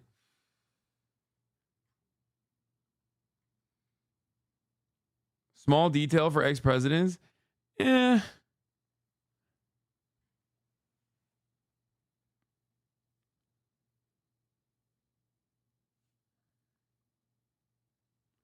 That's what people were saying earlier, that the service failed and at least the boss should be fired. You say people were dumb for wanting her fired. Now they're saying they messed up. No, I've been saying they fucking messed up from the start. But the reason why Elon Musk is talking about how that person is in charge of the Secret Service is because he's like saying that's a woman. I don't think she has a say in what happened here, you know, but that's besides the point.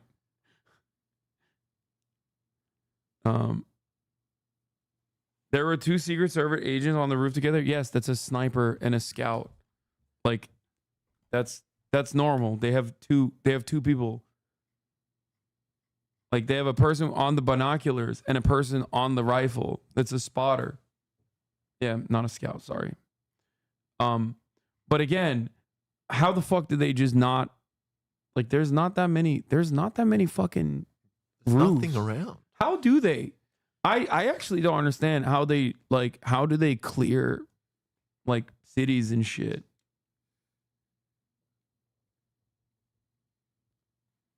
Oh, Biden did speak. Oh. Damn. President Biden spoke with former President Trump. He was like, God damn it. They got the shirts. They got even better shirts now. Yeah. They're like, God damn it.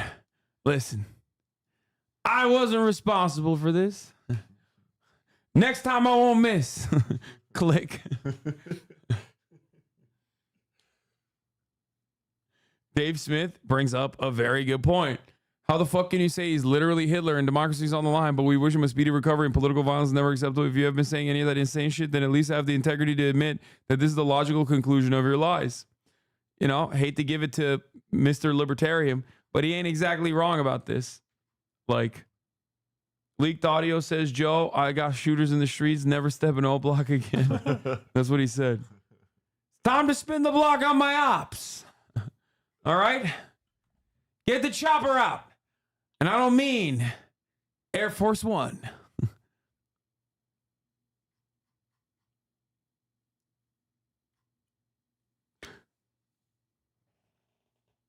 It's even worse. You can see the counter snipers are on the white roof, so I think that diagram is wrong.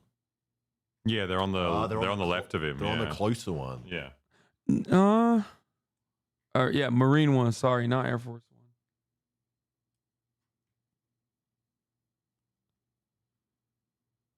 Yeah, they're on the white roof. No, but roofs can look different in sunlight. I wonder what they're talking. I wonder what they're talking about on the phone with one another. Well, there's a whole bunch of questions I think that are going to come. There's a whole after bunch this of and questions. Yeah. Yes, she was right in front of me. She kept going back and forth right in front of me. Yes. Tell us about her. A rifle of some sort. Yeah, absolutely. So, how do you process what you've just seen? I don't know what to say, man. I'll tell you is, you know, if I walked up close to there with anything that Secret Service considered a problem, I wouldn't be standing here talking to you right now. But I don't know why a guy who we're standing there pointing out to police and Secret Service is crawling up the roof. Were you outside the security perimeter? Yes, right there by that tree. Yeah. We were outside the security perimeter. But my question is, there's only a few buildings around here. Why is Secret Service not on every building here? Well, there's a whole bunch of questions I think that are going to come. There's a whole bunch of questions. This is the first British man this man has ever encountered. He's gonna think British people all look like that. They do. This is right. Yes, she was right in front of me. She kept going back and forth right in front of me. Yes. Tell us about her. Wow. I mean, nice horse, nice lady running with a flag. Seemed very, you know, patriotic. But what's the significance? What? Of her? One of the cops was running around with a flag? What? No, he asked me if I saw a horse. Okay. All right, well, listen, I'm sorry you had to witness that. That was a terrible thing. Yo, Trump, it's not even a joke, man. Trump literally has, dude, he is Teflon. He has plot armor.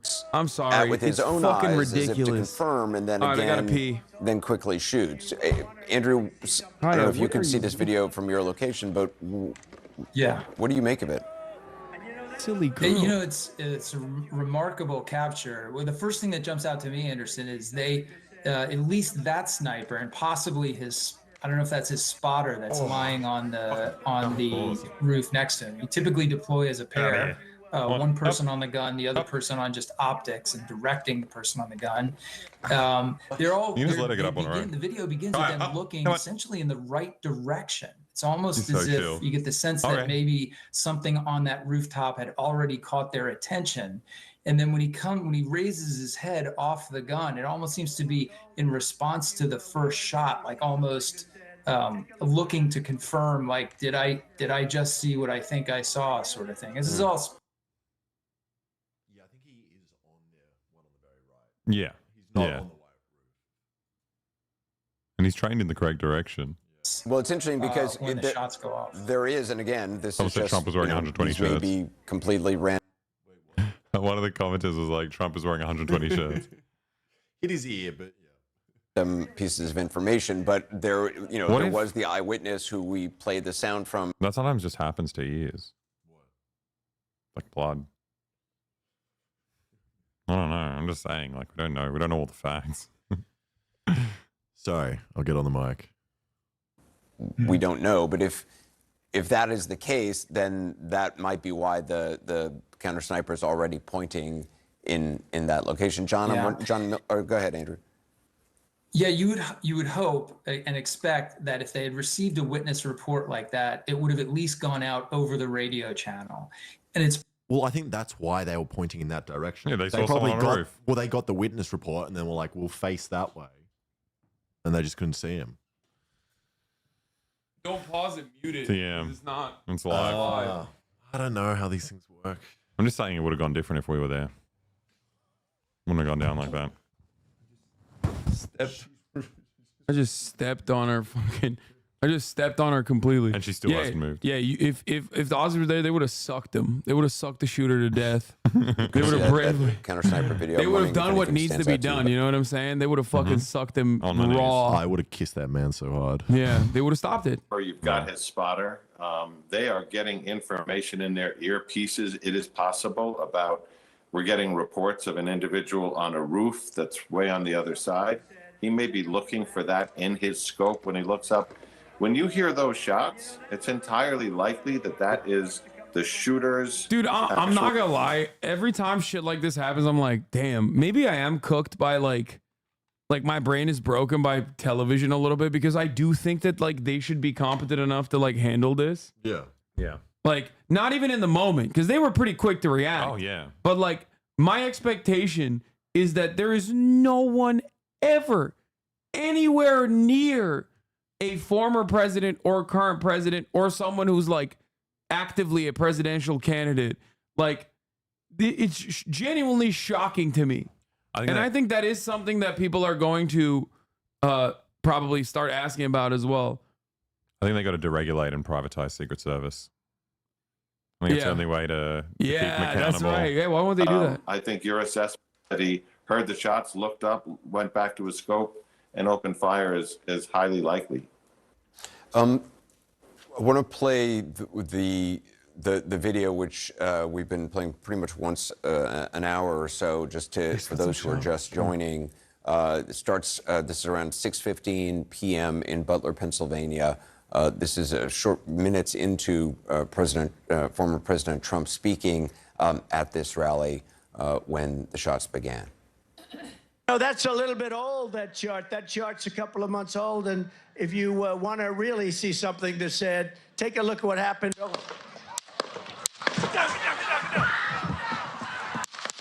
He's like, aye.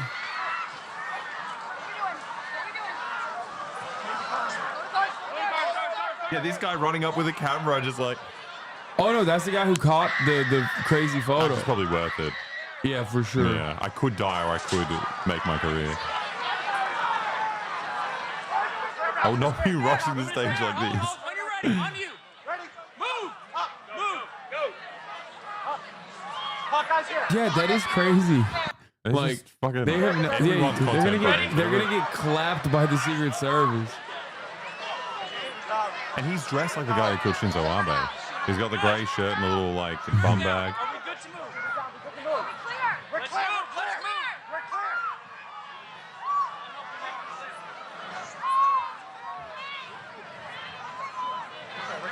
Come on. Let me get my shoes. Let me get my shoes. Oh, he did say that. Okay, Yeah, I that was was the- was referring to. Wait, is he doing the speech barefoot? And he's like, whoa, wait. Maybe he jumped down so hard his shoes flew. Like Looney Tunes style. I still don't know why they let him do this. That makes zero sense. I think there's a safe word They for go president. crazy. Yeah. They go crazy. By the way, that guy's an RFK impersonator. Who? the guy with the fedora behind him. He did not move at all. The fedora guy. USA.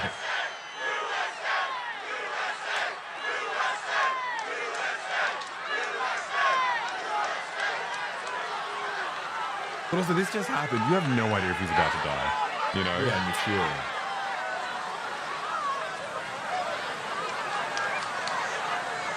Yeah, JFK Jr. impersonator. Sorry, not RFK. Wolf, let's go back to you. Bro, it's just like, this is lightning never strikes twice. That's number one. And number two, he's gonna have so much more security now. So like, I don't think this shit is ever likely to happen again. You know what I mean? On the other hand, Biden might get spooked and fall. For us. What are you seeing over there? What are you hearing, Randy?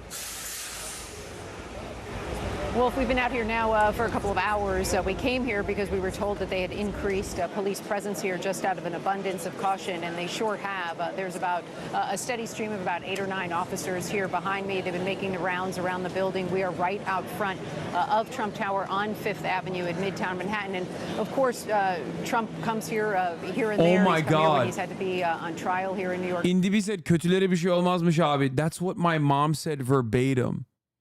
Nothing ever happens to bad people in Turkish. My mom texted me that.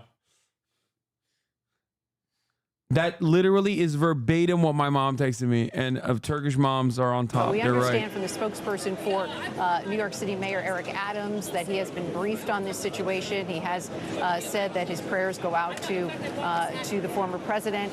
And this is not the only area in New York City, Wolf, that they are concerned about just in case. They are also beefing up the police presence in other areas of the city. Those would include City Hall, also 40 Wall Street, and Foley Square. Foley Square has a little bit of history. It's known as Federal Plaza, and that is a major site for protesters. Often that is where they gather. Certainly during Occupy Wall Street, that's where they gathered years ago. So that is one area that they want to keep an eye on. But as I said, they've had a steady stream here of people coming through. They've been chatting with the police officers a little bit. It's a very calm crowd here this evening. But of course, they just want to be sure that everything here is that they are taking all the precautions that they can. There's been a permanent blockade, Wolf, out front of Trump Tower here since 2016. But this is different when you have actually police officers standing at the front door of Trump Tower making sure nobody gets inside. Wolf?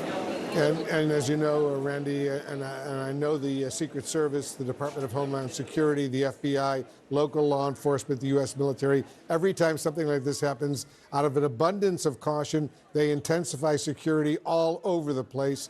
They don't want to take any more chances, so we're going to see that whether in the coming days in Milwaukee at the Republican convention, and then next month in Chicago at the Democratic convention, and all sorts of political rallies and political events all across the country. Randy, thanks very much. Anderson, back to you. On the phone now to syndicated political columnist Selena Zito, who was at the rally. Selena, thanks for talking with us. Can you just talk a little bit about what you experienced when you realized what was going on? Sure. Thanks so much for having me. So just before the president went on, I did talk to him backstage just for a few minutes. I was set to interview him after the rally. But I think it's just interesting to note that he was very excited, and sort of very happy to be in Pennsylvania. I think he recognizes the importance. One of the other people that was in critical condition is not made it, I think. Going into Wisconsin. And so I was in the bumper. The bumper is that area where journalists go that is sort of surrounds the stage with the audience. I feel like hogs are going to see this and try to do it to Biden, though, so like for sure. From him, and they're so, and it's going to be like, it's going to be ridiculous. I feel like photographers from the Washington Examiner. Hogs are going to try to do a repeat on this against Biden, but it's going to be like the Cincinnati FBI office. Like it's going to be kind of funny.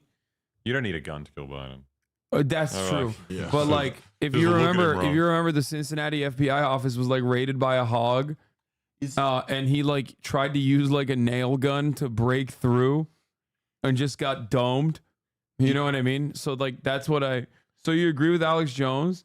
No, I don't agree with Alex Jones. Alex Jones thinks like someone's gonna do it to Biden and then blame blame a Trump supporter. That's not what I'm saying. I'm saying like some dumbass is gonna be like, that's right, they tried to kill our president.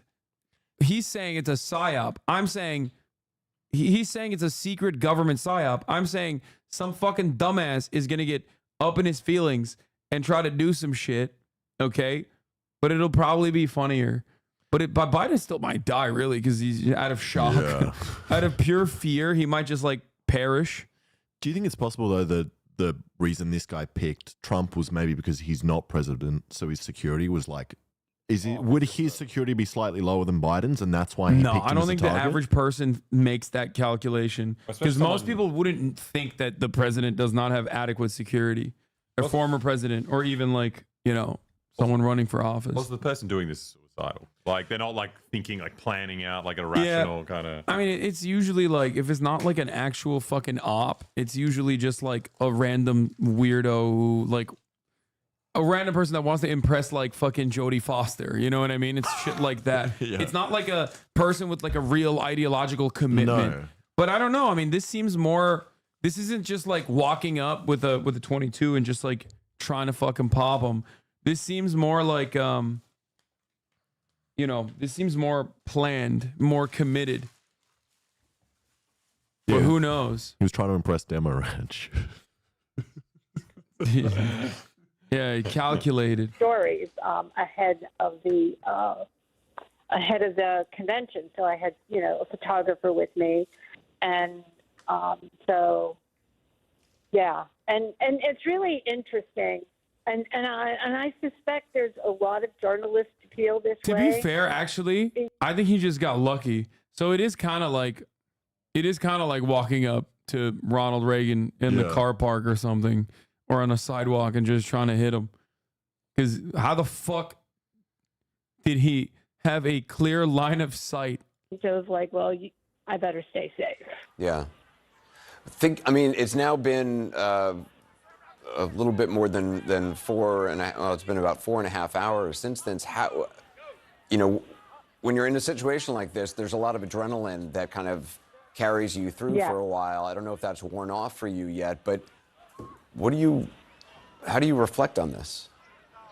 So you're right. There is this adrenaline that flows through you, and I think it's this sort of self-protection Now thing. they're both on 1HB. No, the fuck they're not, bro. I'm telling you. Trump is so much stronger. Trump is not on 1HB. I bet this somehow gave him more life. Okay, I'm beginning to believe his battery idea. Okay, like that the human battery is finite, and that he shouldn't be wasting all of his energy exercising. Like, I don't know how this motherfucker just keeps getting stronger. I don't know. To be fair, he did lose because of COVID, and that was like a biblical event. So maybe God was like, I got you. My bad last time around. I got you this time, King. Here's your second health bar. And obviously, and we were in such. So there was about 5, maybe 7 of us journalists that were in that bumper. And they immediately, as soon as they took the president out, they grabbed us and took us back into holding. And I think they were always, the advanced people were concerned that we were okay because we were right there. Yeah. We could not have been closer. Yeah.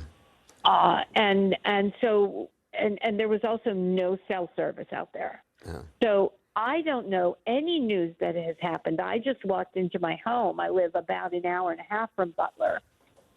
And so, I haven't been able to process any of the particulars that has come out since it's happened. We were just sequestered out. But what was fascinating to me is once they brought us out, what I saw, Anderson, was really sad. You saw this, when I went in, the last image I saw were 20, 30, 40,000 people. I don't know. There were a lot of people there. Yeah. All on a farm field. That was the last sort of images I had seen when I looked back. Dude, I think I've seen this footage more than 1,000 times since it happened. Like, I watched it so much. Jesus Christ. Your phone. Yeah. You know Yeah, that she said 40,000 people were there. hey man, that town, the total population of that town is 14,000. The entire town, okay? The entire town is 14,000. 1-4. You are so fucking stupid. She's a Washington Examiner columnist. So of course, they're so insane. Also, it's like a 200-meter squared space. Yeah, it's like not that big of an area. There's not that many people there. You know, the best in the days ahead as you begin to think about it and process all of this. Thank you so much. Thank you so much. It's called driving from out of town. Do you have eyes, bro? Can you see? Do you have eyes, dude? Like, are you that stupid? You think there's 40,000 people at that rally? Do you know what 40,000 people look like? That's a stadium, dumbass. A large one. The fuck? Trace some of the chaos as some people appear to be trying to warn that there was someone who's about to take shots or that someone with a firearm was visible there. So let's look at this video and we can talk a little bit about what we're hearing. And you know, that's a little bit... Oh. Oh, he's also doing a speech. That was before the shots. That was before he shot! Stay under here. It's all fake. I'm not crazy. Yes, you are crazy. You watched it happen in real time. Go over there. He's on the roof, buddy. If they were going to fake it, they would fake it better than that. Bro, dude, they're not even alarmed. What is going on right now, dude? He's dead. That man is just walking his dog. On that roof.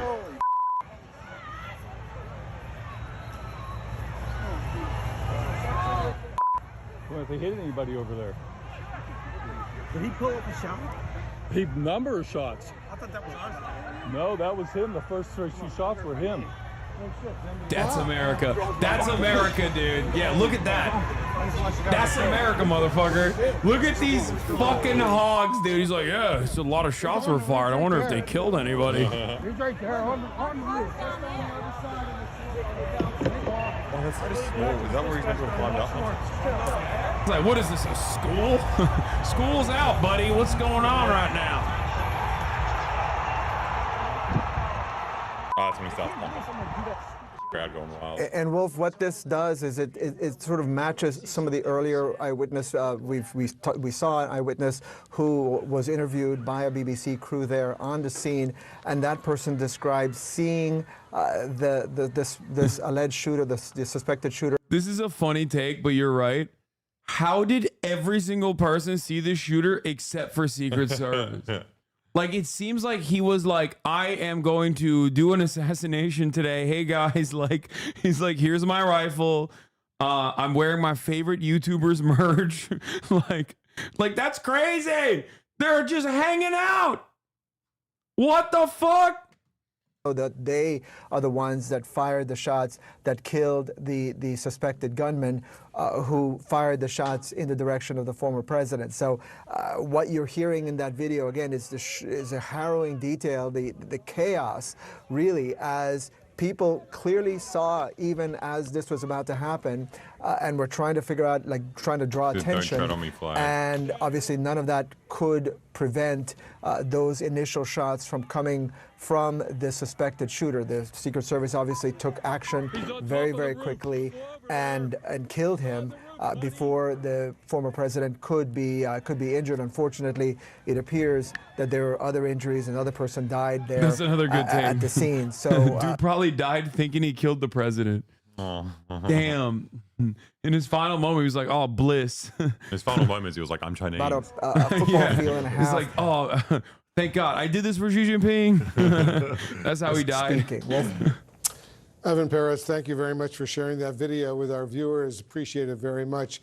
Right now, I want to bring in the former U.S. Secret Service agent Jonathan Wackrow and former Deputy Director of the FBI, Andrew McCabe. To both of you, thanks very much for joining us. So walk us through what to anticipate. Andrew, let me start with you right now. I take it the FBI will be in charge of this full-scale investigation? Say a prayer for this woman tonight. She almost lost her husband. Yeah, that's right, Wolf. And I think they've made a public announcement. Yeah. Doesn't care. She would be so stoked. She's probably fucking so mad that he's alive. Are you kidding me? Resources have already been deployed, that evidence response teams and personnel and counterterrorism investigators from all of the regional field offices and some from headquarters are heading towards Pittsburgh right now. There's a whole process in place to enable that deployment to take place instantly. They will be focusing obviously on identifying the shooter, and once he's identified, peeling back every aspect of his life. Yeah, they were very mad about Harry Sasson, my goat. Critical support for Harry Sasson. He's right to have tweeted that, for the record. According to the Supreme Court, Biden could now send in SEAL Team 6 to take all of them out. He could send in the military to take out Trump. He has immunity for official acts now. He's right. I mean, he's just making a legal analysis. Like, that's so funny that they got mad at him for this, because like that was literally the dissenting opinion of one of the Supreme Court justices. So like, you know, so presidents talk to their VPs all the time. Okay, that meme is stale.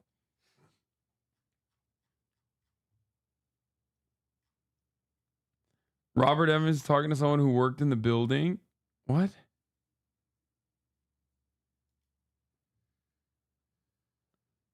Building does not have inside cameras. They think access likely gained via areas circled in the photo. They do not recall Secret Service or law enforcement sweeping the building prior to the event. AGR International Inc. is having a big day today. Big day today.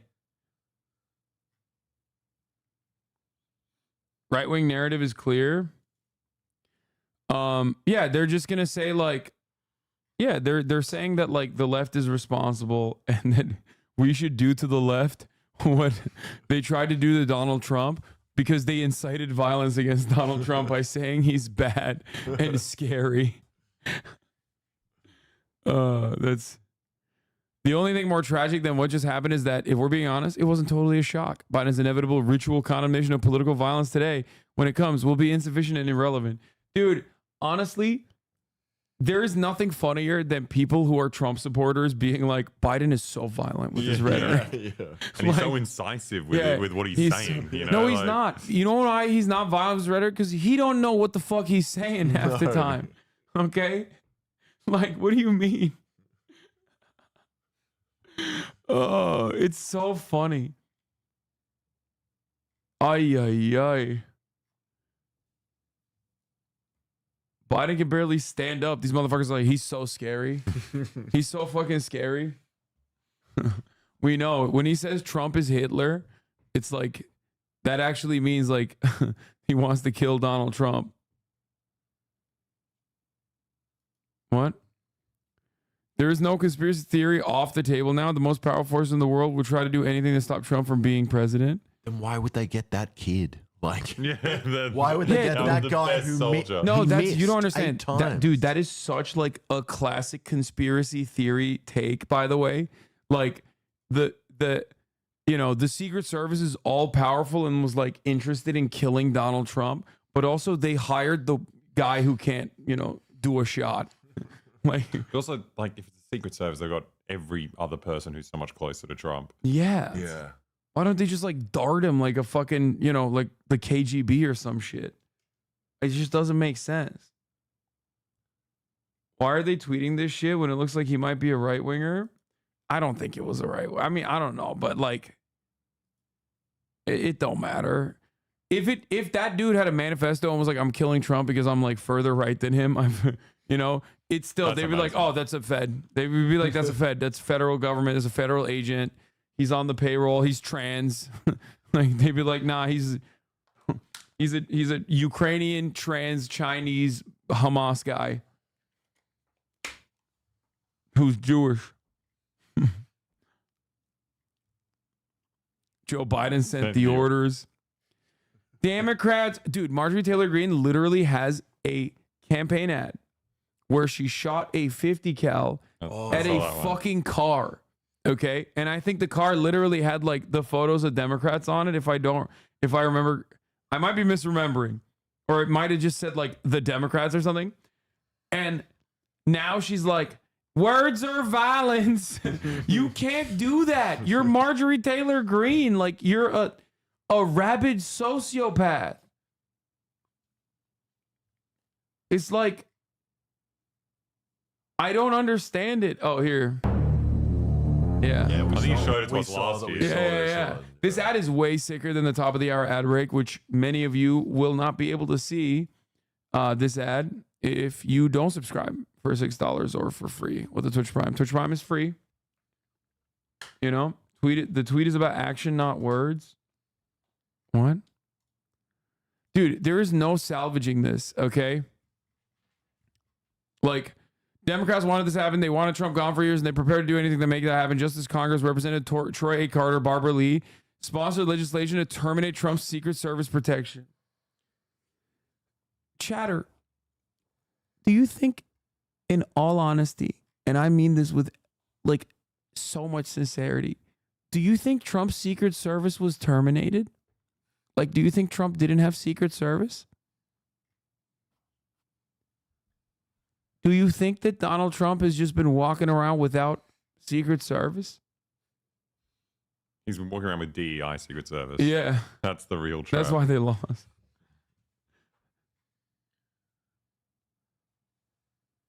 Like, they're on the videos all over.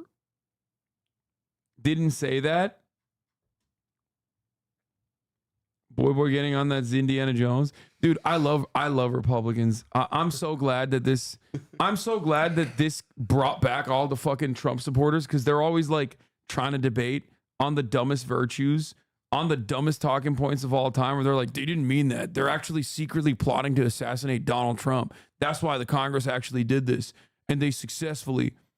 She was saying they tried to, I guess. I don't know. It doesn't fucking matter. Okay? Because they failed. That's not why this happened.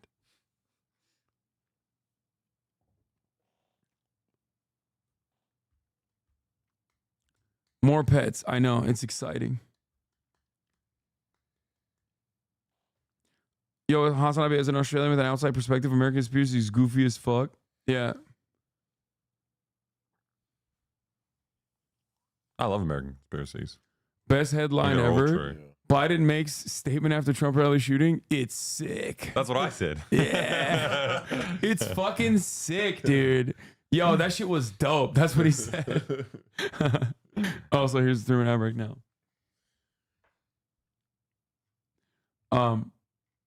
Anyway. Why? Why would they write it like that? It's fucking sick. It's sick. Twitter AI is getting all the headlines wrong. Oh, dude, this is always funny. Vice President Harris shot. Nation reacts. Actor Home Alone 2 shot at Trump rally. That's good. Trump rally incident. An ode to Jodie Foster. Wait, why is Jodie Foster a thing? Is this a meme? Oh, okay, that makes sense. That makes sense. Wait, what? Jodie Foster. So, the guy who shot Ronald Reagan and failed to kill him, it wanted to impress Jodie Foster. Hinckley. Yeah, he was Jodie Foster's stalker.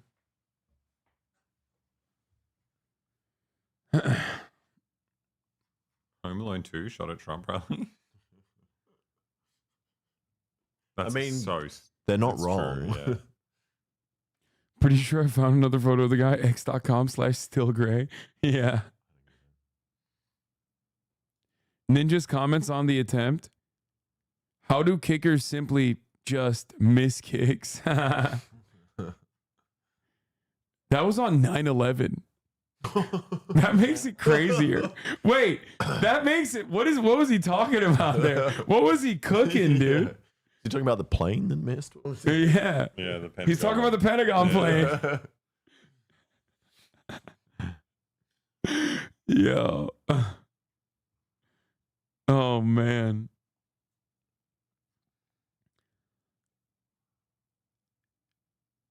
What? It's happening already? No. President Trump, I await command. Small, weak, gay, liberal man destroy country. Try to attempt assassinate. Not allow. All small, weak, liberal, gay men will perish at the hand of Manchu. Civil war immediate. This is the Chinese guy the media was referring to.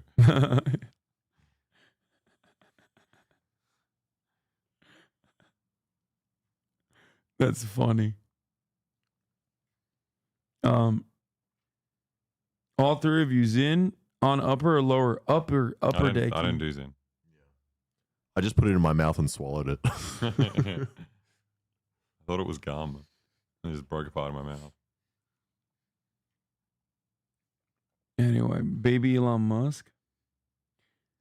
All right, is there anything new happening, or are we? Anyone else got shot? That's boring. Here.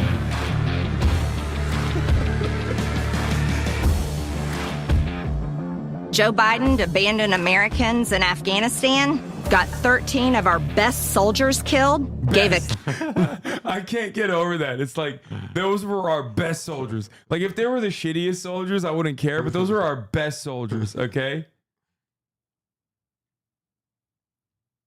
kill list of Americans to the Taliban, an armed and Islamic terrorist nation with $83 billion in weapons like this one. Biden should be impeached. Now I'm doing a gun giveaway of my own, but for Americans only. I want you to win this. Oh, man. That's awesome. God damn it, dude. I'm a part of the Taliban, and I was really excited. I'm a big Marjorie Taylor Greene fan. .50 caliber rifle that Democrats will ban if they keep the House next year.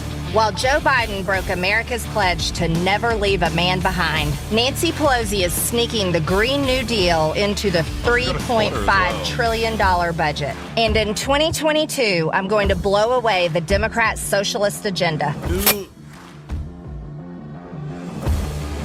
Dude, someone needs to fucking make this into the Trump shot. Someone needs to cut Trump on the other side going, ah! You have to do this. Oh, she's shooting That's all right. Yeah, it's not that bad. That's a big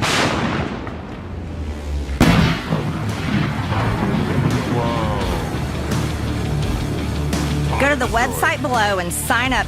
Greengun.com. I wonder who won. The guy, The the guy, shooter. yeah. The shooter. Nah, dude, if it was shooting 50 Trump with a cal. 50 cal, the entire podium behind him would have been fucking pink and purple sprayed. Marjorie Taylor Greene could be disarmed by a Kong full of peanut butter thrown down a hallway. Yes. What is that? Chew toy that you can put peanut butter in that dogs like. That's a great take, M. Hood. Oh, that guy won the gun? Wait, you know him? Damn. You know that guy? No, but they don't even give him the fucking scope. Like, what the hell? That's kind of ass. Yeah, it's pretty mean. Anyway. How have they not identified the shooter? No, they have already apprehended him. They just haven't released his identity to the public. They're probably fucking searching his background and shit. Trump Vats? No. I can't.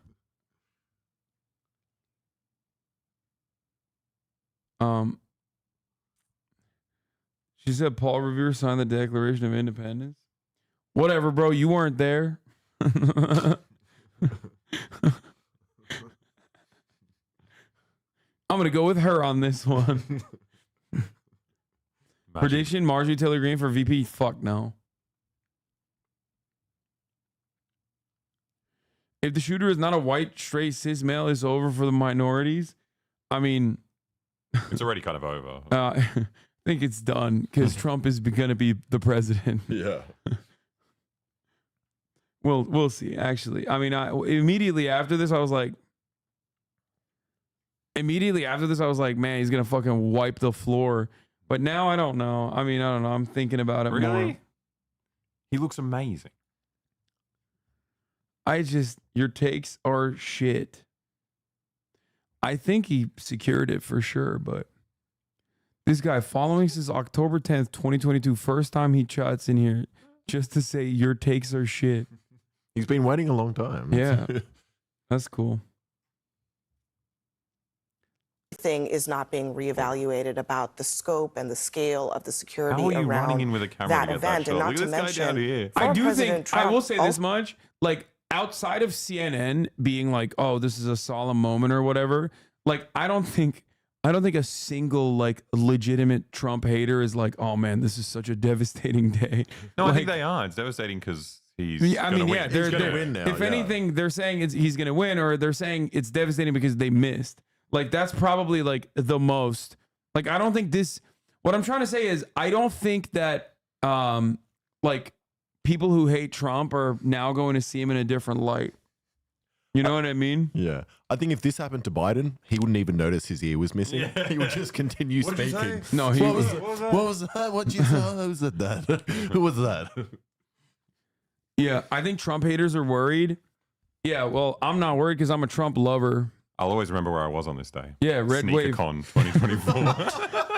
2024. Red wave, baby. Red wave, baby. You know? Is on the line, and Republicans are now saying that that is the rhetoric that that incited this. We have no idea. We don't know who this person is, what their motives are, but on all sides, I mean, I think there should be probably a reevaluation of all the rhetoric, of the tone of this campaign going forward. Will there be? I'm not so sure, because I think both sides are going to try to find, they're going to find ways to use this to their political advantage, and the stakes really gotten even higher today. But I will say, you know, we've talked so much about the top of the ticket and what that looks like and who's the nominee and what that looks like. President Biden and President Trump had a phone call there's the tonight, fucking and MAGA wall that has guy. never happened between the two of them. And so obviously they've been on debate stages. We've all seen Can we the finish the political Elon moments. Musk But Johnny the fact Harris that video? they did have Fuck that no. phone call tonight, and in Donald Trump's statement tonight, in the middle of he that? offered his Yeah. condolences to the rally goer who was Are we killed gaming tonight? tonight, and to the other person who was Yeah, critically that's what injured. the We've now learned the shadows second were saying person that too. They were was like, "Are also we gaming?" critically injured. And obviously you saw President Biden come out pretty quickly early on before he had left Rehoboth to come out and say that he had tried to get in touch with Trump. Those are moments that are also, I think, important for as we look at what this political context is, regardless of what others are saying on Twitter and online and in the coming days. It is a moment to see them at least having that Yeah, phone I just call. don't. Just as you're I saying that- legitimately don't think that the Republican strategy of being like, this was Biden's rhetoric that caused this death to, caused this assassination attempt to happen is going to stick, because like the significantly like more powerful narrative that everyone kind of recognizes and has been talking about for the past week is that Biden is a doddering old buffoon. Like he's demented. Like he does not exactly come across as like a threatening presence, no matter how hard you try to do that. And also Democrats are like major pussies regardless. Like even Democrats who are super coherent are always so careful in the way that they talk, in the way that they're like, oh my God, please, like, this is about the ballot. This is, democracy's on the ballot. You have to vote. You have to vote till the cows come home type shit. They never get anywhere near the violent rhetoric. They never get anywhere near the violent rhetoric that you hear on a daily fucking basis from like the average Republican. You can have like a Republican comptroller being like, yeah, I'm going to annihilate the fucking accounting in the state government. Like we need to annihilate Mexicans. You know what I mean? So it's like, they never actually say anything even remotely violent, no matter how hard these guys try to fucking make it seem like that. So I don't know. What brand is your jacket again? Acme Studios. Acme Studios. Clueless you are? Shut the fuck up, Lives. It's over for the Dems. Sorry, buddy. Oh, First of all, Hassan. It's so sad. Your Dems are losing. I know. I love the Democratic Party. I love Joe Biden. I'm so sad for him. I'm so sad all the time about Joe Biden. If America made it past huge popularity for Bush and literal obliteration of the Middle East, why not make it past this? What do you mean?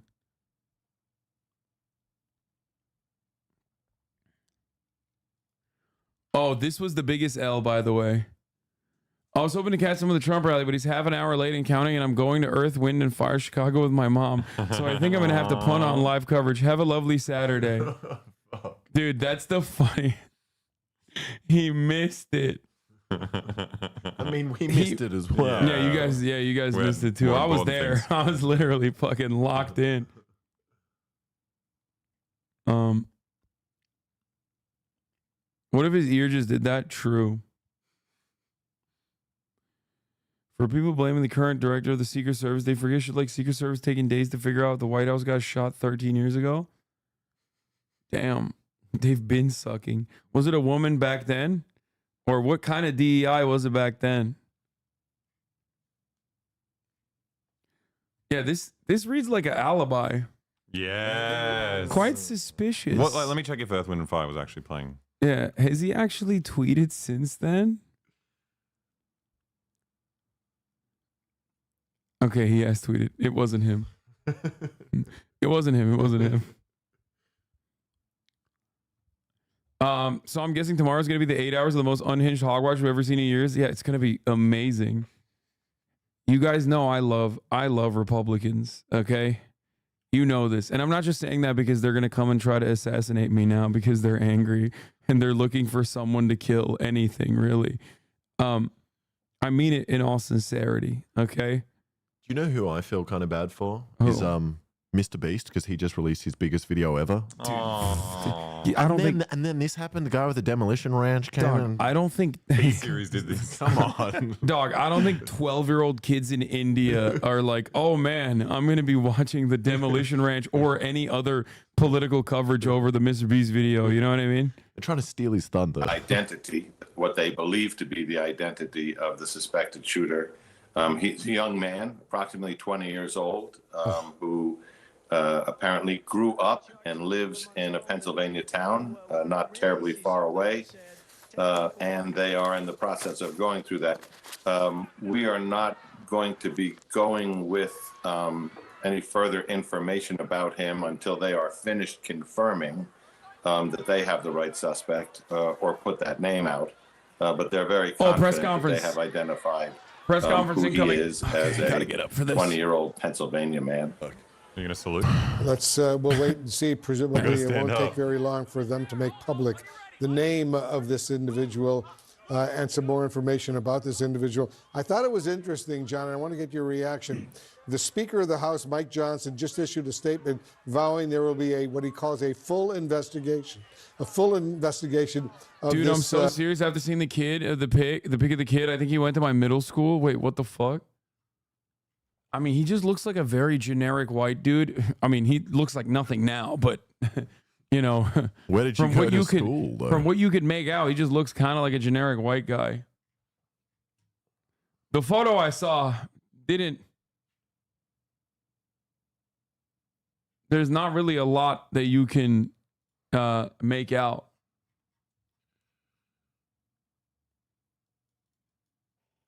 What is this?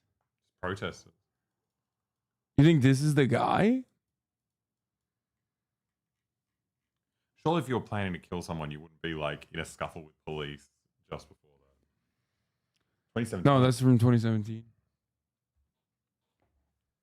Press conference is in 25 minutes. Ladies and gentlemen, a press conference has been scheduled for 11:45 p.m. at the Butler Township Police Department. Conference will include State Police Lieutenant Colonel Bivens, Tyler Bivens, Ninja, members of the FBI and Secret Services.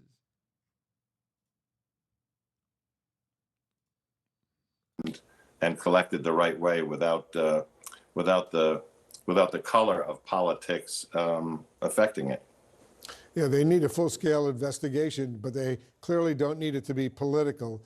Good point indeed, John. Thank you very, very much. Anderson, back to you. Wolf, as you know, 3 former presidents have weighed in tonight. This from former President Clinton. I'm quoting, "Violence has no place in America, especially in our political process. Hillary and I are thankful that President Trump is safe, heartbroken for all those affected by the attack at today's rally in Pennsylvania, and grateful That's for how the you know swift these action. motherfuckers are fake, bro. Hillary's the last person. Yeah, like you know, yeah, no, Hillary's like, I'm pissed because he missed. Okay, like there's just no way. There's just no way these people are like, oh, I'm so In sad. response. I'm so sad And about this Trump. from former President Obama.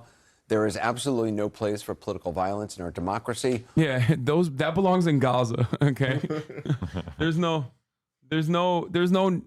violence there's no violence in fucking in a suburb near Pittsburgh, Pennsylvania. Okay, only violence in Gaza Strip, nowhere else.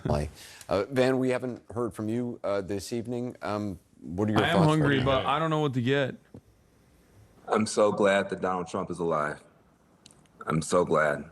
I'm so glad he's alive. What? I'm so glad his family is not having to bury a father and a grandfather. And this is a moment that I think people who want to defeat him remind ourselves, you can defeat him with ballots. You don't need bullets. You don't need vitriol. Yeah, Democrats do legitimately any say of this this all the stuff. time. This is a time where we can get off of this train. I've been hearing from people who are scared tonight.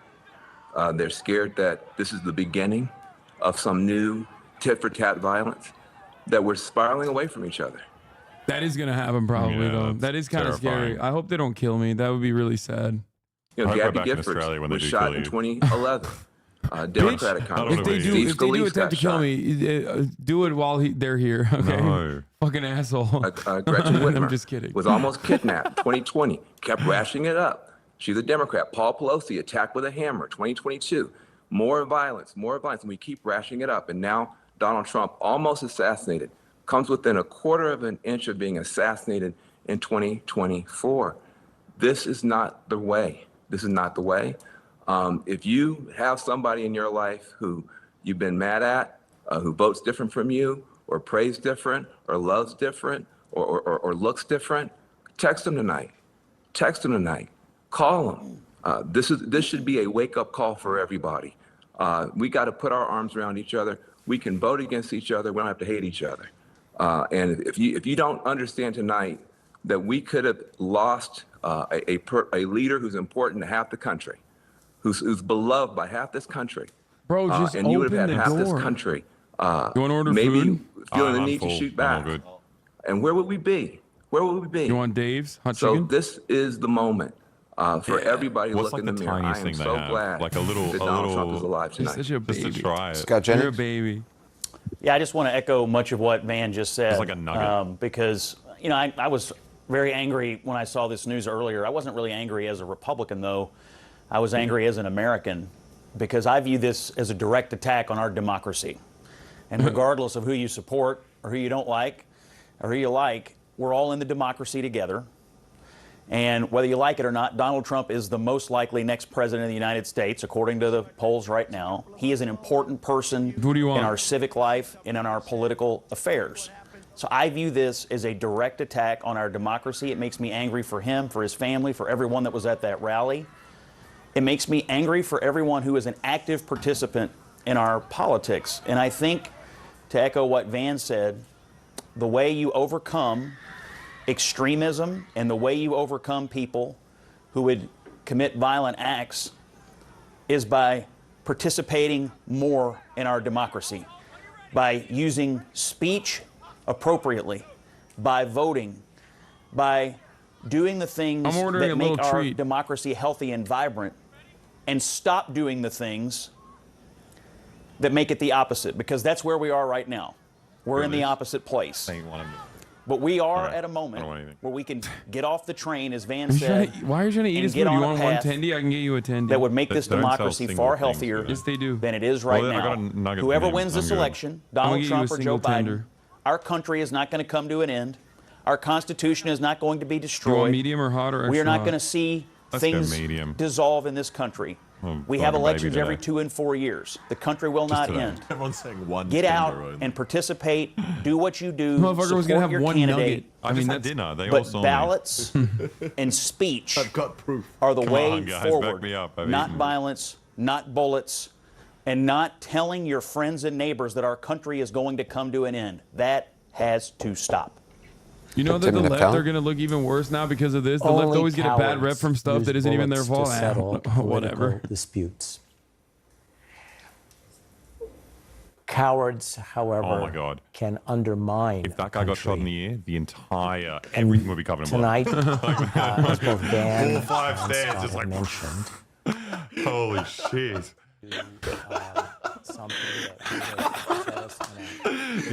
He would not miss that guy. Be drenched. His ear would protect the rest of his head, though. If you came at his head, his ear would just deflect the bullet away. I think he would hear it coming, though, that guy. Someone's on the roof. And opinion makers. I've already seen on social media lurid conspiracy theories about what happened and what might have happened today. We do need to learn more about what went wrong. But we should remember that the former president himself thanked the Secret Service for doing what it could to save hard his for life, me. to I don't protect know. him. Maybe my This brain is a is so time broken to be very careful from covering like about what atrocities, we say about our institutions. and I've like irreparably destroyed my my what is it, prefrontal cortex? Is that what it is, like where you get your emotions from? But like, I can't. I can't be serious. Like, I don't know. Also, This there's is something to be just- said for like watching that clip probably 1,000 times in the Yeah. past 7 hours. Like, no, but like even from the jump, I was like, this is pretty wild. when stuff, when but you it wasn't- texted us, I terrified. I just stopped. I immediately thought we got to buy the Trump sneakers. I literally asked the guy, I was like, where do I buy them? Where are the Trump Because they sneakers? didn't know yet. They didn't And know it wasn't yet. on the news. I thought he was dead, so I was like, I've got insider information. Yeah. Buy low, sell high. Oh, Jesus. Marjorie, edit, you asked for a king? And in 2022, I'm going to blow away the Democrat socialist agenda. You want to really see something that said, take a look at what happened. Oh. So stupid. Oh. Well, that was a good edit and very quick. Well done. This has been a bad 10 minutes. We gotta get back. We gotta get back to the real. Please be serious, everybody. That's crazy. I'm not laughing. It's messed up. From certainly people on our air from both sides of the political spectrum, that's what everybody wants. And certainly, you know, we heard from former presidents, Democrats, Republicans asking for that. I was just reading former Speaker Nancy Pelosi said, as one whose family has been the victim It's of just political violence, I know firsthand that political... Like, I can't take this seriously. I mean, I laugh when the David DePipe stuff happened too. And Republicans in unison were like, that's a gay lover of Nancy Pelosi's husband. And like I can't believe, dude, it's so funny that like, why are they trying to act like they're not the people that we know they are? You know what I mean? Like when David DePipe broke into Nancy Pelosi's house to kill Nancy Pelosi and then found Paul Pelosi and tried to kill him with hammers, everyone was like, oh, they're gay as hell together. And also, this shit's objectively hilarious. And it's like, people would yell at me because I was making light of that of that somewhat humorous situation as well. And it's like, and it's just like kind of weird that have we all collectively forgotten about like how Republicans usually operate? Like, I just don't understand how, like, why Republicans are now switching up and being like, this is the most unacceptable thing. You have to look at this and go like this the entire time when you're covering it. Like, when they were getting him up, first of all, he was looking for his shoe. And then we heard him say, wait. He is such a, he's been in television and in the public eye for so long. I keep getting tricked seeing that Marjorie his Taylor Greene instinct thinking it's Magic the Gathering. I got so was excited. Not And to I was like, have oh, no, the it's just imagery of him on the ground and then being whisked off. I know that, Jamie, there are a lot of, there's some questions about whether just from a security standpoint that was protocol, but from the political imagery of it all, the fact that he had the presence of mind to want to say fight, to put up his fist, and to have those images be the ones that are there, not just for today, not just for the rest of this campaign, but for history, is really striking. Striking indeed. We're Yeah, getting this is word, how by the Donald way, Trump from Jr. authorities in reacted Butler, to the Paul Pennsylvania, where Pelosi this rally is situation. taking place, Like, about come a press on, dude. briefing to occur in about Like, that's 15 minutes crazy. or so from Like, now, listen, maybe even listen. sooner with the... Like, you know, making light of that situation is one thing. But, like, expecting people to be, like, super serious here, like when Donald Trump got fucking grazed in the ear, is just like... I mean, and liberals are still serious too, by the way. Like, they are already like, well, Trump is an elder statesman who deserves much respect. You know what I mean? Like, they're already doing that. Like, the entire CNN coverage is basically talking like he got shot and killed. Which is wild because it's like... 23rd, it was December dude, of 2 people died. Dude, there is no mention of the people that died, okay? Shut the fuck up. These guys are talking about Trump. Okay, not a single person is like, oh, I'm so sad that like random Trump supporters died in place of Donald Trump. Not a single person is saying this. So shut the fuck up. You don't give a shit about that either. Okay, what is this nonsense? Like, oh, dude, 2 people died. Like, yeah, dude, I know. Okay, I know. I'm aware. But that's not what I'm talking about right now. Republicans are talking about this not because Trump supporters died at the rally. They're talking about this because Trump had an attempted assassination. Okay? And they're like, how dare people do this? How dare this happen? This is the scariest moment in American democracy now. Okay? That's what liberals are saying. That's what Republicans are saying. Like, it's absolutely... Jamel Bowie said that the whole political media establishment's response cuts against their image of him as an exceptional threat that normalizes him a bit. Yeah, 100%. And it's correct. You can't on the one hand, fucking hand be like, Trump is literally a genuine constitutional threat to democracy, which I think he does, by the way. I do think he does. American democracy is theoretical regardless. Like, it's a laughable notion, historically speaking, when we're like, oh yeah, we have a nation where every man is equal. When like the OG guys were just like, yeah, only white landowners can vote. Please, what the fuck are we talking about? Like, black people weren't even seen as humans. Women weren't seen as humans, fully humans either. Like, and we're talking about this like fucking democratic process. But ultimately, I think that like I'm not gonna respond to the Republican calls for like you know, the seriousness in which this deserves coverage when I know how they fucking operate. Like, I think it's so cynical. It's so cynical. It's so silly that that people would ever turn around. To be honest, you guys shoot at your presidents all the time. Not really.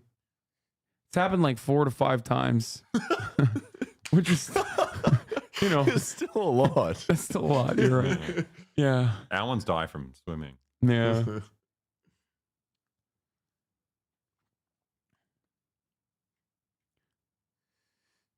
Be careful, people love this man. No, I know. So do I. I know. Yeah, me too. Dude, me too. Oh, ew, you were just playing with your nasty ass feet. And your hands were like wet. Your hands were like clammy. Yeah, I'm sorry. Oh, from your foot clam. Let's Oh my God. I was at Sneaker Fest, okay? It's people like you is what's wrong with America. If you think people like me is what's wrong with America, then you're probably not understanding why putting immigration statistics on here and direct calls for violence to like, by the state, mind you, if elected, towards like tens of millions of people, and that's not what's wrong with America, then yeah, you're right. Okay? We are at odds here. You know what I mean? Like, it's crazy. He means Turkish people. Yeah, he's right about that. He is right about that.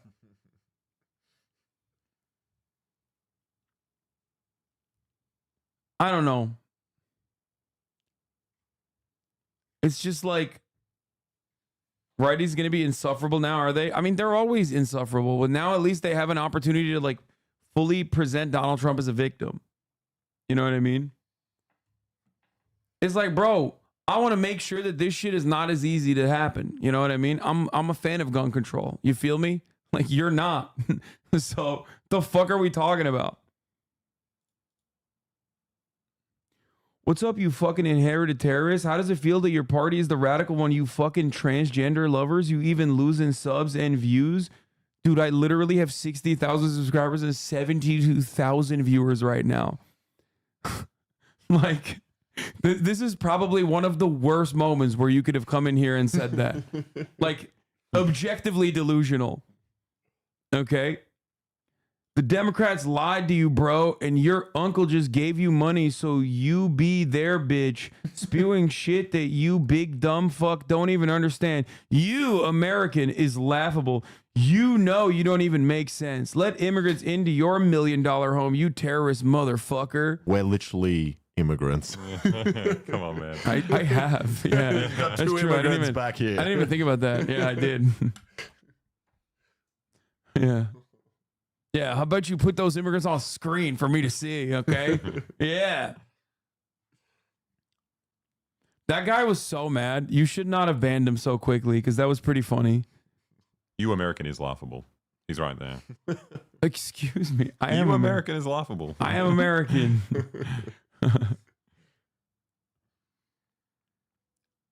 Yeah. They're even doing foot stuff for you, chatter. True. True. They don't know he's Serb. That's why. Who doesn't know? The chatters, if they did, they'd be so mad. That Damn, where the fuck is this food, bro?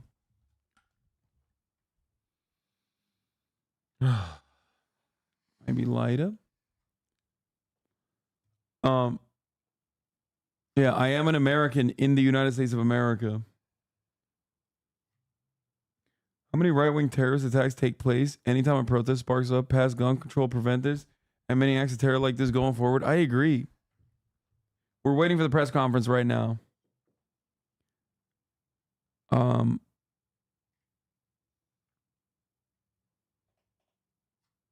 Anyway. You literally have an Asian daughter? True. She's sleeping. Just gave out a big sigh. Oh, fuck, it hurts to cough. Fucking abs. The threat level. You terrorize So, them. in large part, and Trump is always someone who's had a high level of threats around him. So it should not be surprising to people that the protection of Secret Service, especially as he's about to be officially the nominee, is going to increase. And this idea that suddenly it would be peeled back arbitrarily is just not how any of this works. The Secret Service, they take their job seriously. Trump is both a candidate and a former president, which affords him Secret Service protection in both cases. And as Caitlin was saying, I mean, these are people that he knows. I'm not gonna lie. They are people who have been with him for a long time. This is like extra reason for Biden to drop out, to change the narrative. You know what I mean? Because if this is just like weeks and weeks of humanizing Donald Trump and like presenting him as like a brilliant statesman who did not deserve the tragedies that unfolded, like, holy shit, dude. I mean, Jesus Christ. There's going to be like New York Times op-ed pieces like talking about how like Trump is no longer a threat to democracy. Actually, Joe Biden is because he's emboldening these people, these radical terrorists that want to kill right-wingers, which happens all the time, by the way. Ay, ay, ay. We're having the reverse Shinzo Abe effect When we look back that Japan on this, I had. don't think we've really seen anything quite like that. I mean, it shows you his skill and his knowledge of, and his almost instinct. I mean, it is instinctive understanding of the importance of images and It's moments, content, Brian. and he did It's not just want like that us. image of him being hustled out to be the image. He wanted it to be, taking a moment to, have a fist in the air, say fight, fight, fight. I mean, Donald Trump is a politician, obviously, regardless if you like him or do not like him, that understands his supporters and his base better than anyone. And to take that moment, I mean, Trump is probably his truest self when he's on stage at these crowds and he's interacting with his supporters. And They feeding refer to off me of as very them, online. and he will test lines out on them and see what Former president being what's carried by popular, secret what's not. agents We're under in the middle U.S. of the vice flag. presidential pick of that he's expected to And the make it in reaction the to it next from a 48 whole hours host or of so. very online And he'll folks from often across the listen political when spectrum. people come Trump out on just won a stage. Did they get landslide a big victory round in of November, applause? they How did say. they resonate with his supporters? And so, I mean, to see that moment, it is very Donald Trump in that moment to first, before exiting the stage, look around missed, Elon and mouth Musk's a other word of tweet, support to his I have where he been said, stunned, though, someone by tried to kill me watching that twice crowd. this Yeah, year. no, first he said he's endorsing him, and then he won up Trump. Yeah. That was awesome. 2 times. Yeah. What the fuck? Many of them stood there relatively calmly. It's really extraordinary just to watch what played out this afternoon, just a few hours ago. Wolf, let's go back to you. And we're waiting to hear directly from officials in Butler, Pennsylvania, where this rally was taking place. We'll be hearing from Pennsylvania State Police, Butler Township Police Department, the FBI, and the Secret Service. And we're expecting it to begin President less Trump's than Secret Service 5 was minutes or so from strengthened now. In the meantime, I want to talk to Jonathan Wackrow and Evan Perez about what to By not expect much. next in this investigation. Jonathan, you're a former Secret Service agent. What do you expect? Tiny event. Well, Wolf, listen, there's a lot of questions that need to be answered, specifically around, why was there a line of sight vulnerability? How could this individual, this shooter, get up onto an elevated building without being identified by law enforcement on the outer perimeter? So the investigation is going to start answering some of those questions, but we really need to get answers quickly because there may need to be protocols changed at the Secret Service, especially as we're entering in this heightened campaign season where there are anticipated multiple outdoor events Sad that that will they have be to held attempt assassination to after win the the 2024 RNC and then leading up into election. Red, the DNC king, and all the blue, way through nauseated the face. election day. So right You're now, cooking. it is important to understand how this threat materialized and what type of mitigation needs to be put into place to ensure that this doesn't happen again. I mean, we came millimeters away from losing former President so Trump it's to real?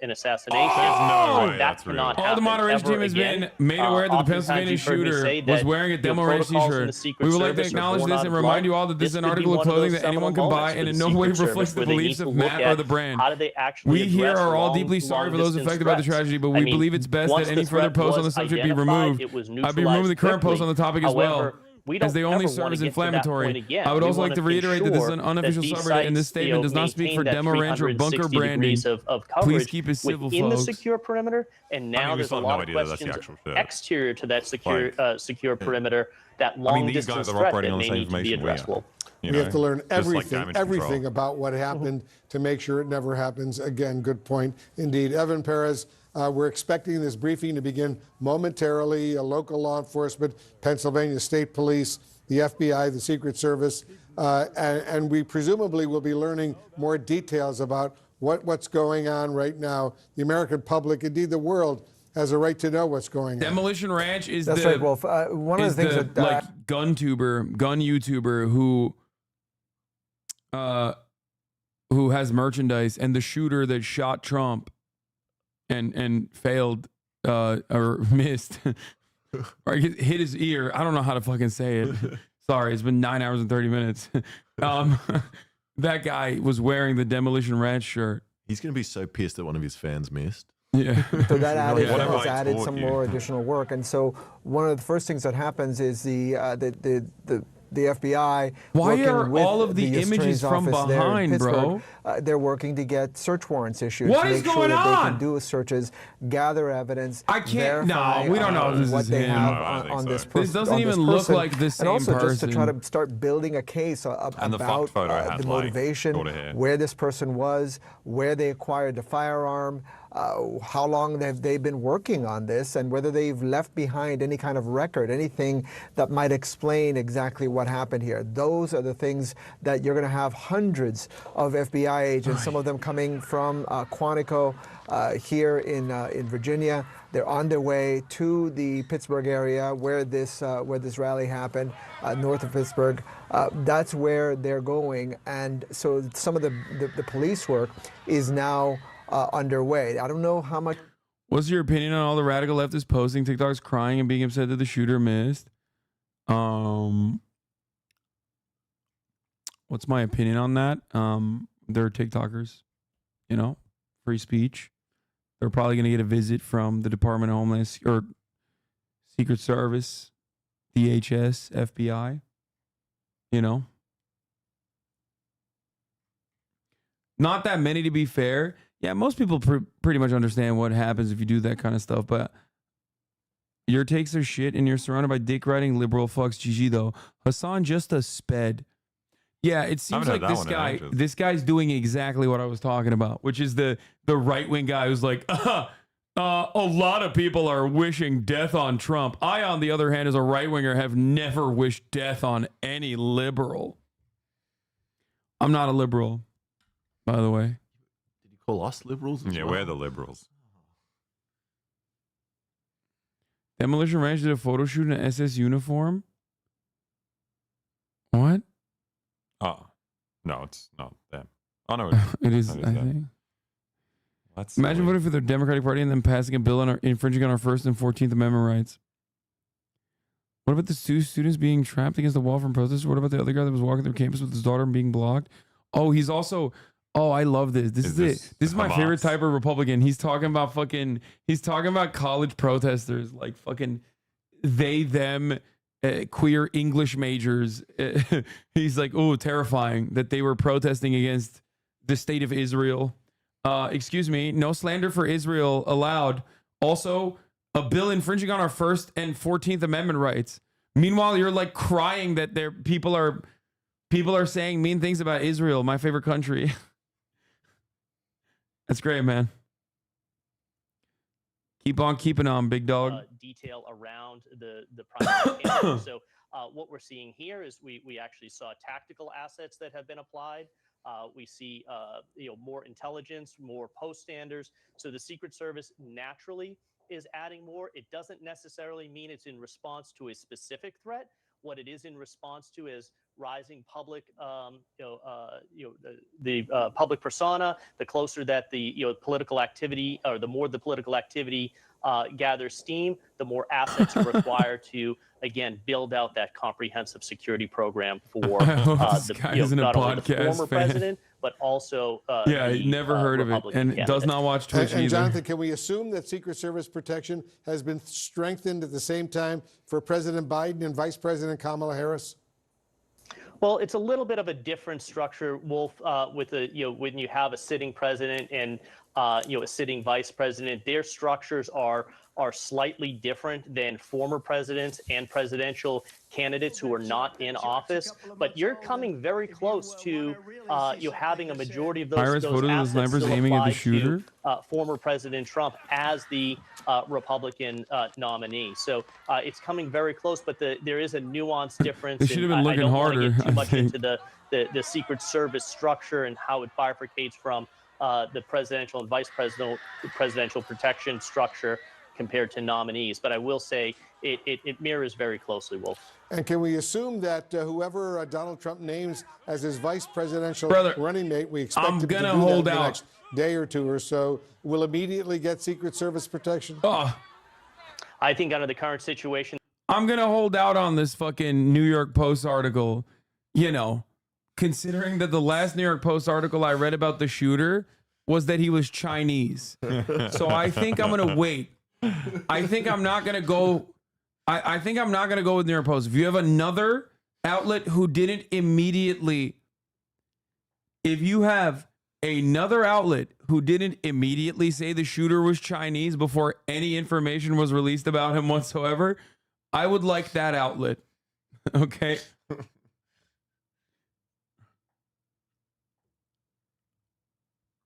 Front angle pic of the alleged shooter. Come on, bro. I know the dude's got a Habsburg job, but let's wait, okay?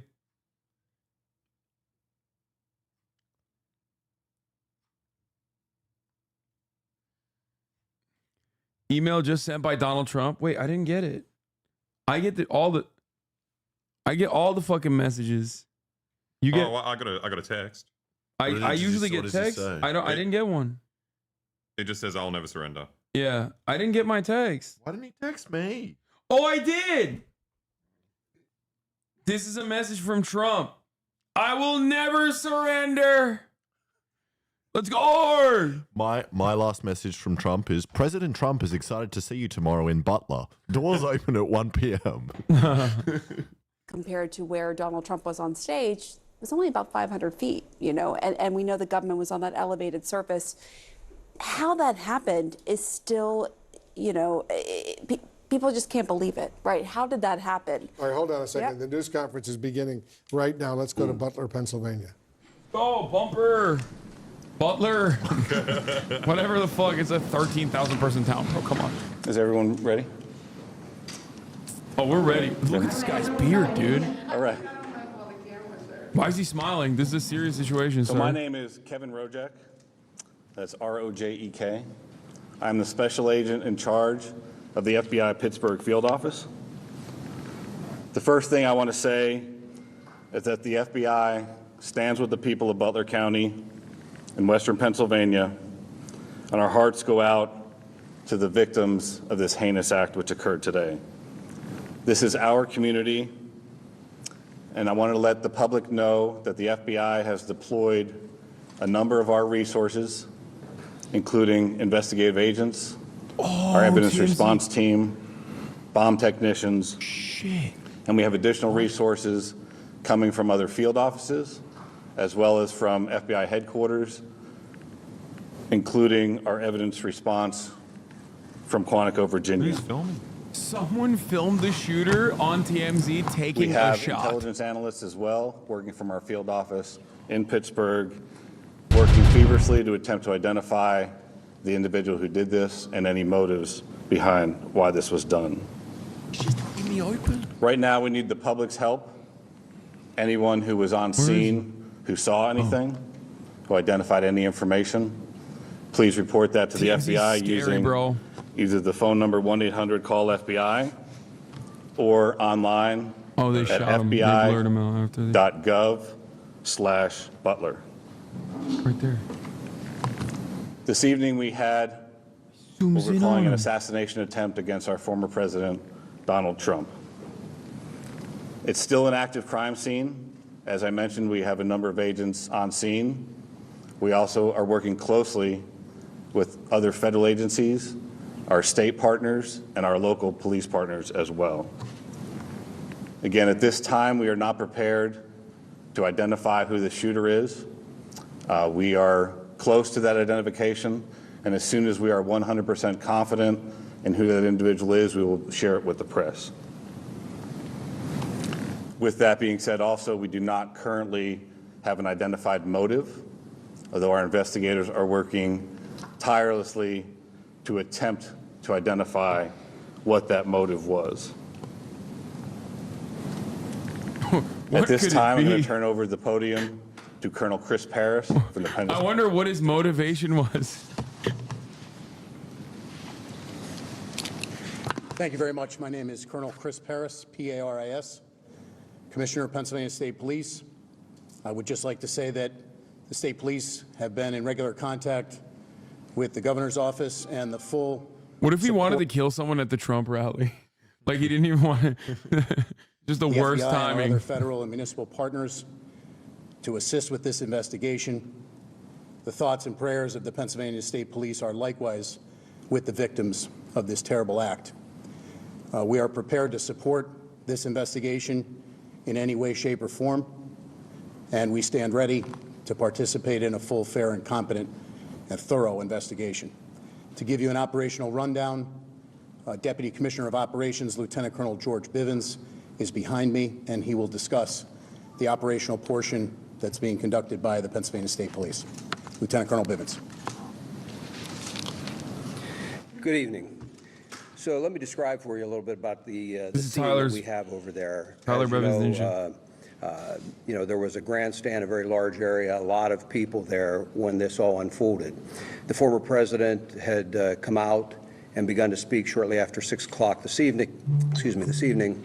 And within about 10 to 15 minutes, a number of sounds were heard, and it became apparent that shots were being fired in that direction. It was a chaotic scene.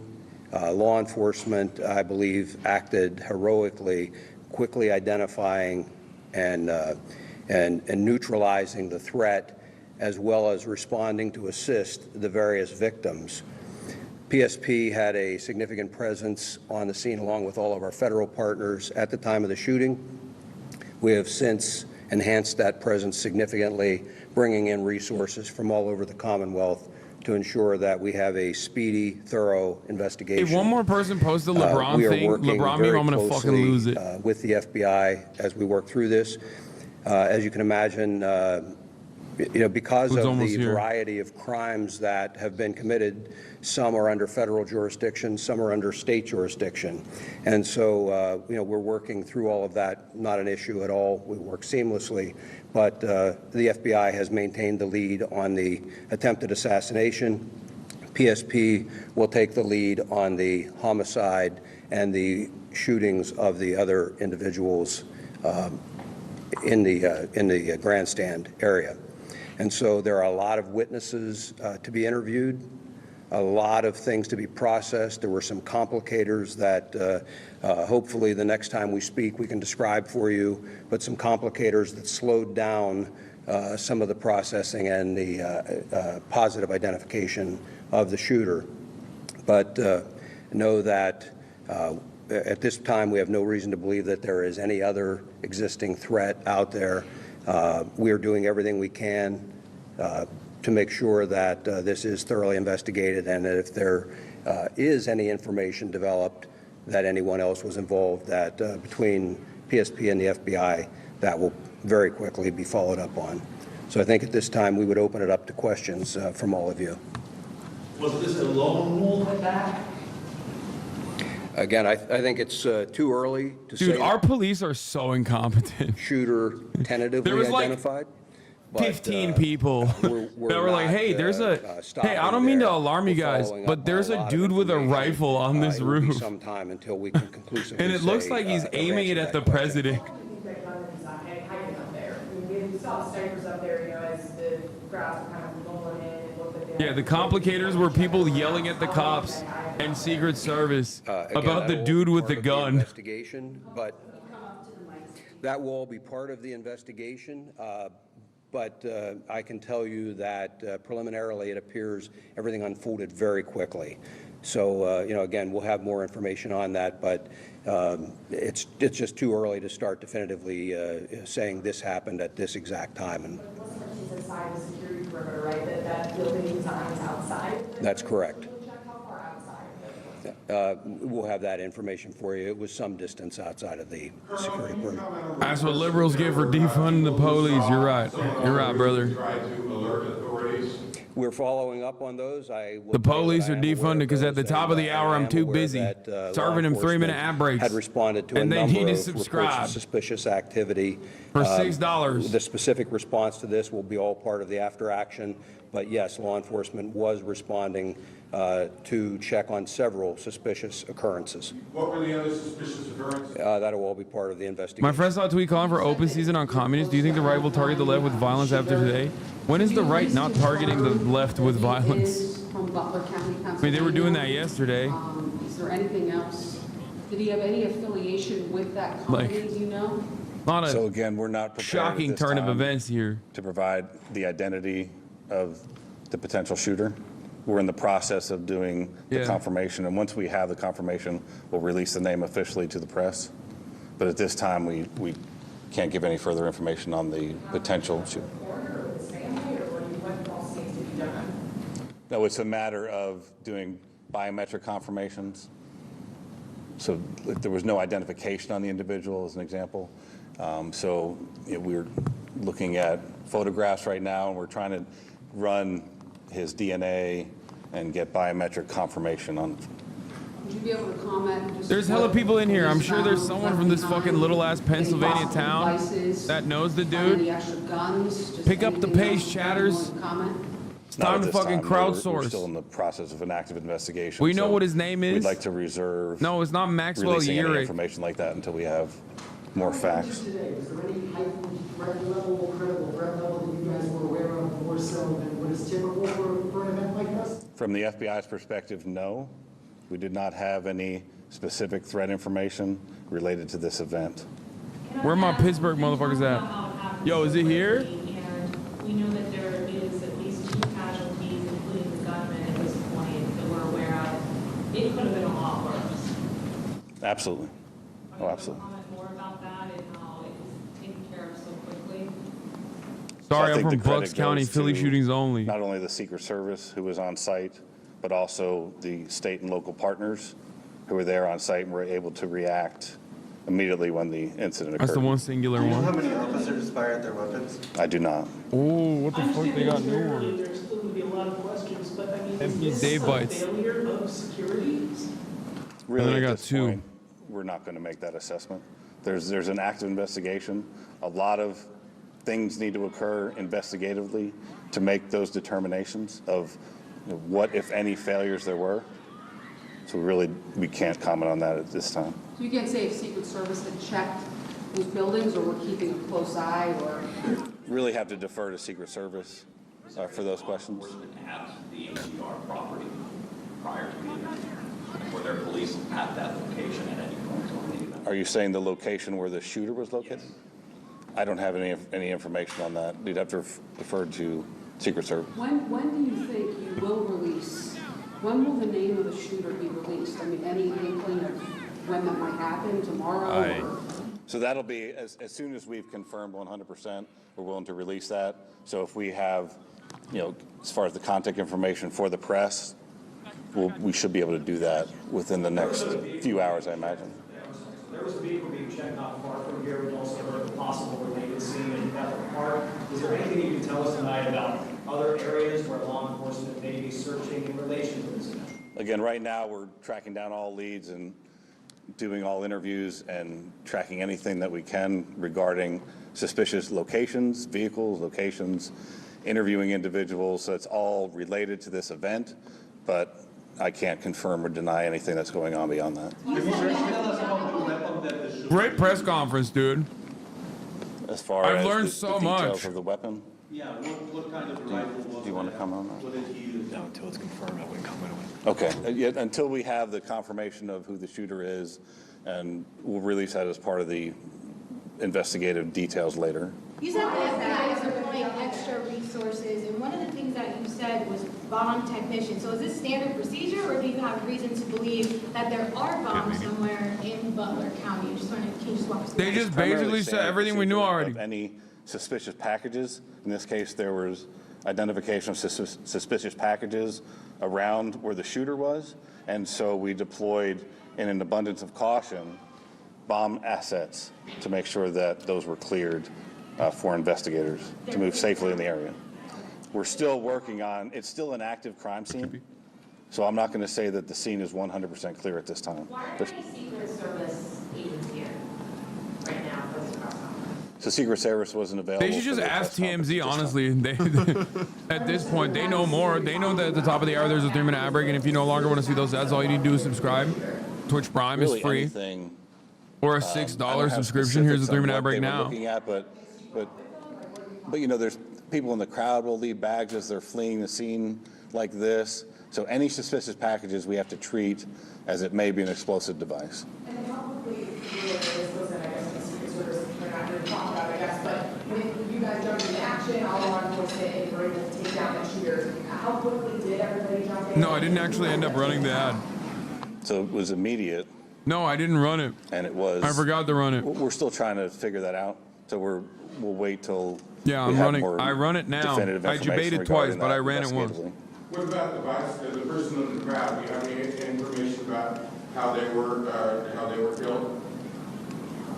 My understanding was it was from the shooter, but again, those will be details that are released later. Do you search homes or apartments as a part of your method of identifying the individual? Yo, let So me get a if- nug. If that's where the leads take us, absolutely. Can I? Was Donald Trump hit with a bullet, do you know for sure, or was it potentially something else that could have? I don't have that specific information as far as the injuries to the former president. I understand you're not releasing the suspect's identification right now, but as you know it, is this person known to you guys? Is he somebody that you guys have been looking at due to threats he's possibly made online, et cetera, et cetera? Again, the information that we currently have, we're looking at that obviously very intently. And as we know that information, we'll release that as well. So we'll need to plan another time for a follow-up press conference.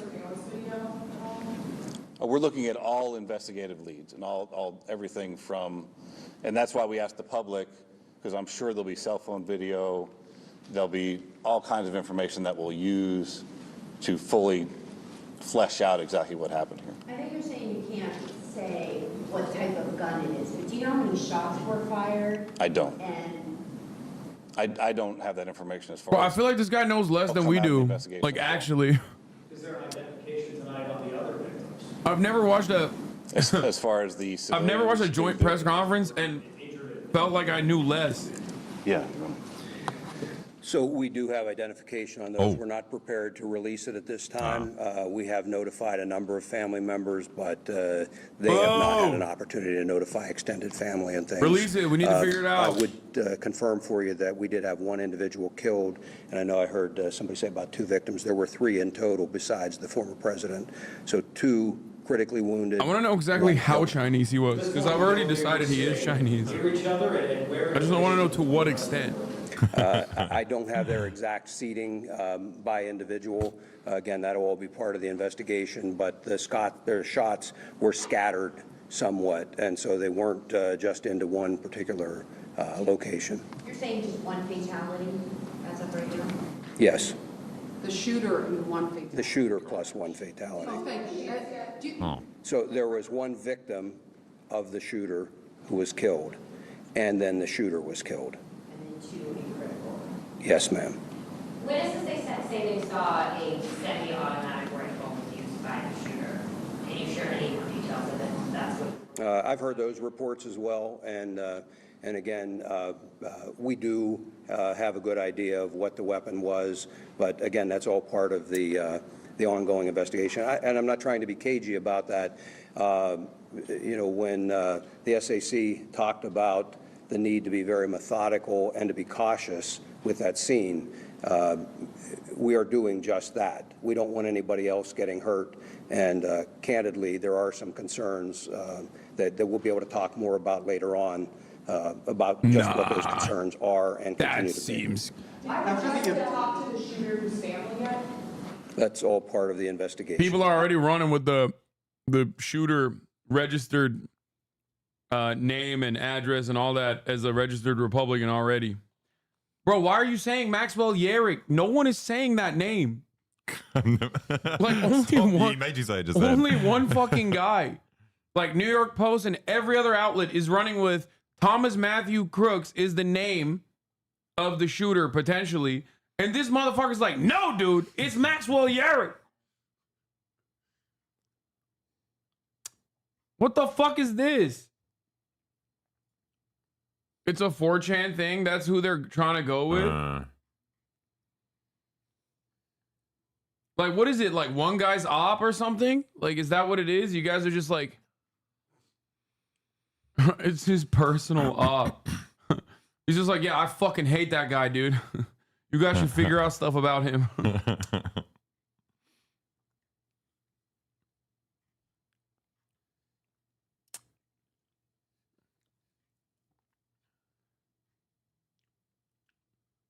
TikTok is going with Mark Violet. Yeah, that's bullshit. That's also not real. We've got some federal violations, some state violations. Yo, Pittsburgher here. Some guy named Ben Roethlisberger. We have a large team of investigators that are going out. Yeah, dividing 4chan up. is so fucking stupid because the Maxwell Yerrick guy is some Antifa guy who got arrested. He was 30 years old in 2017. The shooter is 20 years old, bro. What the fuck are you talking about? God damn. 4chan and other like adjacent people are so unimaginably stupid about this shit. I looked it up. I saw the news article. I saw the news article about like Maxwell Yerrick or whatever. And it's some dude who's like fucking 30 years old. Yeah, 4chan is not trying to find the actual guy. They're just trying to blame the left. This could still be a leftist. I'm just saying, like, you know, do a normal, you know, do a better job.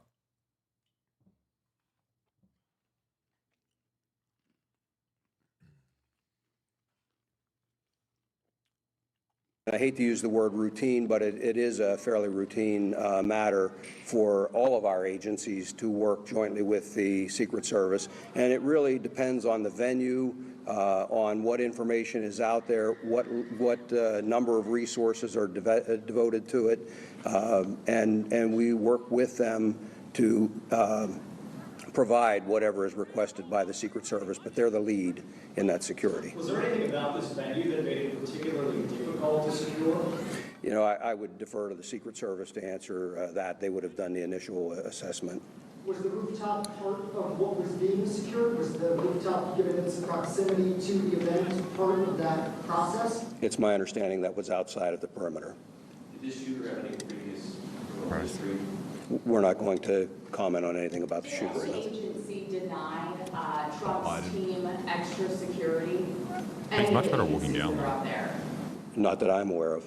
If Trump had been the nominee already, would he have had additional security for this event? There again, Secret Service has the lead, and I'm not going to comment or speculate on what may or may not be provided at any given point, depending on their status as a candidate. What I will tell you is that, in my experience, the Secret Service does an excellent job of maintaining security on protectees.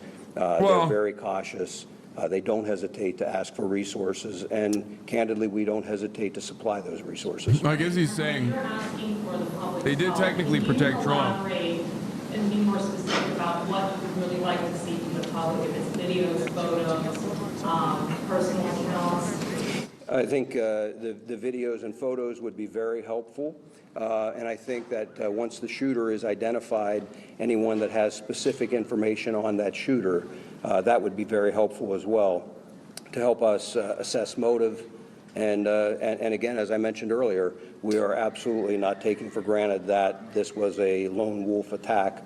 Chatter, that account you found is not him. For any additional information, it might point us toward He doesn't anybody look like else him at that all. may have had a hand in this. Sir, at this point, what is the main focus of the investigation? What's the most important thing for you right now, in a few hours? Well, there's not any one single focus. I mean, certainly the immediate focus was life safety, getting the former president out of there and to care, getting care to the other victims, and trying to secure the scene as quickly as possible.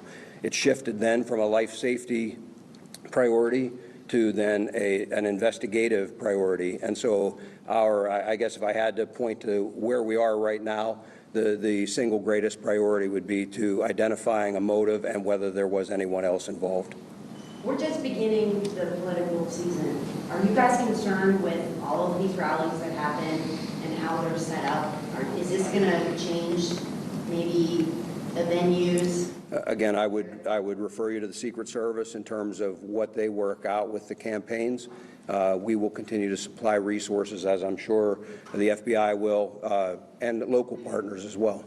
When this was announced, it was, there was quite a few days of a heads up that people were getting ready to come to this Trump rally. From a law enforcement perspective, when you announce a big event like this, all that time in advance, like a week out, does it give people more time to plan something like this? Well, I suppose, but there's a balance, I would think, that any of the campaigns on either side try to weigh. I mean, the point of them announcing it, I suspect, is because they want the crowd, and so it's not up to us in law enforcement to tell them when they should announce or how they should announce or how they should conduct it. We offer our best advice, again, working hand in hand with the Secret Service, offer our best advice of how best to secure and protect that venue. Sir, considering how many people... I should never talk about Trump being a threat, even though he is. You also said you weren't going to vote for Biden, so it mustn't be that much of a threat. Yeah, or yeah, it might be the many times where I said I'm not voting for Biden. Sad and tragic as that is. Well, we're certainly grateful that we don't have even more victims. And again, in terms of how this could have occurred, that will be part of this after-action report and an investigation that occurs so that we can hopefully ensure that something like this doesn't happen again. Has an autopsy been conducted yet, or is it scheduled? It has not been conducted yet. I do not. If somebody has some videos or photos. Have you preyed on Trump yet? Dude, I haven't stopped. So we have the 1-800 call FBI if you have audio tips, and then we set up a specific tip line for audio and video, and that's FBI.gov/Butler. And they should send you just like any video? Anything that anyone has that is related to this incident that they think may be of assistance investigatively, we'll take anything and we'll analyze it and we'll make the determination if it's of investigative value. Go ahead.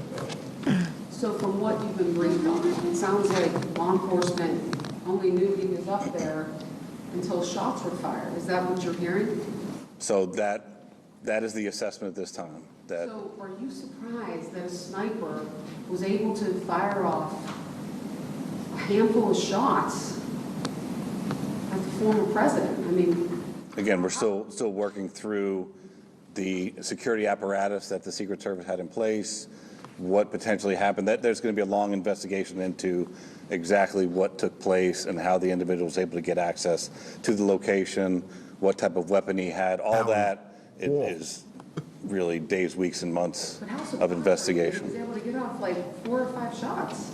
It is surprising. How could he have been able to access a rifle with such ease in the United States of America and Pennsylvania? Going back to the I wonder. of this building, I think it's going to be really difficult for people to understand that this building with a very high vantage point, some... We're all wondering how this happened. Isn't part of that, right? What goes into that conversation over what is in and out and why wouldn't that be? Again, the Secret Service really needs to answer that question. They conduct the initial site survey. They do the initial security assessments and determine where the different security locations should be, and they're the ones who are in charge of securing the scene. We, along with other state and local assets, are there to support the Secret Service and their mission. How many troopers and agents were at the rally, obviously before the shooting, and how is that number determined, and should perhaps there have been more? So I don't have the specific numbers. I doubt you do as well. No, I can speak. Why are the Republicans not saying this is a psyop to ban guns? Isn't that what they say all the time? Yeah, that is weird. It's kind of odd that they're not saying that this is a psyop to ban guns this time around. I think it's only when kids are killed. Or when it's like a right-wing Republican. Yeah. So it's weird. And again, the number is driven by what the request is from the Secret Service. You know, just in their defense, I mean, what I would want to say is it is incredibly difficult to have a venue open to the public and to secure that against any possible threat, against a very determined attacker. That's a huge lift to try and do it. And, you know, again, the investigation will really give us an opportunity to take a look at where any failures occurred and what can be done better in the future. Lieutenant Colonel Bivens, do you know when another briefing might be held? Yeah. We don't have one scheduled, but I would tell you we will let you know and give you plenty of notice. Certainly, as soon as additional things want to go to the next develop Trump that rally? would be noteworthy or of interest We'll stay to you, around. we'll get that scheduled and have another with you. Locally, what can residents, businesses expect to happen with the investigation over the next couple of days? Like, what's going to be going on there? Well, again, the interviews will all be occurring, and so they may see law enforcement in their communities. People came from a wide area to come to this rally, I'm told. So, you know, there's going to be law enforcement fanning out, and as additional calls, photos, videos come in, you know, those additional interviews will result in law enforcement being out in the community conducting those interviews. But otherwise, they really shouldn't see any other significant impact in the community. Confirm whether it's a male or female, the homicide, the bystander? I love the pickles, bro. You don't like the pickles? It's a male. You're too salty. Yes. I'm from a European outlet from Poland, and I'm already getting text messages from, you know, back home, and people are asking, how could this happen? What's going on in America? I know that is a philosophical question. I'm from Poland. How would you talk to the people outside the United States about what happened here in Dublin? Well, again, what I would say is this is a tragic incident that occurred. Why is there a Polish man We're in not Butler, in a position Pennsylvania, to bro? start second guessing how, What is going on why, there? or He was anything probably else at this point. for the Trump rally, Just like know that. that it will be thoroughly investigated. If there is anyone to prosecute, that will be done. And Poland will be we'll the move first forward. to know. But I don't have a promise. good answer for you. We'll just take one last question. I know that PSP said that you guys were not aware of any additional requests from the Trump team for security. What about the FBI? Was there an additional Pittsburgh is a huge request for Polish population, additional you fucking security moron. from the Trump Oh, sorry, team? guys. And was that denied in any way, shape, or What's the big form? Serbian population? No, there was no additional Really? request I for think everyone security came there that to, was like, ever denied be in the by factories. the FBI. What does the FBI do in these events? Like, what is your rule? So we showed up after the fact. We were monitoring the event, but it was once the incident occurred that we come and we take the primary jurisdiction for the investigation. Thank you. We'll, as we have additional information, we'll provide it. Thank you. Thank you. Listening That to a was press such a waste conference of time. with the Yeah. FBI, local law enforcement, Why? back with Jonathan Wacker, They just Evan have to Perez, just John do Miller. something. They just John suck, Miller, dude. let's start out with They you. can't What be stood good out at to you? anything. Not a lot of information. They're not releasing the name. They believe they're confident they have the Also, they haven't identity actually said of the name yet. That's just of the the internet. alleged shooter, but and they are not saying anything about a motive at this point. No, and they're waiting to confirm the identity that they suspect is that of the shooter through DNA. Pennsylvania People State are already Police running with the and narrative that it's like FBI some are right-wing at Republican the guy. residence, about an I mean, hour that seems away too. from where the shooting occurred, where they believe. That seems too convenient to be true. Okay. Like, why the fuck would he kill the goat? And they are holding that as they Or try to kill the get their goat. search warrant, and that will probably help them get the DNA. As Evan reported, the suspect was found without identification on him. Now, there are a number of ways that they could have gotten to that name, Anderson. One way would He was a have been DeSantis through, fan. Yeah, dude. Ron DeSantis fans, diehard ride or die Ron DeSantis fans trying to kill Donald Trump. So funny. It's just as not likely as, like, I don't know, like an Elizabeth Warren fan trying to kill someone, like trying to do political violence. in the press conference was that they are asking people to call with tips to 1-800-CALL-FBI if you have any information. The thing that you can anticipate by tomorrow is It's so much they easier will set to up send a things to TMZ digital than this drop shit. site 1-800 on their call FBI.gov site where people can send their videos in. They know that aside from what we have from our live coverage at the event and other networks have. Bro, are these that there motherfuckers are- that defunded? Like we have to do their job for them? Come on, bro. You find the fucking videos, bitch. What do you mean? Like, what the hell is this shit? Just ask TMZ. Give us some goddamn names first, okay? We'll get to work. Oh my god. Oh, it's Kaya. I thought it was like touching your foot again. wet foot. And it was wet. That's down. No. I'm tense. My president almost died. No, I don't think he's actually a registered Republican. Everybody chill. I don't think that's the case, okay? And people are coming up with all these different like formats of this picture. Yeah. Also, I we just- don't know if that's his name. I think it's just too unimaginably convenient of a narrative, okay? But it's also like, even if he is, like, who cares? He's like a mentally ill dude. Like, I don't know. Like, he's.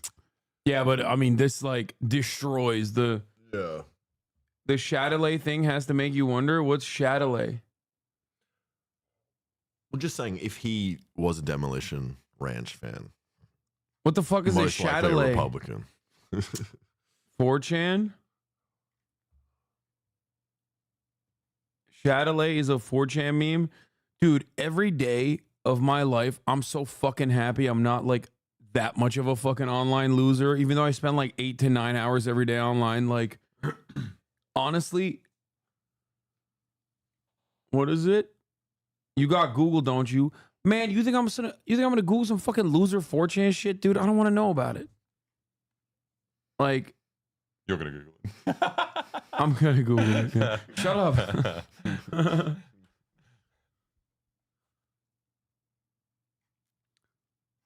No, just tell me what it is. Alex just Googled it. I don't want to tell you. Pipe down. Reporter just called you morbidly online. Wait, you know what it is? Yeah, but I'm not telling you. Chatelet by Pepe. It's 4chan shit. There's no. Yeah. Oh, I've heard this before. What? What does this have to do with anything? I don't know. I think it's like dropping the name and make people look at it. 4chan's still on Rick rolling. What? Prime Game time. There's a guy with a blue shirt in front of a Chatelet poster, which is 4chan shit. It's not the shooter, just someone that looks like them. Why are you guys sending me this stuff? So stupid. This dude is breaking down the footage in slow-mo. Trump turns his head at the last second as the first shot goes off, and it was literally the difference between life and death. Bro, I don't want to see that. I don't want to see that. It's making me too sad because I love Trump so much. Like, I don't want to think it's up to fate. Yeah, it's so. God had his back. Yeah. He intervened. It's so unimaginably cruel. God did this one. Yeah. Thank God, God had his back. Yeah. Hello. Why is it that like anytime like anything like this happens, there's just like an entire Discord server full of people who are like, let's go everywhere we can and just lie. Like, and let's talk about like our inside memes in these other places. Like, it's the stinkiest thing you can do, I think. Lame. Oh yeah, the shooter was a Chatelet fan. It's like, what? I don't know what that is, and I don't want to know. Please, like like, what is? The shooter I'm hearing is Sam Hyde. Oh my God, dude, I haven't seen that joke a million times over. Whoa. You just definitely did not come across like the stinkiest person on the planet. Okay, every fucking time, literally every time. The shooter. They're saying the shooter is Samuel Hyde. And it's like, dude, you are so 48 years old and like permanently online. Why is my family calling me nonstop? What the fuck's going on? Oh no, was he related to you? They said they reached out I'm to live. family. What are you doing? Ne yapıyorsunuz? Alo?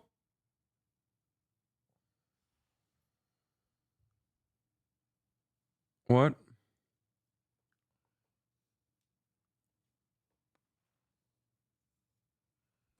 Wait, what? Oh my God. It's not family related. Hold on. I know someone that like went to high school in the area. No. 100%. I want to hear more about the Polish perspective on what's happening here. What? Accidental Renaissance? No, my mom and my dad were calling me, but also simultaneously, I saw another text message by from the a counter friend. snipers, and the threat was put down. So there's a lot of questions here that remain to be answered, but we'll start seeing Keep the that polls some out of of those this. questions being answered Bro, over the next I didn't want to 24 bring hours. up the polls. Jonathan Wacker, Evan Perez, The John Polish Miller, guy thanks brought to up the everyone polls. He said at Poland the end mentioned. of a difficult and traumatic day. From what we just heard at the press conference, there is clearly much more to come in this situation, potentially a lot more repercussions from it. And Anderson, as all of this unfolds, and it's very, very painful to even be reporting about what has happened, CNN, of course, will be there to bring it all to you. For now, thanks very much for watching. The news continues right now with Jim Sciutto. His name's not Jim Shooter. Yeah. This is Jim find Shooter. a different guy, dude.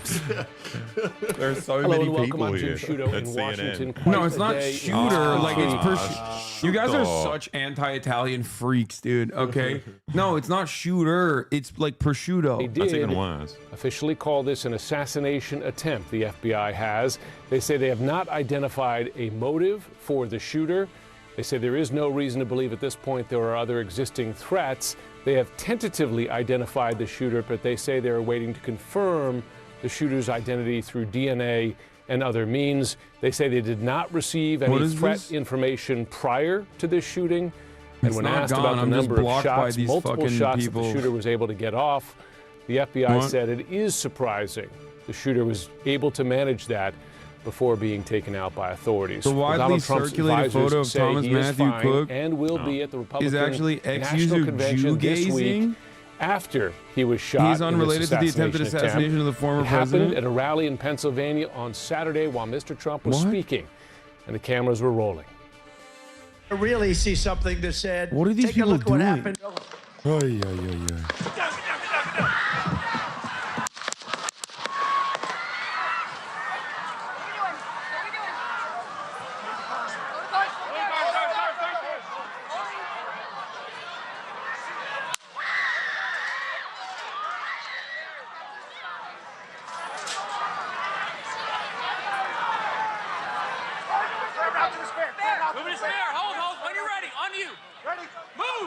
I don't know who the fuck Jew gazing is. The guy in the photo. We ready? This has 200 likes. Nobody thinks it's this guy. Like, nobody thinks this guy. I don't think. Like, oh, they're posting a photo of him. They're saying that photo.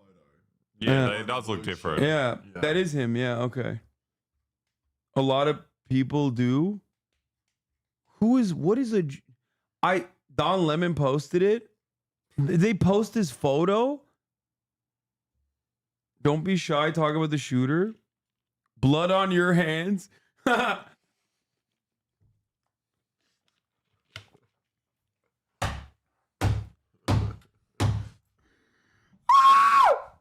Dude, Republicans are awesome. They literally just like every day actively talk about killing Mexicans, like every fucking day. And then they're like, hey, son, because you talked about how dangerous Trump is, you did this. That's awesome, man. You're right. You're so fucking right, dude. Yeah, I'm guilty. Lock me up. Blood on your hands.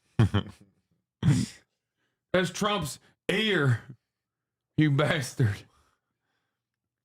I'm Israel high. I don't know. I just like saying that.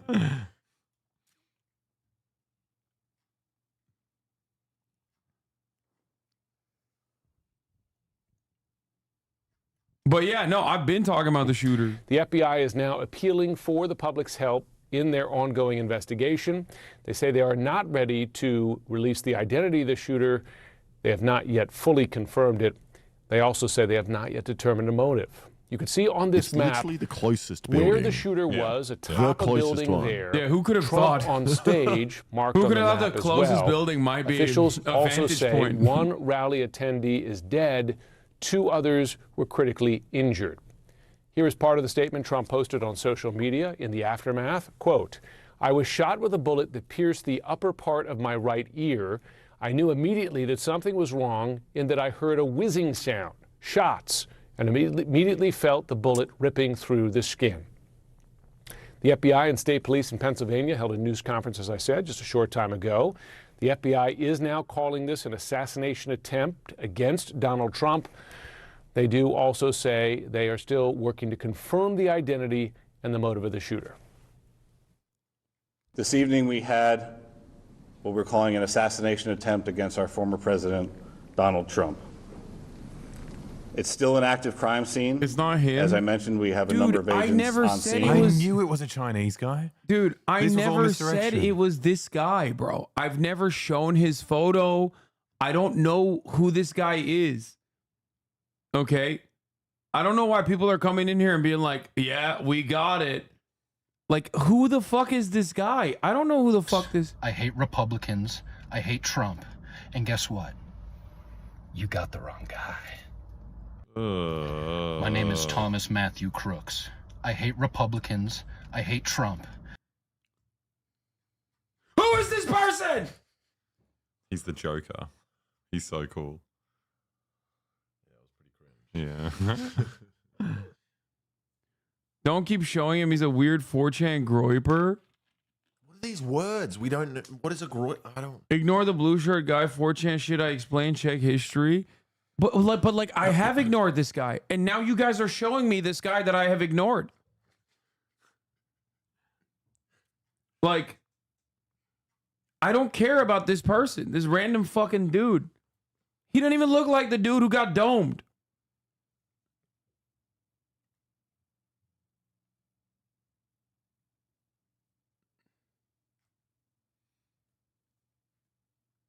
What do you do if the shooter's face is revealed and it's you with a scar and an eye patch?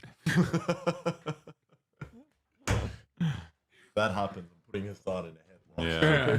Dude, what do? I don't know. I'm cooked, I guess. Oh man, I would hate for that to happen. Venom Hassan, punish Hassan. Here at this press conference behind me, we're not willing to really give us more information on this shooter. I just want to also note, in addition to the attempted assassination attempt that the FBI is now officially calling this and that they are investigating, Pennsylvania State Police, they were also going into detail that they are investigating, well, the federal agents, they are dealing with the assassination attempt. The Pennsylvania State Police, they're dealing with the homicide of one person who was also in the crowd and two others who were also critically wounded at that Trump rally due to gunfire as well. There are so many questions that we have. At this point, it's too early, according to law enforcement officials, to say if this was just a lone wolf. It is too early to say how long this shooter potentially was up there on that roof that you've been describing over the past few minutes.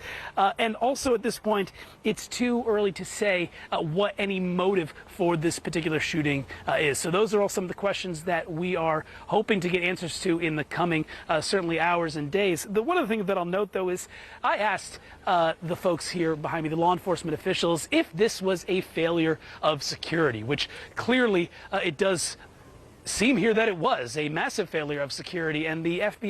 I think it is funny that they're like, this is officially an assassination attempt, because like whenever they go, what do you think the motive is? It's like, oh, he was just trying to kill the guy behind Donald Trump. Just, just such an unfortunate way to do it. He couldn't just like wait until later. Questions that we were asking of these officials about lapses in security here for this event. They said that you have to put those to Secret Service, and of course Secret Service was not present at this particular press conference. So again, there are still at this point a lot of questions that we do have, certainly about the identification of the person, how long he was there, and how in the world this was able to happen. But the FBI and keep saying it's local Thomas law Crooks. To go a enforcement, video they're going around encouraging as if people Thomas who Crooks, the may video have of Thomas been Crooks at that saying is not rally him. to call in, to provide any other cell phone video that It's they a might have random taken, person saying that that's their name. Please stop. potentially know who might have been that shooter, to come forward What and is to help with happening? this investigation. And I think that we're just getting an incredible look, certainly a first look, I should say, at the massive guy's scale dressed as of the this wall. investigation that is underway right now. That's a famous guy. From the That's a federal good level costume. to That's a the famous local Trump guy. level Like in Trump Western has like a lot of Pennsylvania. famous fans. Back to you. And he would like fly all around. No question, for the Danny Freeman. rallies. As we noted earlier, the FBI is now leading that investigation. And to Danny's point, there were a lot of eyes and ears in the audience. There's some of them taking videos of this, and we're seeing one of those right here now. It's another angle of Saturday's shooting. The video itself does not show a lot, but it's what you hear that is more interesting. Take a look, listen to what people are saying prior to the shooting and during it. And look what happened to us. We've seen this so many times.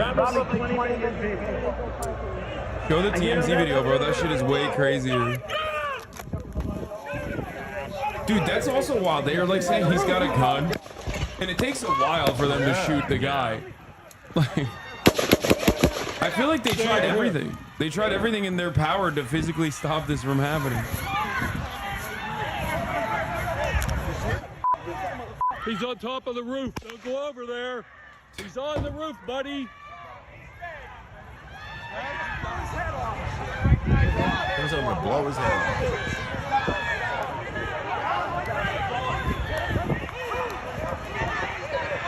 He's dead. I just seen his hair go up. They shot him in the head. He's dead. Oh.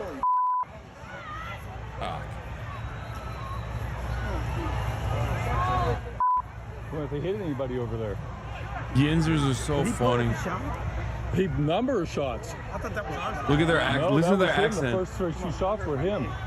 Oh, big number of shots. What did you call them? Yinzer. Yinzer. Butler's not Yinzers. He's right there on the roof. Just on the other side of the I believe the activist dispatched are much more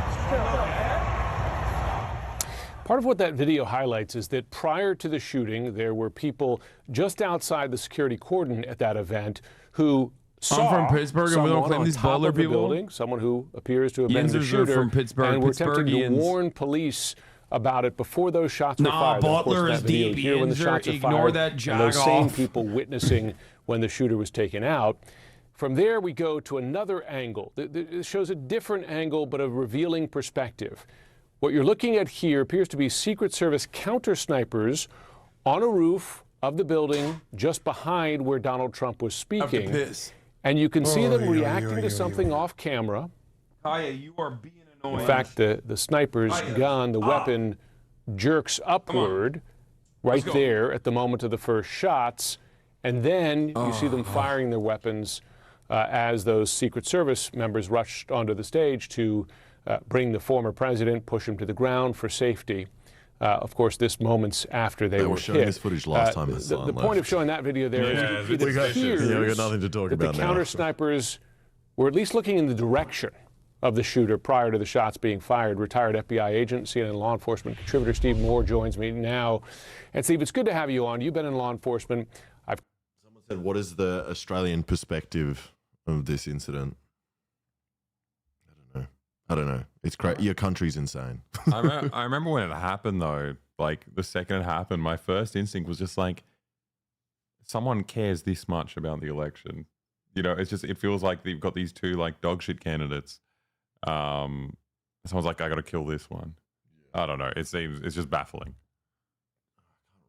I can't read chat. Yeah, you guys too fast. Can you guys stop typing for a little bit?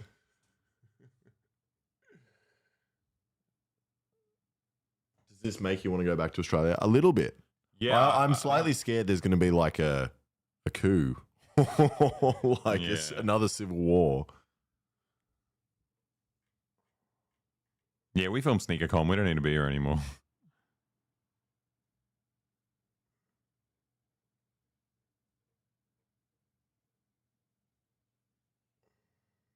You read anything you like? I love it all. Oh, it's too fast. It's too fast. So-and-so. They don't just say, you know, over to your left or over to your right. They've got that entire area gridded out. So they might say, you know, Area 5 or G2 or whatever. And so they were turning their attention to him. What I don't know. Did he just blame it on their grid system? Yeah. The fact that everyone was pointing at him wasn't enough. To be fair, it's hard. Whenever people play chess and they say fucking H6. What is that? What does that mean? That's crazy. That's stupid. How do I go back to normal chat? Wait, we scroll down. I'm scrolling down, but chat's moving. There's too much. fast. No. I Look, can't you're gonna get there. scroll You're fast. scrolling fast enough. No, I'm You gotta- scrolling and I'm not getting there. You'll get it. You get it. Okay, what's the newest?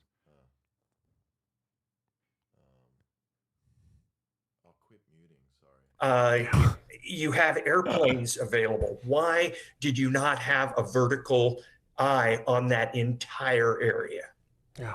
The distance here, and I think we can throw up the map again that showed the stage relative to that rooftop where the shooter was firing from. What you see there is, and you get a sense of what was inside the security cordon where you would have had to pass through the metal detectors. A number of folks who were in the crowd said that, yes, they had to pass through magnetometers before they entered the immediate area, but that location of the suspected gunman's position was outside that area. Why didn't they have drones? Typically, with events like this, very confusing. What kind of security is there outside the cordon? Is it just looking for potential threats? If you're not screening people for weapons outside there, I imagine you certainly focus attention on high points, including rooftops. You would think so, Jim. And, you know, before it comes across that I'm criticizing Secret Service, you know, they have to be right every single time. Yep. The bad guys only have to be right once or lucky once. So you have your inner perimeter, your mid perimeter, and your outer perimeter. The outer perimeter in this case would be anything that wasn't in the security zone, in the screen zone. That is frequently an area picked up by local police who are assisting, as you've heard many times during this evening. Local police assist in each one of these things and provide valuable services to the Secret Service. So that would likely have been an area given over to local police. But I'm not sure that it was an appropriate distance to be out. I was a counter sniper for 2 years, and I'm telling you, if that was 100 to 150 yards, which is what it looks like, it's not actually a gimme, but it's close. I mean, that is, if you have somebody trained, that is much too close to have high ground occupied by the bad guy. Oh, our big beautiful bold president, he's out.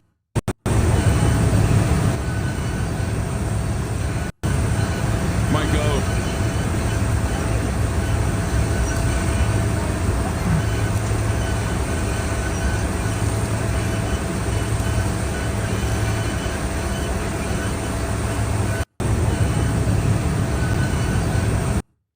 I don't know if you saw this or not, but apparently the shooter isn't Thomas Matthew Crooks.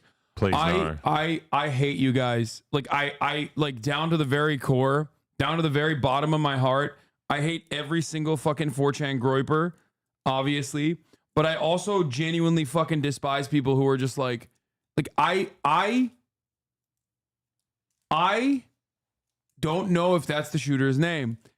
I don't know if that's the shooter's background.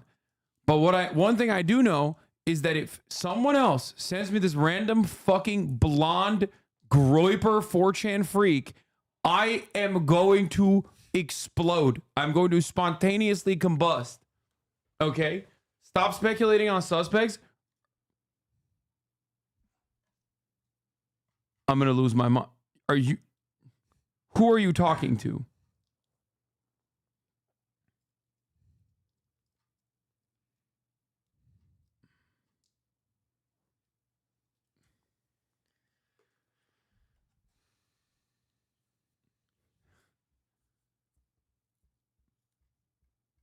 This is straight up the fucking reason why I'm like, don't come in here with some shit. Okay? Don't come in here with some shit. You don't know who the shooter is. Just stop posting this stuff. And it's really fucking annoying because some dude in the chat, or not some dude in the chat, but like some random fucking groiper dickhead is being like, oh, I'm the name that everyone's talking about, and I hate Republicans, and it's not me. I'm not the one. Don Lemon posted a pic of Jew gazing and said it isn't said it's the shooter, but it's not. Okay, then go yell at Don Lemon. Why are you in here? Am I Don Lemon? Am I Don Lemon of the Lemon Show? Do I look like I have am I Don Lemon?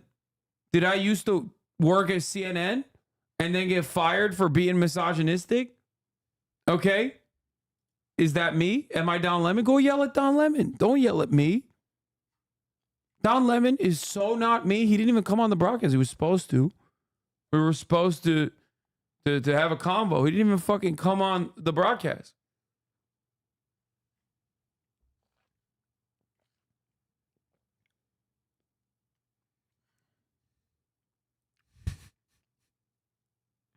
Anyway.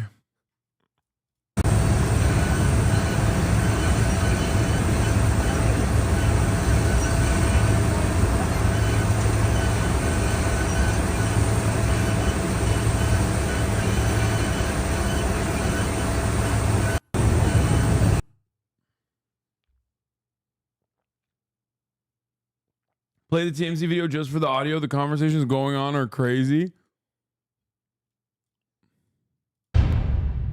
This TMZ video is crazy.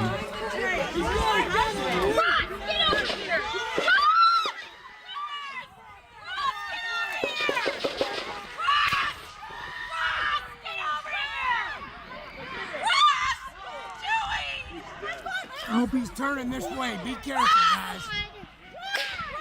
Is that he's turning this way? Yeah, no, he's super dead.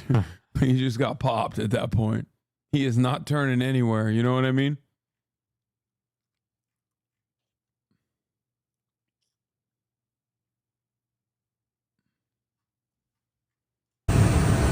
Just more of him walking down the stairs. What are you doing?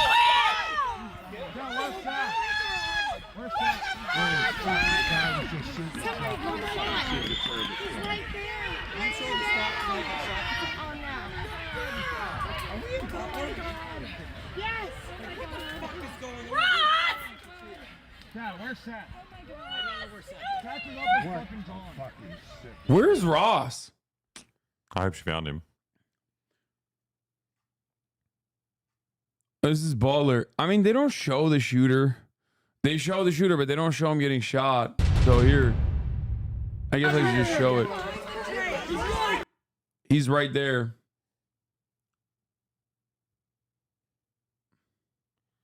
People Oh my God, please stop. Don't even read it. It's so stupid. Do you understand why I turn crazy sometimes? Like where I just like start yelling at people? Yeah. It's like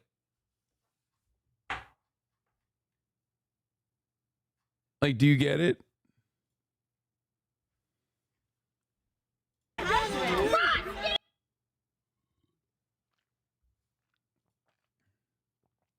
You're inciting the chat into sending suspects, bruh.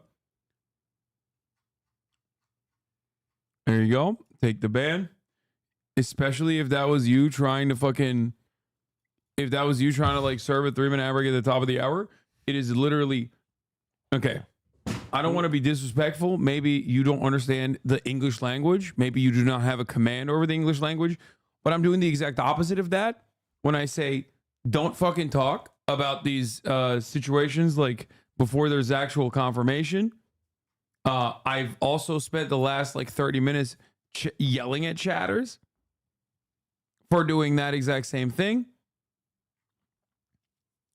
So I suspect you're either trying to do a fucking 3-minute ad break debate, or you are literally just the stupidest person. So I'm just going to serve the 3-minute ad break now. Okay.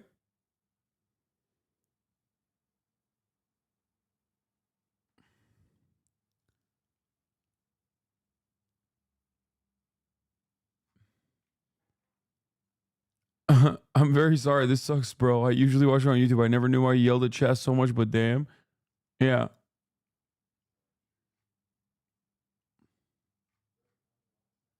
This is it. This is why. People don't see it. People only see the clips. So they think like there isn't a valid reason why I'm fucking yelling at chat, which I haven't really today. Here, this is the closest it gets. You can literally see him.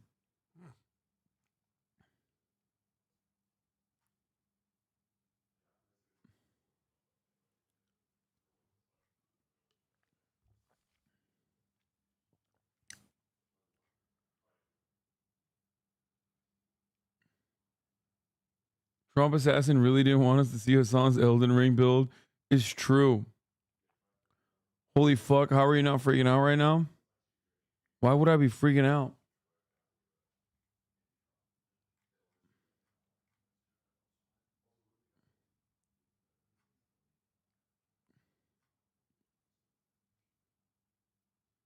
He's got a bit of a dumper. Dude, it's kind of fucked up, but I also thought the same thing. Anyway, this is like his last moment, basically. This person passes in front of the camera with his big ass head. And then after that, the cops just pop him. I think at the end of this video, there are better freeze frames, like 132-ish.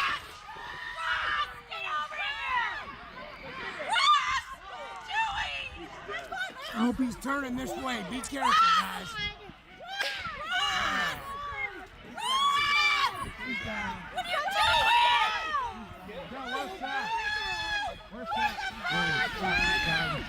Somebody come on. He's right there. Oh, no. Are we in Butler? Yes. What the fuck is going on?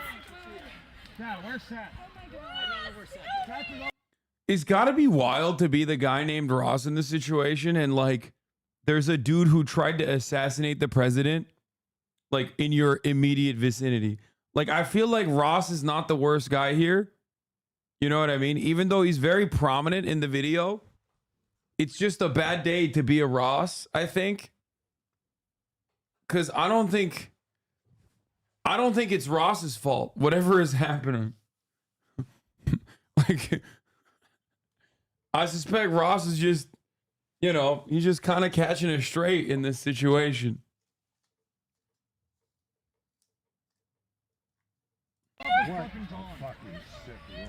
Dude, that's exactly why we need fucking Trump here. Wait, what? Oh, fucking Secret Service don't fuck around, man. You gotta find that. Holy That's right. Yeah, look, they're undercover.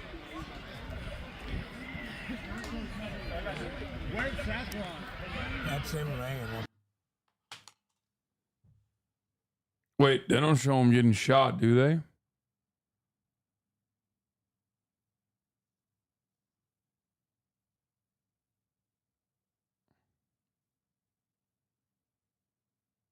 Oh shit. Bro, that's crazy. I feel like it's wild to put the TMZ watermark on this, you know what I mean?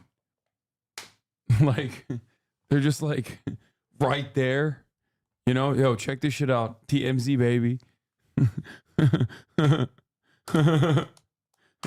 It's the real demon hours.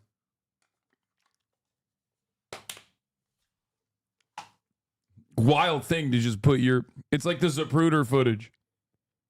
And you just put your fucking copyright on it.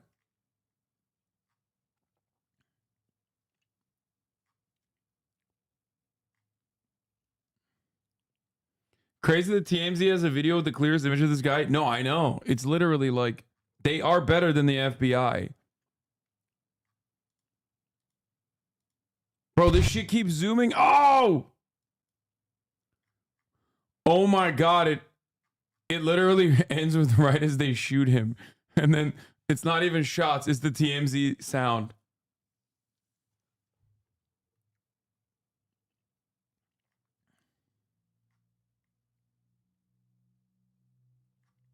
So this is the guy.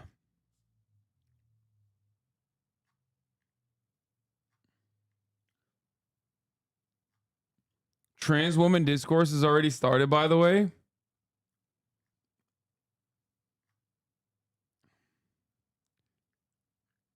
course it has. Yeah, I think this guy did it. You think?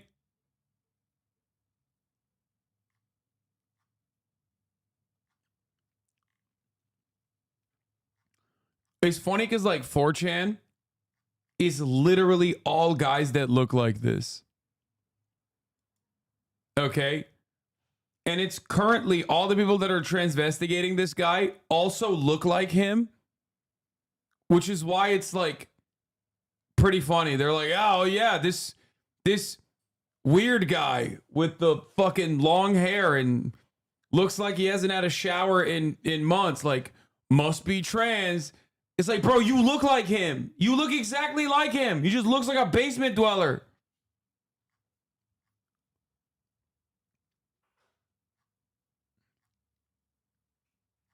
It's so funny to just fucking be like, oh yeah, this guy. Stop transvestigating the shooter.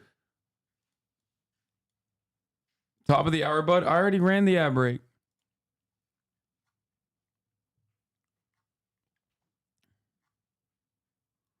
Seeing this image in textbooks with the TMZ logo. Yeah, attempted assassination of Joe Biden or Donald Trump, colorized 7/13/2024.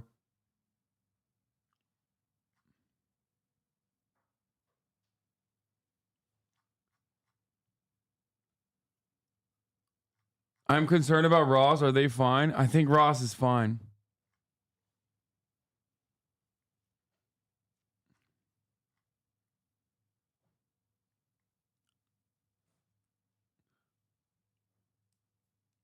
We got to check your 2024 predictions for this.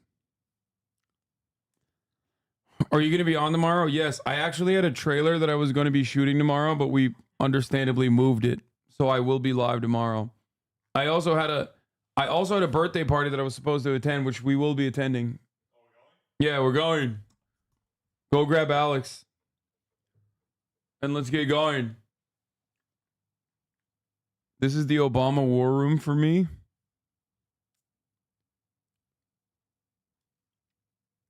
What is this?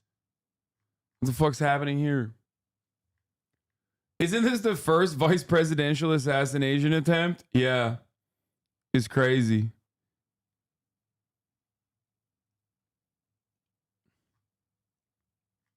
Assassination party? No, man, it's a birthday party.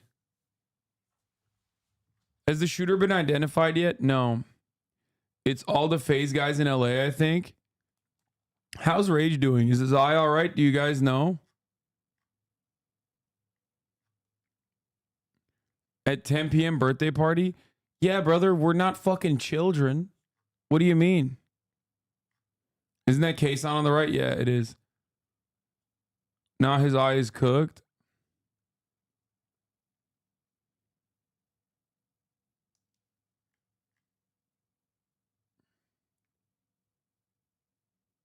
I have 134k points. I'd like to cash them out for real cash. I'll DM you my Cash App. Yeah, that's how it works, man.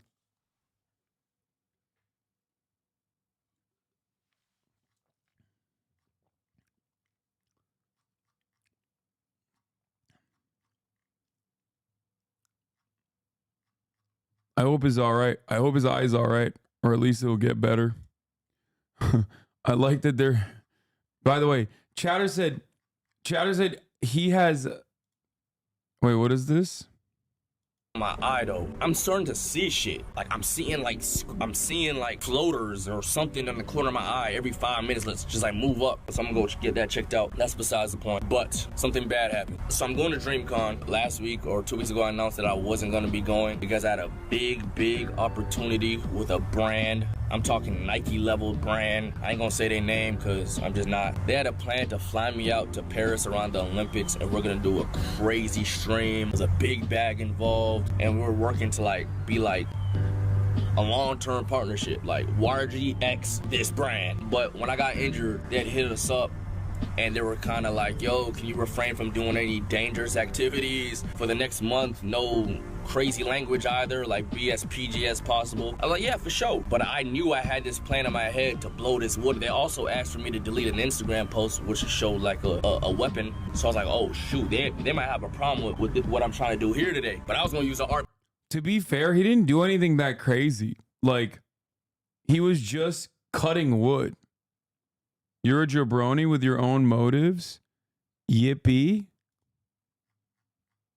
Who says jabroni? What do you think happens next? I didn't answer him. Yeah, it's not like he was doing something crazy. He was like chopping wood. Problem is he was chopping it at night. That's one thing. And he also didn't have like, I guess, eye protection. But ultimately,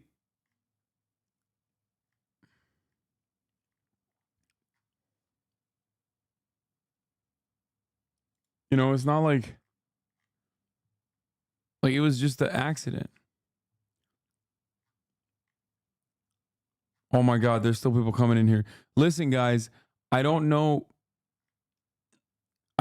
That's how he injured his eye. Yeah, he was chopping wood and he like released it.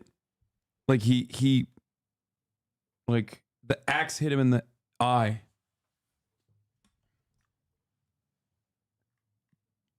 But it wasn't like he was like blowing shit up with Tenorite or anything.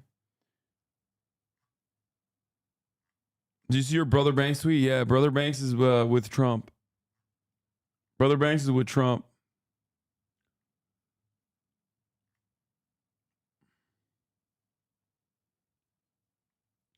Hey, Hassan, just popping in the stream. Just wanted to let you know Donald Trump was recently shot in the ear. I think you should really cover this. Just checking in. When are you 2v2ing Max v. Jason? I thought we were going to do it tomorrow, but I don't even know if we can do it tomorrow anymore. But I want to do it still, but we'll figure it out. Do you think we'll ever know the motive? Dude, this is one of the few instances where like the motive it seems kind of obvious, right?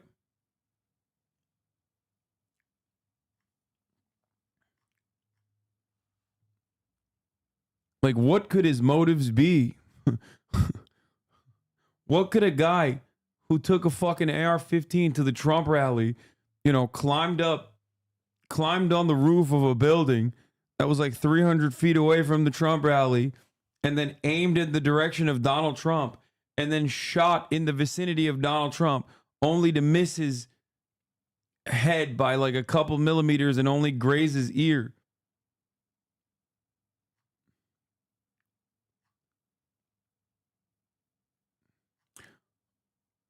Oh, motive is oh, you mean like, is he actually fucking anti-Trump because he's a Democrat? Is that what you guys are Danny asking? Freeman joins us now from Butler, Pennsylvania. And we heard from the FBI and police that they believe they know who the shooter is. They're waiting to confirm his identity, but they've not identified a motive. There's a long... I think they just wanted to kill Trump. But as far as like his ideology goes, I don't know. He could be like a crazy, he could be like a fucking crazy liberal. He could be a crazy guy in general. Because, like, remember the guy who fucking shot Ronald Reagan and, you know, didn't kill him. He was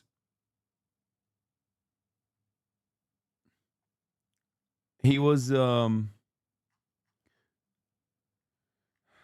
guy who shot Ronald Reagan was just like cuckoo for Cocoa Puffs.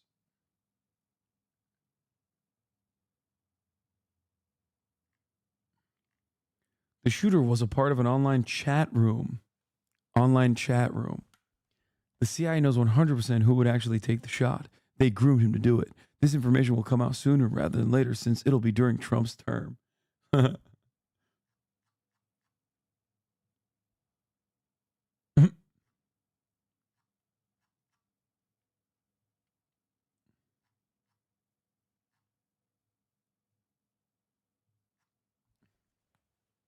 My man said chat room, like a 55-year-old. Yeah, Hinckley believed the attack would impress actress Jodie Foster, who he was a stalker of. Twitter post showed he's a registered Republican. I don't believe that. Until I see more evidence, like that seems, when you see a narrative that's too good to be true, okay?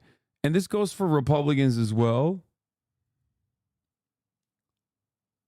If you're like a Republican and you find out that there's a shooting that happened,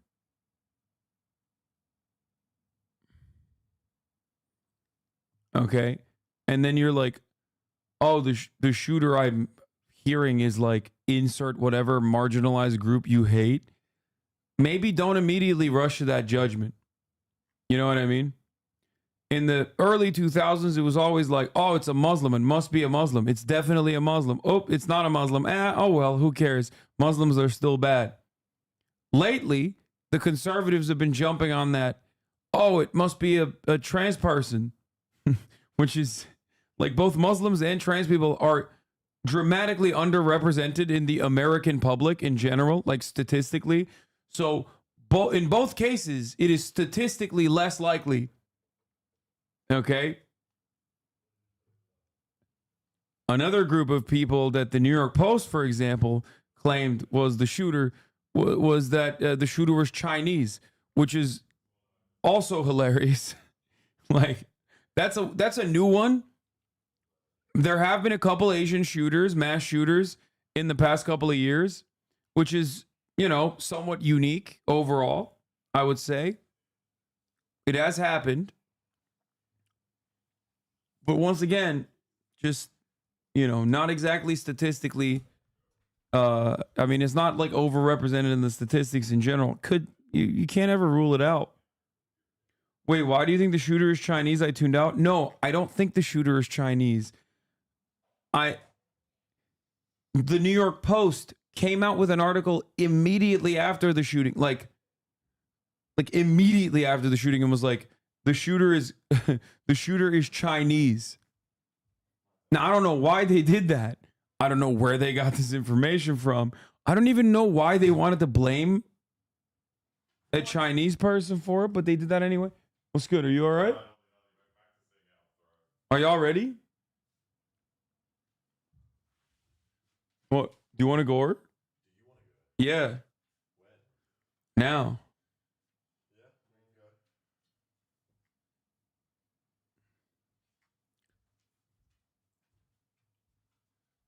New York Post, the shooter is black or Chinese. My Albanian sources claim the shooter is Serbian. Anyway, I'm really tired. And we have an event to go to. Our friend's birthday that started like fucking 4 hours ago at this point, or 3 hours ago. But it's still going on. And as good friends, we're gonna go attend it. You guys didn't buy him anything. No. You We forgot. rushed back. Trump got shot. We rushed back once this happened. Oh, Trump got shot. We dropped everything. Oh, okay. Didn't even get me the fucking Trump shoe. Anyway, love you guys. I'll see you tomorrow. Okay. And obviously, you know, I won't be covering this story. Just kidding. Of course, I'll be covering this and hopefully some more information will be available by then. But that's all I got for today. A fucking 11-hour stream, dude. This guy's doing another half day. What's happening? Why is this guy only doing half days? So much for light news. So much for light work. Love you all. Bye. Peace, everybody. I love you too. Peace from the United States of America. Yeah, we're very sad about Trump. We're going to be praying. That's why we're ending the broadcast. We're going to go pray for Trump and hope he's safe. My goat. Bye. See you tomorrow. Just begun. There he is again. Her sun is streaming. Her sun is streaming.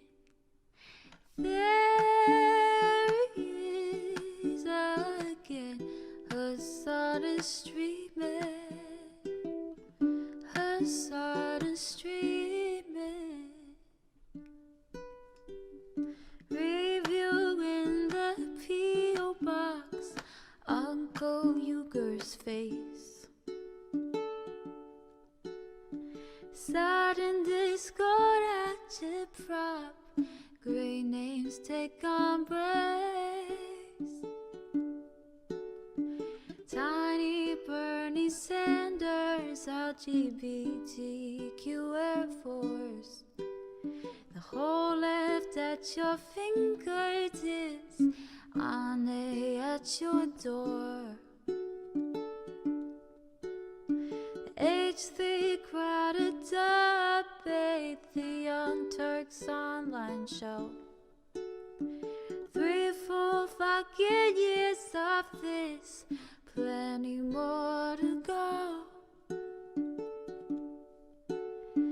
90-day fiance talks of champagne bourgeoisie. A Trump rally live reaction, a mass riot at DC. There he is again, her sun is streaming. Her sun is streaming.